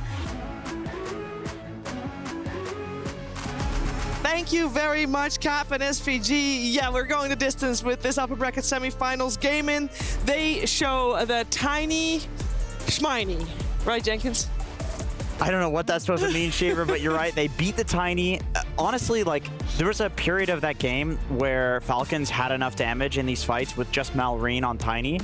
But then, once the pipe comes out and these heroes get more HP on the side of Gaimin, they needed Skeeter to come online with Gyro, and he was kind of just dying around the map. But even then, Ace, the moment that he picks up the Crimson Guard, is the moment where the Gyro's damage starts mattering, and that nullifies the Gyro's damage. Honestly, Gaimin were just... I couldn't see a way that Falcons could win that with how far ahead Gaimin was and the items that they were going against the heroes that Falcons had. Yeah, I think Gaimin did an excellent job of shutting down Skeeter. At some point, it felt like every time I looked at the map, Skeeter was being run down or smoked at or being forced to TP away or just dying. And it can really start from the Brew Hoodwink lane. I think Tofu and Ace played exceptionally well on lane. I like that you mentioned his itemization, Jenkins, because he didn't go for the Vessel Radiance. He just went for the Vessel into Pipe, into Crimson Guard, which allowed Chen to go Greaves, which Chen did not have the pathway for that itemization in game 1. He had it in game 2, and they put on a clinic, honestly. All of the damage mitigation really came into play here. Yeah, I mean, not much else to say there, to be honest, other than I think Dyrachyo on comfort looks so much better. And a big reason for why that gyrocopter did his 2 deaths that were very pivotal were on the top lane. Well, that was Dyrachyo, right? With Tofu getting that kill in the bottom lane. Dyrachyo again with his team just hunting down Skeeter. And that's just kind of how Gyro works as a hero right now. You can't get behind. This is a hero that wants to play from ahead. And if it gets shut down, has a couple bad deaths, and as you mentioned, stack auras on top of it, now your carry just does absolutely no damage. Gyro's very susceptible to that. So just a really well done job by Gaming Gladiators this game. Yeah, a very smooth game as we're going to take you through a couple of highlights. And the first one, Fear, talk to us about it. Well, this is when Falcon came back from this early game deficit, and this is the Skeeter Classic. He managed to make a couple ganks here on the bottom lane, shut down Dyrachyo, and this is how Falcons kind of climbed back into the game. But Dyrachyo got him back later in the game, ganked him while he was farming the side lanes, just kind of showing how these carries are super hyperactive, both of them on both sides. Yeah, because I believe the next highlight happens pretty soon after the first one we just saw, Fear, and it's also yours. It's also going to be another one, and this is kind of highlighting the fact of why Tiny is so good right here. And Skeeter still, again, super active on this gyrocopter, maybe to a fault potentially, because he does fall behind a bit on the net worth here, but this is what we love about Tiny, just crash landing, chasing him down in the base. That was like 2 tosses, and he was pretty much dead. This is why the hero is so strong. Yeah. But as mentioned, once you get to a stage of the game, his team fight's not the best. If your carry can't really keep up and deal with the same type of pressure, then all of a sudden you will fall behind. And that's exactly what happened here. And I do have to give a big shout out to Dyrachyo this game. He really did shut down Skeeter. He really did, Jenkins. My thought after that crash landing clip, I just want to say, is that I know Quinn is like, this hero's busted. This is completely unfair. This is an atrocity. Like, win or lose, he's going to definitely convince his team to ban Tiny. I was gonna say, I think we're gonna see a Tiny ban. The clip's like, we've proven we can beat it. But done. Yeah, we're good. We're good. We'll just play normal Dota next time. All right, the next clip is yours. Happens around 14 minutes. I believe it's also a play made by Falcons. Yeah, this one was Falcons. Omar being a little bit cheeky here, doing this like faking of the Ravage, which it looks funny, but it also means that it forces Quinn to use his spells, which lets Mallory jump in and do the toss back. Quinn does actually survive this because he has built to survive with the itemization that he has. Tide gets tossed up in the air. A lot of Gaiman does go down in this fight. The other heroes end up going in to try to protect Quinn. That was the one point in the game where it looked like Falcons could maybe take the game back. But after that, I mean, we've seen Gaiman slip before, and oftentimes just immediate, they're fine. They're more disciplined. Like, they can very quickly fix that within a game. Yeah, and the last one, Effie, the highlight you wanted to highlight. What is it about? Yeah, this one's just a cool play by Falcons, even though they did end up losing the game. You can see Snake King hanging out in the mid lane here with a creep, which kind of dissuades Gaiman from seeing the smoke coming, because it's very odd to just have this going mid. They assume probably that the smoke was behind Enchantress, but they find the perfect target here in Dyrachyo, and then they just steal his Tormentor. I mean, right after that, they TP for theirs and take that, and a lot of teams have been doing this around minute 20, where they just will smoke, make a play, get the enemy Tormentor, take theirs, and it'll be like a 3.5k net worth swing in the span of a minute. So even though Falcons did lose, they were making decisive and confident plays. Their draft just had some shortcomings in terms of damage. Seems fixable if it's just a draft. We'll see if they can fix it in the draft for game number 3 and who will eventually take this best of 3 series after a break.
You're the host now. I'm the host. Yeah. Oh, I've been promoted. Wait. Check the form first. Check the form. Start planking, dog. Yo, ass down, Skitter. Your ass is too high. Are we just starting? I guess. Let the games begin. All right, Jenkins. Where am I going to be able to sit on you? Sorry. Yeah, go ahead. Can I sit on you, or what's happening? Yeah, go ahead. Put the mic in front of my face. Yeah, you can sit on me. Go ahead. Oh God, he's heavy. What did you eat this morning? A full English breakfast, you know. We just came from London. For the mic. Are you sure you didn't have an American breakfast? A lot of weight. I mean, Americanized English breakfast. I have nothing. You put it in front of it. This is what I guess what I do to people when I have the mic. I don't know what to say. For sure. You put them in awkward positions. Once again, I don't know what to say to that because in response to that, like it was just in response to the first thing that just move the mic. No, I need to make you suffer. I need to help my teammate win, my friend. Okay, this is actually a great ab workout. I really appreciate this. If you could make me laugh, tell me a joke. Huh. See, there's a reason why I'm the player and you're the comedian here. Are you sure? I've watched your position 5 Mirana. It looks like quite the joke. I mean, if you say so. I think many would agree.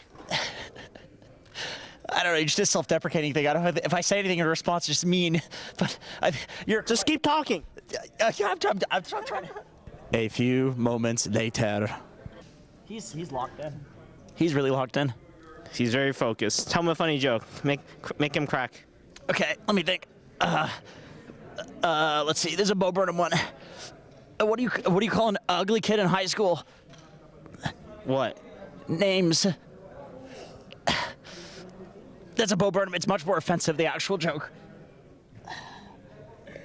My friends, your form is getting a little worse there, Jenkins. What's happening? There was a guy sitting on me who's American. Are you sure he's American? Are you American? Oh, you're gonna have to find my passport, my friend. You're from like New York or something. Whoa, why do you think I'm from New York? You just seem like a New Yorker. Where are you from? I'm from China, my friend. That's not true. You're the most American guy I know, dude, other than Suns fan. A few moments later. Oh, this is getting hard. Guys, the forms on this, maybe it's time to call it, or what's happening? You want to tie? You think so? You want to tie? Let's go. Okay. 3, 2, 1. Okay. All right. Okay. That's good. I just tied with the TI winner. That's good. I'll say you were hurting at the end there, weren't you? Yeah, I was for sure.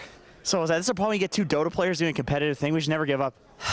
I mean, I would keep longer, but I'm sure it would do something bad to me. And you have to go. Obviously, you're very busy. Oh yeah, I did for the time restraint for sure. Right, it's like a TI winner. Like people want to interview you. You know, sharing gold is good. It's true. If you doubled down, you'd beat me, wouldn't you? No, I would choke. You would choke because it's just too much stress. For sure. Okay, I appreciate the competition. A little friendly competition. Well done. Thank you for being a gracious host. It's time for double down round 2, no? No. Give me that. Did you have coffee? I did have coffee. I didn't have coffee, so. Okay, if you had we'll do it again. We'll do a rematch. Yeah. Full caffeinated. I got you. Okay, sounds good. Yeah, that's I'm gonna clock out for the day, I think. It's good.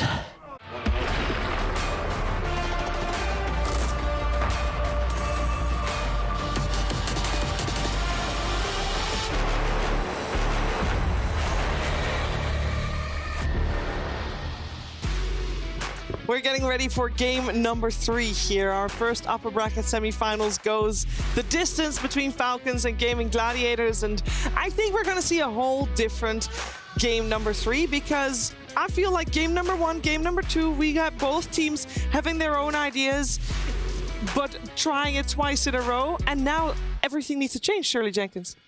I respect that. I respect when teams do that. I don't know if everything needs to change because I feel like on the flip side, Surely it does. If you're Falcons, maybe you think the gyro was the issue, and because no, are we talking about the Tiny here? Can we just put all the cards on the table? We're talking about Tiny. Is Tiny OP? No. Was it worth letting through? This is the OP guy. Did they counter it? It's still very strong, but surely it's not going to be happening again, Fear. The Tiny? Yeah. It might. I think it depends on how mad. Okay, Quinn before is. the draft starts, Tiny, yes or no? Yes or no? Yes. Picked, that is. Yes. Effie. No. Jenkins. I'm gonna say no. I'm gonna trust Quinn in his rage. You know, a good host would choose the minority, so it's a tie. Yep. But I'm gonna say no. Sorry, Fear. You're on your own. All right, that's fine. I like to be on my own. Don't call him that, Jenkins. Okay, He's you with won him? a TI. He's not. Are you with Unless him? I win. He's then actually you're the only winner loser. on the panel. The thing is, when they have that first pick, Falcons often they do go for their snap, and if they had that snap within the draft, they wouldn't have had scaling issues, and they would have had a potential mid flex too. So they might just go back to their bread and butter openers if they're in the pool. But I think that in the second phase, we very likely could see Tiny, but I do think that in the first phase, we'll see some variety. Okay, I will say that my call was for overall the entire draft, so we'll see if. I think they're gonna first pick Tiny if it gets let through. Let's see what's gonna happen, guys. Game number 3. Both these teams are world class, and meager old us don't know what they're gonna do. We're just gonna have to sit down and enjoy the ride as we are in it right now with Gaming on the Radiant side again, and Falcons on the Dire side, where we got a Doom band, a Shadow Fiend band. So far, in terms They're of not going to ban the changes, Tiny. Nothing. It's going to be like this, right? Drawchu's going to be like, I got CK. Just give me CK. I counter Tiny. Sure. This game is super easy. Not that it does counter Tiny, but that's just how Drawchu thinks. If he plays his hero, he thinks he can beat anything. The other heroes that they were banned in the previous 2 games were, other than the 4 that we see right now, Pango, Weaver, and Brood. I still think And Nyx Assassin in one of the games as well. And a Timbersaw in one of the games as well. They've changed it up a little bit. I still think we'll see the Brood ban. If you're playing versus GG, you don't want to give it away in that first phase. Falcons take out Weaver themselves. I think Nyx is also a fair ban for both teams because both teams use the jungle heroes so effectively. Yeah. And Nyx being able to insta-kill the creep is very good against the jungle heroes. Even the way that he plays the lane, I think, is good against the jungle heroes. Because like these Chens and Enchantresses are meant to win lane, and Nyx is like, okay, I'm not laning. I'm just cutting. It's like, Are you stock nervous, counter. Jenkins? Huh? Are you nervous? No. There's 1 ban left and Tiny's still in the pool. So this is where Gaimin have been banning Pango, but they have first pick this time around. Yeah. GG. Still? Okay, Anyway. 2-0. Yeah, that's definitely still You know possible. what? I was thinking about this when we were talking. My head was off in space somewhere. I feel like the thing that did really well against the Tiny was the Brew standing in front, unkillable with a pipe and a bunch of HP. Like that felt very annoying for the Tiny. Although I will say there was that one fight where the Brewlings all died. They should steal Hoodwink on Falcons. I don't think they give them Brew Hoodwink again. They don't want to expend a ban on its second phase, right? And there's like Snap too. I mean, they've been doing so well with their support openers. Are they really going to default to Tiny? No, they're going to default to the Sven. Unexpected curveball.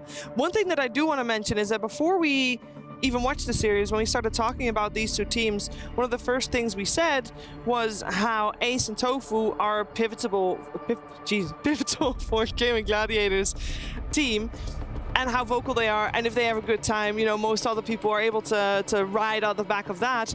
And with the first 2 picks in the previous game for Gaming Gladiators being that off lane, I wouldn't be surprised if they want to secure that lane first again, because it worked out great previously.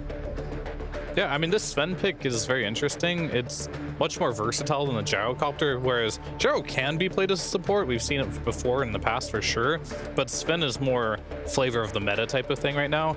It can either be same type of thing as Gyro against the Brewmaster. You have all this AoE damage that can kill the split if he chooses to use it right away. But if they don't want to put him on that carry role, because I don't think first picking carry Sven is really a good idea, they can throw it in position 5, and it's been pretty successful there as well. And you can go to the Shard route where you can't get the Warcry dispelled against the Brewmaster, which is also very nice against the hero. Yeah, I'm not. How does a pause 5 Sven do against a Brew in lane? I mean, I suppose it would depend on the carry, but I feel like for the most part, a Sven lane would lose to a Brew, like a Sven support lane. I think This hero's not that weak, I don't think. You don't think so? I think it's like okay in the laning stage. It's just a stun, has high HP, gives you the Warcry. It's not like your strongest support right now, but I don't think it's weak by any means. We saw a team earlier today play it as a position 4. I think it was Quest. Yeah, they played it with Darkseer though, so it's a little different. But I do think it depends on the support matchups. Like, if you're playing against a Hoodwink again, I just don't think they should give away this Hoodwink blue lane twice in a row. Because even if you have Warcry, that's not really gonna. Your 5 Sven, in theory, will not be able to trade with it. And I think in that case, I mean, they have to take Hoodwink. Like, giving it away is just trolling at this point. So they did. So this is a lot safer. I mean, maybe they might choose to respond to something like a Snapfire. That's still a very strong lane for Brew, but without the threat of this Hoodwink, this Sven could actually be a fine position 5 here. There's also still Jakiro. There's Ench and Mix Chen. Assassin. And Mix, yeah, maybe that's why the jungle heroes are not coming out. Also, I was gonna say Chen and Enchantress both still in the pool, and they do still prefer that Chen. Do you take the Tiny now? Other team has hit. Oh yeah, Tiny is in the pool. Yes, it is. All right, interesting. They're playing like a game of chicken right now. They don't want to like overall first pick the Tiny because they made it very clear. This hero is susceptible to certain matchups.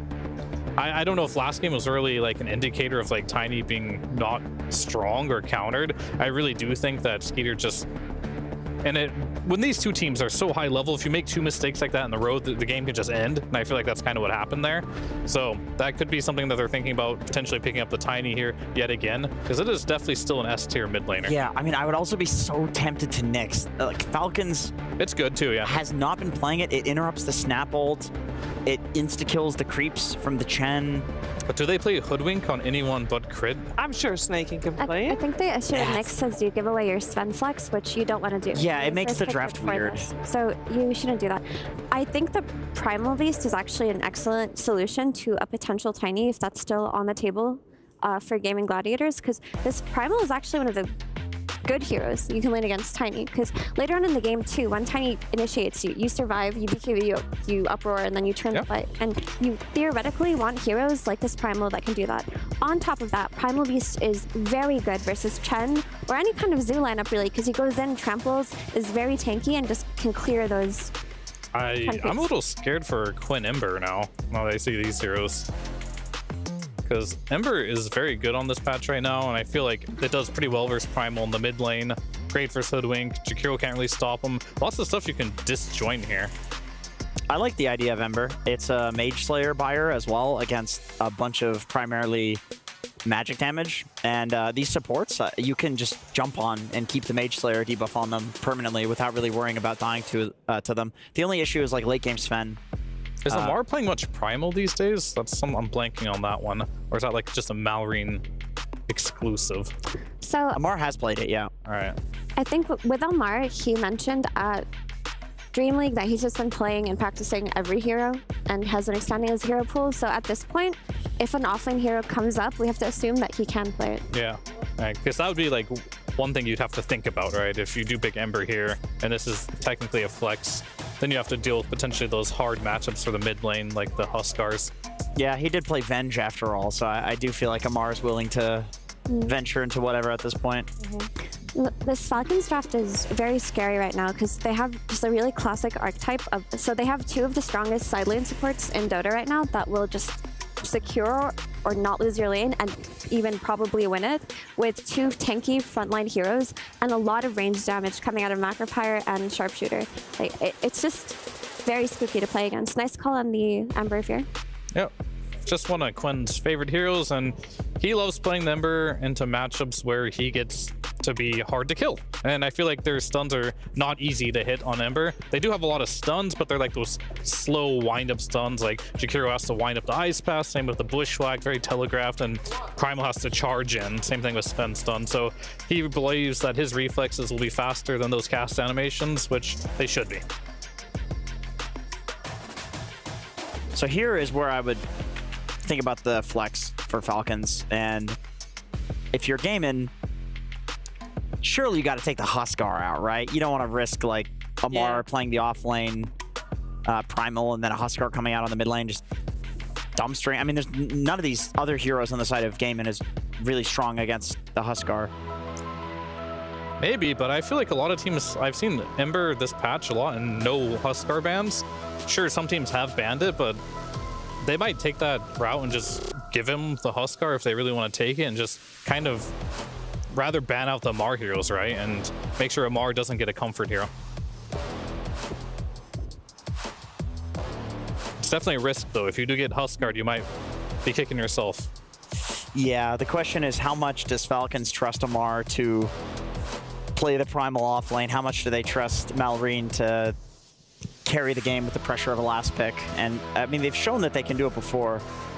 I mean, I think that the Primal mid is still fine, honestly, because Falcons have last pick. So ideally, whatever carry comes out here from Gaimin, Omar just picks his favorite hero against that, and they go off of that.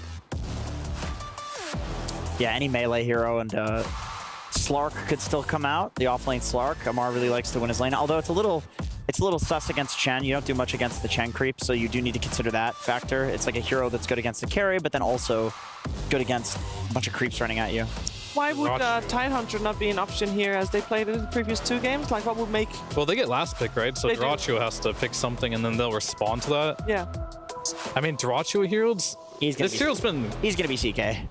I hope not against these heroes. It's really bad. Yeah. I'm not saying it's good. It's really bad, but he's going to be CK. And we're going to have the Slark ban either way, and it isn't... So smart. You know your Dyrachyo. Yeah, he is... into carry Sven, into Primal, into Hoodwink, into literally all of Falcon's Is he confident with good reason? Yeah, he has a very high win rate on this hero. He's very good at it. Okay, so then it makes sense. It's just goofy. It's just goofy that it's predictable. They probably knew it was coming, and they're like, all right, well, they're playing CK into 4 counters. So yeah, otherwise they would have banned that instead of the Alpha. Even if CK is countered on paper, the hero still builds DKV, still has immense burst damage and kill like backline heroes so easily. And even against Sven, if they get the jump on Sven themselves, CK is one of the better heroes at bursting down and chipping through that Warcry because he does incredible amounts of damage in that late game. Yeah, CK is definitely a hero where you can win in any lineup. You have the tools to do so. Some games are easier than others with CK, some are harder, but if your positioning's good, as Mira just said, you can pretty much win any game with this hero. How do you guys feel? How do you guys feel about a Legion here? I think you need auras of your own versus Chen lineups. Yeah, I think if you just play to win the lane Darkseer is still in as well. Yeah, Darkseer sounds amazing, actually. That's in the pool? Yeah, speaking of auras. Oh, wow, that's the best hero in the game versus CK, actually. And you have a Jakiro to play off of you, and a Hood. Everything pairs nicely with it. And good with Sven, good with Primal Beast. Yeah, really nice hero to... The Primal's so nice to put an Iron Shell on and a Surge. I mean, Surge plus Trample. The question is, do they want something else mid instead first? Yeah. What's their priority? The Huskars. Yeah, okay, they actually went for it. Yeah. They actually went for it. It's a weird matchup into the CK, because the CK illusions can tear through this hero. It's obviously tons of physical damage. It's a Mar Huskar. It is an Omar gonna go mid? Well, that is... I wonder what they're going to do here. They don't... I've never seen them do that sort of lane The Q swapping. no longer disarms, right? It silences. That's like unplayable versus a CK, I think, with Chen. I don't know what they're going to do here. It made a lot of sense if this Huskar went mid, but if it's going into the offlane, big question marks for me on this one. I don't know what they're cooking. I mean, I love these last pick gotcha picks from Omar usually, but I feel like this one's quite easy to address. And the issue is you're still playing against a Chen lineup, and you don't have that hero who's going to build you a Pipe, going to build you a Greaves, going to build you Crimson, whatever it may be. Like, what is your ball into their ball? You don't have it. So you have to triple down on winning lanes. You have to win every lane and stomp off of that and not let gaming get any kills and play around their 5-man. Yeah, this is definitely the triple down on the laning stage I'm here. sure they could change It is, up yeah. the So lanes, basically, right? they're going to crush the laning stage. It's going to look good, or you're going to be like, that pick was a mistake. That's kind of how I see this game. On the bright side, no Tiny. True. Shot picked or banned. Yeah. It made its way all the way through the draft. Yeah, it did. Just ignored. Also, fun fact, this is the first time these 2 teams with their full rosters have a series where it actually goes to a game 3, other than grand finals. Yeah, I mean, I hope Falcons deliver with this last pick Huskar, because the Darkseer was in the pool and it would have been perfect for them. So if they win this, they want to win with style. Yeah. And that's what they're doing here. But after Gaimin won that game 2 with their Chen, I feel like they've gained a lot of confidence in how to play their Chen draft in this series. I'm just beyond confused about the Huskar being on Omar. Like, does he know that it silences? He probably's not been playing too much Huskar. I know he's a Huskar expert, but I'm sure he knows. I mean, I think if you see the changes to Huskar, you're like, but is nobody that good? does offlane Huskar. I mean, yeah, I don't know.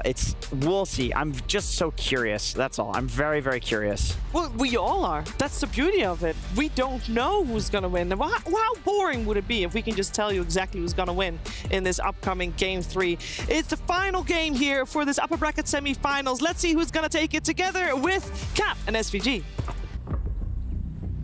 Our panel is concerned that the Huskar Masters don't know their Huskar well enough. Come on. Surely they're cooking up something really good, right, Avery? I also did not hear one big factor, which was they're going to put the Huskar mid. Yes, they are going to do that. They are not going to do Omar Huskar offlane. Yeah, I think it's way more likely that ATF just goes mid here. He has done it before in the past, particularly with this hero. Yes. And honestly, if you're going to pick a player in the world that's going to be like, yo, guys, let me go mid, I'm a dumpster this kid, probably this guy. Not that this matchup is hard to dumpster someone in, but I would be extremely surprised if Falcons did not put ATF mid on this Huskar for the Huskar Ember matchup here. You get the Primal against the CK, which is totally fine. Maybe Malreen's not too comfortable in the off lane, but I mean, whatever. You gank for him once or twice, he's a Primal. He'll buy BKB and have impact in the fights. I feel like Primal Beast kind of plays itself in some regards, right? It's like you get out of lane and then you run around and do the same thing anyway. There's no way you're picking Huskar against Ember and not putting that matchup there. It would just be, you'd just be GGing yourself. Yes, which is where the silence may actually be a buff, right? I think for so many matchups, the change from a disarm to a silence is actually a big downside for the Huskar, but against this matchup specifically could be very good. Dyrachyo is going to get run down, so it's going to be snaking his damage over time from the dual breath. Ends up snagging the last hit over Malreen. But either way, it's a Falcons first blood. That's the second time Dyrachyo's died at that rune contest. He died there game 1. And those are bad deaths. I mean, first blood's always bad to give away, but I feel like when you give away on this Chen lane that we've seen now 3 times in a row, it's kind of mega bad because enemies get level advantage, which means they can get a level 2 or 3 first and just go on you. That's kind of when Chen's the weakest. He doesn't get to play this long laning phase with the mana burn going to work, things like this. And in this situation, they body block the creep camp, so it goes underneath the tower. So the creep equilibrium is going to push out to the favor of the Primal Beast, which is going to be very good in this matchup. This looks like a strong laning phase for Falcons on paper. They have very high damage early game supports that should out damage this Chen dual support from Gaimin. They have cores that can set up kills. They have a mid matchup that is very favorable on paper.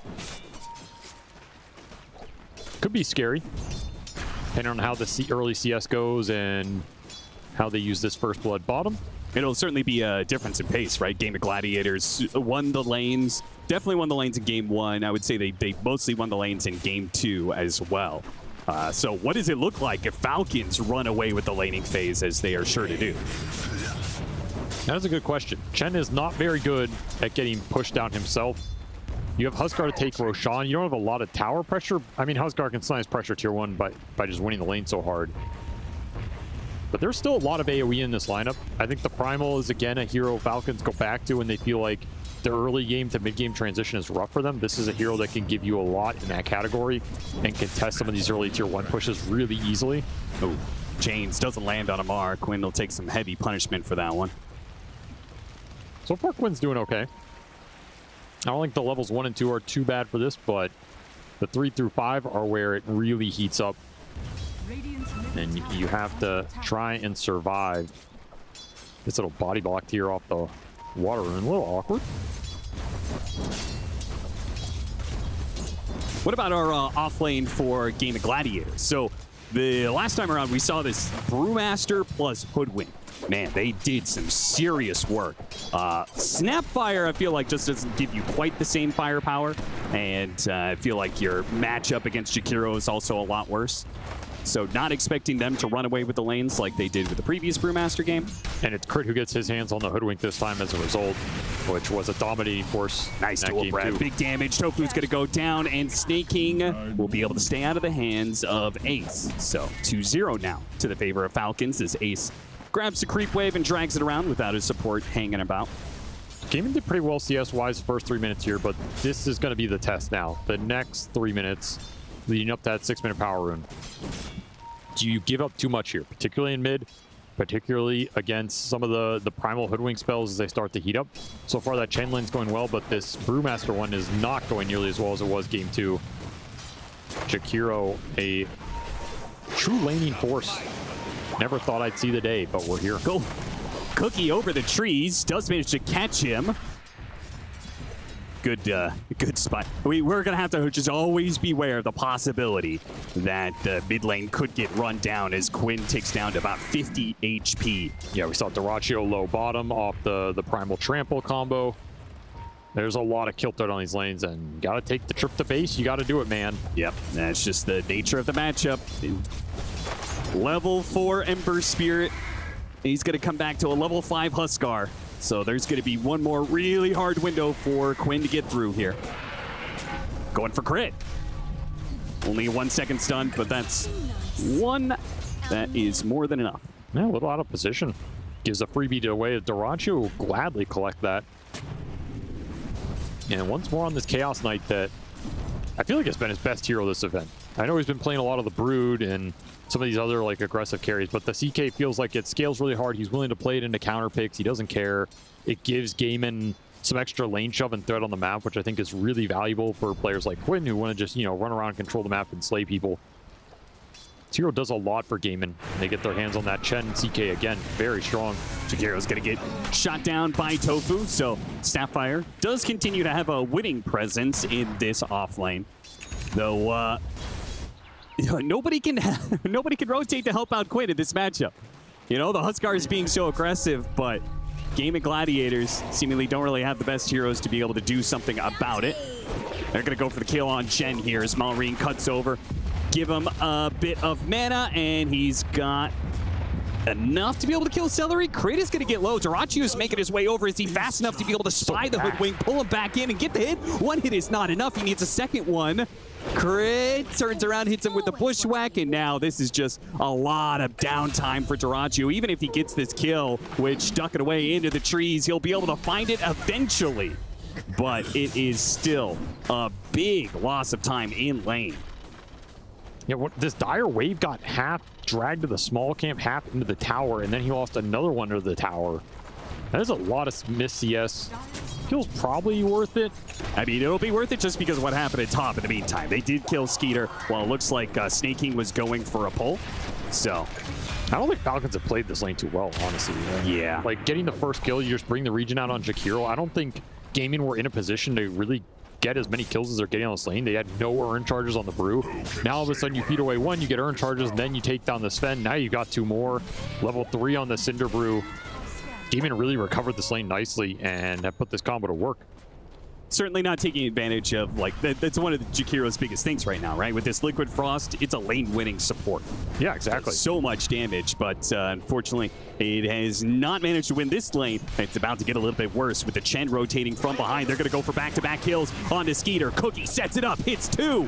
They are both burning here. Skeeter turns around, throws out a 1 stun, but now he finds that Doraccio has made this rotation. The same rotation he made in last game as the Gyrocopter. Doraccio returns the favor in Game 3 for a double.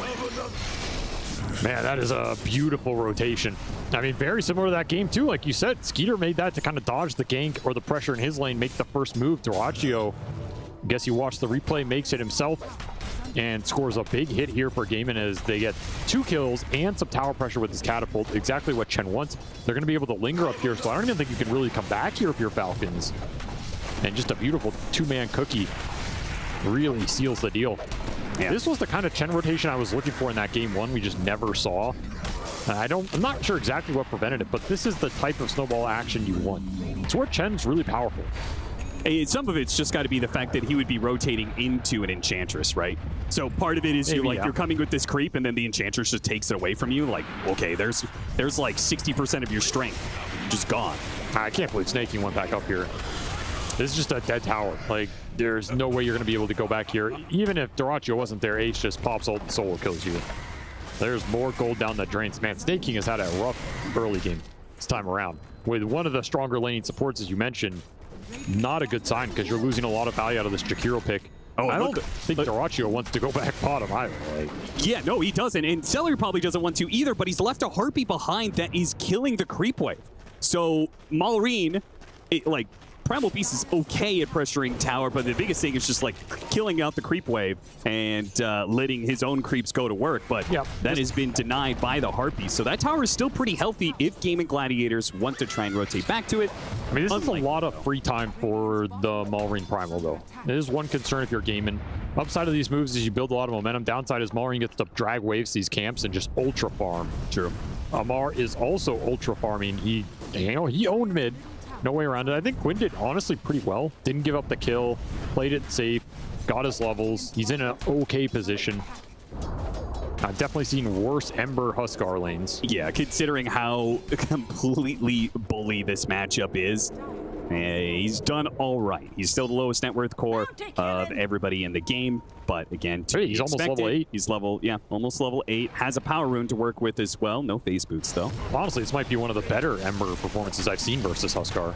I don't know if Falcons are too happy with where these two heroes are at relative to each other. I think you want a little more domination out of that. Ideally, you want to be able to rotate into mid and take advantage of that Huskar level advantage too. Like, there were no ganks that went into the Ember at any point in this game. No tower pressure created there. The supports just played the side lanes. There was a decent amount of pressure from Gaimin that made them stay there. That's a win in itself. And hey, now Quinn's hitting your tower. Yeah, with a Chen army behind it, Falcons can really do very little to stop this. That's one thing that Snapfire really adds to this, right? He actually assists in the Chen pushes very nicely with the little shredder cutting down the armor. And that Vessel already done means it's hard for ATF to join this fight. They're going to TP in. Oh, a jump away to the Remnant. Instead, they get the grab onto Ace. Cookie trying to bail him out. Bushwhack gets out the Primal Split. So he's going to be okay. And we'll be able to just toss these heroes up in the air, though Falcons will hold the tower for now. So they got a Primal Split and kept the tower alive. Pretty good for them. Yeah, especially when you don't have support ultis to throw into a fight like that. Macropyre and Sharpshooter would really threaten that Brewmaster burst a lot more. And yeah, Skeeter is just behind on the levels. That lane did not go his way. He's going to need some ancient stacking. Unfortunately, he's playing with ATF, and ATF does not give you any free ancients, so... No, he doesn't. But, I mean, ATF's very high level. Yeah, him and Malrine, top 2. And Malrine's about to get some more gold on Tofu. Knocks him back down for that high ground. Nowhere to hide. This is a big Primal Beast. Like, he has been... This is like an axe creep cut, you know? You're just farming everything plus extra down here. It's a ridiculous GPM to start this game for Malrine, and there's going to be a decent amount on his shoulders to do something with it to enable these supports, create some play action around the map. Ideally, kill this Ember 1 or 2 times. If Quinn can just keep being annoying, play on aggressive spots, not get caught, it's going to be a nuisance for Falcons because their lockdown is a little limited in terms of, you know, instant stunning this Ember. We're seeing that Blink come out for the Primal. It might be one of the reasons here. Then you have a Blink Pulverize, and then you can chain it up. Otherwise, how do you really start on the Ember in this type of game? A lot more difficult. First move's going to come from Gaimin, though, and they're pushing towards that triangle that was stacked up massively last game. They scan it out. Oh, they're going to smoke break on each other right on the corner. Celery dropped to high ground ward, spots it. Malrine spots him and gets the grab with a Macropyre that guarantees a fast kill on not just the Chen, but his army as well. Power Rune is top. And it's going to get grabbed by Dyrachyo with a shield rune and got the Phantasm +1 with the slight. And the kiss is raining in. This is looking pretty good. Omar does manage to push back these heroes, though. That last kiss is just enough. It looks like he tried to armlet toggle or something, but Tofu gets the kill off the burning fire on the ground. Now Maureen underneath the tier 2 is going to be slighted up again. He'll be killed. What a power room pickup for Dyrachyo as his rotation allows Game and Gladiators to get aggressive on Falcons, and they are going to take out 4 off of this move. It's just an awkward exchange for Falcons. You don't have God Strength. You already used your Pulverize on the Chen earlier. You don't have like a BKB to kind of frontline for you in this fight. You just get run down as Dyrachyo makes his first big team fight move in this game, and it's a good one. He is once more having a very strong game on this Chaos Knight. No real answers to him in the actual exchanges. Yeah, you get a good onslaught through, but there's no follow-up at this point. The Jakiro's dead. The Huskar ticks out to Vessel plus some Snapfire burn. Your Hoodwink has one shot, and you already used it. Just lingering too long around this mid lane for Falcons. A little indecisive in a way. Yeah. Like, normally this team makes a play, you go farm. You make a play, you go farm. That just felt like you're staying around mid for what? There's no tower push coming through. You can't take the true fight. Your carry's too far behind. This is all recovery time for this Ember Spirit. Your lane advantage is gone. It certainly is. Maureen looks to continue to try and get these pickoffs. This time around, he may not have enough damage. The Hoodwink helps, want to commit. Maureen is afraid of committing, as there was 2 heroes in the neighborhood from Game and Gladiators. He did make the read that smoke was coming through. No Wisdom Rune contest this time. No smoke gank on Dyrachyo into an objective take. Oh, it is coming. Well, yeah, it is. It is. I mean, he not will at not the get right the rune, time, but they might get him. And this is also dodging this play from Gaimin. It's a nice map move from Falcons if they can land it. Should land it here. Yeah, with the Blink Dagger, it feels like this should be guaranteed with Dyrachyo. Maybe he gets off his armlet, and that'll make him a bit tankier, especially with the Chen heal coming out, but he's definitely dead. Question is, will Falcons get out? Because the smoke is coming in from behind. They're going to lead in with the kisses. They do have Primal Split as well. This is a team fight winning combination. Falcons just need to try and extract as many heroes out of this as possible, but it looks like they're going to lose 2, as Maureen has the Boulder chasing him down with a Fire Panda to boot. Tries to break through the trees, but it will be to no avail. So 1 for 2 exchange off of that little move. Quinn. Oh, he is out of mana here, in trouble, and killed by Omar. Finally dies to the Huskar. That's a frustrating death for him because it's just on him. I mean, there's no way he dies there. He's doing the correct thing, which is wasting time mid, being annoying. Just a little misstep here. Cost the Ember his life just as he was recovering nicely in this game. Yeah, just as he was about to finish up the Maelstrom, which then, will speed him along to the next round of items and help him catch up to everybody else. And now that's been delayed. This is also extra gold towards ATF's BKB, which is going to be a pivotal point in this game in terms of Falcons trying to force the Roshan with the BKB timings. I'm surprised Quinn gave up this kill. It's one of those things where like you chains and then you're like, oh yeah. Yeah, just flat out actually dead. Mana mismanagement. I'm not even sure if he survives. He goes to that remnant. He is slowed up. Yeah, he would have had to wait for the Huskar to hit him and then jump after back-to-back deaths. Yeah, this is. Oh, I mean, his game just got way harder, and those are big XP kills. This was not some Ember that's like level 7, never had a laning phase. He's level 11 there. Falcons find the openings around this mid lane. Quinn on tilt. Tofu drops the ward. Maureen, I think he saw. Yeah, they saw Tofu there for a second. We'll get the instant D ward. And now Falcons is back on pace to dominate with the BKB complete for the Huskar. They're going to bulldoze down this mid tower and probably look to that objective you're talking about next, which is Roshan. Man, this was such a nice 2 minutes for Falcons. It looked like it wasn't going to be that great with the smoke gank on top that was the rebuttal for the Chaos Knight, but back-to-back Ember kills into fresh Observer D-Ward, into Tier 1, into your BKB's done on Huskar so you can threaten Roche now. That is a sequence right there. What if... Is it possible Game of Gladiators could ever do Roshan? 100%. They have Snap minus armor, Chen Penitent, CK can give them the front line. Is they have Pipe Primal Split, so they probably feel good about their team fight overall, and they obviously are holding the ground that Roshan set up on, and Celery seems to be there. This is a good call. I think they should do it right now. awkward part of the map for Falcons to get to. They need to do it fast, because it's pretty fast. I imagine Falcons. Maybe Falcons just weren't confident enough to contest this without the first frontline item on the Primal. You had a choice of Eternal Shroud or BKB. It'll be Eternal Shroud here for Maureen. But without that, he is a little susceptible to just being burst down. Okay. And this level 2 Brutalty plus pipe timing for Ace is same thing as last game. Very hard window to fight into. Especially when your Sven's behind. Like, Skeeter joining a fight is super hit or miss here. You're dispelling some of the armor buff right now. Somebody's going to get tossed. Like, maybe you get a good connection on one hero, you burst him down, but are you winning the rest of that fight when CK can come in? Probably not. Just not a good enough early game for Falcons to take that first Roshan. It'll go to game and exactly what you want with this Chen strat.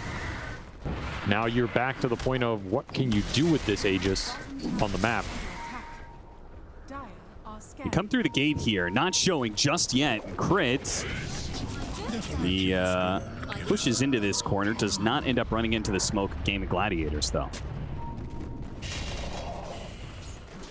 Net worth pretty even. The Ember Spirit is very, very poor, but a lot of this is being made up right now by the fact that the Chen and Snapfire have a decent lead over their counterparts on the side of Falcons. Chen just farming jungle. A lot better than we saw in game 1. Tofu having a poke here at Skeeter. Duracchio's going to come in and stop that TP. Skeeter's not going to be able to make it out of here. And Quinn coming in from behind to help get the Hoodwink kill is a big bonus for him as he managed to get the last hit there. Get some much-needed golden experience for himself. Gaming got to keep abusing the fact they have some better lane shove right now. Can play the map a lot better. Join fights with everybody. I mean, ATF, he's going to wave him goodbye, but damage is done. That mid-wave hits the tier 2 while you're hitting bottom with the brew, so... What is this 4 stack of wards that the Falcons have all along the mid lane? It's a little overcommitted. I mean, unless you can, like, smoke to this triangle and use them, you're not getting too much value out of it. It's a lot of vision that not doing a lot for you right now. Yeah, I mean, I assume a big part of this was just trying to hunt down the Ember Spirit, like let Maureen get his blink grab on the Ember. And they did get it twice. Yeah. But now the group up is here, and this is where you're a little weak right now. I don't think you have enough punch to get through this pipe in the true 5-man with the Chen unless you can get on the Chen to start. Oh, but if they can pick off the Ember Spirit, they take that every single time. They've got him again. The Slight, he's got some burn damage on him, though, and I think he kicks out, and he does. Another Skeeter huge find. Sits up on the high ground, catches Tofu. Tofu not going to be caught by that bushwhack, but Maureen and Skeeter are looking still to run this one down. But they have Duracchio with the Phantasm and the Primal Split ready to go. This is a fight Game of Gladiators are willing to take. Tofu, protected by his cores, now fires back at Skeeter with the kisses raining in. With the stone thrown at him, Skeeter, he has the full globs of fire that'll bring him down. Omar wisely pops his BKB and TP's out. A team fight that even after a pickoff on the Ember Spirit, almost a kill on the Snapfire, goes to show what you're saying. Game of Gladiators, their ball is just too strong right now. Overextension by Maureen. Just goes in a little too deep. Duracchio had really nice positioning, gets the silence on him, and they chain stun it up with a Centaur from Celery. Some really nice team play to just bring this Primal Beast down and punish the fact that Maureen did not go for the BKB. He went for the Eternal Shroud. This will scale better in like the 5-6 slot situation as the game progresses, but right now you're way more susceptible to the few disables that Gaiman have, that they were able to throw them all on him. He just got nothing off that fight. Yeah, you're reaching into what a Duracchio's like. We've seen so much Duracchio Chaos Knight, and this Orchid window, I feel like he's so devastating with it. You know, he's such an active carry that getting a second item Orchid, I feel like he just always gets like a pretty big lead for Game of Gladiators in this like 20 to 25 minute window. As you can see, Game of Gladiators don't lie very well with the hero. This has been their best hero of the tournament. Yeah. So Halberd for ATF. I mean, there's one concern here, which is I felt like game 2 was really nice because you had that scale going for you. This game, I feel like Falcons are outscaling you at a certain point. Yes. Which means you want to keep snowballing this game. These kind of pickoffs are really important. You want to keep building the lead, making sure you're in a stronger and stronger position to keep getting and snowballing off the Roshans. Because you want to be up 15k, 20k, and going high ground in this game. You don't want to be up 3 or 4k against 3 cores who are all going to scale into some pretty formidable late game beasts here. Particularly this Primal. We've seen a lot of teams struggle with the late game Primal Beast in terms of how do you bring this hero down. Yeah. They have, like, small little things that will help general mobility. I think they also have the Dispel of the Storm Panda, which is pretty helpful. When you pop the Uproar, you can get rid of the armor charges. But how much can you rely on the Pandas this game against a Sven and a Primal who can both kind of cut through those? That's true. They have most really points good of the game. AoE clear in that regard. And it's another problem for the CK. Like if these two cores are strong and then you have some of the AoE from the Huskar, it's... Oh, blink the wrong direction. Gonna have to charge his way to the Chen army. They've got Dyrachyo in a pretty good spot. The Blighter going out trying to stop this one. Dyrachyo maybe is too strong though. They have to grab him with a Pulverize to stop some of this. Omar goes in trying to finish him off, but this Chaos Knight is just not dying easy. With a pipe and a Crimson Guard, it all goes wrong as they all in for the Chaos Knight and they fail to get the kill. And now they'll pay the price for it as 3 members gonna get run down with the Hoodwink nowhere to run to. A 4th member added to the pile. A triple kill for Quinn as well as he jumps right up there in the network chart, almost catching up back to Amar's Huskar. I'll tell you one thing. I'm pretty sure Maureen wishes he went BKB this game because this Eternal Shroud, it has just not done the job. He took 1,500 damage from Mortimer Kisses there. Like, yeah, you're negating a lot of it, but they're also just able to pour in all the magical damage, and that's most of their damage at this point in the game. And Orchid's going to give you a nice pop on top of that. Particularly if you are convinced that your scale is better, I feel like BKB would make sure you weather through this timing. Exactly. That Gaming Gladiators are so strong at better. Man, the lack of BKBs on all the cores has really hurt him in these fights. I mean, Skeeter also just tanked everything there as all 3 cores were clumped up. Even if you get the CK, you're losing that fight. Yeah, Mar's the only one sitting there with a BKB every single time able to get out of fights. But keeps on losing his other 2 cores in these engagements, and this time he's not going to be able to make it out. BKB still on cooldown. The highest farmed hero of Falcons goes down. Falcons starting to crumble a little bit in this game against the Chen CK strat. It's a very similar lineup. You have the Brew in there as well, and they're hitting this mid-game aura timing. Don't have damage for this Bite Crimson. True to Game of Gladiator style. When they know they're strong, when they know they can hit high ground, there is very little hesitation to it. Dive into tier 4 on the Jakiro, and they'll go back to taking that tier 3 now. I mean, this is not a question of what you're getting, if you're getting something here. It's a question of how much are you getting. And the nice thing is Ember, Quinn has just been cutting all these waves, making sure the map is favorable for them while these pushes happen, so they're not losing out on anything. Falcons do the same thing, though. They also cut the creep waves. Backdoor protection goes back up, sparing them a lot, but that one creep, Quinn managed to chase Tofu away, and off of 100 HP creep, they will be able to finally finish that tier 3 and take the lane of barracks at bottom. I don't think you can fight this anyway. You need BKB Sven at least. Probably another item on each of these cores. This backdoor should come up here.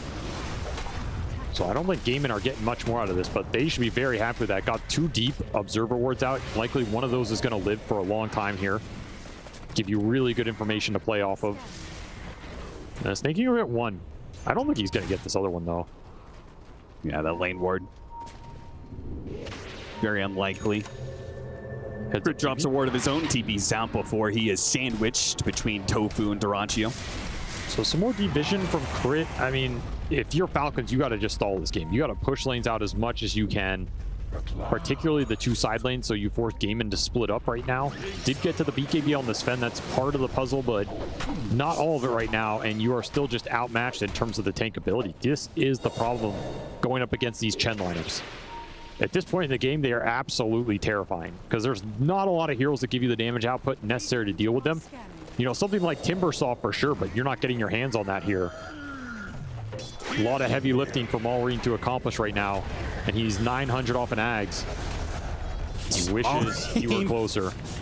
He doesn't even feel confident enough to complete that onslaught to bump into Ace. He's so scared about what's coming their way. But if he doesn't do something to stop it, to slow it down, it's going to be 2 lanes of barracks before we even hit the 30-minute marker. Well, you got to get out on the map right now if you're Maureen. You need this Axe to fight. He sold some, I think he sold Wand plus something else to try and get it here. Lowering his net worth by around, 400 to try and finish this Axe at a pivotal point in this game and game and back off. I mean, some extra economic damage done. They probably should back off, right? You don't want to throw into this high ground and give Falcons the opportunity to take Roche on for themselves. So, second Roche time. Yeah, I'm surprised they're not just beelining Roche right now. Yes. You got them in their base. That's what you wanted here. Second Rax does not win you this game. Second Roshan probably does. Much bigger objective, which Falcons know they have to contest. So, a 4-man smoke behind Snake King. You have Primal Ags. You have the Sven BKB. That's what you're going to have to make something happen with right now. They're pushing through mid to see if there's maybe any like Ember Spirit who's going to linger and try and cut one more wave. There's also a 8-minute power rune, which might spawn. I think you have to find Chen here. I don't think you can just go on one of these random frontline targets. You don't have the damage. I mean, if they catch Snapfire, that is a really good target to start on. Well, that's a BKB on the courier. Oh, the BKB is going to arrive just in time. They're just going to jump the pit. They're going to go in. Maureen, quick onslaught, on through. Roshan, a bit low. How do they fight this one out? He can't get anything off. They're really not getting anything off whatsoever. It's just going to be Maureen dead. Now Skeeter with the rest of his God Strength. It's just bail. He's just hoping he has the damage to finish off Roshan. It's not even close. Meanwhile, Amar's going for the kill on the Brewmaster. This guy's going to get off his ultimate. Actually, a little bit low on mana. They just call it. It's done. They're out. Falcons know they can't beat Game and Gladiators whenever they hit their peak, and they just concede right away. That might have been one of the fastest concessions I've seen from this team in a long time. Not that that game isn't probably over after that Primal goes down, but just a crumbling of a game 3 here from Falcons. I think they had decent opportunity to snowball in that game. Where were the ganks in the snowball mid? The early Eternal Shroud of her BKB for Primal into the CK Orchid just ruined Maureen's top network performance in that game.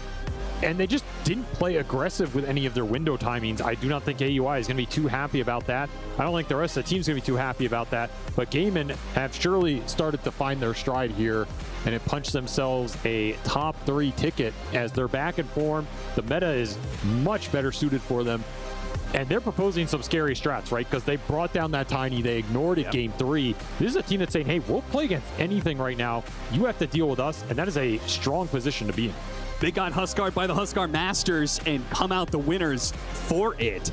Yeah, Game of Gladiators walk away from this series with some scary problems. Whoever matches up against them in the upper bracket finals, as they, as you said, they dealt with the Tiny. You got to deal with this Chen that's being run at you right now. I'm surprised it didn't get banned game 3, honestly. If there was one hero I'm going to ban game 3, it was the Chen, because I think that is the hero that powers up what Gaiman is doing the most, by far. Yeah, absolutely. It's just something that Game of Gladiators seem to be able to play through every single time, and it goes so well for them. And we're going to go onto the main stage with Tsunami and Quinn waiting for the winner's interview. Thank you very much. I am joined by Quinn of Gaming Gladiators, who put on quite a show for us, because this mid lane was one of the more fascinating mid lanes I've gotten to see in a while. We'll work from the end to the beginning. So game 3, Huskar. Omar ends up getting sent mid instead of Maureen. What was your reaction when you saw that happen? I mean, the Huskar, you're always a little bit sad when you see it in your melee, but I think it's reasonable they put him mid. He's very, very good at the hero. He's also played like a million mid Huskar games, so I think in terms of his comfort, like he's just as good as a mid player playing Huskar. So I think it's reasonable for them. And you are familiar with both ends of that matchup. So you picked Ember, you kind of knew that there was a slight possibility of a Huskar. You guys ended up last banning the Slark, so you thought it was more likely that Omar would be doing something in the off lane. They end up picking Huskar. Whereas with your reaction like, oh man, I can't believe I'm getting husked as Ember, you're like, it's okay, I saw this coming. I mean, to be honest, I didn't think about it at all. We thought about it a lot the prior game, but game 3, I just didn't think about it. I think it's okay. Like when they saw it, I'm like, okay, that's annoying, but I think our heroes are fine against it, and their draft integrity is like maybe a bit off. So it's like, okay, I'm fine with it. So then has the equation changed as of like 7.36? Because Huskar used to be the be-all, end-all against Ember Spirit. You think it's more manageable now, or you're just getting more experience in the matchup? It's a pretty horrific matchup for sure. It's not as bad as it was before. The old Q was better, like early on, and then like I don't know, you burn a little more HP with W, whatever, small crap. But it's horrific. But you know, it's I have teammates. I grieved pretty hard that game, but I got carried, so thank you. Kind of you to say. Okay, so then let's keep working backwards. Then Tiny has been terrorizing the mid lane all tournament long. You guys had no fear against it. In game 1, maybe you should have feared it a little bit more, but in game 2, your Void Spirit ended up being quite capable against it. Yeah, I think we played against the hero a decent amount in scrims and in officials. We also played against Tiny both games in the group stage against Falcons, so I think it was the, you know, it's a strong hero, but it's the lesser of evils, and I think the other heroes we just would rather ban and give them the Tiny. It's a known quantity. It's also only mid as opposed to a flex, which is nice. So then why do you think it ended up going completely ignored in game 3? Because everyone, I imagine in the audience, was on the edge of their seat being like, whoa, I can't believe Tiny's being completely bypassed right now. I think they just lost a little bit of faith in the hero. I mean, it's classic in a best of 3, right? Like, you lose to the hero, you don't really want to pick it so much the next game generally, and I think that was, you know, that's just what happened. They also lost with it against Brew. There's some hard dynamics in that matchup, so I think it's fair. All right, last question. It's the classic. You get to see your upper bracket final matchup, Liquid or Tundra. Do you have a preference between the two? I would like to have the chance to beat Liquid as many times as possible. Just for old time's sake, Quinn, congratulations on making it to top 3, and we'll send it back to the studio. Hello, welcome back. Yeah, it is a strong game 3 here from Gaming Gladiators. They take the series convincingly. This is a very early GG call, Fear, but you kind of already saw the writing on the wall as well. Yeah, you did go ahead and go for that Huskar. You tried to cheese it in more ways than one. You put your off-lane player in the mid lane, which is a lane he does not typically play. And then you put your mid laner in off lane, which he probably never plays. And I just like putting your mid laner in the off lane more than putting your off laner in the mid. And Mallory, he kind of just didn't hit the timings that he needed to. They talked about needing a different item build if you're as an off lane as compared to a mid. Same with the mid lane. We didn't see much pressuring from the Huskar past like 10 minutes as well. He went back to jungle. Makes you think, should they went back for that last pick? Darkseer are so juicy that they could have had their auras. They could have been a completely different game. They tried to cheese in so many different ways. It just didn't work out. Yeah, I mean, your lanes weren't strong enough in the first place on the side of Falcons for you to want to win through a Huskar and win through a Huskar draft, because when they picked it, they had no auras to play into the Chen auras and the Brew auras. And if you're making that conscious decision, it's because you think you're going to win the side lanes. So maybe they thought they would play the side lanes better, but Gaming got what they wanted out of both side lanes. Like, they got some kills here and there. Nobody stomped exceptionally. Like, the key factor of this game was just taking away that first Aegis from the Huskar team. You don't want that if you're Huskar. They're suddenly playing an Aegis. They go through the gate, Skeeter dives bottom on the Sven, slows down his timing, and you're just happy. You're, as the Chun lineup, you get to run at them, and you're not scared of anything at that point. Yeah, no shade on Mallory whatsoever, but I think if you took Ace and you put him on Primal and put him in the off lane with the exact same draft, I think the game goes completely different. I do think that Primal can build auras. I remember seeing that build becoming more popular as Primal was being flexed to the off lane right before the tournament. Collapse was doing it, yeah. It's just that these mid laners are used to playing with a net worth advantage. They're used to playing with levels. If you have one less level in Primal Beast E, your instincts for, and we talked about Mallory being an instinct player, your instincts for how tanky you are on a fight, they're completely thrown off. And we saw a few fights in that game where he goes in and he just dies, he just melts, because he's used to being like 3 levels higher with like maybe half an item more, where he would survive at like 300 HP and then turn the fight, which is what Falcons does. They survive at low HP and then turn the fight. So it screws up the whole dynamic of the team to do this role swapping, and I don't expect to see them do it again for the rest of the tournament. No, probably not. There's a couple of moments we'd like to relive with you, and Fear, the first highlight comes from you fairly early in the game.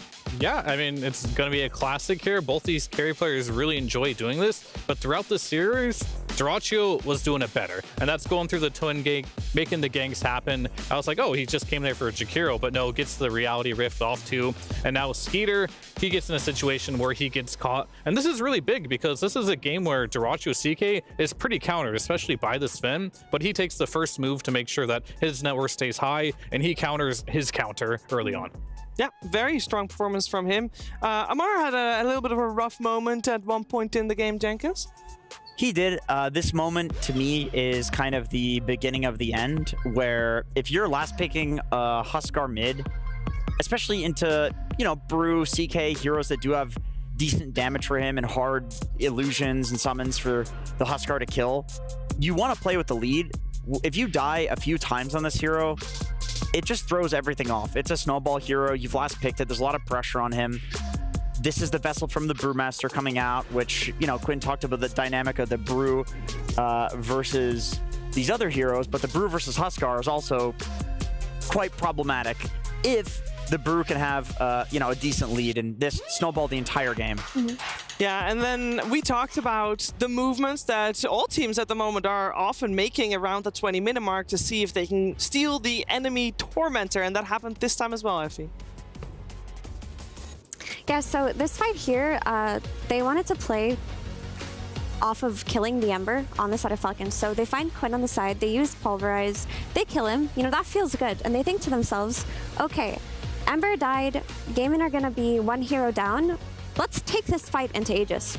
We're good at Dota, we can fight into this Aegis. So they end up running into... The clip ended? Well, the clip ended, but what happened there was that they ran into the rest of Gaming and they played without the Pulverize. So they started on the Chen. The Chen just didn't have any kind of lockdown to die there, so Sven couldn't really hit through it. Then the Auras came through it. They pressed Greaves, they pressed Pipe, Brew split, and then they just managed to crush Falcons in that fight on game. And the thing is, the Falcons chose to take that fight. So it was a misread on how strong they were, which is very uncharacteristic of them. Yeah, and they could take the Tormentor off the back of that, as they were already around there for that very purpose. Anyway, so it was very good play and foresight from Gaming. And then we got one final highlight coming from you, Fear. Yeah, I mean, if Jenkins was the beginning and the end, this was the end of the end, as they really try their hardest here. They even find Dyrachyo with all the spells. The Sven gets on there. He has God Strength on, but this is where the auras come into play. Every single aura in the game is being used. The Chen is also giving bonus armor as well, and they just can't bring down the CK using every single ability on them. And this, for me, was like the nail in the coffin. If you can't kill a CK 5 versus 1 there, it's never going to happen. And they're just going to show you, Gaming Gladiators, how well they use these auras. The itemization was on point. Yeah, and there's been quite a couple of flashy plays. But if we are going to choose our PlayStation MVP, we don't just look at the flashy plays. That would be cheap. No, we look at the big picture. And there was one player who deserves our MVP, and it is none other than Ace. We're giving him a free PlayStation. No, we're not giving him a free PlayStation, but we are giving him our PlayStation MVP. 3 games in a row, a hero that was picked fairly early on, very early on at the last game there, of course, and he crushes with it every single time. Hey, Ace, thank you for joining us. Congratulations. Thank you so much. And not just on top 3, but also, of course, for being the MVP. How do you feel getting your hero that early on every single time? Because I know in some patches ago, it was very different. Yeah, I think it just depends on the patch. Like, it depends if the hero is like easy to get countered and stuff like this. And I just feel like in this spot also depends on the team, but like we kind of saw a second game, like they can't really deal with it. So you moved the Brew up from priority. Yeah, exactly. Yeah. And it worked out very well. Whose call was it to move that Brew up in priority? It was kind of like I was thinking about myself, and I kind of came to Zero, and also talked a bit with Tofa about it. Yeah. But Zero was already we're doing that. Like he already thought about it. Well, like. On the same line, and I've been hearing that because I watched you guys' content that you made from Birmingham mostly, and there was a lot of talk about how different it is for you as a team to come together at an event without bootcamp versus with bootcamp, and this is obviously one with bootcamp. How big is that impact for you that the communication seems to be streamlined from the get-go? I think it's very important for us that we get going basically, because we play so much. So once we are not playing, like people are kind of on a break and taking some vacation off and stuff. So also even coming into the group state, I feel like we're still like kind of slow. Like it takes a while before we get started and get our stuff together, because our team likes to be a lot on the same page instead of everybody just playing individual Dota. So yeah, I think it's very important. And how much do you feel like you're on the same page now versus last year? Because last year you guys won every single major. You know, you guys were. If that was 100%. She's asking if you guys are peak Gaming Gladiators. Are you peak? Are you peak? I think last year it was some Giga. Like, I don't think we're as Giga right now. Okay. Like last year was like, it felt like we kind of knew everything and yeah, basically everything that we needed to do and stuff. It's not really like that right now. It's hard to do it to be the same, I think, right now. If that was We're still trying to figure it out, but if that was a 10, what would you be right now out of 10? I feel like there's still a lot of stuff we didn't figure out and like where we could get countered and stuff. So like right now we're probably like 6, 7. Oh, wow. Hey, all right. There's a big peak still to climb then. I mean, you're on the right track for that one. I mean, I have a couple of Brewmaster questions. One of them is, with Pipe and with the green stance and Brewed Up, how much magic resist is that? Have you checked? I don't know. I think it's like 90% or something. 90% magic resist. And the other second is going to be the item build. What changed from going from like the Radiance to just all auras now for that hero? I think the Radiance got some little nerf. Yeah. And it seems like a little nerf, but it's actually, I played quite a lot with it, and you can definitely feel it a lot. Okay. And then also, like the game is played really fast right now, or we played really fast. And when I get Radiance, it's like, it's a bit slower. All right. So that's kind of the idea, I think. Let's play faster. Yeah, that makes sense. Speaking of the Pipe and the Crimson stuff, the rhetoric is that you guys are very successful when that is OP. You know, this is what people see as like, this is what you win with. Do you like going for the Pipes and the Crimsons, or do you personally find it boring? It honestly depends if we are good, like, because like doing these type of builds means it doesn't work if you're not on the same page and you know what the good moves are and stuff. If I buy this and we're like losing every game, I'm so tilted, like I actually can't stand it. Like, it's about avoiding tilt. Yeah, it's so boring because you kind of you're the aura man, right? Like you enable everybody and make everybody stronger, but like if everybody's not playing good together, you don't do shit. Sounds like the worst superhero, Aura Man. Do it for the win. That is you are Aura Man. Well, it worked out today for sure. Congrats again on top 3. Got one final question before we let go, because we are about to watch the other upper bracket semifinals, Liquid versus Tundra, and I'd love if you share some wisdom for that. It's a spicy one, I think. Yeah. It's a cool one now. I feel like Liquid has been like, we played it against them in scrims and stuff, and like they seem like really, really good. I don't know. Whereas Tundra was not as impressive against us, but like lately it looks like they've been owning quite a lot and seems to have a lot of momentum right now. So should be a good one. Should be a very good one. Yeah. All right. Well, thank you very much, Ace, for coming on with us, and congratulations on the MVP once again. And we're gonna look at the bracket and see where we stand, and that is in the upper bracket here with Gaming Gladiators guaranteed top 3 here at Riyadh Masters after a 2-1 victory against a team that a lot of people thought was the favorite coming in to Riyadh. Effie, it's a fantastic performance for them. Yeah, I mean, it's just great to see all of these players feeling themselves and looking like the Gaiman of the days of old.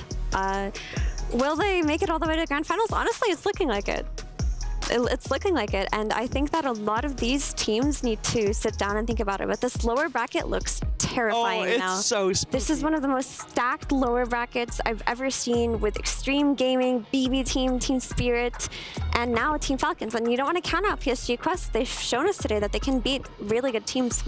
Yeah, and Spirit and Falcons are on the same side of the bracket there too, which is even more spicy. Yeah.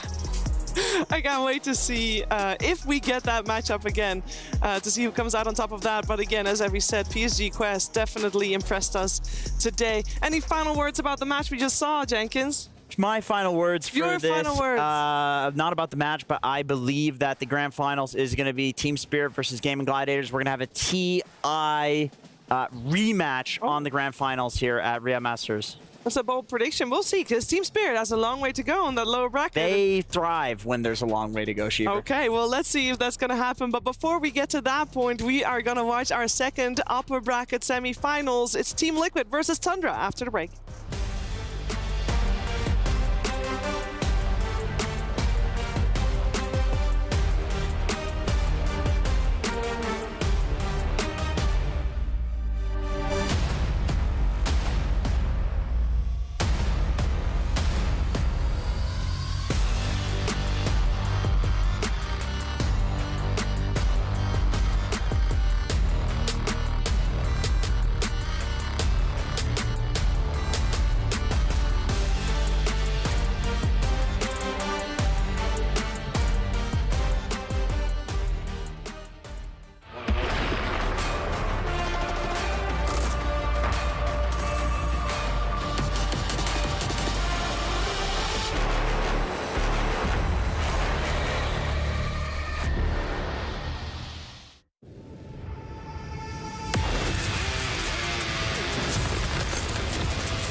لحظات البداية عاشت معنا. كنا نحسبها وقت للتسلية بس. نحسبها بس ذكريات. عبود أعطي أختك اليد يا ولد. ابتكرنا فيها ابتكارات، وإذا بغينا قلبناها خرافات.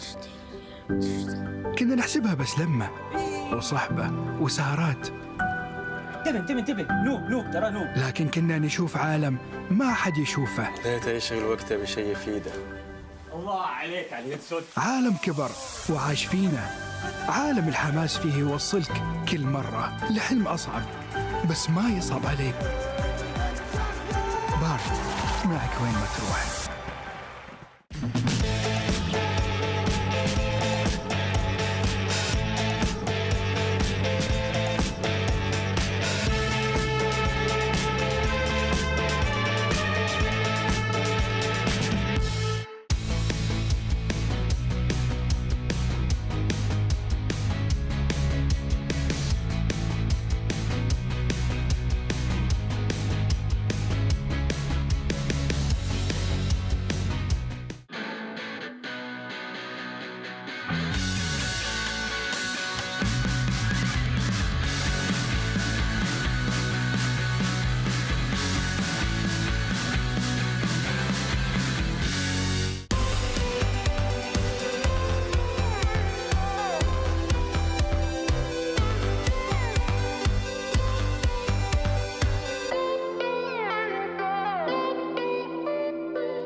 Moonmander Dota, how did you get onto Tundra Gaming? What was the, what sort of scam did you pull to trick them into thinking that you're a great coach?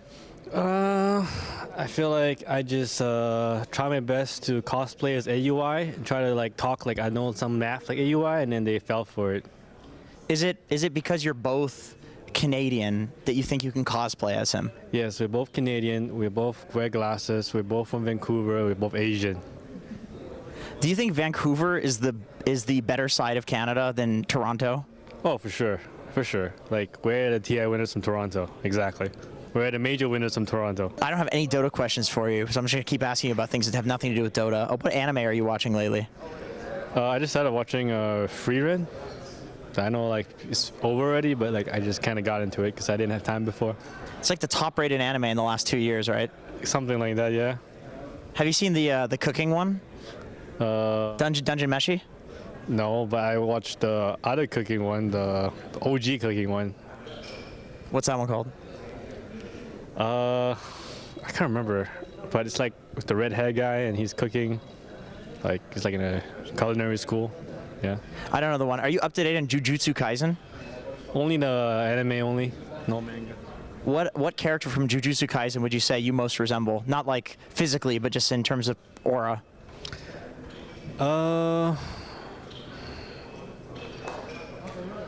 Sukuna, probably. I'm more like kind of a villain, but like not like. Yeah, I got like my inner demons to deal with, so yeah. You've always liked being the villain. Do you ever get to a point in your life where you're like, I'm gonna be more unhinged? Like you just make the choice to be the villain. Yeah, I feel like life's all about balances. I feel like it's not the villains who are born that way. It's society that creates them. So yeah, I root for the villains. This guy's Dota 2's living Joker or Breaking Bad from Walter White from Breaking Bad. Breaking Bad is not the character. This has been an interview with Moonmander. Thank you so much for joining me. Good luck to Team Tundra or Falcons, whatever you're coaching. And we'll see you guys in the next one. Do one of your cringe poses you want to do. There you go. Love it. What is he doing? What is this that he's doing? Pose he worked on for hours. What is the pose that you're doing? Is it a TikTok thing? You're a young guy, aren't you?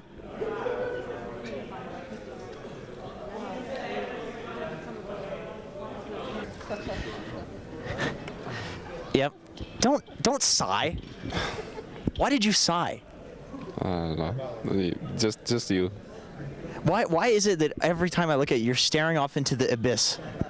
Just chilling. Just brains off right now. What do you think about when you're staring into the abyss?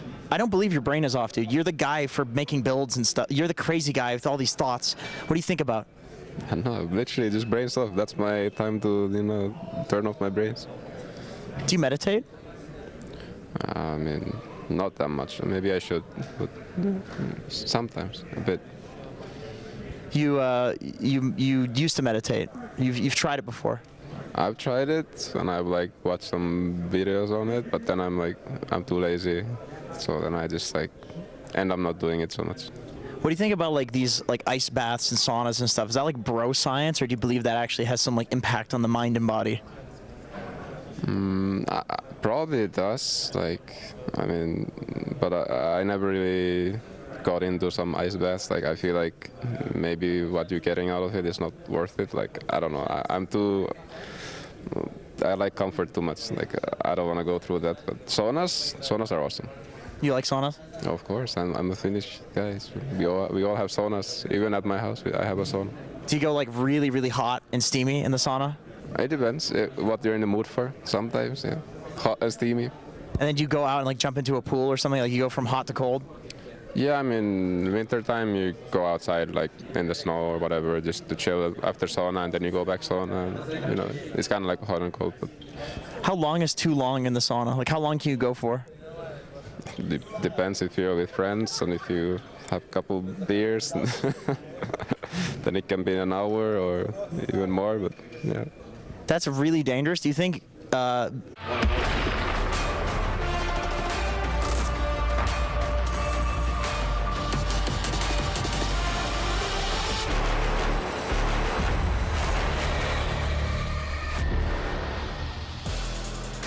We're back here with our third and final series of the day. Still in the upper bracket. It's Team Liquid up against Tundra. And thanks to Jamil Motorsport, our teams are arriving in style. They're coming into our Kadia Arena. And honestly, not only is this series a tough one for either of the two teams, but then knowing later on you're going to have to go up against Gaming Gladiators. Hopefully they're not looking at too many steps in the future. But with our final series, there has been a changeover with panel as well. It is Mira, or Effie, and Jenkins walking off out of the job. Got fired, actually, is what I heard. So last panel ever. Yeah, last panel ever. And so we had to rope in BSJ and Lacoste. Hello, guys. How are you? I'm excited. This is going to be an epic series. That the first two so far today have been real back and forth. We've seen two teams that won game one lose game 2 and 3, so it seems like there's a lot of momentum that matters in these best of threes, and it's been a test of the fast team against the team holding off the pace, and we feel like the speed triumphed in last series, and if that implies anything for this one, it's going to be that Liquid takes it, but I think Tundra's going to come at it from a very different direction than Falcons did. Yeah, both of these teams, they had 2 days off, and they knew exactly who they're going to be playing against, so I think this one is going to be on the draft. And we talk about the speed in the last couple of days. If we go back to the previous TI, when Gaming Gladiators, when they had this momentum, they kind of stopped after the group stages. And then in the play-ins, they were like, okay, we need to speed things up quite a lot. And that's exactly what is happening here as well. With the gaming, with other teams, and Team Liquid, they do have the fastest average time when it comes down to wins with 36 minutes, I believe. Yeah, 35.50, while average duration is 38 minutes of the game so far.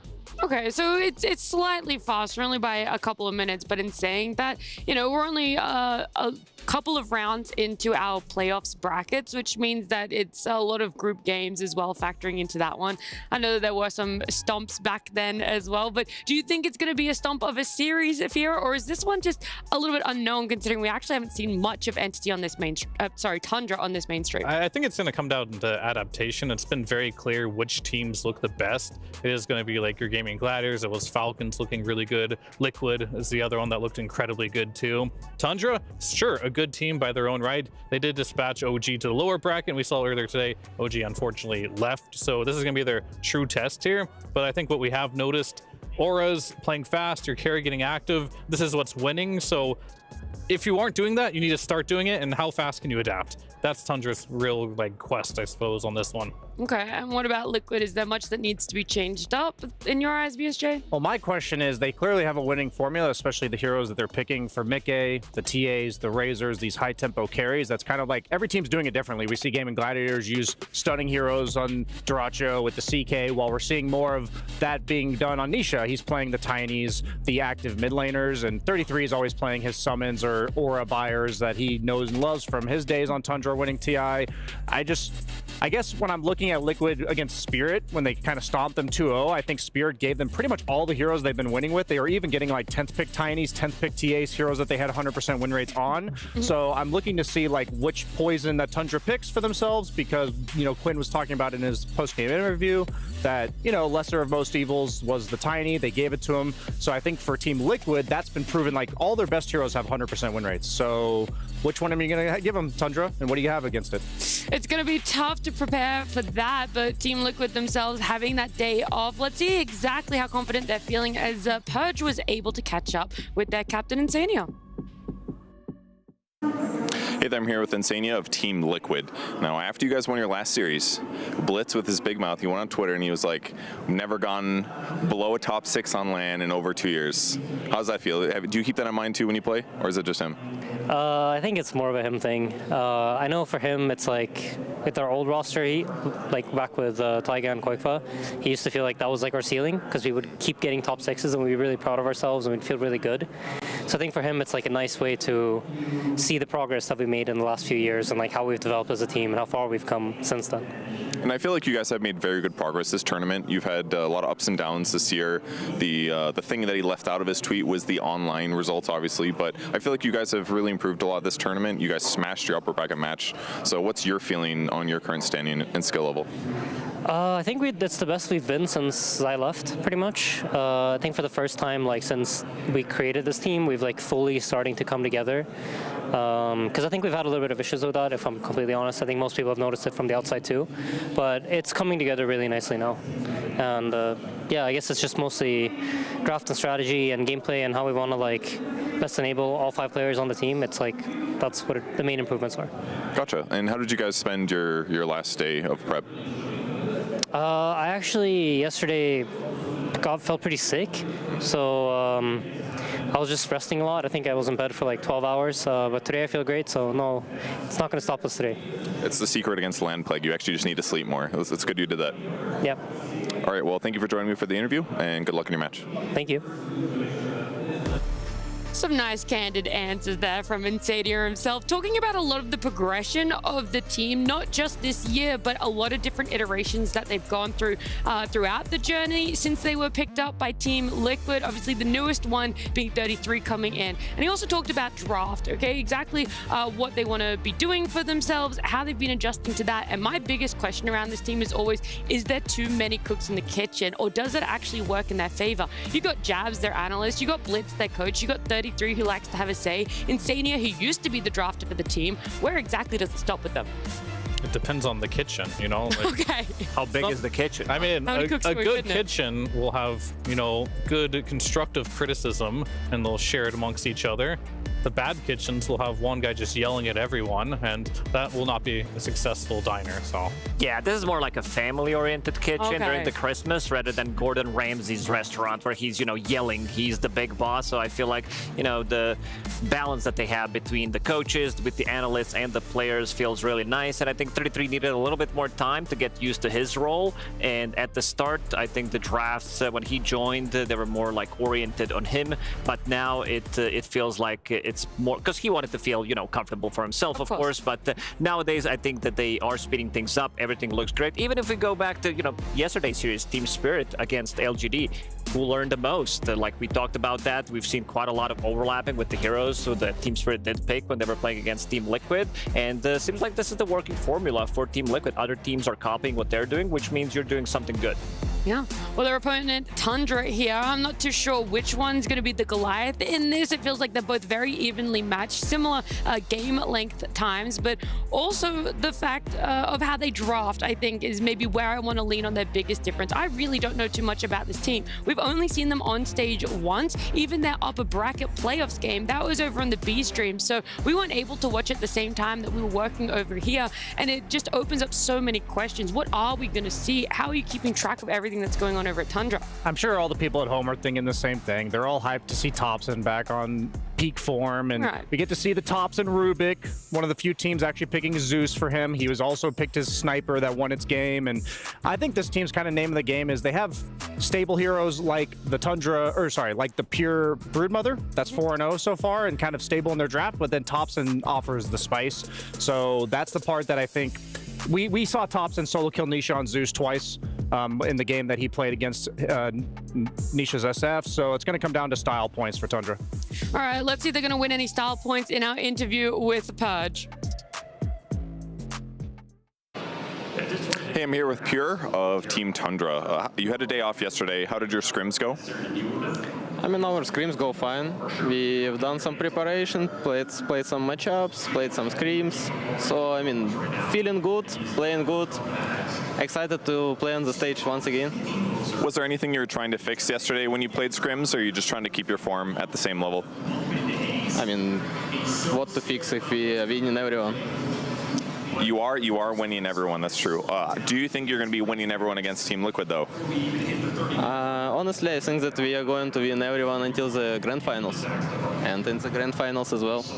Okay, I was going to ask you, does that mean you're losing? Okay, you've been playing Broodmother, I think 4 times so far this tournament. You've won every single game, but the hero's not winning every single game for other teams. So what are you doing on Brood that other Brood players are failing at? I think I've done some good I've done some good research on the other players, like history of the match. I checked the replays. I played a lot on the Brood as well, and I used to have some practice on the Brood hero. So, I mean, just better than everyone else, I guess. That does sound, that's what it sounds like. All right, well, thank you for joining me for the interview, and good luck in the match that you're going to win and the one after that as well. Thank you, guys. Thank you.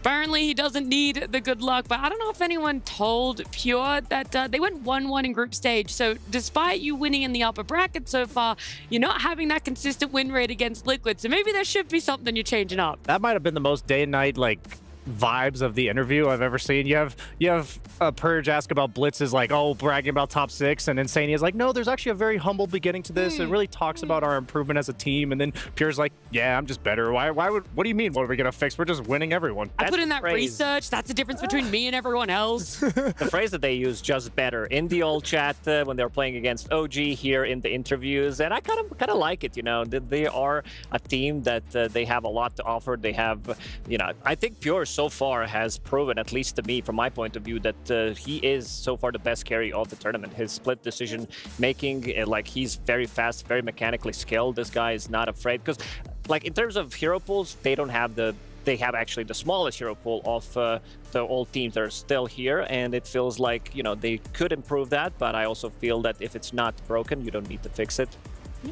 Yeah, I mean, I agree with all that, and I think in this particular match, oftentimes you're really cocky until it bites you, and then you stop and you start to be more humble. So maybe that's more of like a experience difference between those two players in specific, but they have different like type of lineups going here. I think when they won against Liquid, they ran the Tiny versus the Sand King. Thompson's undefeated on that Sand King, so maybe they want to take a try at playing versus the Sand King with the Tiny again. Very curious to see how the draft's going to go, though. Yeah, I'm curious too. You're also talking about the confidence. You know, it doesn't stop at Pure. I also actually ran into Moon, their coach, in the elevator, and he said, hey, look, I hate to do it, but unfortunately, Blitz, you might have to cop an L here. But either way, let's bring our teams on out to the stage. Let's head on down to Kadia Arena with Tsunami and Fancy.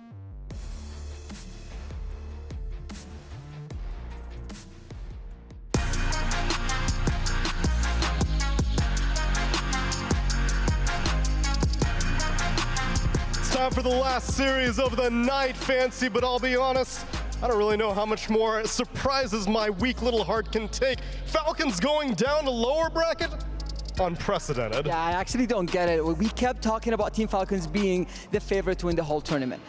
And then on the first day of group stage, they went 0-4. And then we were like, yeah, it's only gonna happen once, not gonna happen again. They're gonna come back, and then yet again, they lost and went to lower bracket. I honestly don't know what to do anymore. I guess Gaming Gladiators may be quite the project for them, but it's okay. This is not the first time that Falcons has gotten knocked to lower bracket. In fact, they ended up winning the whole thing back in Birmingham after getting knocked to lower bracket in round 1, and they got knocked to lower bracket by none other than Tundra. Yep, and honestly, this next match is also going to decide a lot of things in the tournament, especially Team Liquid having an amazing run so far, and they've also been doing really well on LAN, as we all know. They don't really do well on online tournaments, but then when it's LAN, they're just so good. I don't know I don't know what to expect from them. Either consistently inconsistent or inconsistently consistent, whatever it is. Yeah, they put on a show when it comes to the stage. So without further ado, what do you say we bring them on? Yeah, that's exactly what I'm gonna do now, because the teams are ready to walk on stage, and the first team to be here for this match is gonna be Team Liquid.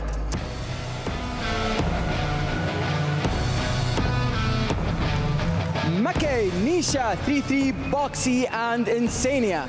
They've got their LAN buff on, and they're back on stage after beating the Riyadh Masters champions, going 2-0 against Team Spirit. And now they are one game away from securing top 3 and 350 points toward the Esports World Cup Club Championship. And their opponents, it's Tundra!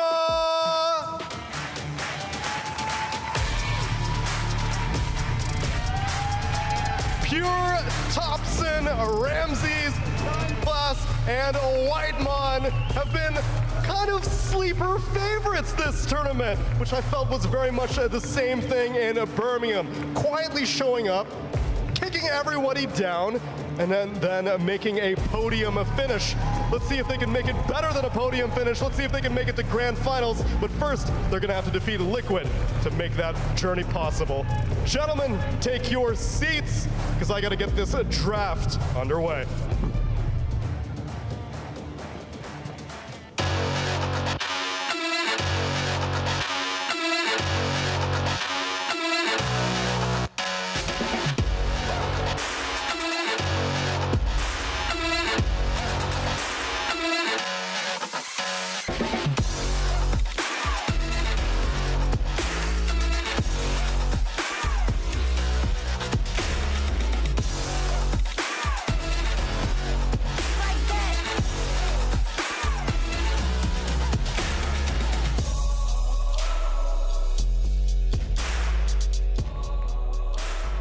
Team Liquid up against Tundra Esports. Our players having taken the stage. All we have to do is wait for the draft to begin. But before we do, I heard Tsunami and Fancy, mentioning it just a little bit about the club championship going on here, how important it would be for Liquid to be able to get these points for themselves, push the club up just a little bit more in the rankings, closer to that #1. But top 3 is important for so many different reasons. And if you guys want to share your prediction, head on over to STC, share with us everything you possibly can, like Lacoste right now. It's going to give you some guidance, perhaps. Guidance about what? Sorry? A prediction. Oh, prediction about this one? Yeah, I think this is a 3-game series. They did the draw in the groups, and I feel like they are kind of on the same level right now. It's going to be very heavily draft-oriented for me, so I feel like it's going to go to game 3. For the third game, we're going to choose who's going to win, but okay. I'm leaning towards Tundra because I've seen the most from Tundra, and they seem like they're enjoying themselves. This team is all about the good vibes. They are a cocky team, as Fear suggested. They love to, taunt other teams as well. And that's them are. Pretty much, and that's what I love to see here. I think Tundra does have a slight edge in this as well, because they're forever having roster changes. They did well. They got top 3 in Birmingham, but that was with Toby as their standard in off lane. Now they found a more consistent off laner for themselves. Ramsey's now joining the spot, I'm going to say permanently, until rosters open back up for some more shuffling later in the year. So I think people are overlooking that aspect. When you change rosters so much, they don't expect you to be able to make it far. They don't expect you to have that synergy and be able to come together with a coherent draft. So I'm going to completely disagree with both of you, simply because I'm also biased toward Liquid in the sense that I have watched these guys closely for the last 2 years. I've even gotten to sit on the scrims sometimes, and these guys are they're a vibes team, they're an attitude team, and there's sometimes during the it's impossible to be at your A game throughout all year. And even with the Zai roster, I felt like every tournament it was kind of like we're flying by the seat of our pants again here, going through the lower bracket, winning 4 series in a row, and kind of like barely scraping their way into top 3. And I just feel like this is the most convincing performance I've seen from Team Liquid in any tournament, despite having 5 losses in the group stage. They look in their elements. I know Nisha's been pubbing more than he's ever been pubbing in the last like 2 years since he's joined this roster.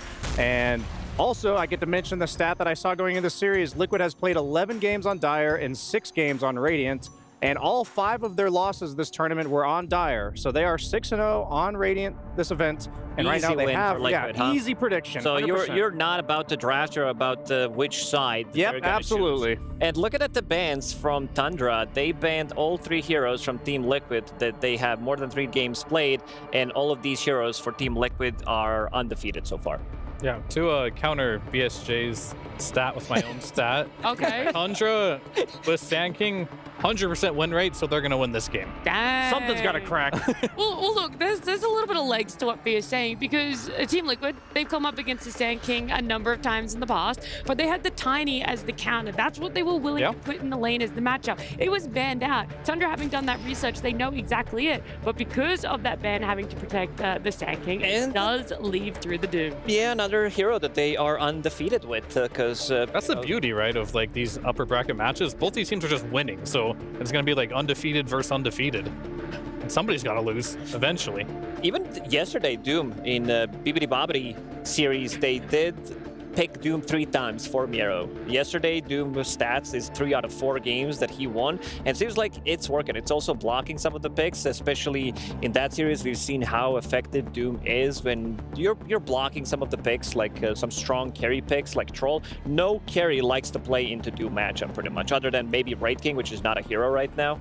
I mean, I think a lot about how to deal with Sand King, because Liquid picks it a lot themselves. I've said just blink BKB buyers that also drive him out of his Sandstorm. I think that's the best way to deal with this hero. And Doom does that in spades, because a lot of these Sand Kings are going for an early Bloodstone, so they're banking on sustaining with the damage of their Sandstorm and being able to stand their ground. And Doom just removes that factor, so you're going to be becoming more of a blink-initiating Sand King, even if you are being played from the mid lane. It's not that he doesn't have builds for that, but this removes one component of the way Sand King can play, so you're kind of pigeonholing him into one playstyle, which makes the hero less of like a flex in the draft. And I'm not saying like Sand King's going to have no game, it just makes it easier for Liquid to kind of pre-prepare and plan for the way Sand King's going to play throughout the course of the game. What do you think this band's going to be? Is it going to be Brood or CK?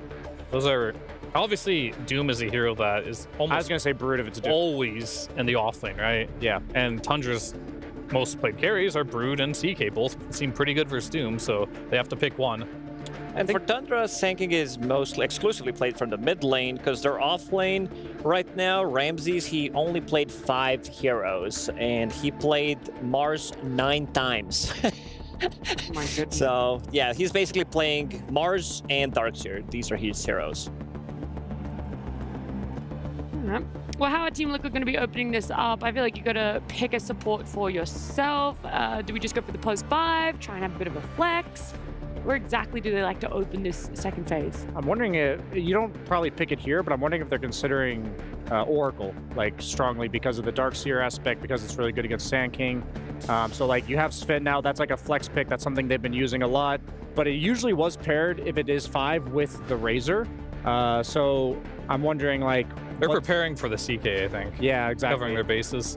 Whether your Sven is a core or a support, pretty good versus CK, right? Yeah, no matter what. So like, I think they knew like with that Brood ban that the CK might be coming later on down the road, so they have to pick something that is not only flexible but is in some way good versus the Chaos Knight to make Pure think about playing something potentially different. One hero that both of these teams enjoy playing is Jakiro. This is like super stable position 5 that can be flexed to position 4 as well. Insane amount of damage that you deal once you hit that level 2. Big power spike for Jakiro. One of the few heroes in the game that you can't really trade against. You have the kill threat pretty much everywhere, all the time, and also you have big team fight, especially when paired up with some of these like big wombo combos we've seen in the Quest series, paired up with Nagasar and what the Jakiro can actually do. So These guys are taking their time with this draft, let me tell you. It feels very methodical, a little bit like 3D chess right now, and I'm wondering... A lot of mind games. Yeah. Because like the CK is a hero they love. Another hero that Ramses would play is the Darkseer, because like of course he would love to play heroes like Beastmaster at this point. He'd love to play the Doom. These are all banned out. All the heroes he wants to play are kind of like not in the pool right now. Maybe the Mars, but doesn't look like the best Mars game right now. So this Sven pick kind of blocks a lot of things that Tundra typically would just not even think about and just go for. Yeah, I think in these situations, it is best to just maybe pick both supports, because you're either revealing the flex of the Sand King, even though we think it's almost certainly mid, or you're revealing your carry into a hero that you don't know if it's the enemy carry, so you're blind picking the matchup. And so I would safely say another support is nice, or they could just go for the Mars since they have like their dual offlane. But yeah, the two supports in team fights, that makes a lot of sense. You have good protection for the egg. They're still not revealing anything, but these heroes can be very tanky. Sanking from the mid lane, you're naturally buying into Bloodstone, Sunray behind you, Rubik with the shard, maybe one defensive item like a Glimmer Cape, so you're gonna live. Doom does stop that, however, but I don't think Sanking is gonna be the target for the Doom unless they have the answer for some of the other heroes. I would love to see an Oracle. Like, I know it kind of reveals that Sven's your carry, so maybe that's just something you're not supposed to do, but it's so good for this backline, like magic damage poke from Tundra. Allows you to like delay the BKB on your Sven, so even if it is a carry, he can like itemize a bit more stat heavy, damage heavy. I feel unless you want to go like your 4 and your mid laner here back to back for Liquid, but then, you know, are you really comfortable in potentially picking a +5 as your overall last pick? Okay, there you go. It's a similar idea to the Oracle. It allows the Sven as the carry to have... Actually, it could be a 4 IO as well. Boxy plays it now that I think about it, so we're going to see a lot about Liquid's draft in this next pick, basically. Yeah, I mean, I would imagine that's not going to be in the off lane. I don't feel like Doom IO is a very scary lane. So I at least wouldn't want to see that, but it could be potentially. But I'd like to see, yeah, Sven most likely go with that IO. Gives you attack speed, as you mentioned, versus Egg. Pretty good here. And for mid laner, all right, Sanking versus Lesh. Haven't seen this matchup too much, but it makes sense, I suppose. You buy your own Bloodstone, you just run on the Sandstorm. One of you is not coming out alive. So this is going to be the battle of sustain, pretty much. You have 2 Bloodstone buyers, you have Io with all that healing, you have Phoenix on the other side, so Doom is going to be very good, you know, stopping that healing overall. And I was checking some of the heroes that Thompson did play. He was playing Sniper. I'm like, okay, I got to check what he was playing Sniper against. It was Leshrac, so maybe that could be the ban that comes out later on. Wouldn't be surprised if it's Ursa for... Oh, they just go for the Mars. Oh, wow. So They're leaving 10th game for Ramses. I remember, this is a real throwback, but I remember talking to Arteezy like 4 years ago about this matchup between Lesh and Mars, and he always thought that Lesh was one of the best heroes in the entire game against Mars, because it's like, who's trapped in here with who? Like, you're on top of me, but I just have a Bloodstone healing off of a melee hero, and I thought they were going to go for a burst damage carry to deal with the Lesh Sven, because they have a lot of damage on the side of Tundra, but when you're dealing with Io, Bloodstone Sustain, heroes like Sven and Doom that are just innately tanky, I don't feel like these heroes are threatened right now, to be honest. I think that Team Liquid's playing the run at you game. You're eventually going to run out of damage. We're going to have like probably early aura items on 33 rather than like the Blink BKB. And you can sell those items. This is the power of Doom. You can like, oh, we need a pipe because this looks like a really, really good pipe game. Most of the damage is magical anyway. You have Sustain, you have Warcry Armor coming out from Sven, you have Io as well. So they need to get stuff done. They need to use the Arena Egg and they need to get the kills, because if they don't, Team Liquid, they will be able to reset and punch back, and they're going to punch back hard. This seems like a very, very difficult game for Tundra to pick a carry in. You're playing versus Doom, so that already shrinks your hero pool. You're playing versus Lesh, so all the illusion heroes are gone, and Sven. What even pick at this point? Like, I feel like you ban some Ursa or something, and your hero pool is extremely limited. They're even afraid of the anti-mage, which is good versus Lesh, I suppose, good versus Doom. I don't know if that's like good enough to win this game, but the Ursa to me is like the last hero I could even think of that's good versus Doom, Lesh, and Sven. They might just go for the Void. Like, it gives them late game, but it's also not the greatest versus Doom individually. Like, I feel like every carry in the game feels bad. Pretty much. You'll have to pick Illusion heroes are okay versus Doom. Yeah, but then then you got Lesh, right, and Sven. So you're in a very difficult spot. That's what I'm saying as a carry pick here. It's not easy, for sure. You guys were mentioning that Ramses has only played 5 heroes throughout the entire tournament. Maybe his hero limitation played a role here, because unless Tundra just has like the gotcha pick that none of us have seen yet, because based on the heroes Pierce picked so far, none of them feel good. So he has to play TB, I think. TB. TB or PA, maybe the Void. Something has to stop them from running into you, whether it's damage in the TB or whether or not it's a stun in the Void. I could see PA being okay, maybe to snipe the IO. I don't know. I really want to know what Moon's saying, because everyone was having a little bit of a chuckle along with him. They don't seem too stressed out of their draft. They don't feel like they're in the same sort of pickle. Except for maybe Topson. He's got a bit of a frown going on. I mean, we saw Pure. This guy is very confident right now, so whatever he picks here, I'm sure he believes it and thinks it's going to win the game. There's a couple options that I could see, but I'm not really even sold on those. There could be something better. Spit them out. Let's hear them. Oh, I said it was TB, PA, and the Faceless Void. What about SF? Just saying.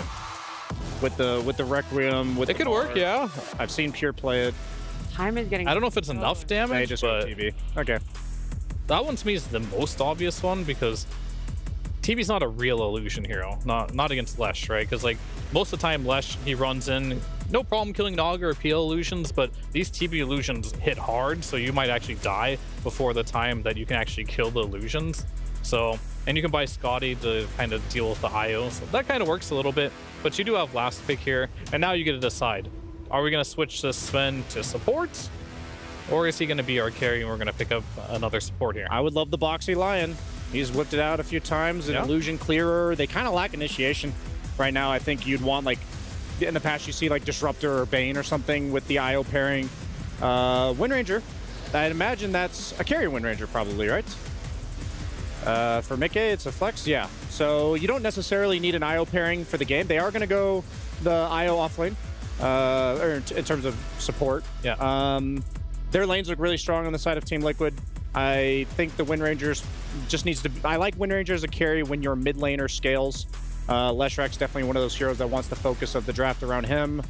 I said it going into the series, I really think Liquid looks comfortable. I think they have exact type of plan that they would go into every game with. They counter the Sand King conceptually really well. I'm leaning towards Liquid pretty heavily here. Me as well. I think they drafted themselves a really strong draft that can build into auras, high-tempo draft. Wind Ranger last pick, not what I expected coming into this one, but this is like Maelstrom, BKB, you can get outside of the arena. Problem is, Mars with the, what's it called, Mudsport facet that doesn't allow you to see inside, so IO will not be able to bail people out of trouble. That's a bit of a bummer, but they have the sustain. You have this Leshrak. If you can survive, there's going to be some earlier BKBs, pipe from Doom, and I think that's how you take the fights. Also, TB, I said it multiple times, Yataro's pretty much the only one who's impressed me so far playing on this hero. Yeah, I mean, I will say Tundra's draft, to me, looks way better if this was 2 patches ago. They have everything you need, a hard carry, great AoE, great initiation, but I feel like the name of this patch is speed, and they just don't have it. And I think the auras and just being able to play fast is what wins you game right now, so I don't have to go with Liquid. Yeah, I want you to, before we get into it, you gave your analysis, right, BSJ? Yes. I did hear it. I was actually going to ask you a question, Fia, but unfortunately we don't have time, as we got someone else who will ask more questions. It's going to be Purge and Blitz. Hey, I'm here with Blitz. Normally when you guys pick IO, you pair it with 2 different cores that synergize with it. You got the Leshrak on one hand, on the other hand, you had to settle for a Wind Ranger. Is that going to be good enough? Yeah, I think so. I mean, it's our first time playing Lesh in like a year, so we'll see if it works. Yeah, both IO and Lesh are not very picked. Is this something you guys had in your pocket? Just bring back the old strats? I mean, it kind of just looks good, and if you're good Dota players, theoretically, you know, I believe in Nisha to be able to play Leshrak, and I believe in Boxy to be able to play IO, so it shouldn't really matter, even if it's not something like we actively practice or anything like that, so I've got faith. Okay, do you think you have a good draft for what they have? Yeah, I think so, but at the same time, they're looking so scary, so we'll see. I mean, we made some trades in the draft that are kind of clear, and we'll figure out if we were wrong or right. Okay, sounds great. Thanks for joining me. Good luck in the match. Thank you. It has been a minute since Team Liquid have drafted Leshrak. 3 months, in fact, but pulling it in here because Coach Blitz says that it looks good. And they're also running it against a Tundra lineup that they have experienced before. Tundra go back for the Mars and the Terrorblade, something that they tried to do against Team Liquid when they met in the group stage in Game 1 and actually lost with that lineup. But I have faith that it works out for Tundra this time around. Do you know why, Avery? Just to spite me? I don't know. Because we're gonna see the Mars counter to IO. I have been talking about this one for a little bit. We never got to see it, and it's finally here.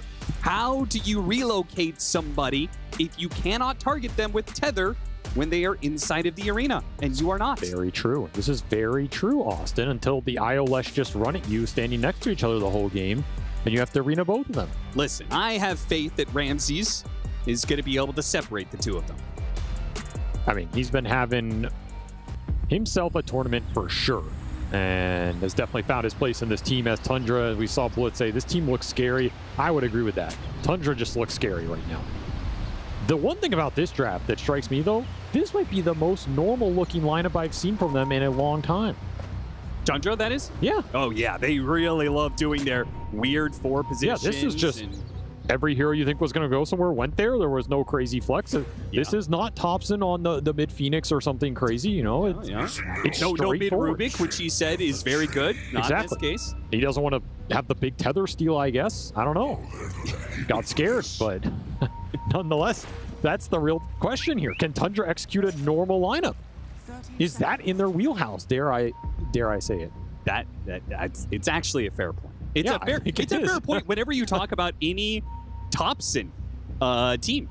Like, it's a bit of a meme, but it's also real analysis in that this guy plays better on weird heroes. That's just the way it goes. He wants to play the hipster heroes. That's his character. Exactly. So this is the test for Tundra. Can you win with a normal setup here, as Liquid have gotten a lot of comfort picks for themselves going back to, you know, maybe what the meta was a year ago, but still pretty strong conceptually in this patch where you're trying to group up, take early objectives, and speed the game along with auras. IO Lesh kind of fits that very nicely. You got 33 on his signature Doom. He is undefeated so far this event on that hero. Is he really? Wow. Which is only 3-0, and they played versus some lesser teams, but I still think Doom is I think 33 is maybe the best Doom in the world right now, and has been for some time. Liquid have also been leading. I think the two most successful offlaners of this tournament are Doom and Beastmaster. Liquid have been leading the charge on both those heroes, right? So there's obviously something that they have that they are right about when it comes to the meta and their understanding of it.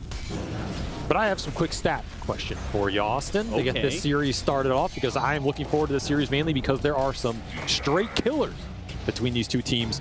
Do you know who the #1 player with the most kills per game is? Not KDA, kills, because I do not care about deaths in the series. I care about the killers. Is it Ramses? Nope, it is your boy Pure. Wow, leading the pack. And you know who the second player, as we see the Phoenix go down, I'm telling you, this series is going to be all about the kills, man. You know who the second player with the most kills is? Again, not KDA kills. Is it Ramses? It's your boy Mickey on the other side. So these two carries, you could argue are the most aggressive carries who care the least about the deaths. Do you want to frame it that way? I'm not surprised by Mickey. I'm actually kind of surprised by Pure being so high. I mean, Pure is having himself quite an event right here. Do you know who the carry player with the most GPM is of this tournament? If you say Ramses again, I'm going to throw you out of this cast. Who's the highest GPM? The highest average GPM of the tournament? It's your boy Pure. Do you know who the highest average FPM of the tournament is? Is Mickey. It's your boy Pure. You know who your average, highest, last in the tournament is? Is it Pure? Nope, it's Ame. Got him in the end, boys and girls. And that is how you do it. As we're about to get this series kicked off, I am looking forward to some action here. Shit, I was really bad at that. Can't believe you fell right into that one. Of course it's Ame. The man likes hitting his creeps. And that illustrates a further point. It's not about the CS here, Austin. That's true. That's a good point. It's about the action. And we'll see how much Pure can weather the storm here, because on Terrorblade, I feel like a lot of his success in these departments has been on some of those like slightly off-brand carries, you know, like the Morphling, the Broodmother, this kind of like pseudo-weird hero that he makes work exceptionally well. Terrorblade is a very different category. So I'm curious to see what he can do with this hero and how Tundra play around it, if they're going to try and push early objectives with it, if they're happy going late game. This has been a team that's not afraid to scale. And you are up against some decent pace here from Liquid. We saw Liquid just dismantle Spirit yesterday in that 2-0. Extremely confident, very fast high grounds, very fast Roshan taking. ILS gives you all of that, and they are off to a decent start here in the lanes, winning all 3 from a net worth perspective as, well, their cores are quite happy with the start they're getting, and Misha especially owning that mid lane. Yeah, I think the biggest thing I wanted to see from this series is Tundra test Liquid on some of this early game, because Team Spirit obviously did not do that. Oh, Boxy finally gets his attack speed back, but a little bit too late to get that kill. Maybe they can get Pure instead. So much HP. Between 33 and Boxy, they are guaranteed to get at least one of these and shove the other one out of here. So hard winning this lane, and it's something that we have seen, specifically 33. You know, I've watched him do this. If he gets a heartbeat early, he rushes the Arcane Boots and dominates the lane by spamming the lightning. And guess what's coming out? Arcane Boots. This is, it feels like every time we cast a 33 Doom game, he finds his creep and he just accelerates absolutely out of control. I mean, I'll tell you one thing. If I'm playing a game and I'm a carry player and I see 33 Doom with Chain Lightning, I'm going through that gate. I don't know what's on the other side, but I'm getting out of this lane. It's better than what's here. I'm pretty sure Pure wants to get out of this lane as fast as he can. Because not only is it the Chain Lightning the most efficient damage build, I think, arguably level 1 in the game, he's first Terror Blade. One of the most susceptible carries to early nuke damage. Yeah. This is just brutal. There's no way you're winning this lane anymore if you're Tundra. You need to mitigate the damage at this point. And you have Io, who... just even more regen. I mean, the second this Arcane Boots hits this lane, it's completely over. I would not be surprised to see Pure just go jungle here. Yeah, it's looking like it's going to be that kind of situation. I mean, he even has a stick. Fox is going to block out the easy camp, just be an added nuisance to this situation. Winning this lane also means Doom's going to be level 6 before the Terror Blade, very, very likely. So he's definitely not sticking around lane that long. Yeah, as the healing salve he just used has already been burned away. Dude, you can't walk up in this lane anymore if you're Tundra. I mean, I know it feels bad if 4 or 5 minutes to abandon, but I genuinely think he should just go jungle. At the game? Well, not yet. Okay. We'll hold on to that for later. I thought you were suggesting Falcons GG. He's dead again. I mean, this is you're just giving him a free Midas at this point. Like, you are walking Midas Blade. These lanes are absolutely crumbling right now for Tundra. They need to get into damage control quick here. And they are making good use of the blood grenades. Going for the kill on Ramses here. He will once again save himself with the spear, but he is limping along, man. 25 and 4, not doing that much better than Pure in CS. I mean, this lane is not much easier. Sven Windranger is, in its own right, a very terrifying lane for any melee offlaner. You get Stormbolt Power Shot, that's half your HP. And this should be another kill as Whitemon already uses the dive. Hopes to try and get a neutral creep. Deny, it will not happen. This is a very one-sided early game, and that should be concerning for Tundra because I think they have the slightly slower lineup as well. Yeah, a little bit. You know, this Terror Blade was also kind of one of your answers to the Io Lesh running in against you, and Pure just has no game. I mean, is it an answer, though, when you have Sven support? You have so much extra armor for Io and Leshrac. I feel like this Warcry is going to get crazy value. Dude, this top tower just died. Yeah. Wisdom runes haven't even spawned. This is... Wait, what does Mickey do? Mickey is the guy to go through the gate and gank the safe place. There's nothing to rotate to. Wait a minute. He's got a gate to himself. There's nobody top. Yeah, he's going to double gate in confusion. And what a crazy start here for Liquid, and they are going to power this up really fast because of how strong Slush is. The one thing going well for Tundra, I guess, is this Thompson Sand King. I mean, you're going to have who's to... 1,000 behind the Leshrac? Yeah, but it's an unfavorable lane. I mean, you're just going to have to play through them. There are some stacks. You can boost this Sand King up a bit. There are some ancient stacks still left to be claimed at some point. Thompson did go for the phase boots and the magic wand, so that's about as much fighting power he's going to offer for a little bit. You're just going to have to play around his levels. Try and find some kills here. Insania actually walking into all of these heroes. But he's pretty tanky for a 5 position. He almost has 1,000 HP already, a level 4. They're still going to try and kill him from behind with Whitemon, but they are easily running down 9 class, and once they're done with that, they'll turn back to Whitemon, who will have to dive away. Misha. Ooh, chase for the rune top. Yeah, go, go, go. See if they can get there before Thompson. Thompson, who has very little mana to work with, has just enough to be able to pop the stick, burrow strike forward, and take the amp damage away from Nisha. A big pickup, but he's still being run down. There's also a Doom coming in from the top careful side. That Stinger. It's going to do a lot of damage to the amp. But he has to use another burrow strike barely to be able to get out in time. 33 continues to push onwards. He has Doom, so if there's another core that tries to stop him here, he'll just doom him right back. Misha gets the killing spree. Liquid bringing 4 heroes to the mid lane to overwhelm the tower and the heroes involved. An early drum on 33, just using all that extra gold off the lane to get even better than the tower. They're going to go for the ancient stack. Oh no, this is Thompson's recovery. You can't afford to give this up right now, but I also don't think you can defend it. Just super fast gameplay from Liquid here, stopping for nothing and just barreling through these objectives. I was hoping for Tundra's sake that Liquid didn't know that ancient stack was there, but they had a good read of the situation. Ramsey's just gone here. Yeah, Thompson's going to come in, try and do what he can with a burrow strike stinger, and he gets himself. Whoa, they relocated. They're going to get both of these kills. Oh, I thought Thompson had just managed to sacrifice him to save Ramses. Turns out they'll both die. Akaya already for the Leshrac. Avery, what do you do with your Tundra now?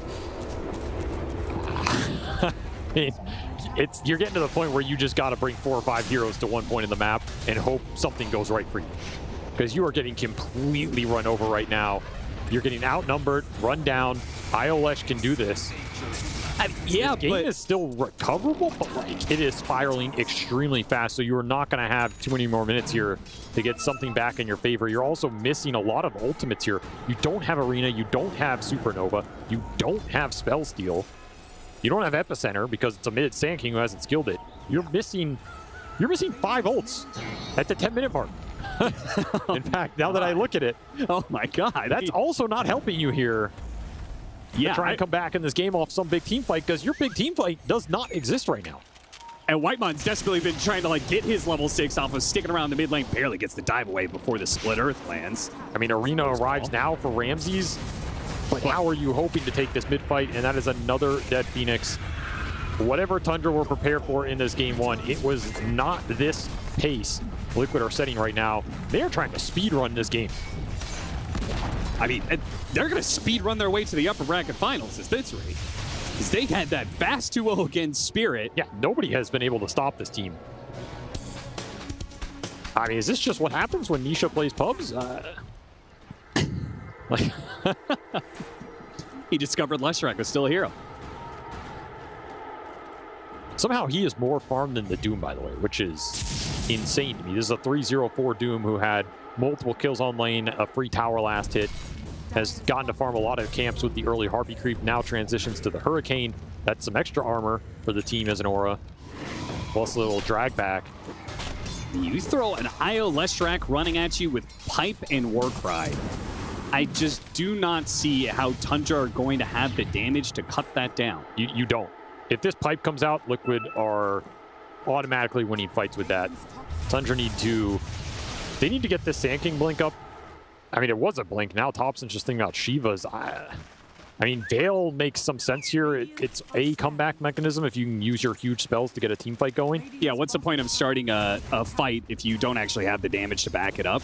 Yeah, I guess. There's some truth in that. You can also just rely on the blink on the Mars, right? I actually kind of agree with this. I think if you went double blink here as Tundra, it's not enough firepower. Oh, this Invis rune. It's ruining. They dropped the sentry. Okay. Misha is in trouble here. They do manage to get the tether relocate on out of there as they drop the ward inside. That is a beautiful play to be able to counter that facet. Insane will be left. Oh, maybe they can't even kill him. The Stinger is just not quite enough damage, nor is the Fateful. 33 Hurricanes himself up to the high ground to doom a Rubik. They want a kill out of this one, and they will have 1 or 2 as Whitemon can't get out. Ramsey's being run down as well. They get a burrow strike underneath the tier 2, but McGay, he's got another wind run coming back up. Thompson doesn't have the damage anymore, nor does the tower. Oh, geez, it is all gone wrong for Tundra. this game. 9,000 net worth lead at 12 minutes. One of the most dominant games of the entire tournament. Just brutal there. I mean, the small outplays from Liquid, they are in a position to make them, but they definitely make them there. That ward reload from Boxy was so fast and so clutch, because that Leshrac is 100% dead, and that is a huge kill for Tundra to get to try and come back in this game. And all of that is denied. Your Lesh and your Sven both live with under 10% HP. Then you get the chase down. And Mickey, he gets saved a little bit at the end from Boxy as well, who has just demolished this game on the IO. Been in the right place at the right time every time, and is going to have a mech up here soon. You're going to have mech pipe at 15 minutes here, up 10K. I mean, at this point, I'm kind of wondering what Insania is going to build, because they're going to have so many of these team fight items on everybody else, and he's still going to have some gold to play with. I mean, Solar Crest Drum, just go high ground. You're going to have an Eternal Shroud Leshrac with pipe IO mech behind him. And the high ground defense from Tundra does not really exist. Okay, now, never mind. I was going to say this is greedy from 33, but he's got to relocate behind him. So they can actually aggressively take this Wisdom Rune, and there's not much Tundra can do about it right now. Not until they get the numbers here. They're trying to get Ramsey, so they finally have the Arena Supernova to use here. The relocate goes back out, but 33's already out. He has that pipe completed as well. So I don't even know if you want to take that head-on 5-man fight. By the way, you're losing your top tier 2 right now on the reload back here. Yeah, you rotated so many heroes down there, and Nisha and Boxy know this is pretty free. Did get level 4 power shot on 9 class. There's a lot of extra burst damage. The Slash is still killable right now, and the smoke gank is heading towards him, but you don't have the blink dagger on either core. So your catch is pretty limited, but you need to connect on something. They're going to run into the IO first, which maybe is good to stop. Well, he already had relocate on cooldown, so maybe this is not good. Because obviously they would much rather have the Leshrac kill in this situation. Leshrac has slipped out of 9 class's grasp. Yeah, they really want to niche there with the 5-0 streak. Did get the Courier, which had the mech recipe on it. So that's going to delay the mech here for the IO for a couple minutes. Not too bad. That's some decent value. Lightmere going to be done very soon for mid-game when you have this kind of net worth advantage and you have the global capacity of IO Lesh. Any additional catch is just going to be murder on Tundra.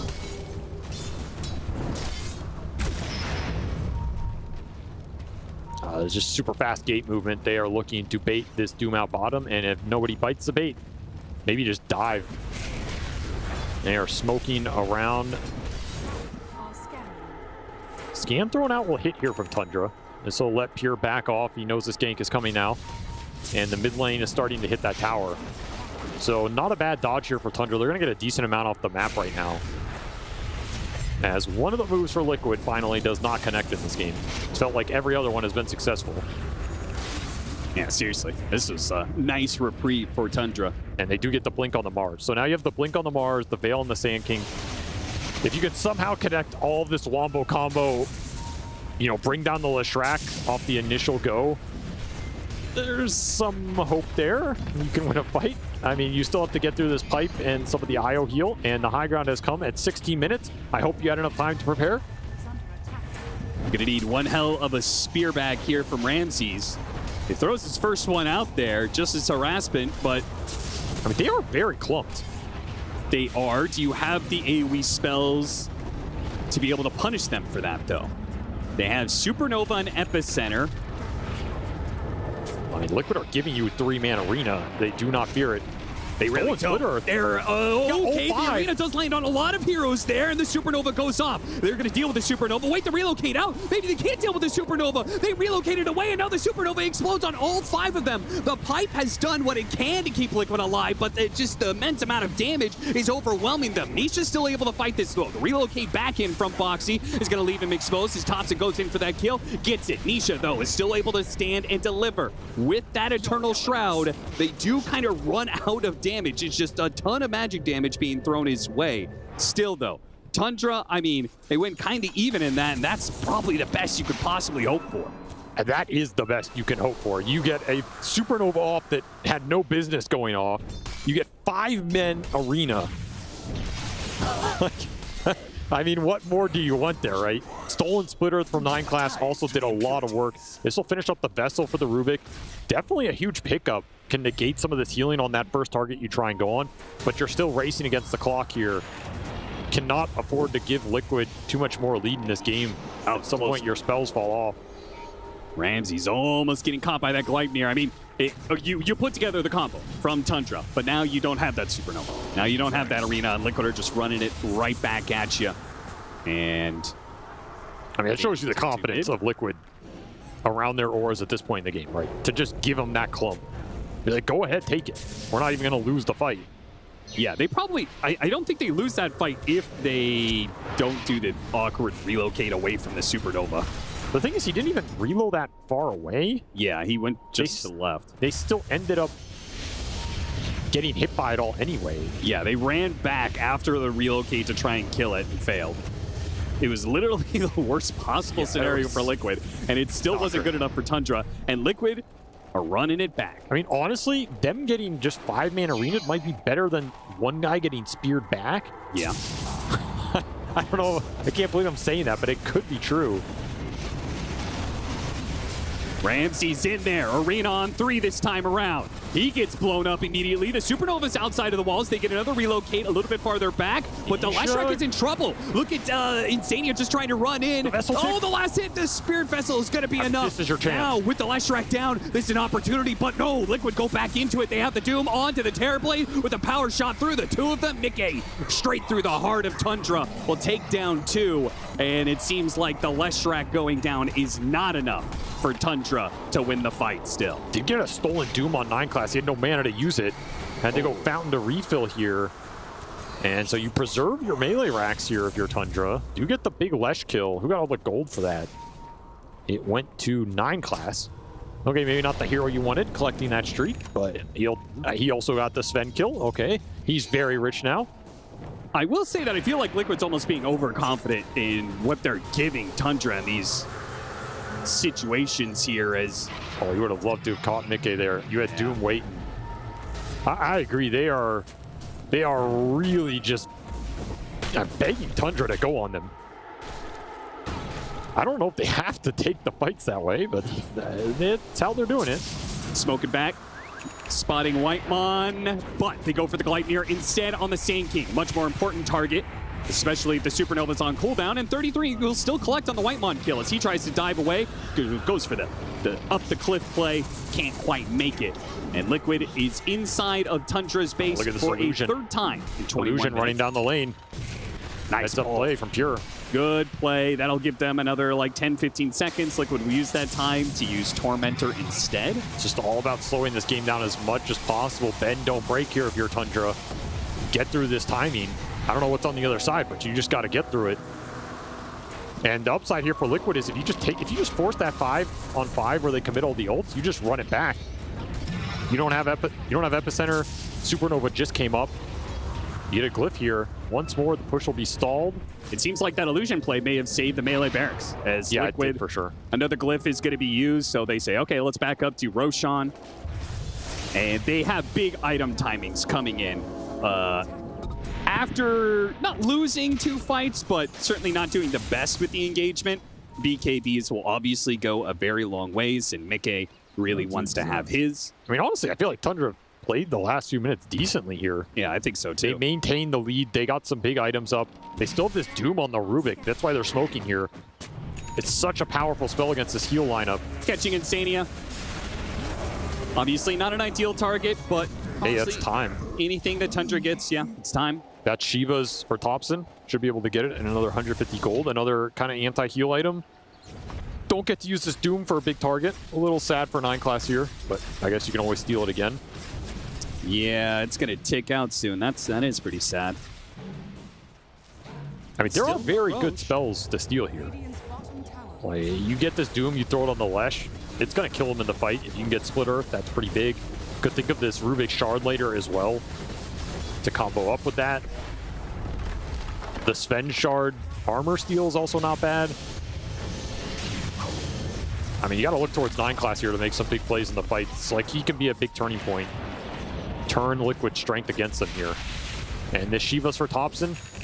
You know, this was a slow build-up for him. He decided not to go for the earlier BKB and try and get some playmaking done. Felt like it wouldn't have done anything, and I agree with that assessment. But now you got to get something done with the Shivas, because you spent a lot of time to get here, and it's been a slow crawl. And the problem is the BKBs are already out for Liquid. Wind Ranger's BKB is done. The Doom's BKB is done. And Misha, does he even need a BKB? Probably not in this game. He is going Bloodstone? He's going to have IO on him, and he's probably the one to take the Aegis, right? Oh, never mind. His Bloodstone is done. Okay. Oh. Very reasonable here. He also got Vampire Fang, so the spell Lifesteal is now ridiculous on this hero with 2 lives. You got to remember he has IO Tether boosting all this up as well. Yep.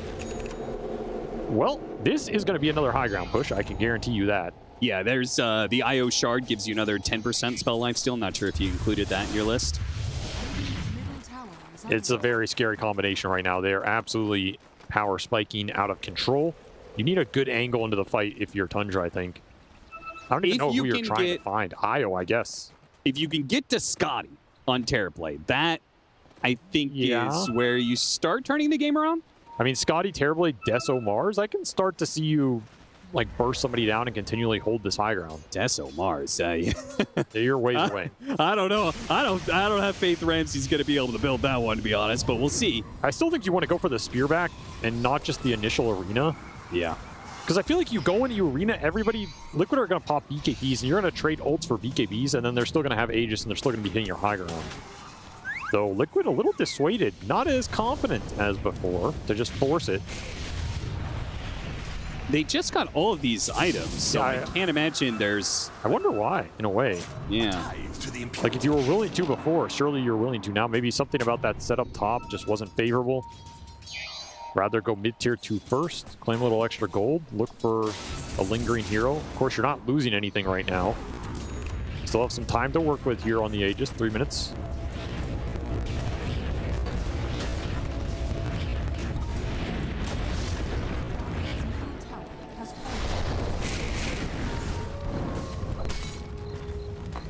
Maybe somebody on the team has just been real concerned about those team fights that they took and has started being a bit more active in the calls and just saying, like, guys, you can't just keep barreling down the high ground. You gotta throw this game. But if you're not gonna go high ground during this Aegis, then what's the plan? Outfarm them, outscale them. Do you outscale them? Well, 33 is quite familiar with that playstyle. Yeah. He's going back for the Midas. His Shiva's is completed, I think. Flying out on Courier. Mickey has been pinging Pure's placement this entire time. He seems to have to read that Pure has pushed down this lane and is farming up these Ancients and use the Gleipnir on all the illusions. I mean, this is a solid play by Pure. He's getting a reaction, buying time for himself, trying to get to this Scotty. Yep. Brings a lot of Liquid back to this side of the map, not really where they want to be. Swiftly out. So let you reclaim your triangle, allow Whitemon some time to de-ward. Try and get a good ward up for the next fight. I honestly don't feel like Tundra have played from this position too poorly. Yeah, if they just weren't so massively in the hole from the laning phase, then I think they actually be winning this game. They just got crushed in that first 50 minutes. Yeah, it's just been a near impossible uphill battle for them that they've just barely managed to survive for so long. I would seriously think about this Rubik Shard. I mean, 9 class went for the blink, but when you get this split earth as much as he's getting, that is a very nice high ground defense tool. Well, minute and a half left. Liquid, if you're going to go high ground, it's got to be through this mid lane. I don't think you want to run back and deal with these lanes again. But you're pushing into Sandstorm, so we'll see how well Tundra is able to poke at that nice spear back. Are they going to give up this Aegis? They're going to try and tether him. They're going to tether him and heal him back up. Vessel expires. They throw another one on him. That's the last Vessel charge. Big tool to give away here. Didn't get that burst on the Lesh, even with the spear back. Gotta look for something similar, though. Make Liquid chase into your AoE. They'll choose not to go into the Sandstorm and just go top. Switching lanes. But not getting any permanent damage here as Tier 3's getting chipped away. Reminder, they also didn't take that melee barracks bottom either, so... Where's this relocate going? 28-minute Wisdom Rune. So now that's on cooldown with the Aegis expiring. Tundra have weathered another storm. The hold continues here. Inching towards these big items. That's Scotty. 300 off for Pure. The anti-heal items adding up.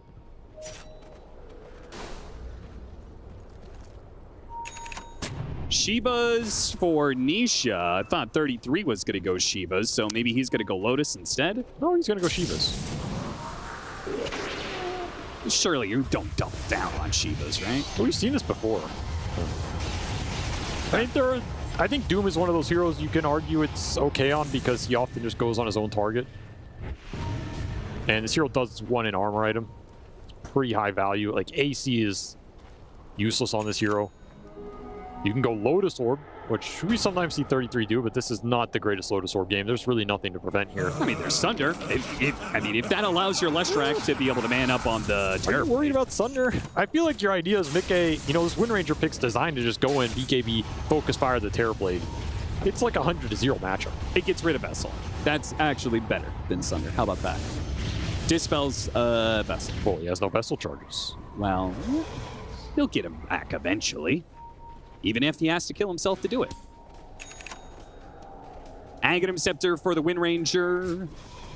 Tier 3 item. I'll just say, for good or for ill, there's definitely a difference. Like, Game of Gladiators would have just jammed this and tried to end the game already. I'm surprised Liquid didn't. It felt like that was their idea this entire time. I don't think this is necessarily a incorrect play what they're doing. It's just a difference in style. And it does mean you let Tundra kind of dictate when the fight happens, because now Tundra have hit their next set of items. They have the Scotty Terrorblade. They have the Scotty Terrorblade, which means... yeah, there's nothing else, but yes. Which means they're instantly smoking with that item. They're using all of their gold to take this next fight, whereas you might have a lot of gold or uncombined items on the side of Liquid. That is the small downside of letting this game drag on a little bit. And they're going to run right into the He's going to walk into him. Blink. Oh, blink for blink. 33. Got to get out now. Stays one step ahead of Ramses. Will try and TP out. 33 spots him. Can't get the stun in time. Not going to catch him in time. Okay. Relocate forward. Just a desperate blind jump. See if they can find anybody. They don't see anybody yet. There is Pure out on the map here who has his teleport on cooldown, but I think he's fine. He's going to get greedy, though. He wants to summon some more illusions. Like, you don't want to go back to base here when you know Liquid are probably going to vacate the area. Summon an illusion, go bottom, push this lane in. Got to keep stalling this game up. You are losing net worth lead. So again, I don't think Liquid are sad about these periods. They're continuing to scale, build up more and more items. This is not a lineup that has any issue going late game either. Yeah, certainly. I mean, it's a Terror Blade that is going to have to carry the late game, because I don't think this Mars is going to be able to assist you in that regard. We've seen how Sand King starts falling off the later the game goes as well. So it's going to be all up to Terror Blade. And I think Liquid's lineup is very good at being able to deal with one hard carry. I mean, that's kind of Doom's specialty, right? I mean, Doom and Wind Ranger. Misha, oh no! Oh, no. It doesn't get worse than that. That is quite bad, I must say. Just took out the carry, the mid, and the Tormentor, and are going high ground. Oh, my God. Well, Liquid really didn't have to force things. It seems the opportunities will just naturally present themselves. And it presented itself with an Invis rune there for Nisha. Liquid have played this game to near perfection, and almost nothing has gone right for Tundra. Not even sure what you talk about going game 2 other than we need to not get steamrolled and die on Tormentor, guys. Yeah. It's pretty annoying because Liquid going into this game, we talked about how all the upper bracket teams actually had the lower hero pools of all the teams at the tournament.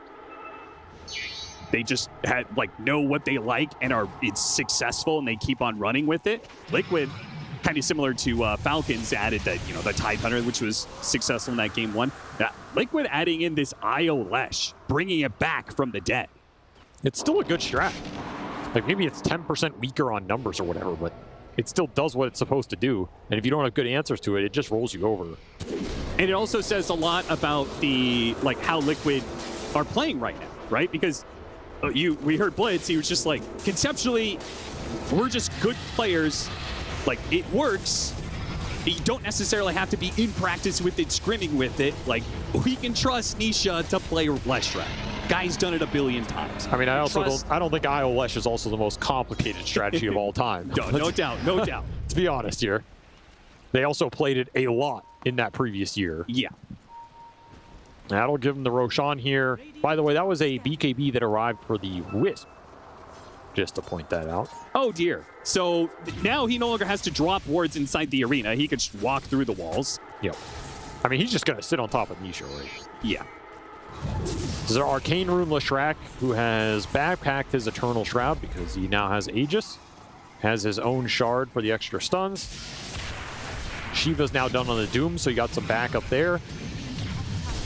For Tundra, you did get to the Desolator on the Mars. All in service to imbalance. Insania's going back for another pipe. Do you think they're going to double pipe, or do you think that Doom is going to use his facet to sell the... Yeah, 100% 33 wants to sell this. Nice. Super value. Oh, yeah. It's a very cool idea. Super value here. So he may have, it looks like he's far away from that Octarine, but if the Sven completes the pipe and he sells his own pipe, then he will have enough for that Octarine very quickly. All right, look for Ramses to try and get separation here. Yep, does manage the pin back. Boxy tethers with him and activates his BKB. Now with the Bloodstone, there's no killing these heroes. Misha is killing you with this period of time. Even underneath the Supernova, try and throw out a Shackle, doesn't quite work. Managed to get Pure, the Sunder off, but the damage, it's too much. They have to use the arena to try and bail him out. Push him back with the God's Rebuke. 33 runs him down all the way to the fountain and a power shot to finish him off. Where is the turn here for Tundra? I don't know if it exists.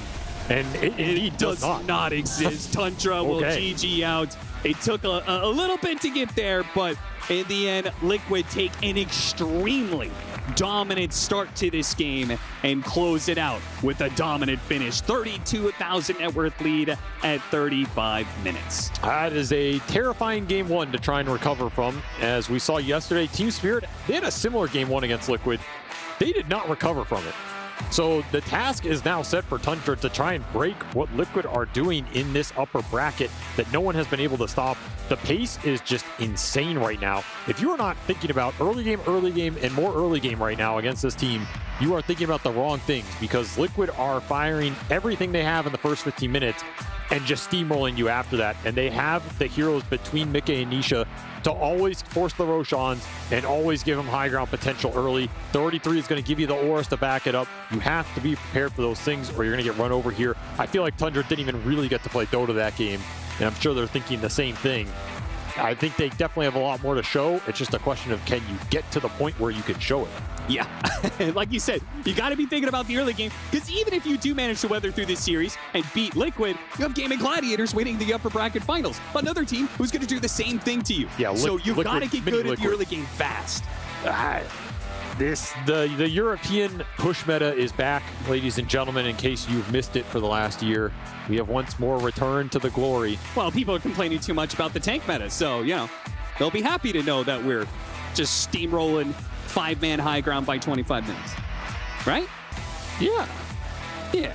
The audience is always happy with the way Dota's going, and we're happy as we're going to hear from our lovely panel after that very fast game 1.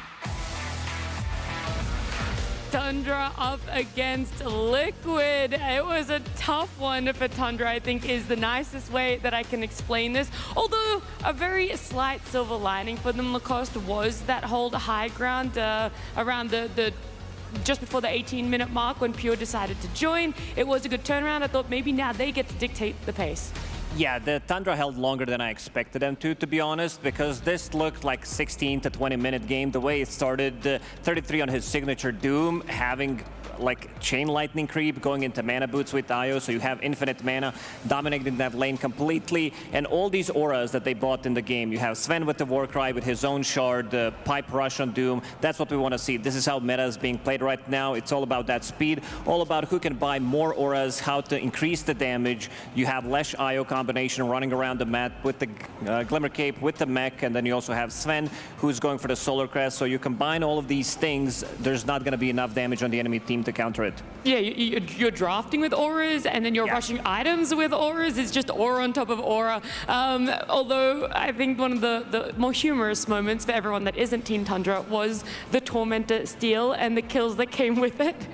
Yeah, it does happen. You know, that was such a nicely executed gang. The timings from Team Liquid, they were on point. 21 minutes in, this is what the best teams in the world do. They go in, they smoke, they grab a kill, they take your Tormentor, they take your XP rune. Then 28 minutes in, you're going to be seeing Io relocating, taking the enemy XP rune, and also another Thorny Thicket. They knew exactly what was happening. Glimmer Cape on Lesh so that he can land that two-man stun, get the kill, get the Tormentor for himself. It doesn't get better than that.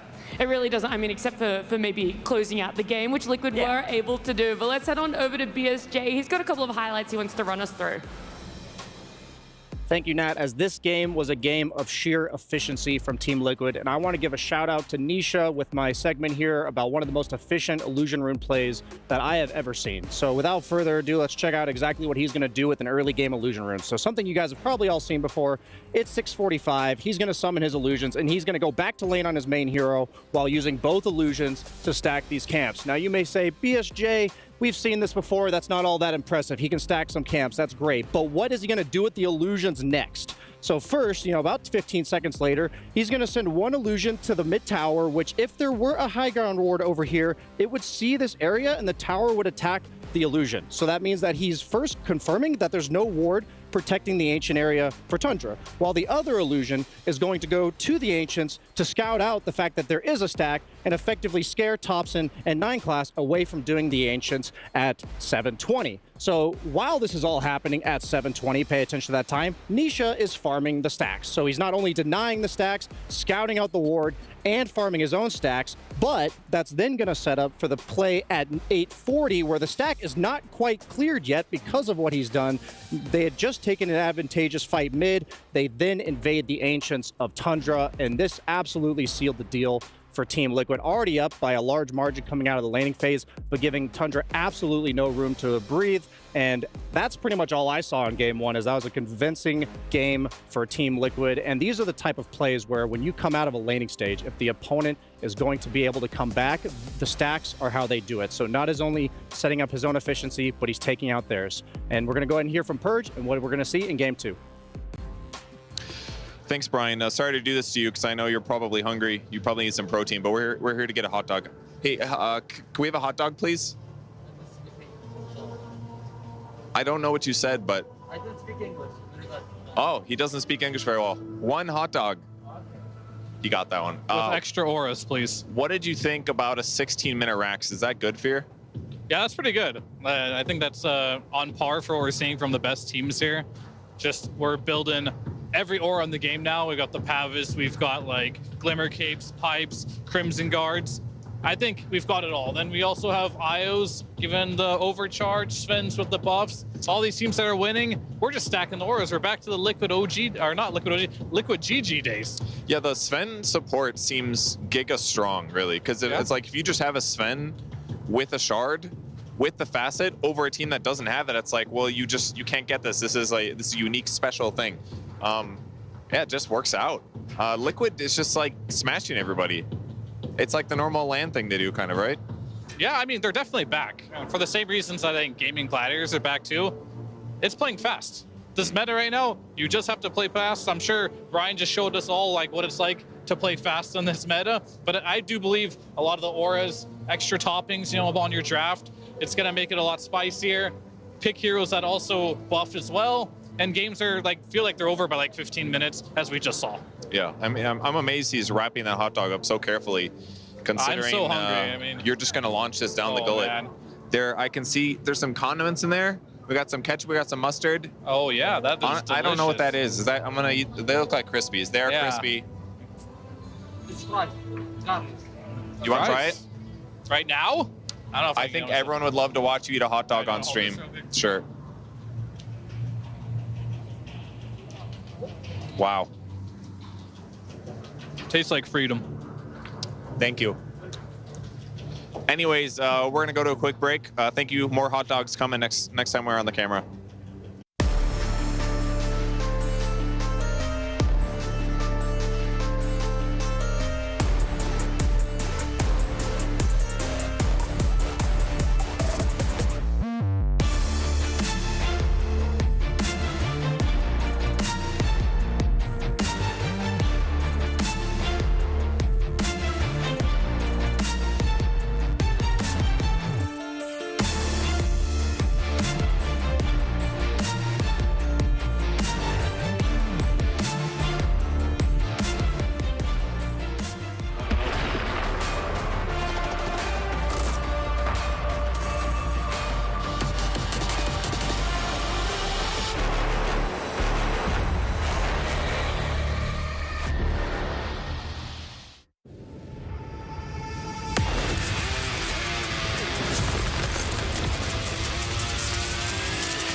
You ever wondered how a Hollywood movie is shot? On a Sony.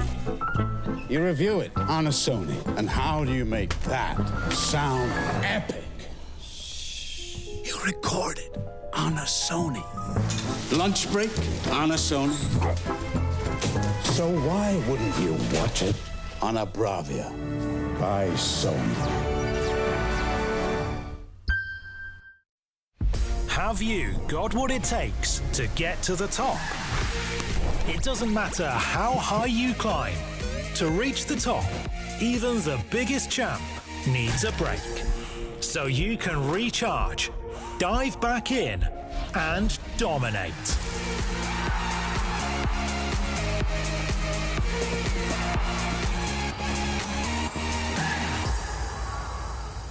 Have a break. Have a Kit Kat.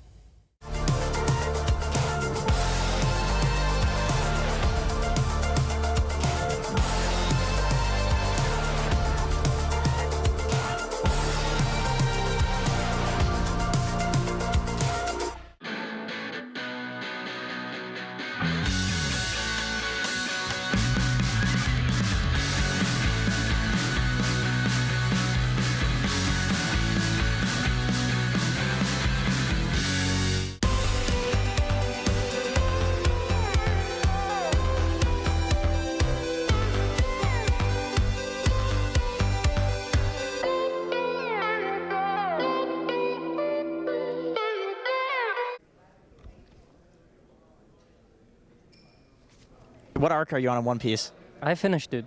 You finished? How? What do you mean how? How's that possible, dude? It's not that. It's really not that long. I really would be down for another 1,000 episodes.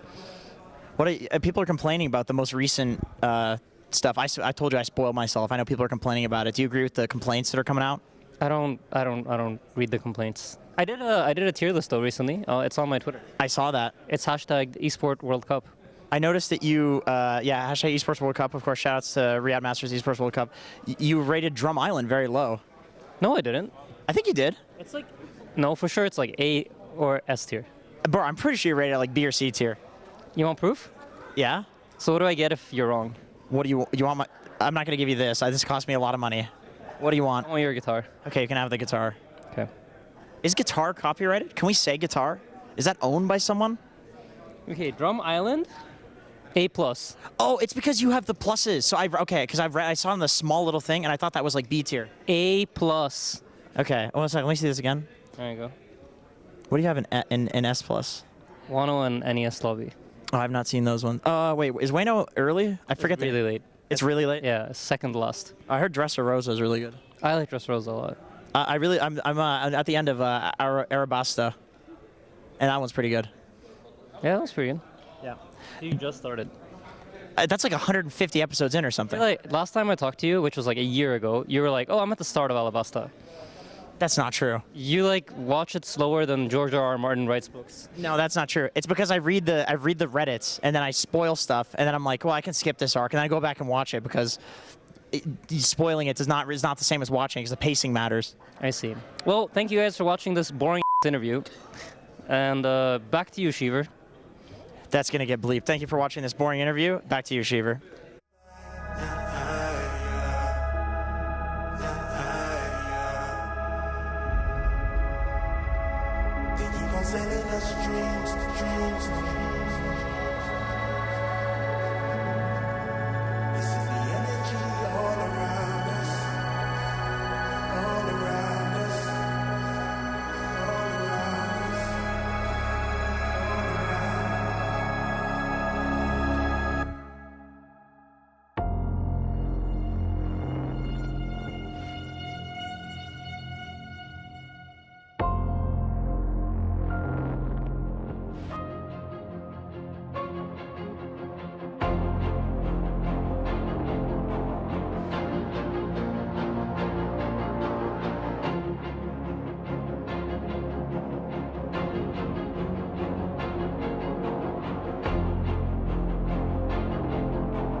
We've already had one game happen in our best of 3 between Liquid and Tundra, and that one very quickly went the way of Liquid. In fact, it probably could have been quicker, which makes me wonder, how are Tundra going to come back from this? How are they going to have fresh ideas in their draft that it's going to match that pace, going to match what feels like the ingenuity of what Liquid are bringing to the table? I can start by not picking TB. Okay. Team Liquid, they are TB slayers. They played against TB 5 times, and they beat TB every single time. Have in mind, this was a 23rd pick TB for Tundra. Not an easy pick by any means. Like, you had to pick it into Lash, you had to pick it into Doom. You knew the matchup, knew there's going to be a lot of sustain. So pretty difficult pick overall for them, but you don't want to put yourself in that type of situation. And I think coming into Game 2, that Doom needs to go. I think they need to ban this hero. I would say the draft was already over before the TB pick came out because Liquid all tournament has been doing the run at you strategy. They've been using Sven perfectly, like out of all the teams I've been watching so far, and you see that coming in the first 3 picks, and you respond with 2 supports, Rubik and Phoenix, that are backliners that the last thing they want is heroes running up in their face. Like, you need to pick heroes that plan to have heroes up in their face with the intent to fight back. And that's something that if you set the pace that early in the draft on Team Liquid and the response doesn't come out until the Mars and then you try to get that perfect carry pick against Doom, I think it's already too little too late. Ooh, a big conversation going over on Tundra. There is a very small delay, guys, so hopefully it won't take too long to get it fixed, but maybe that's potentially also something Tundra's talking about, not just their draft. But I feel like they relied very heavily on what Pure said in his pre-game interview, which was, if it ain't broke, don't fix it. You know, they haven't had those tough hurdles right now. They came out on top of their group. They only lost 3 games, I believe, in their group, and then in upper bracket also didn't lose a game there. So it's one of those things that early losses can lead a team to longer term victories, and for Tundra, I'm just not sure where that happens. The Mars they relied heavily on, the TB, the Phoenix. What else is in their wheelhouse? Where does the comfort end? I mean, I will say, finish that hot dog, and it was delicious. I didn't I would ask. recommend Sorry, anyone let me at the take Boulevard. If you want a hot dog, you should go to that place. It was great. I do know production was saying actually they could go for a hot dog, so you might have to shout everyone a hot dog now for you. I mean, I will. Okay. We have time, but I think in general right now that Team Liquid, it's not like rocket science what they're doing here. And same with the previous year, the Gaming Gladiators. all they're doing is buying every single aura item in the game. They're picking heroes that can also buff you up, and they're just playing very fast. And this is why TB is not winning, because he does not like playing as that playstyle whatsoever. So Tundra, I kind of looked at their draft, and it was versus auras versus overwhelming team fight. And I feel like every single patch, if it's an aura patch, it always beats overwhelming team fight, because they have the Sand King, they have the Mars, the Phoenix. It's all great and all, but damage can't chew through mitigation, it feels like, in Dota in general. And I think you have to get on the same ship that Liquid's on if you want to win if you're Tundra. Either you can't ban it all out, it seems impossible, you're gonna have to start stealing those heroes, or you have to find your own creative ways to make these like auras work for yourself. And Mars is just not a hero that I feel like can really do it. We had some questions with Falcons, they're playing it earlier, it looked pretty good. You know, they've been playing on Ramses, it's looked okay as well, but I think when you're playing against the big boys now, you have to look more towards the auras. Yeah, if you think about the Sand King pick and what it does for the draft, he's going to sit in Sandstorm, and he's usually like this Bloodstone, Shiva's frontliner, absorbs all the damage. And that's going to set up for heroes like Rubik Phoenix to play the game that they want to play. So it makes sense in theory, if you look at Tundra's draft without Team Liquid's draft, that should work. But Team Liquid instantly addressed the Sand King playstyle by picking Doom, because you're no longer ever going to sit inside of your Sandstorm soaking up all the damage and healing because you're against Doom. So I feel like what Tundra did in that draft was stick to their guns and follow through on the plan they had coming into the game. But when Liquid counters your idea like that, you have to kind of flip it up, like switch it up a little bit in the draft, because that's just not it's gonna play out the same way we just saw. Yeah, and all those items that Sand King is buying, these are very expensive items. This is like Bloodstones, you're like having components, you're buying Shiva's Guard, really depends on the game. I think he went for the right item choice, you know, rushing that Shiva's. And I've seen so many times Sand King, when he's fallen off, if he's not dominating the game, the hero feels lackluster. If you go back to Team Spirit Series, when they played against Team Liquid, he tried to go for a Blink Dagger, try to get that damage and pump it in with the Epicenter. Wasn't working. Again, playing into this like 12 to 15 minute pipe is going to mitigate most of your damage, so you need to find a better solution, or you need some extra rotation coming to the Sand King's lane to be able to secure his farm early on so he can get to those items faster. Yeah, I do want to keep going down this conversation of what happened in game one and the draft change-up, but I got some new information about the delay that we have right now. It's a bug in game, so they have to investigate it. That's why we don't really have an ETA. We're not really sure exactly what it is or how long that one's going to take. You're more than welcome to speculate as to what the bug could potentially be, but I can't tell you if you're right or wrong. I'd appreciate if you could just start the game for us, Nat. I'm actually just talking right now in terms and trying to find the button, the start button. I can't see it anywhere, all right? It's the casters. They need to press F9 right now. I've got to run up 4 flights of stairs to go and press it.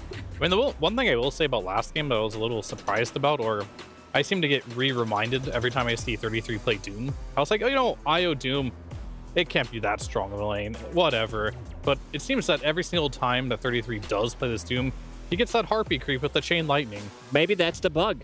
He finds it every single time. That's the bug. We're getting there. Spawns every time 33 picks Doom. And then he gets Arcane Boots, and he has an IO on his team. He has unlimited Chain Lightning in that lane. And I feel like if he doesn't get that creep, is that lane different? Does it change? It probably does. It probably turns into maybe an even lane from a disastrous lane. But the fact that he was able to get that one creep made that IO pick so like brilliant to me.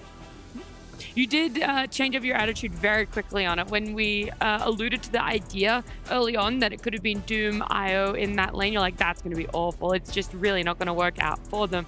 But it was amazing for them. Definitely helped speed up that pace. If you do ban out Doom, though, let's say you can't run the risk of 33 getting the RNG, winning on the dice roll and getting in that 20 right there. What do you let through? Because Beast, TA, and Tiny were the 3 bans that were placed very high on the side of Tundra. And I don't think you want to let Beast or TA through at least. I don't think it's a matter of the Doom pick being perfect. I think it's the Doom pick being perfect against Sand King, which is your opener, and right. You're proceeding to build your entire draft around your opener. So I actually wouldn't mind if they give Liquid Doom again. It's just you can't open up with the same pick, with the same concept. And I think this goes way deeper than just one pick. Like I'm saying, if they pick Sand King, got countered by Doom, and then proceeded to adjust their draft and try to counter the Doom conceptually, then I'd be like, okay, like I see what they did there. Maybe the Sand King wasn't the best opener, but the fact that there was no reaction or no shift up from Tundra, actually alarm bells are going off for me in terms of the strategical advantage for Liquid. And I don't want to like already say the series is over or anything like that, but I think Liquid's got their number so far, and Tundra's going to have to whip out something we've not seen, which they haven't been picking that many different heroes. How far can you pivot, though? When you come in with this idea and you want to build around the Sand King, how far do you pivot before that Sand King starts to feel disconnected from the rest of the draft? And then you have a 4 and a 1 on its own, an island by itself that doesn't do anything else the rest of the 4 do. The openers that they had, like some of the heroes that were left in the pool from the By the way, what William is doing right there is the Taylor Swift choreography to Blank Space. Big fan. One of the biggest fans This of man Taylor is Swift. listening to Blank Space in his head and doing the Taylor Swift dance. Back to the Colossus analysis. That was important analysis. That was Very important analysis of the coach Really right now. glad we got this one out, but Darkseer was still available in the previous game, was not banned, and they opened up a couple of times, had a great success with that hero. Nyx Assassin unfortunately wasn't, but it also allows you to play some of the like anti-carry heroes, paired up with these melee position 4s like Spirit Breaker, like Clockwork, that they had a lot of success with. So maybe, like, they definitely need to shift the draft idea, because this one is not working so far. Like, coming into this series, you had an idea, you played the heroes that you played so far, it worked out, but against Team Liquid, you will need to shift it. All right, whatever bug was going on, the admins have resolved it. Our series is about to resume. Our game number 2 draft will be coming up, and a conversation about the ideas that Tundra are bringing to the table will finally come to fruition. Let's see, the Beastmaster, the TA, still very high up that they don't want to let through, as well as the side of Team Liquid running it back. Running it all the way back, the exact same bands. I mean, in my opinion, like this, it's so simple right now, but yet at the same time, it's hard. Like, the problem is simple, the solution is hard, right? The problem is, we've seen Gaming win on the upper bracket now, right? We've seen Team Liquid win in the upper bracket, and they're all winning a similar way. It's always going to be off the horse, it's going to be playing fast. Can you adapt to that? Can you try to take that away from them? Or do you have a strategy that can counter it? I've been in Dota long enough, and I can tell you whenever there's an aura meta, you can't counter it by just picking team fight. It's never worked. And the other team has to really mess up. So I think if you do want to beat these gaming, these Liquid teams, you're going to have to start learning to play their type of Dota and taking away the heroes they enjoy. Well, they removed the Darkseer, they removed the Sven, they keep the Sand King opener while opting to ban the Doom instead of the Tiny. We saw Team Liquid beat Team Spirits mid Sand King with Nisha's Tiny twice just 2 days ago, so Liquid's very comfortable in this matchup. Obviously, they haven't tried it against Tundra yet, but I'm wondering, like, what do you pair up to make that happen now that the heroes that have been banned out here? Like, they got rid of the Sven, kind of like a crucial component of what they're doing. Yeah, I mean, like, there's still the IO, there's still a lot of heroes you can pick that can buy auras, right? But if you don't, there's only one hero I can think of that can kind of deal the mass healing meta, or 2 heroes actually. One of them is Doom. That one's on the pool. And the other one is like a forbidden hero that has not been very successful through the ton of time. It's the AA. That is the other option. Like, can you actually burst a hero? As we saw in that last game, they burst Nisha once, but it wasn't easy. But at the same time, you have options of like Vengeful Spirits, relocates that can kind of stop this burst damage too. So there's a counterplay to that. I would really just like to fight fire with fire here if you're Tundra. Pick some heroes that build some auras. Sanking A. It's their own chin. That's like newbie TI. Yeah, I mean, they're going We're going back in time. Fast team fight yet again here, but at least Enigma's a nice medium. He has good team fight, but he can buy auras too. I love Hoodwink here a lot. This is the hero that they did not want to pick up immediately on Team Liquid. They wanted to keep this Tiny flex, but most likely you want to play this Tiny as a core. In this game, it's great against Eidolons. You can also like follow him where Enigma wants to go, play this Jakiro from the like off lane, but still play it as 5 if you want to. Great against Sanking, of course, and another scaling position for one of the best position 4s out there for sure. How crazy is something like Bristleback? Immediately just BB it up. It's definitely not crazy. It's just something where like you have Sand King, Spirit Breaker, Enigma, all they want to do is like go on the guy they see, right? And I feel like it's also really good in lane, but they're just going to stick to their guns, which is Razor. They're 5-0. Like you see Razor's win rate, 5 of those wins and none of those losses are Liquid. So like that's not exactly representative of the success that they've had with this hero, but he's not the best in lane, I would say, versus Enigma. You probably need like I guess you can keep Jakiro there too, but you do need other AoE than just the plasma field to deal with these Eidolons. It's absolutely essential that you get the momentum before Enigma level 3 because that is a huge power spike. Pretty good though, right? With the Jakiro though, you just double nuke them. True. Yeah, they I can just see die. it. I can see it. And this draft's going pretty quickly. 2 minutes and 10. Tundra didn't use any of their reserve time. Team Liquid is spending some right now, but we already have 6 heroes in. This is the pick where Team Liquid is thinking, is there a different option? Ooh, the Wiz-Riz, Whiskey Risky, coming in early this time. That's their Aura Buyer, I guess. Yeah. Hard target to burst. Similar idea to the Bristleback just from the off lane. It's just like an Aura Buyer that's difficult to burst, but they're not as much about the laning stage here. That's what the Bristleback would offer. But the Visage, being blind picked, is a little bit sus. Like, CK looks pretty good here. Yeah, it does. I mean, I feel like the carry role, as long as you pick a hero that can join the fights, is fine. What I don't want to see is like the TB, the PLs coming out. It's just not going to work versus a team like Team Liquid. They're going to run you over before you hit your item timing. But a hero like CK, happy medium there. Like, you have pretty good laning stage. You can fight. You buy good items as well for the fight. So, listen, what if they pick Bristleback? Against Razor? Turn your back around. It's true. It's true. Because he played it. I'm looking through his heroes that he played so far on Pure. And some of these heroes that could work out, you know, maybe not against Razor. I would say Troll, but since Razor is in the game, you're not going to pick it, but could work out in the lane against the Visage. That's why I'm looking for something that's not going to get dumpstered in the lane by this Visage and potentially Tiny, because they're still keeping it as a flex for now. Yeah. I mean, I think with that Visage pick there, they're heavily keeping that Tiny in mind for position 4, I do believe. Because it feels very strange to overall last pick a position 4. They might do it, but you don't know for a fact because that is still a flex. And I think Tiny Visage lane is pretty strong. And that was a pretty obvious one. Surprised they took that long to think about it. Yeah, looking at like the heroes Piers played this tournament, Razor counters pretty much all of them, and the other one's anti-mage, so don't think you're comfortable picking anti-mage into a summons offlaner. That's not usually the type of game anti-mage wants to be playing. You can reflect the soul assumption, I guess. True. Yeah, in lane it's not bad. It's like one of those things, but okay, now what do you do when they 5-man a minute? Yeah. Minute 15? That's a problem. Yeah, this was an interesting graphic that I was waiting to come up here because I knew the Razor was a prior ban as well as the Tiny, but the fact that there is that respect of the Lesh and the Sven, the Doom all being taken out of the pool, and then everything else that they thought was Confident 1 is now just going ignored. I like Tundra's draft a lot better this game than I did the other. I think Liquid's hero Razor is more potent with the Sven support, with something that's enabling it to run in there. I think if Mickey tries that strategy here, just relentlessly running in, he's going to die. So with that being said, the way Liquid's just been winning games convincingly with virtually no resistance, I don't think that's definitely not happening here. Question. We're seeing a Chen band out here in the Phoenix. Do we not really see any post 5 Enigmas this patch anymore being on the newsletter? But okay, it does.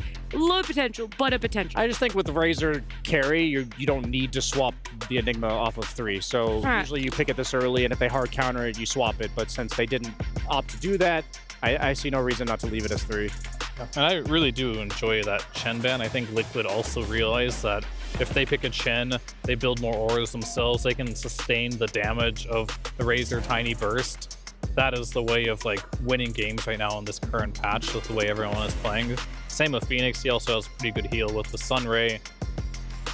How does Ember lane against Sand King? Is that like an unplayable? I was about to mention the same hero because he's the one who can, you know, slight dodge this Spirit Breaker gank. I was thinking that's always to have something in the back of your mind. They do have stuns. He builds into Orchid on CK as his second item, but it gives you that extra damage, extra speed. You're not going to lack tower damage. You have Razor, you have Visage, you have Tiny, as well Jakiro. These are some like small instances of damage coming from your 2 supports if they're going to come out with Jakiro and Tiny, but yeah, they will ban him out. I also wouldn't mind the Keeper of the Light for Team Liquid. I want Liquid to play Marcy. Marcy? Yeah. Marcy 4 here? Or yeah, like, Boxy. Okay.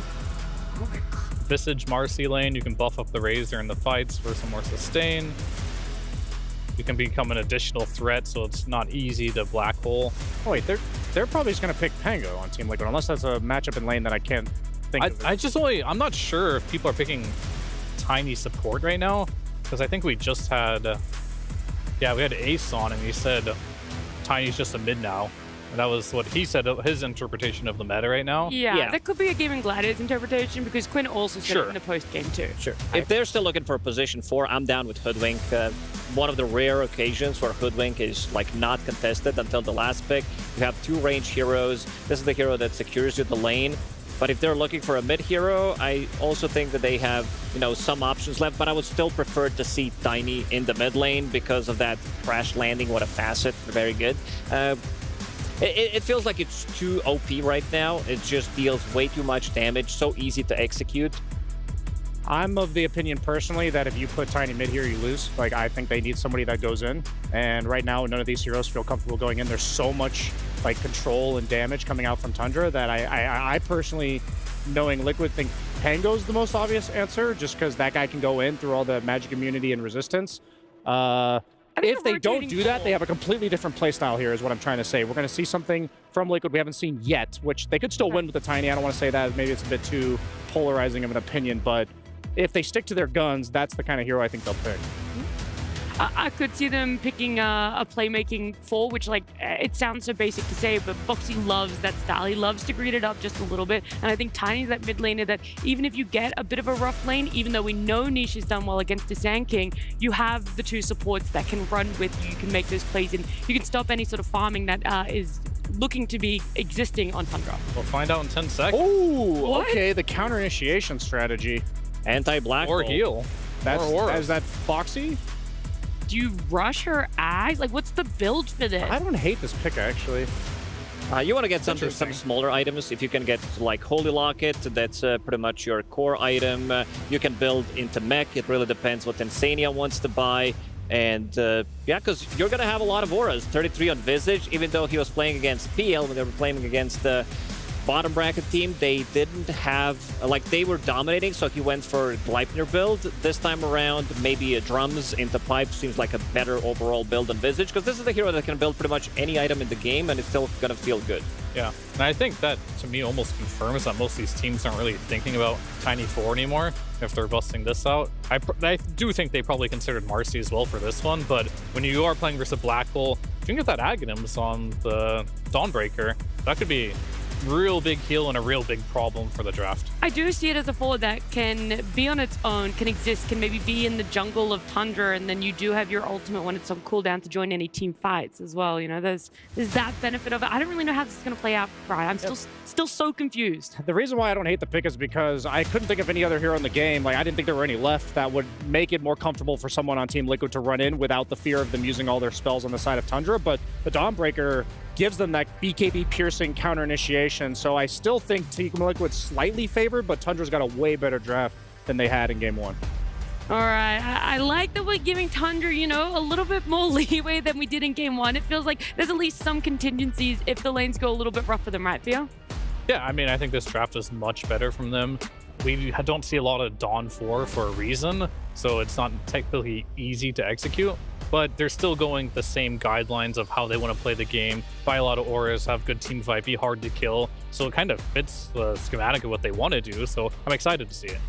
It's insane amount of damage in this soft lane. It's Visage plus Dawnbreaker. You don't see that lane, but you'll see it in a couple of minutes, and you'll see how much soul assumption charges you get. You get to level 2, heroes are gonna die. I've seen this in pubs. Like, it happens from time to time. Really? It is, yeah, I thought coming into this tournament, Dawnbreaker as a hero, you are going to be picked more, but didn't happen. Sometimes, you know, it's just the way it is. Look, we didn't see the Dawn coming. We'll see if Moon Meander, Tundra's coach, was able to see it, though. Hey, I'm here with Moon. Can you hold my hot dog? What? Why? So the Razor that got picked, that's probably Team Liquid's best carrier. Are you worried about the pressure it's going to put on your lanes? No, not really, because we tried banning out the Razor last game and Windrunner came out anyway. This guy has like Templar, Razor, Weaver, Windrunner, just too many good like shooting heroes, so not much you can do. So we decided to target Neta Shapiro instead this time. Are you worried that they're going to play super high tempo and roll you over, kind of similar to last game, hitting high ground at 16 minutes, or do you have good solutions against it? I feel like a lot of teams this tournament has been doing the same strategy where they're just running at us and we've just been holding them off. I call it the dog teams, where all they do is keep barking. Sometimes you just got to knock them down a peg and they stop barking. All right, great. Well, good luck in your match. Well, Tundra is currently in the dog pound after that game 1 shellacking that they received, so hopefully they do a better job of shutting these dogs up on Liquid going into game 2, because they are going to be hounded. They've got a 33 Visage. This is going to be a similar strategy from game 1 to game 2, right, Avery? The auras are coming, the heals are coming. Are you prepared for it? Are you able to hold them off a little better this time? I do agree with the panel. The draft looks a bit faster here from Tundra. They have a lot of early spell power to play around with. The Breaker can play the map a bit better. This Dawnbreaker pick, though, on paper is pretty nasty. Like, not as this... Only is this one of the better laners for Visage because she has really strong level 1 and 2 spells. It's like guaranteed kill if you can land Hammer into Soul Assumption. But it's a hero that, 1, gives you sustain in this lineup that you were lacking if you were Liquid. 2, you can later get this Ags on this hero and really make Enigma's life miserable. Gotta remember this stun goes through BKB now. Just a guaranteed black hole answer every single time from a support position, which is pretty dang good. And it's an AoE evasion answer to the Chaos Knight going into the fight. It is one of the hardest counters to Chaos Knight in the game. Yep. This is a very good Dawnbreaker pick on paper. It does a lot for Liquid here. I think if Boxy gets farmed this game, I don't want to say it's impossible for Tundra to win the straight 5-on-5, because obviously their lineup can do a lot of stuff with Breaker going in, creating space, good Rubik's spell steals, and all that. Black Hole can always have impact despite you having answers to it, but man, on paper is this Dawnbreaker pretty scary, and it's not a hero that has been seen a lot this event, so maybe you're not thinking exactly about what it can do here for Liquid if Boxy does indeed find the net worth. I'm glad we're aligned on that regard, because I thought this Dawnbreaker pick was really nasty from Liquid. And I agree that if he gets the farm, it's going to be very debilitating for Liquid. So the most important thing for me then is this safe lane, is to make sure that Pure and Whitemon do not get run over by the Visage early. It's already important not to get destroyed by this hero in lane too hard pre-level 6, but you add in just the Dawnbreaker. Dawnbreaker being able to get some momentum early is something that you do not want to see if you're Tundra. I just gave him the lane equilibrium too. Not a good start on this lane if you're Tundra. Really want to keep this lane back, put the CK in a good defensive position, because these spells are going to hurt. Especially if you give them level 2 first, and they should get it first here. They're a creep ahead. If I'm Liquid, I just start right-clicking one of these creeps down, kill the range creep, instantly go on Pure here. We're going to see the first hammer coming out, not really doing that good of damage, but it's enough to get the full charges on 33. There's also another factor here. We heard Mood Meander, the coach of Tundra, talk about how drafting-wise they targeted 33 a lot more in this one and tried to pigeonhole him a bit. He ends up on the Visage. There was also a little bit of all chat at the very start of the game where Pure, he tipped 33 and said, very skilled gameplay. Game 1, 33. Really well done. I assume that's sarcastic, given that was just sort of 33's like go-to Doombringer. I don't recall him doing necessarily anything that was that outstanding. I think Pure's just a nice, humble all-chatter. Yeah, you think he's just a complimentary guy? Yeah, I feel like if we've learned anything over these last few years, it's that he just wishes everybody else in the tournament the best and hopes they bring their A game. You know? That's true. There's definitely there's no friction between Dota players at this tournament, that's for sure. His top lane, though, some Eidolons have been dying, but they get the first blood out of this situation and are getting top CS on Ramses. So this is, at least the off lane, going very well for Tundra. And that is a big factor for Tundra, is activating Ramses and 9 class in this series. I think a lot of watchers are going to focus on Thompson because, it's Thompson, and Pure has had a standout event. But to me, the engine of this Tundra team is really this offlane. If you get farm on 9 class and Ramses is able to be in a strong position where he can use his shot calling to dictate where Tundra are fighting and how, that really drives a lot of their success, at least to me, over the course of this event. So I'm looking towards that offlane to be successful. There is the burst damage coming through. Nothing you can do about that. Still have a Lotus on Boxy as well. They might dive this. Yeah, they have another round. Man, I was just about to say that 33 was out of mana. They're going. And then they had enough regen to fire 2 more and a third Soul Assumption coming up for the kill. Yeah, this lane's just so insanely strong at the level 2 and 3. How many Mangoes and Lotuses did they have? It was a lot. There was at least 3 between them. The Lotus was on Boxy. Now you have double Null already up on the Visage. Just such a tough lane, even for the CK. One of the reasons I wasn't sure about this Rubik pick, because Rubik does not help you at all in this lane. He's just dead weight. And it puts a lot of pressure on Pure on a carry that they want to have a good start so he can battle and not fall behind in this game. When you have Visage and you're winning the lane with Visage, you are very happy. Is that it? Is that the extent of that? Yeah, he's quite happy right now, I can assure you. Oh, nice telekinesis. Now he's not as happy. Now he has no mana. They used all those mangoes. Oh, we died on the pullback. He died on 9 class. That was a very close call. All right, so 33. The one upside here for that 9 class death is maybe you think about TPing bottom and just like quickly charge this Visage. Yeah. And try and, because you have Enigma top. Ramses is pretty independent on this lane. He's getting a lot. He's very farmed, got the first blood. You can commit a couple resources to another lane, but looks like he's just going to charge top instead. I actually would have liked this gank to go in bottom. Maybe the lane pushing out here dissuades it a bit. And of course, you know, this charge connection isn't guaranteed, but it's pretty close to guaranteed on this lane. Something to consider. Let's take a quick checkup on the mid lane, because Misha has played this matchup. He played it both times against Laurel, and he really destroyed that matchup. The Tiny versus Sankey, he did very well. It seems like Thompson is faring better than Laurel did in this 1v1. He's doing solid on the lane. I think he's doing better on the lane. We'll see how the game progresses for him, because there were a lot of problems in that matchup for the Sand King in that other series that went beyond the lane. Yeah, it's not like, you know, Laurel hard lost the lane or anything. It was definitely bigger problems there. Charge on through. That hits 2 of them. Nice bit of harassment there from 9 class. I'd like to see Tundra make some of the first moves this game. They got outmaneuvered in that game 1 really hard, and it hurt them. Because you just start falling behind, then those moves become even more successful for Liquid, and then that snowball just hits you even faster. Especially versus certain cores like the Razor or the Visage. These are 2 side lane cores that are pretty susceptible to number ganks. There's not a lot of turnaround. Like, you're going to throw 1 nuke, but you can just commit on them armor. The armor's pretty low on these cores. Instead, you're just kind of playing these lanes straight up, and I think Mickey's pretty happy with this, that he has not been ganked. The Visage is definitely happy about this. Can definitely out-CS them a bit. I mean, Ramses he's putting on a clinic up here with the Eidolons. 37 and 14 on that Enigma. No joke. They'll rotate Thompson down here. See if they can clear out some of these Eidolons with the Plasma Field Dual Breath. Get a couple of them. Actually, most of them. And that move for Thompson, just not successful. And I don't think it's on him to make that rotation. I think it's too telegraphed. Nisha's always going to be pushing the wave in with the crash landing here. Can either rotate the support top, you can rotate the support bottom here if you're Tundra.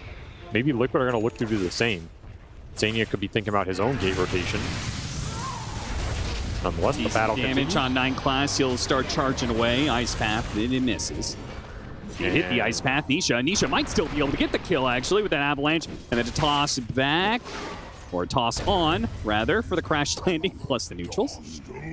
Nisha will take that. There was the Rubik rotation through the gate, but a little too late. Unable to take advantage of the Eidolons pushing in that wave, and doesn't feel like Tundra got the most out of this advantage they had with the Enigma being super strong. Haven't really been able to connect a kill onto Mickey, which is who they wanted, and now he's almost 6 on this Razor. Gonna bring the Breaker back top again. And this time around, they should have a kill on their hands, surely, right? 3 heroes on top of Mickey, no problem. That's what you were looking for in this game. Because Mickey should not be able to stand on this lane against the Eidolons when that lane is, you know, past that big camp area. So all 3 cores from Tundra, not a bad spot here. Much stronger early game for them. In fact, they hold the lead at 8 minutes, which I don't know if they ever held the lead in that game 1. Yeah, I don't think they did. Boxy. A little bit of the downside of this facet. The shorter range. Not getting as much work on this Chaos Knight and that opportunity there. Sand King in trouble, though. Ice Path, it'll land. He's got a Pro Strike up in a second. As soon as he comes back down from all this mess, he can try and Pro Strike and get out of the static link. It's still holding on, though. Around the corner, and a Centaur stun on 3. Wow. Thank you very much. Still, though, you have the toss. Fortunately, Thompson has invisibility, so he won't be able to finish him off. And Sania's actually stuck a whole heap of Eidolons here. Coming around the corner, a toss that does do the damage. Can't be surprised by that. You just can't. Early drum for Ramses. He's already used like half the charges. Gotten some good value out of it. 33 gonna be doped by Thompson. And ooh, that was some fast damage. Damn. I mean, this Sand King Visage matchup should still be very good for Sand King. That's maybe the one upside here of the core matchups Tundra have going for him. I feel like that Sand King, he didn't have really good targets to fight into early. Like, Doom is just, what are you doing to this hero, right? And he just buys pipe and you feel sad. Visage, at least you can mess with his birds, reduce his damage output. He's not bursting you as fast. Ramsey's been getting away with too much here. And Liquid, they make the move to try and shut him down. With a 3-man smoke, it's rather effortless for them. Big rotation. That's the most farmed hero on the map right now. Black Hole available. Getting him off the map feels nice. And Ramsey's, he's falling a little bit behind on the levels. I think he would like to be at least 1 or 2 levels higher here. Get those Eidolons powered up. Instead, the ganks have hurt him a bit. Forced him off the lane. Misha already level 9. Thompson going to match him here. And a stolen level 2 Avalanche. Charge to break that, but now it means there's no charge away once Mickey gets on top of him. Epicenter, Thompson trying to crawl forward. Does manage to hit the Burrow Strike, and Mickey, he's going to get low here from the Eidolons, and Will dies. Ramsey turns around, throws out the Black Hole, only latching onto Dawnbreaker, and with Nisha coming in from behind, it didn't matter anyway. An Avalanche stops that Black Hole, and Haste Rune allows Nisha to keep on trucking. He's got a toss, and he's got big, heavy rock fists. Well, I guess no longer has the movement speed. He's going to have to rely on another toss, perhaps. They keep the vision. He can throw Insania or the Boxy Dawnbreaker to get that kill. Take him out. More assist gold for Boxy, working towards Arcane Boots. And, I mean, Tiny is definitely rolling in this game. Pushes himself up to the top. 3-0 and 3-star for Nisha, already almost level 10. Looking towards that next Power Rune and a Blink Dagger. It's going to come out at a very strong pace here, considering it has Treads and Soul Ring. Stacking from the birds, very efficient. Would expect nothing less from 33 here. See how they clear through it, because they don't have the best hero to do the ancient stack anyway. Obviously, Tiny is very good at dealing hard game stacks. He's going the Maelstrom build. So this is actually the build that I think is the most interesting on this hero. Is you can go Gleipnir or Mjolnir. I mean, you're likely going Gleipnir, but you get this AoE Soul Assumption, and it procs on everything, including illusions. So, and also including like Eidolons. Yeah, so if you get a massive AoE Soul Assumption, or Grave Chill in the fight, on multiple CK illusions, random other units, you hit 9 or 10, you basically have like max attack speed, and this Maelstrom goes hyper ham. It does mean you're not going to have that fast pipe against us. No, that is the trade-off here. Is the auras are going to be slower here from Liquid. They're trying to scale with the damage output a bit more, maybe recognizing that they are not just going to roll this game over. And in that sense, according to Moon Meander, have Tundra stop the barking. Yeah, it's getting a little quiet in the Liquid booth.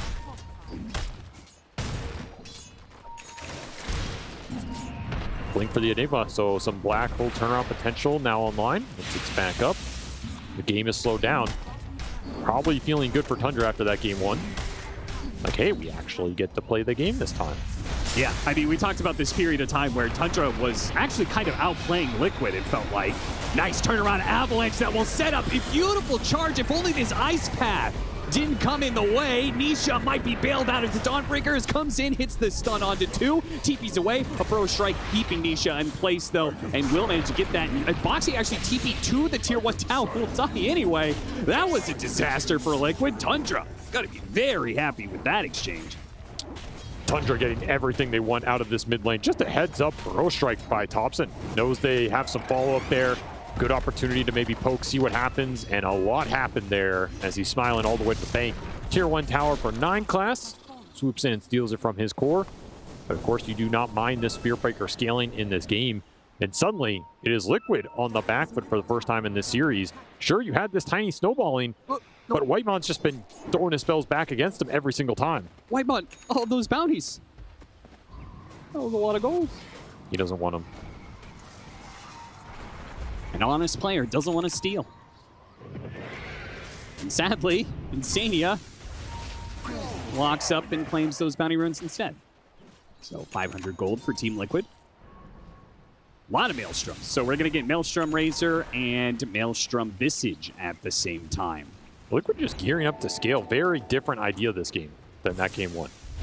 I think maybe if they rolled the lanes, you could have bought auras on the Visage and steamrolled in the same fashion, but recognizing that is just not going to happen based on where they were at that 10 or 15 minute mark, and they're just gearing up to try and battle this CK in the true mid game here, which is going to be interesting how that goes for Pure.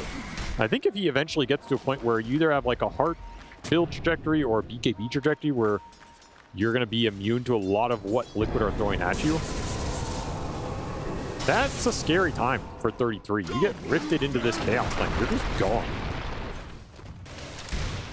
Still stacks continue for Liquid. The economy must grow. The ancients must flow. Austin. 11 stacks from 33.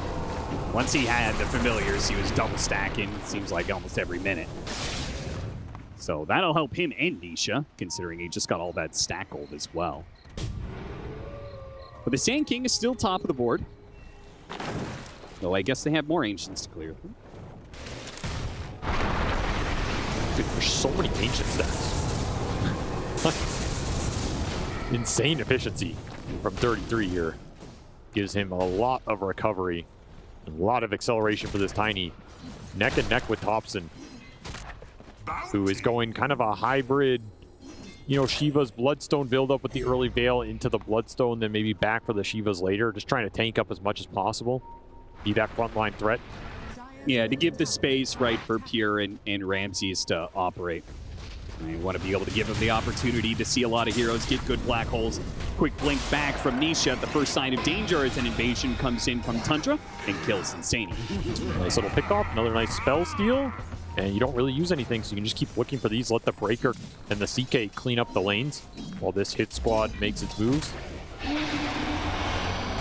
And this is going to be dangerous. Spirit Breaker, when you're on the back foot, any vision could lead to more kills. And you could see Liquid are actually trying to bait out a little bit. They go for the kill onto 9 classes. He goes D-warding. Trade a life for a ward. And a toss steal for the Rubik. Just looking towards BKBs here if you're Tundra. You get the Enigma BKB. It's going to be out way before Boxy may be able to punish you there. Yeah, Boxy is going to go for a mech. And we're going full-out Gleipnir for 33. So we're just flat out not going to have a pipe for a very long time for Liquid. Yeah, the thing about the Solar Guardian before you have the Ags is you can't... Like, you can throw this on when the Enigma goes in, but the damage might be done in the early fights by people just dying in the black hole before you're able to stun him. Well, that is certainly annoying. A smoke down lane gets spotted as Thompson breaks the smoke, and it's the Eidolons walking down the lane. Hitting the tier 1 reveals all the Liquid heroes in vision. Liquid not going to get much for this. Tundra. It's an even net worth game, but it does feel like they are happier with the current situation. Liquid just hit some big item climbings. Gleipnir done on the Visage. You got that Echo Saber on the Tiny. Your Razor is quite farm. I think Mickey would be happy to join any fight as long as he's not the first contact. Be surprised if Liquid don't try and make a smoke move right now and look for some initiation off of Misha just going in and setting a fight up, and then you have Solar Guardian to throw in on the back of all of it.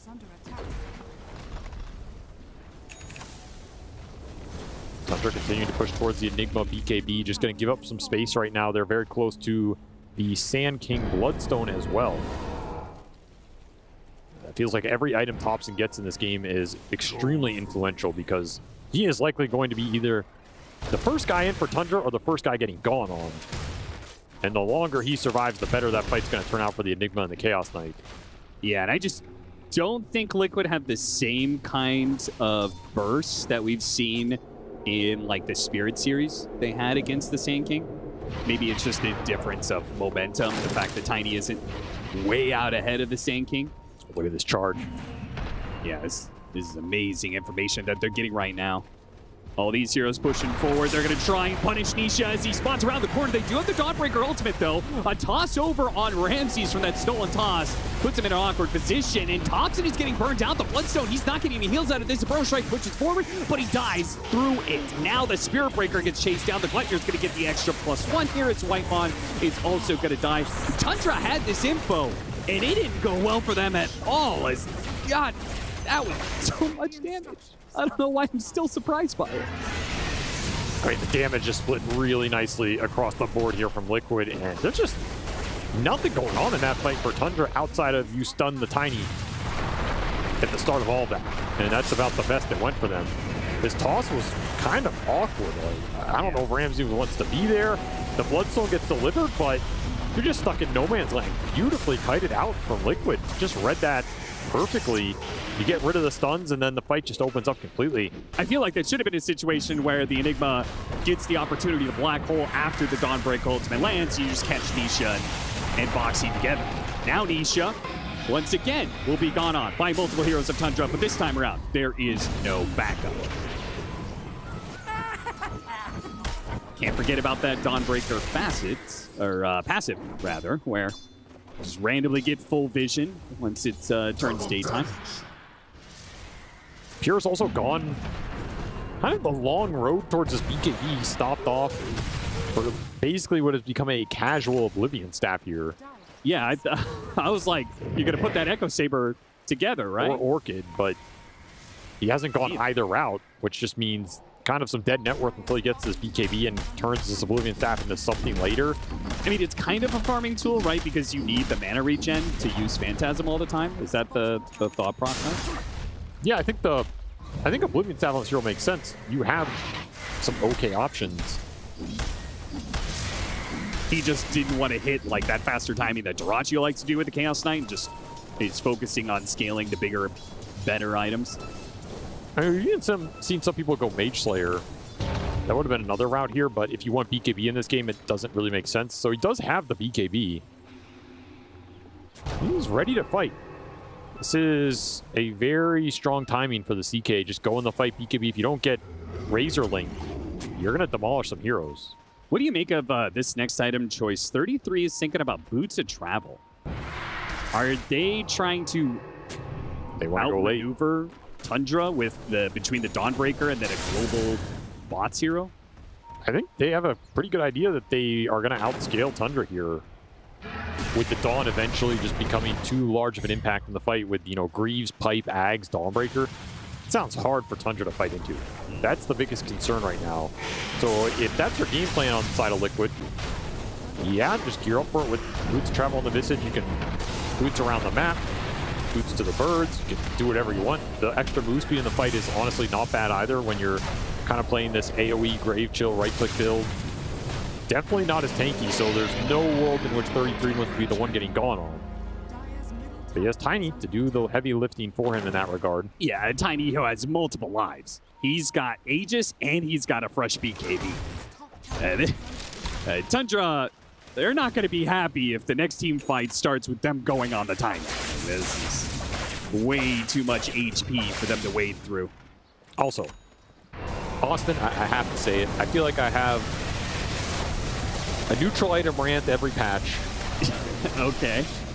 What is this one? Grove Bow has got to go, man. I'm sorry. Like, at the point where Melee Tiny is taking Grove Bow, this item is way too good.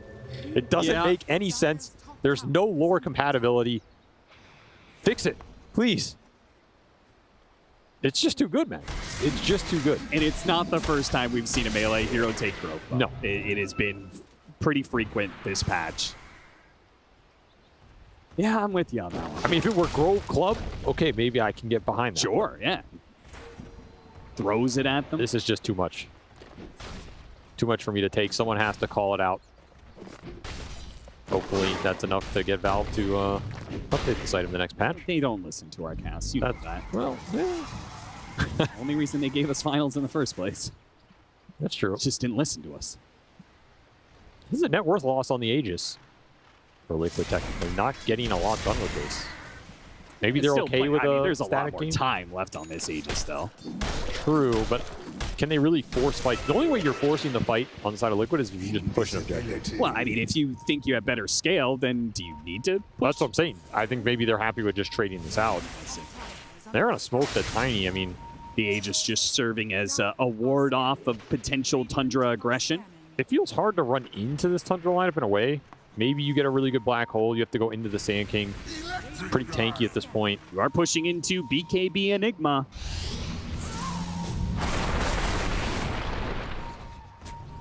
Glimmer Gate buys Whitemon a few more seconds. Stolen Avalanche buys him a bit more. Toss into the tier 2, and it'll be worth it because there's no play from Tundra to punish this kind of aggression. All right, just going to get the bottom lane out with the Eidolons and not give up any more damage here. Where through this Aegis period, I do not think Tundra want to fight into double lives on this Tiny. Yeah, they've got a gem on Insania, so it does look like Liquid are going to try and take over. They're not going to take this passive, you know, like, okay, let's just farm up during this period of time. They are going to be very active on the Tundra side of the map, taking away vision, and trying to take objectives, though you're doing it into a Sand King. Yeah, you don't have good ways to dive into this guy. You'd like to group and push because you always have this Dawnbreaker. Boxy can always just farm the map, so you're getting something out of it while you clump. Just no easy choices here. Do drop down some deep wards. You can go back to these if you're Liquid for a decent amount of time here. Or keep a couple heroes around mid, see if Tundra split up, look for a quick pickoff. Tundra continue to try and work towards the tankiness here. Manta for the Chaos Knight. Shiva is being completed for Thompson, hopefully soon. He is closing in on the recipe here. That'll be a big point for Tundra. They can use that Sand King Shivas to try and frontline, force out some spells from Liquid, and then maybe set up a good black hole for Ramses. I think you're going to need some black holes this game to win the fights. Need the damage that comes out from it. But you're going to have to play around a lot of stuns, a Solar Guardian that might just be in there, preventing you from going in when you need to. Yeah, and considering the fact that they last picked this as a hard Enigma counter, I imagine Boxy's just never going to use his ult unless he sees black hole. Or if you start the fight on your terms as Liquid, let's say you're going on the Sand King, you can ult on top of that, and then Enigma can't go in that fight to bail him out. Sure, yeah. Then if the Sand King goes down, you black hole after that. Do you care? Nice flank. Wrap around from behind. Quick burrow strike actually hits the Tiny and blows up the Jakiro. Good initiation start for Tundra, but with Mickey having a BKB, getting a Plasby field out, he puts back some of those Tundra heroes. His first life of the Tiny down on a second life. He's going to come back in, pop his BKB. They can't immediately kill him. The black hole isn't going to be able to come in. They have to use the Dawnbreaker ultimate now. Now Ramses sees his opportunity. Oh, he gets a three-man black hole to pull him out. Wait, he pulled Misha out of that black hole. Maybe it's not so good. Pure almost loses his life in the process, will end up dying, but it's still looking okay for Tundra as they have outnumbered these poor supports 3-2 and will be able to pick them apart. With the burrow strike stopping the TP away from 33. They will get a team wipe. Oh, kill that last bird. Okay. You got to get that bird, man. You got to do the real damage. Satisfying. I mean, that is a 7-man wipe if you include the 2 Visage Familiars here. Liquid caught off guard from a beautiful flank with the high ground ward. Just gave Tundra all the information to play off for that entire fight. It allows Ramses to hide on that bottom tree line and wait for his moment. And boy, does he wait here. He has to wait so long through an Aegis Tiny, through the Solar Guardian. Boxy commits it, and Ramses finds his mark. You pull Tiny out of it. A little bit awkward there, but you end up getting the job done anyway. I don't think Tundra are too sad about it, all things said and done. And Pure waiting for a reaction, can't hear anything. No Liquid fans the cheering dogs on that fight. Aren't barking. No, they're not. Being awfully quiet. Not my statement, for the record. That was a Moonmeander quote for those who just tuned in halfway through this game. I am not calling Liquid any names here. Just stating that. Sure, you'll be getting a strongly worded letter from their organization after this. 2,000 net worth lead for Tundra after that team fight. Great fight for them. And I was thinking about it when I was talking about, like, yeah, Dawnbreaker's just going to hold on to the ultimate, right? Ooh, nice pick from 9 class. Hits him with the Nether Strike set up by the invisibility. A beautiful pick on Misha. Dawnbreaker can't hold on to the ultimate because Visage went for the damage build. You have all the team fight items on the Dawnbreaker. Yes, that's part of the issue. If you just wait out the black hole, you're playing with no Greaves. I think Boxy needs to be with them. Yeah, I think so too, which makes it weird. Charge got him. Neutral item. Ooh. Picks up a neutral item. Is Boxy going to be able to use his hammer to get back into the base? He will not. The shorter hammer doesn't allow him, and Thompson was on the other side of things anyway. So he'll get both the supports. Tundra really cooking now. And the Orchid is completed. That Oblivion Staff from Pure, he has eventually found a use for it. Everything coming together here for Tundra, and they are just going high ground. Oh yeah, he's got Manta and Phantasm. This is going to be some big tower damage. Liquid have Chaos Knight problems, for sure. He has been doing a lot of work in these fights. Takes a lot of spell power to bring him down, and in the meantime, he's just bursting targets. Liquid do not have a lot of direct response to the BKB Chaos Knight. Like, you can throw out an Ice Path, you can throw out an Avalanche, control illusions a little bit, but you're not killing them too fast. And then the second that BKB CK goes in and rifts somebody, you're in trouble. Don't have the greatest armor built up right now on the side of Liquid. You don't have a Shivas, you don't have an AC of your own. You've got AC on third. Just completed. So you'll have it for the next fight here. Starting to get it. Big missing components. Daytime will reveal the map. Don't think it does much for you here, though. And Bloodthorn being built for Pure as he works towards that level 20. The single target burst is going to be insane. And you got a lot of AoE between this Enigma and Sand King to worry about at the same time. Team fights not looking so straightforward for Liquid. Did not find the same kind of momentum in this game, too, as they found in game 1. Off this Orchid and Bloodthorn build-up, 33 is going to have to go back for a BKB. Otherwise, yeah, it does feel that is necessary. He's going to get shut down right away. The thing is, this is where I think people value Sand King. It's like, if you get to this point in the game and you're leading, the hero's really terrifying because he only gets stronger from here. His 20 and 25 talents are insane. You know, this 25 with the blind is going to be absurdly good this game. It's just once you get over that threshold, right? Exactly. Of like whether or not you're going to die quickly in a fight. If that is no longer the case, then you do work. Your presence just becomes obnoxious. The enemy team feels like they can't go on you because if they commit to you, then the Bloodstone becomes more powerful as a result. And there's no anti-heal mechanic in this lineup. Yeah, that was a big component in that game 1 with the Doom. Do not have it here. You don't even have a Vessel. There's a lot of things that are missing as a result of 33 going for this damage fill. I'm not saying it's wrong, it's just something. That burrow. Two-man burrow strike. A great start already with Mickey dead at the very start of the engagement. This one's over for Liquid, I assume, as I don't know how they're going to be able to do this without the Razor. Nisha's certainly going to try as he's going for Ramses, gets surrounded by Chaos Knight Illusions. A big stinger hit to finish off the Jakiro and the Visage together, and Boxy's not making it out of here either. A charge to keep the vision. Plenty of stuns to follow. This time, a 5-for-0 team wipe to the favor of Tundra. They could take Roshan, or they could just run down the lane. This game has very quickly spiraled off of the BKB from the Chaos Knight and the Shiva's Bloodstone build from Thompson.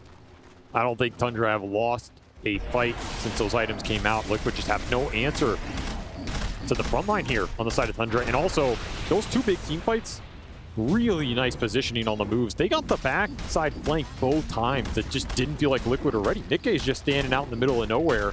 His smoke pops, he gets Burrow Strike. 0 spells and no BKB get popped from this Razor. Like you said, fight's instantly over at that point. All just off of good route taken. Shot calling has been on point here in game 2 in terms of the team fighting here for Tundra, and they have had Liquid's number. And the problem is, the second your Razor gets gone like that, do you Solar Guardian in on him? That just feels like you're throwing your life in away on top of him as well.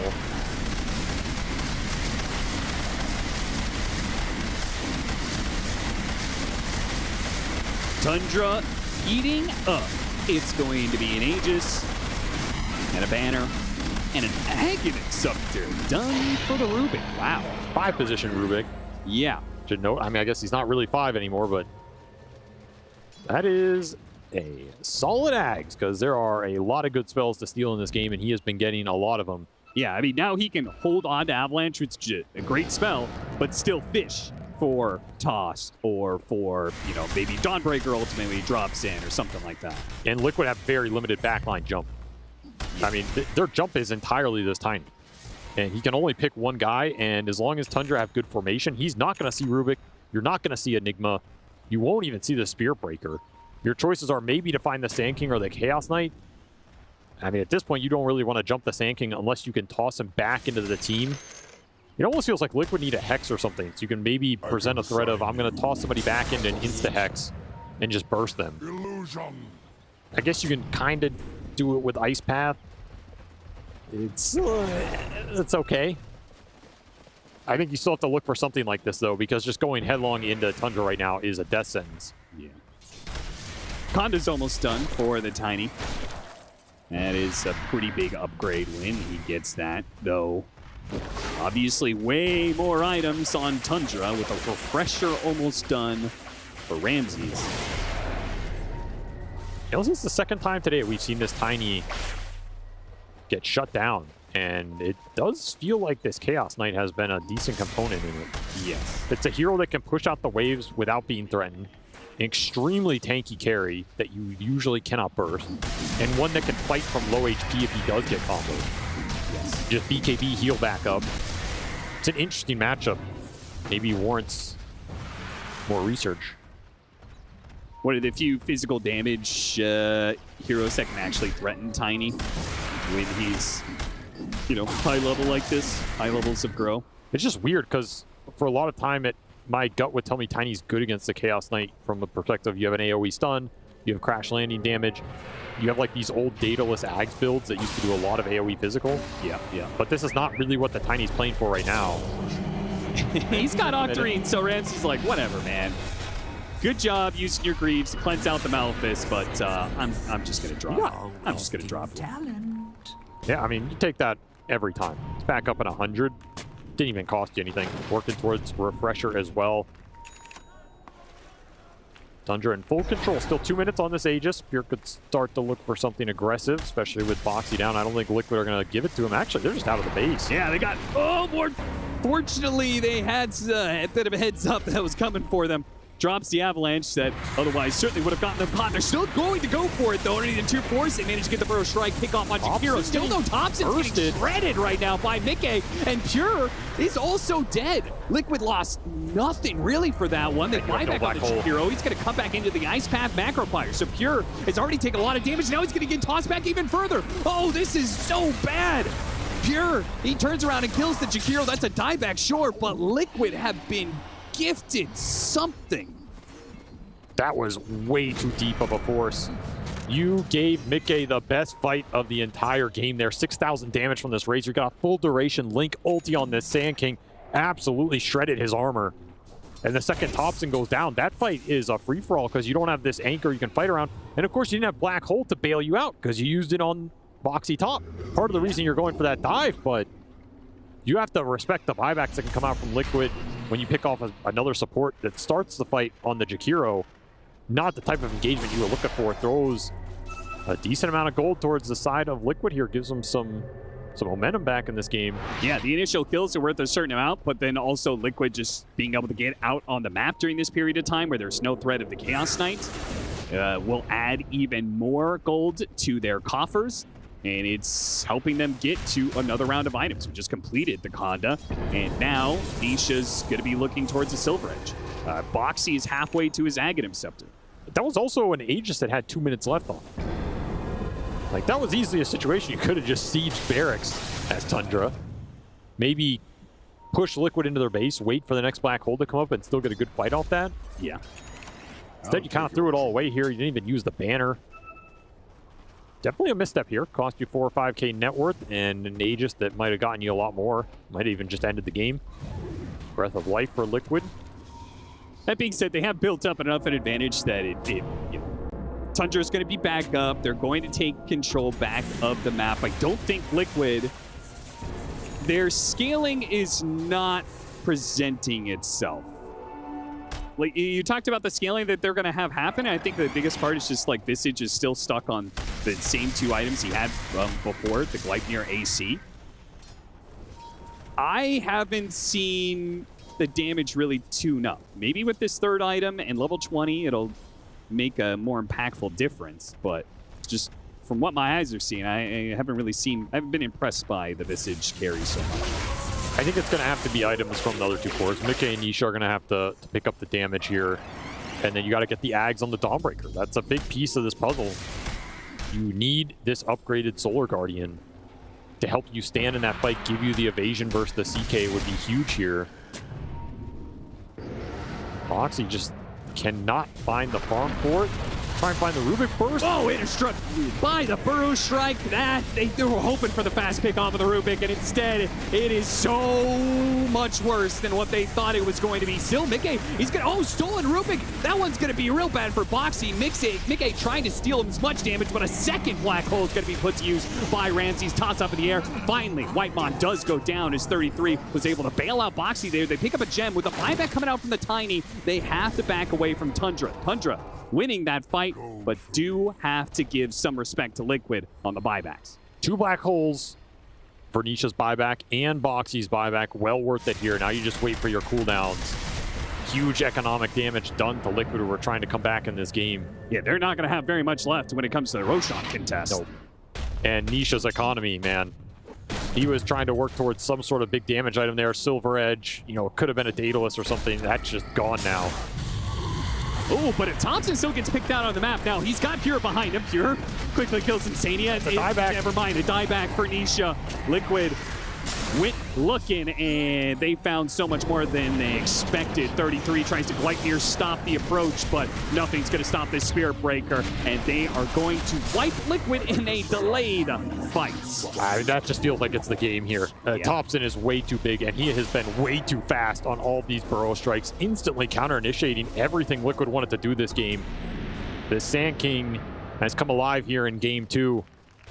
Tundra's trade works out for them as Thompson, he's even approaching that level 25 talent that I think is just, that feels like GG. Like the Sandstorm blind slow, you're not fighting through that if you're Liquid. Sure. And Tundra say, yeah, let's end the game. Let's just go to tier 4s. We already know we got the buyback out of Boxy, out of Nisha. And they're going to have to play 3 versus 5. And I don't know how you do that. With a Razor, the shortest smoke of who's already been Burrow struck, does manage to get out the BKB and start draining some damage on the Sand King, but 33 tries to go for Ramses to stop the black hole, and he just dies, and Mickey can't do the damage fast enough to threaten Thompson. GG will be called. We're going to another game 3. This is turning into a hype series. This game 3 should be very close if both teams bring their A game, as both have shown they can bring the pace, they can bring some laning prowess. Maybe this game was not as just demolishing in terms of that game 1 of what Liquid did to Tundra, but this was a very one-sided exchange. From the laning phase onward, it felt like Tundra had most of the control of where the fights happened, how they happened. They played around the Sand King really well, and I mean, that man Pure certainly made a comeback statement here, as game 1, he had 0 impact on that Terrorblade. Here on the Chaos Knight, controlling the lanes, first one in a team fight every time, absorbing all the attention from the side of Liquid, and in the end, it just takes too much to bring him down. You have to go into this game 3 thinking about the Chaos Knight now. You got to be thinking about this tiny Sand King exchange and what those 2 heroes are doing to each other. 3 deaths apiece for the 3 cores of Tundra. Very low depth game for them. Liquid just not able to get their ball rolling, but it was also just seemed it's a different kind of lineup. I mean, when we first saw it, I thought it was going to be, you know, Greaves, Pipe, Visage, yes, Ags, Dawnbreaker, and it was going to be like, okay, 25 minutes or bust. But Liquid choosing a different pace this time around, and it does not have the same look on Liquid. Tundra, even out the series, we're going to a game 3.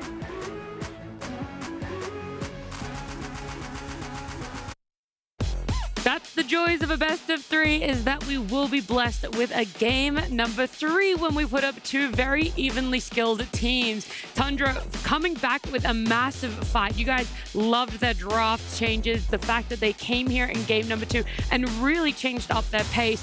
But on the other side of Liquid, they went for something a little bit different. We know Boxy loves to bring out new post 4s. He likes to be the pioneer of a lot of new things. The Morph post 4 was one of them. Now the Dawnbreaker post 4. Not sure this one's going to catch on the same way as the Morphling Dolocost.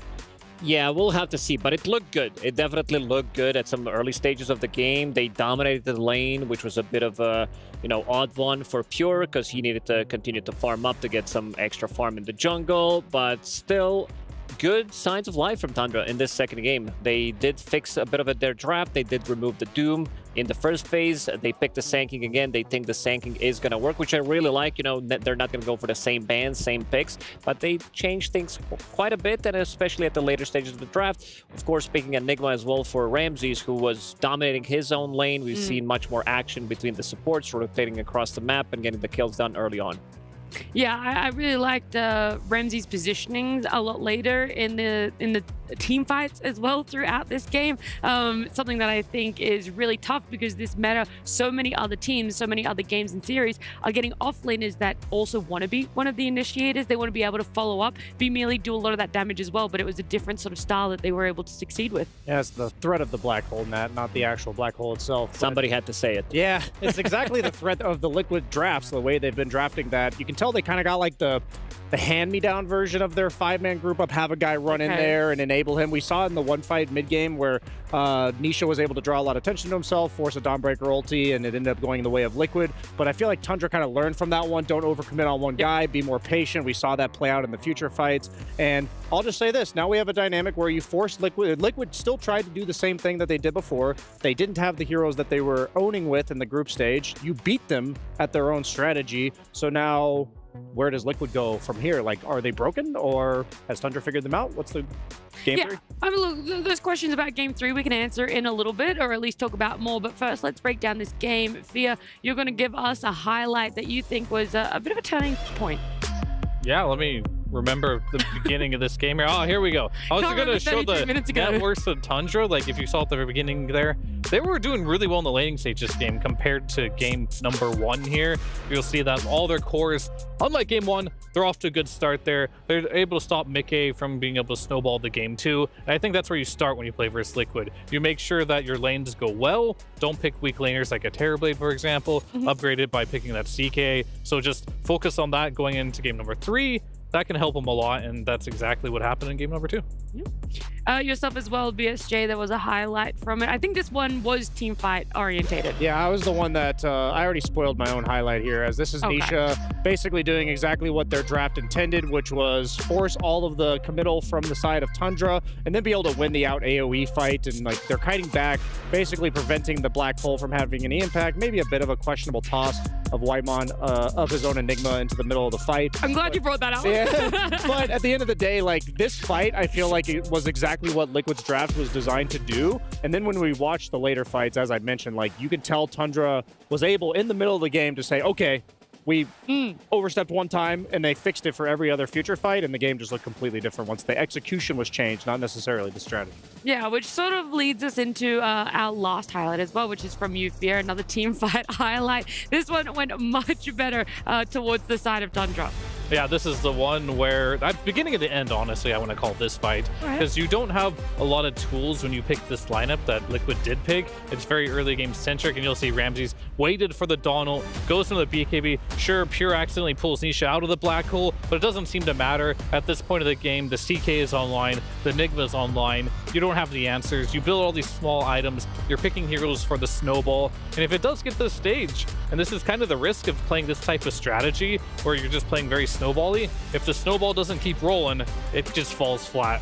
Yeah, well, then I have a question to follow up on that. With the Visage and the Dawnbreaker having such a potent lane, something that we talked about a lot, and then Soaring game number 2, Lacoste, what exactly is that weird transitioning period? Why couldn't the Visage and the Dawn continue to help the rest of the team and take a winning lane into something more? I was expecting different items, to be honest, coming out from these heroes. I said, drums, pipe, mech on either Dawnbreaker, which he did, or you get Jakiro that goes for mech, and then you can rush Aghanim Scepter on Dawnbreaker, and you have that Donald early on with the miss chance, which makes things quite a lot more difficult for CK until he gets the Bloodthorn. So, piercing through that evasion can be difficult. So, expected that, didn't happen, and now coming into the game 3, Tundra, they do have the upper hand. They are like, okay, we managed to beat Team Liquid, what they did in game number 1. They're doing pretty much the same thing in the game 2. So now we have the upper hand and we get to choose what we want to go for because we've shown that we can play different heroes. We can adapt to the situation.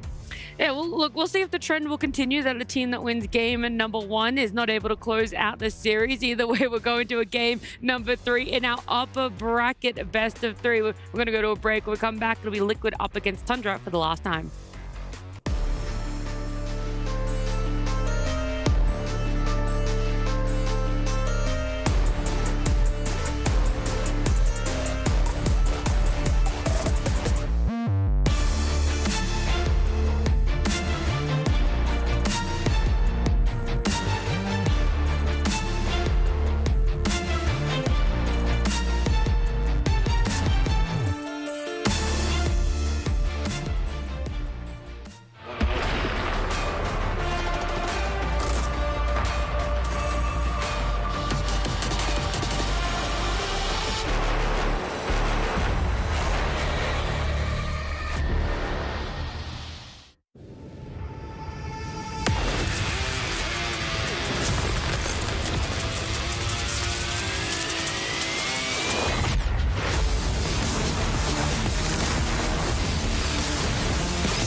You ever wondered how a Hollywood movie is shot? On a Sony. You review it on a Sony. And how do you make that sound epic?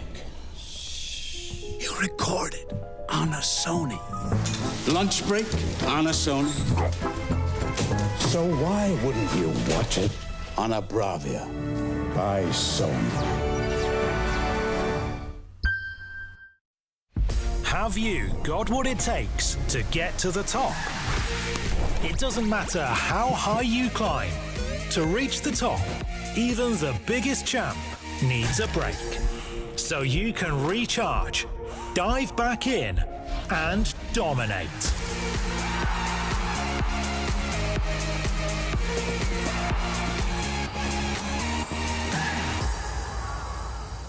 Have a break. Have a Kit Kat.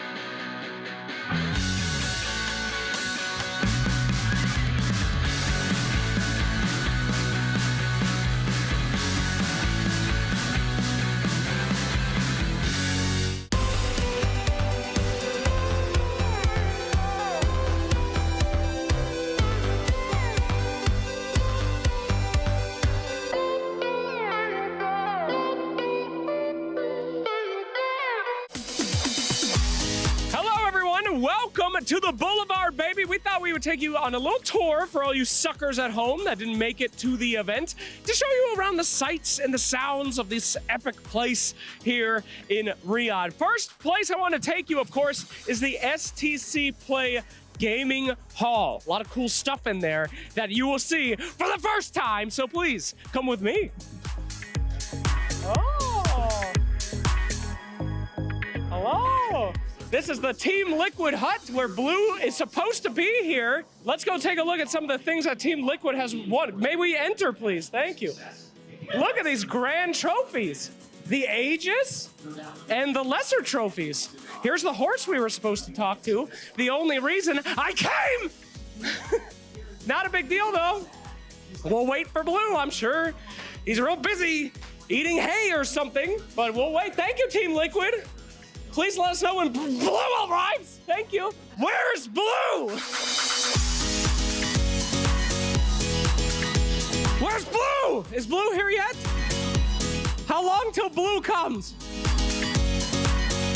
Where is he? Please tell me.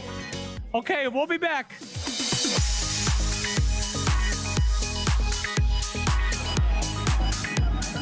Just waiting for the horse. Just waiting for Blue. He'll be here soon. I know he will. Team Liquid never disappoints. Just waiting for Blue. It's been 4 hours. We're still waiting for Blue. Still hoping for Blue. With my boy, I'll wait all life. I'll wait my whole life. Wait for the horse. Oh! Blue! Yeah! Blue! Oh, thank you, Blue! I love you! Blue, he's my favorite mascot because he can't talk. And he listens. He really listens. I love Team Liquid. I love you, Blue. Wow! Thank you, Blue. Thank you, Blue.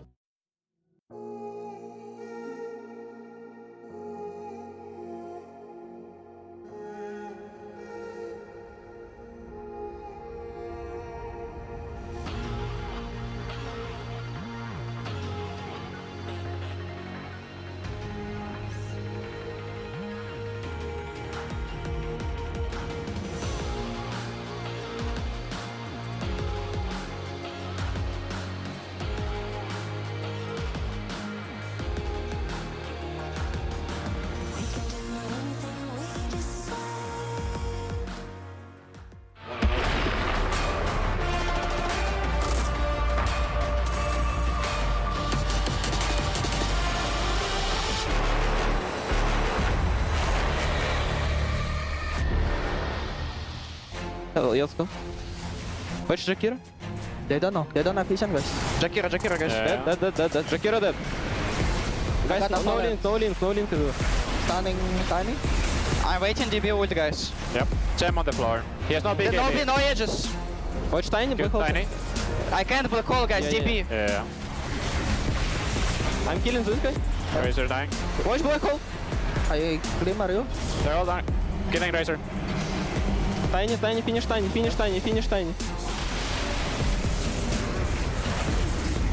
I'm fighting. Yeah. DB first. Fucking them. DB first. Don't let him TP. Nice! Let's go. I stun him. Guys, focus. Yeah, I can do it. Immortal our else jungle. Yep. Good fight, guys. Good fight, good comms, and it was a good win for Tundra, bringing them back into this best-of-3 series in the upper bracket. A win here would be so crucial. It would push them into a guaranteed top 3. Of course, then you would have to be going up against Gaming Gladiators, but right now there is a 1-game win between these two. And from memory, BSJ, didn't you say this is exactly how the series would go? Yeah. I mean, I thought... Don't seem so disappointed about being correct. The thing is, I thought Liquid had the upper hand in game 1, and I was like, oh man, they're going to own this game. And then I was like, oh, maybe they'll just win the series. But also all 3 series today, they've gone the first team winning and then the other team winning 2 games in a row. And the reverse sweep day. I was like, okay, so Tundra's going to have to prove it to me that they can adjust. And we talked about it on our previous panel that we were really impressed with their adjustment. And once I feel like a team is able to completely shift the ideas that they had coming into the series and beat the idea that the other team brought in and then ran again, I just think that... I need you to stop because Fear wants really badly to talk about sanking first. Let's go. I actually just wanted to say wow. Wow! Just okay, Owen Wilson, relax. We'll wait till Puck comes out and he can phase shift and you can say wow. That was a joke, yeah. But anyway, moving on to Sand King. What more to say about this guy? There's literally nothing we can say about Sand tanking. Just repeat what you were saying last couple of days. Yeah, so he can go inside of a sandstorm and buy bloodstone to make the But sandstorm can you see him when he does bigger. that? If you have detection, yes, you can. And then, of course, he can be very tanky. How do you counter Sir? He goes mid lane. We call him the modern... we call him the tanking. He's the modern-day cheese midder right now. He doesn't really lose any matchups. He farms stacks. It kind of reminds me of Coddle's last patch. Just a bit of a cheesy mid laner. Yeah. And I don't know, Team Liquid, they were beating Team Spirit 2-0 with the Sand King, with the Tiny. They picked their Tiny versus the Tundra Sand King. They lost, so they need to bring something else out. I did like the Leshrac a lot. I don't know how much of that matchup really is just the fact that you need an IO, but it looked like you just turn all your spells, you run in the Sandstorm, you don't even need detection. The Sand King just melted. And Tundra, they felt the same thing after game 1, and Lesh has been banned 2 games in a row now. And you become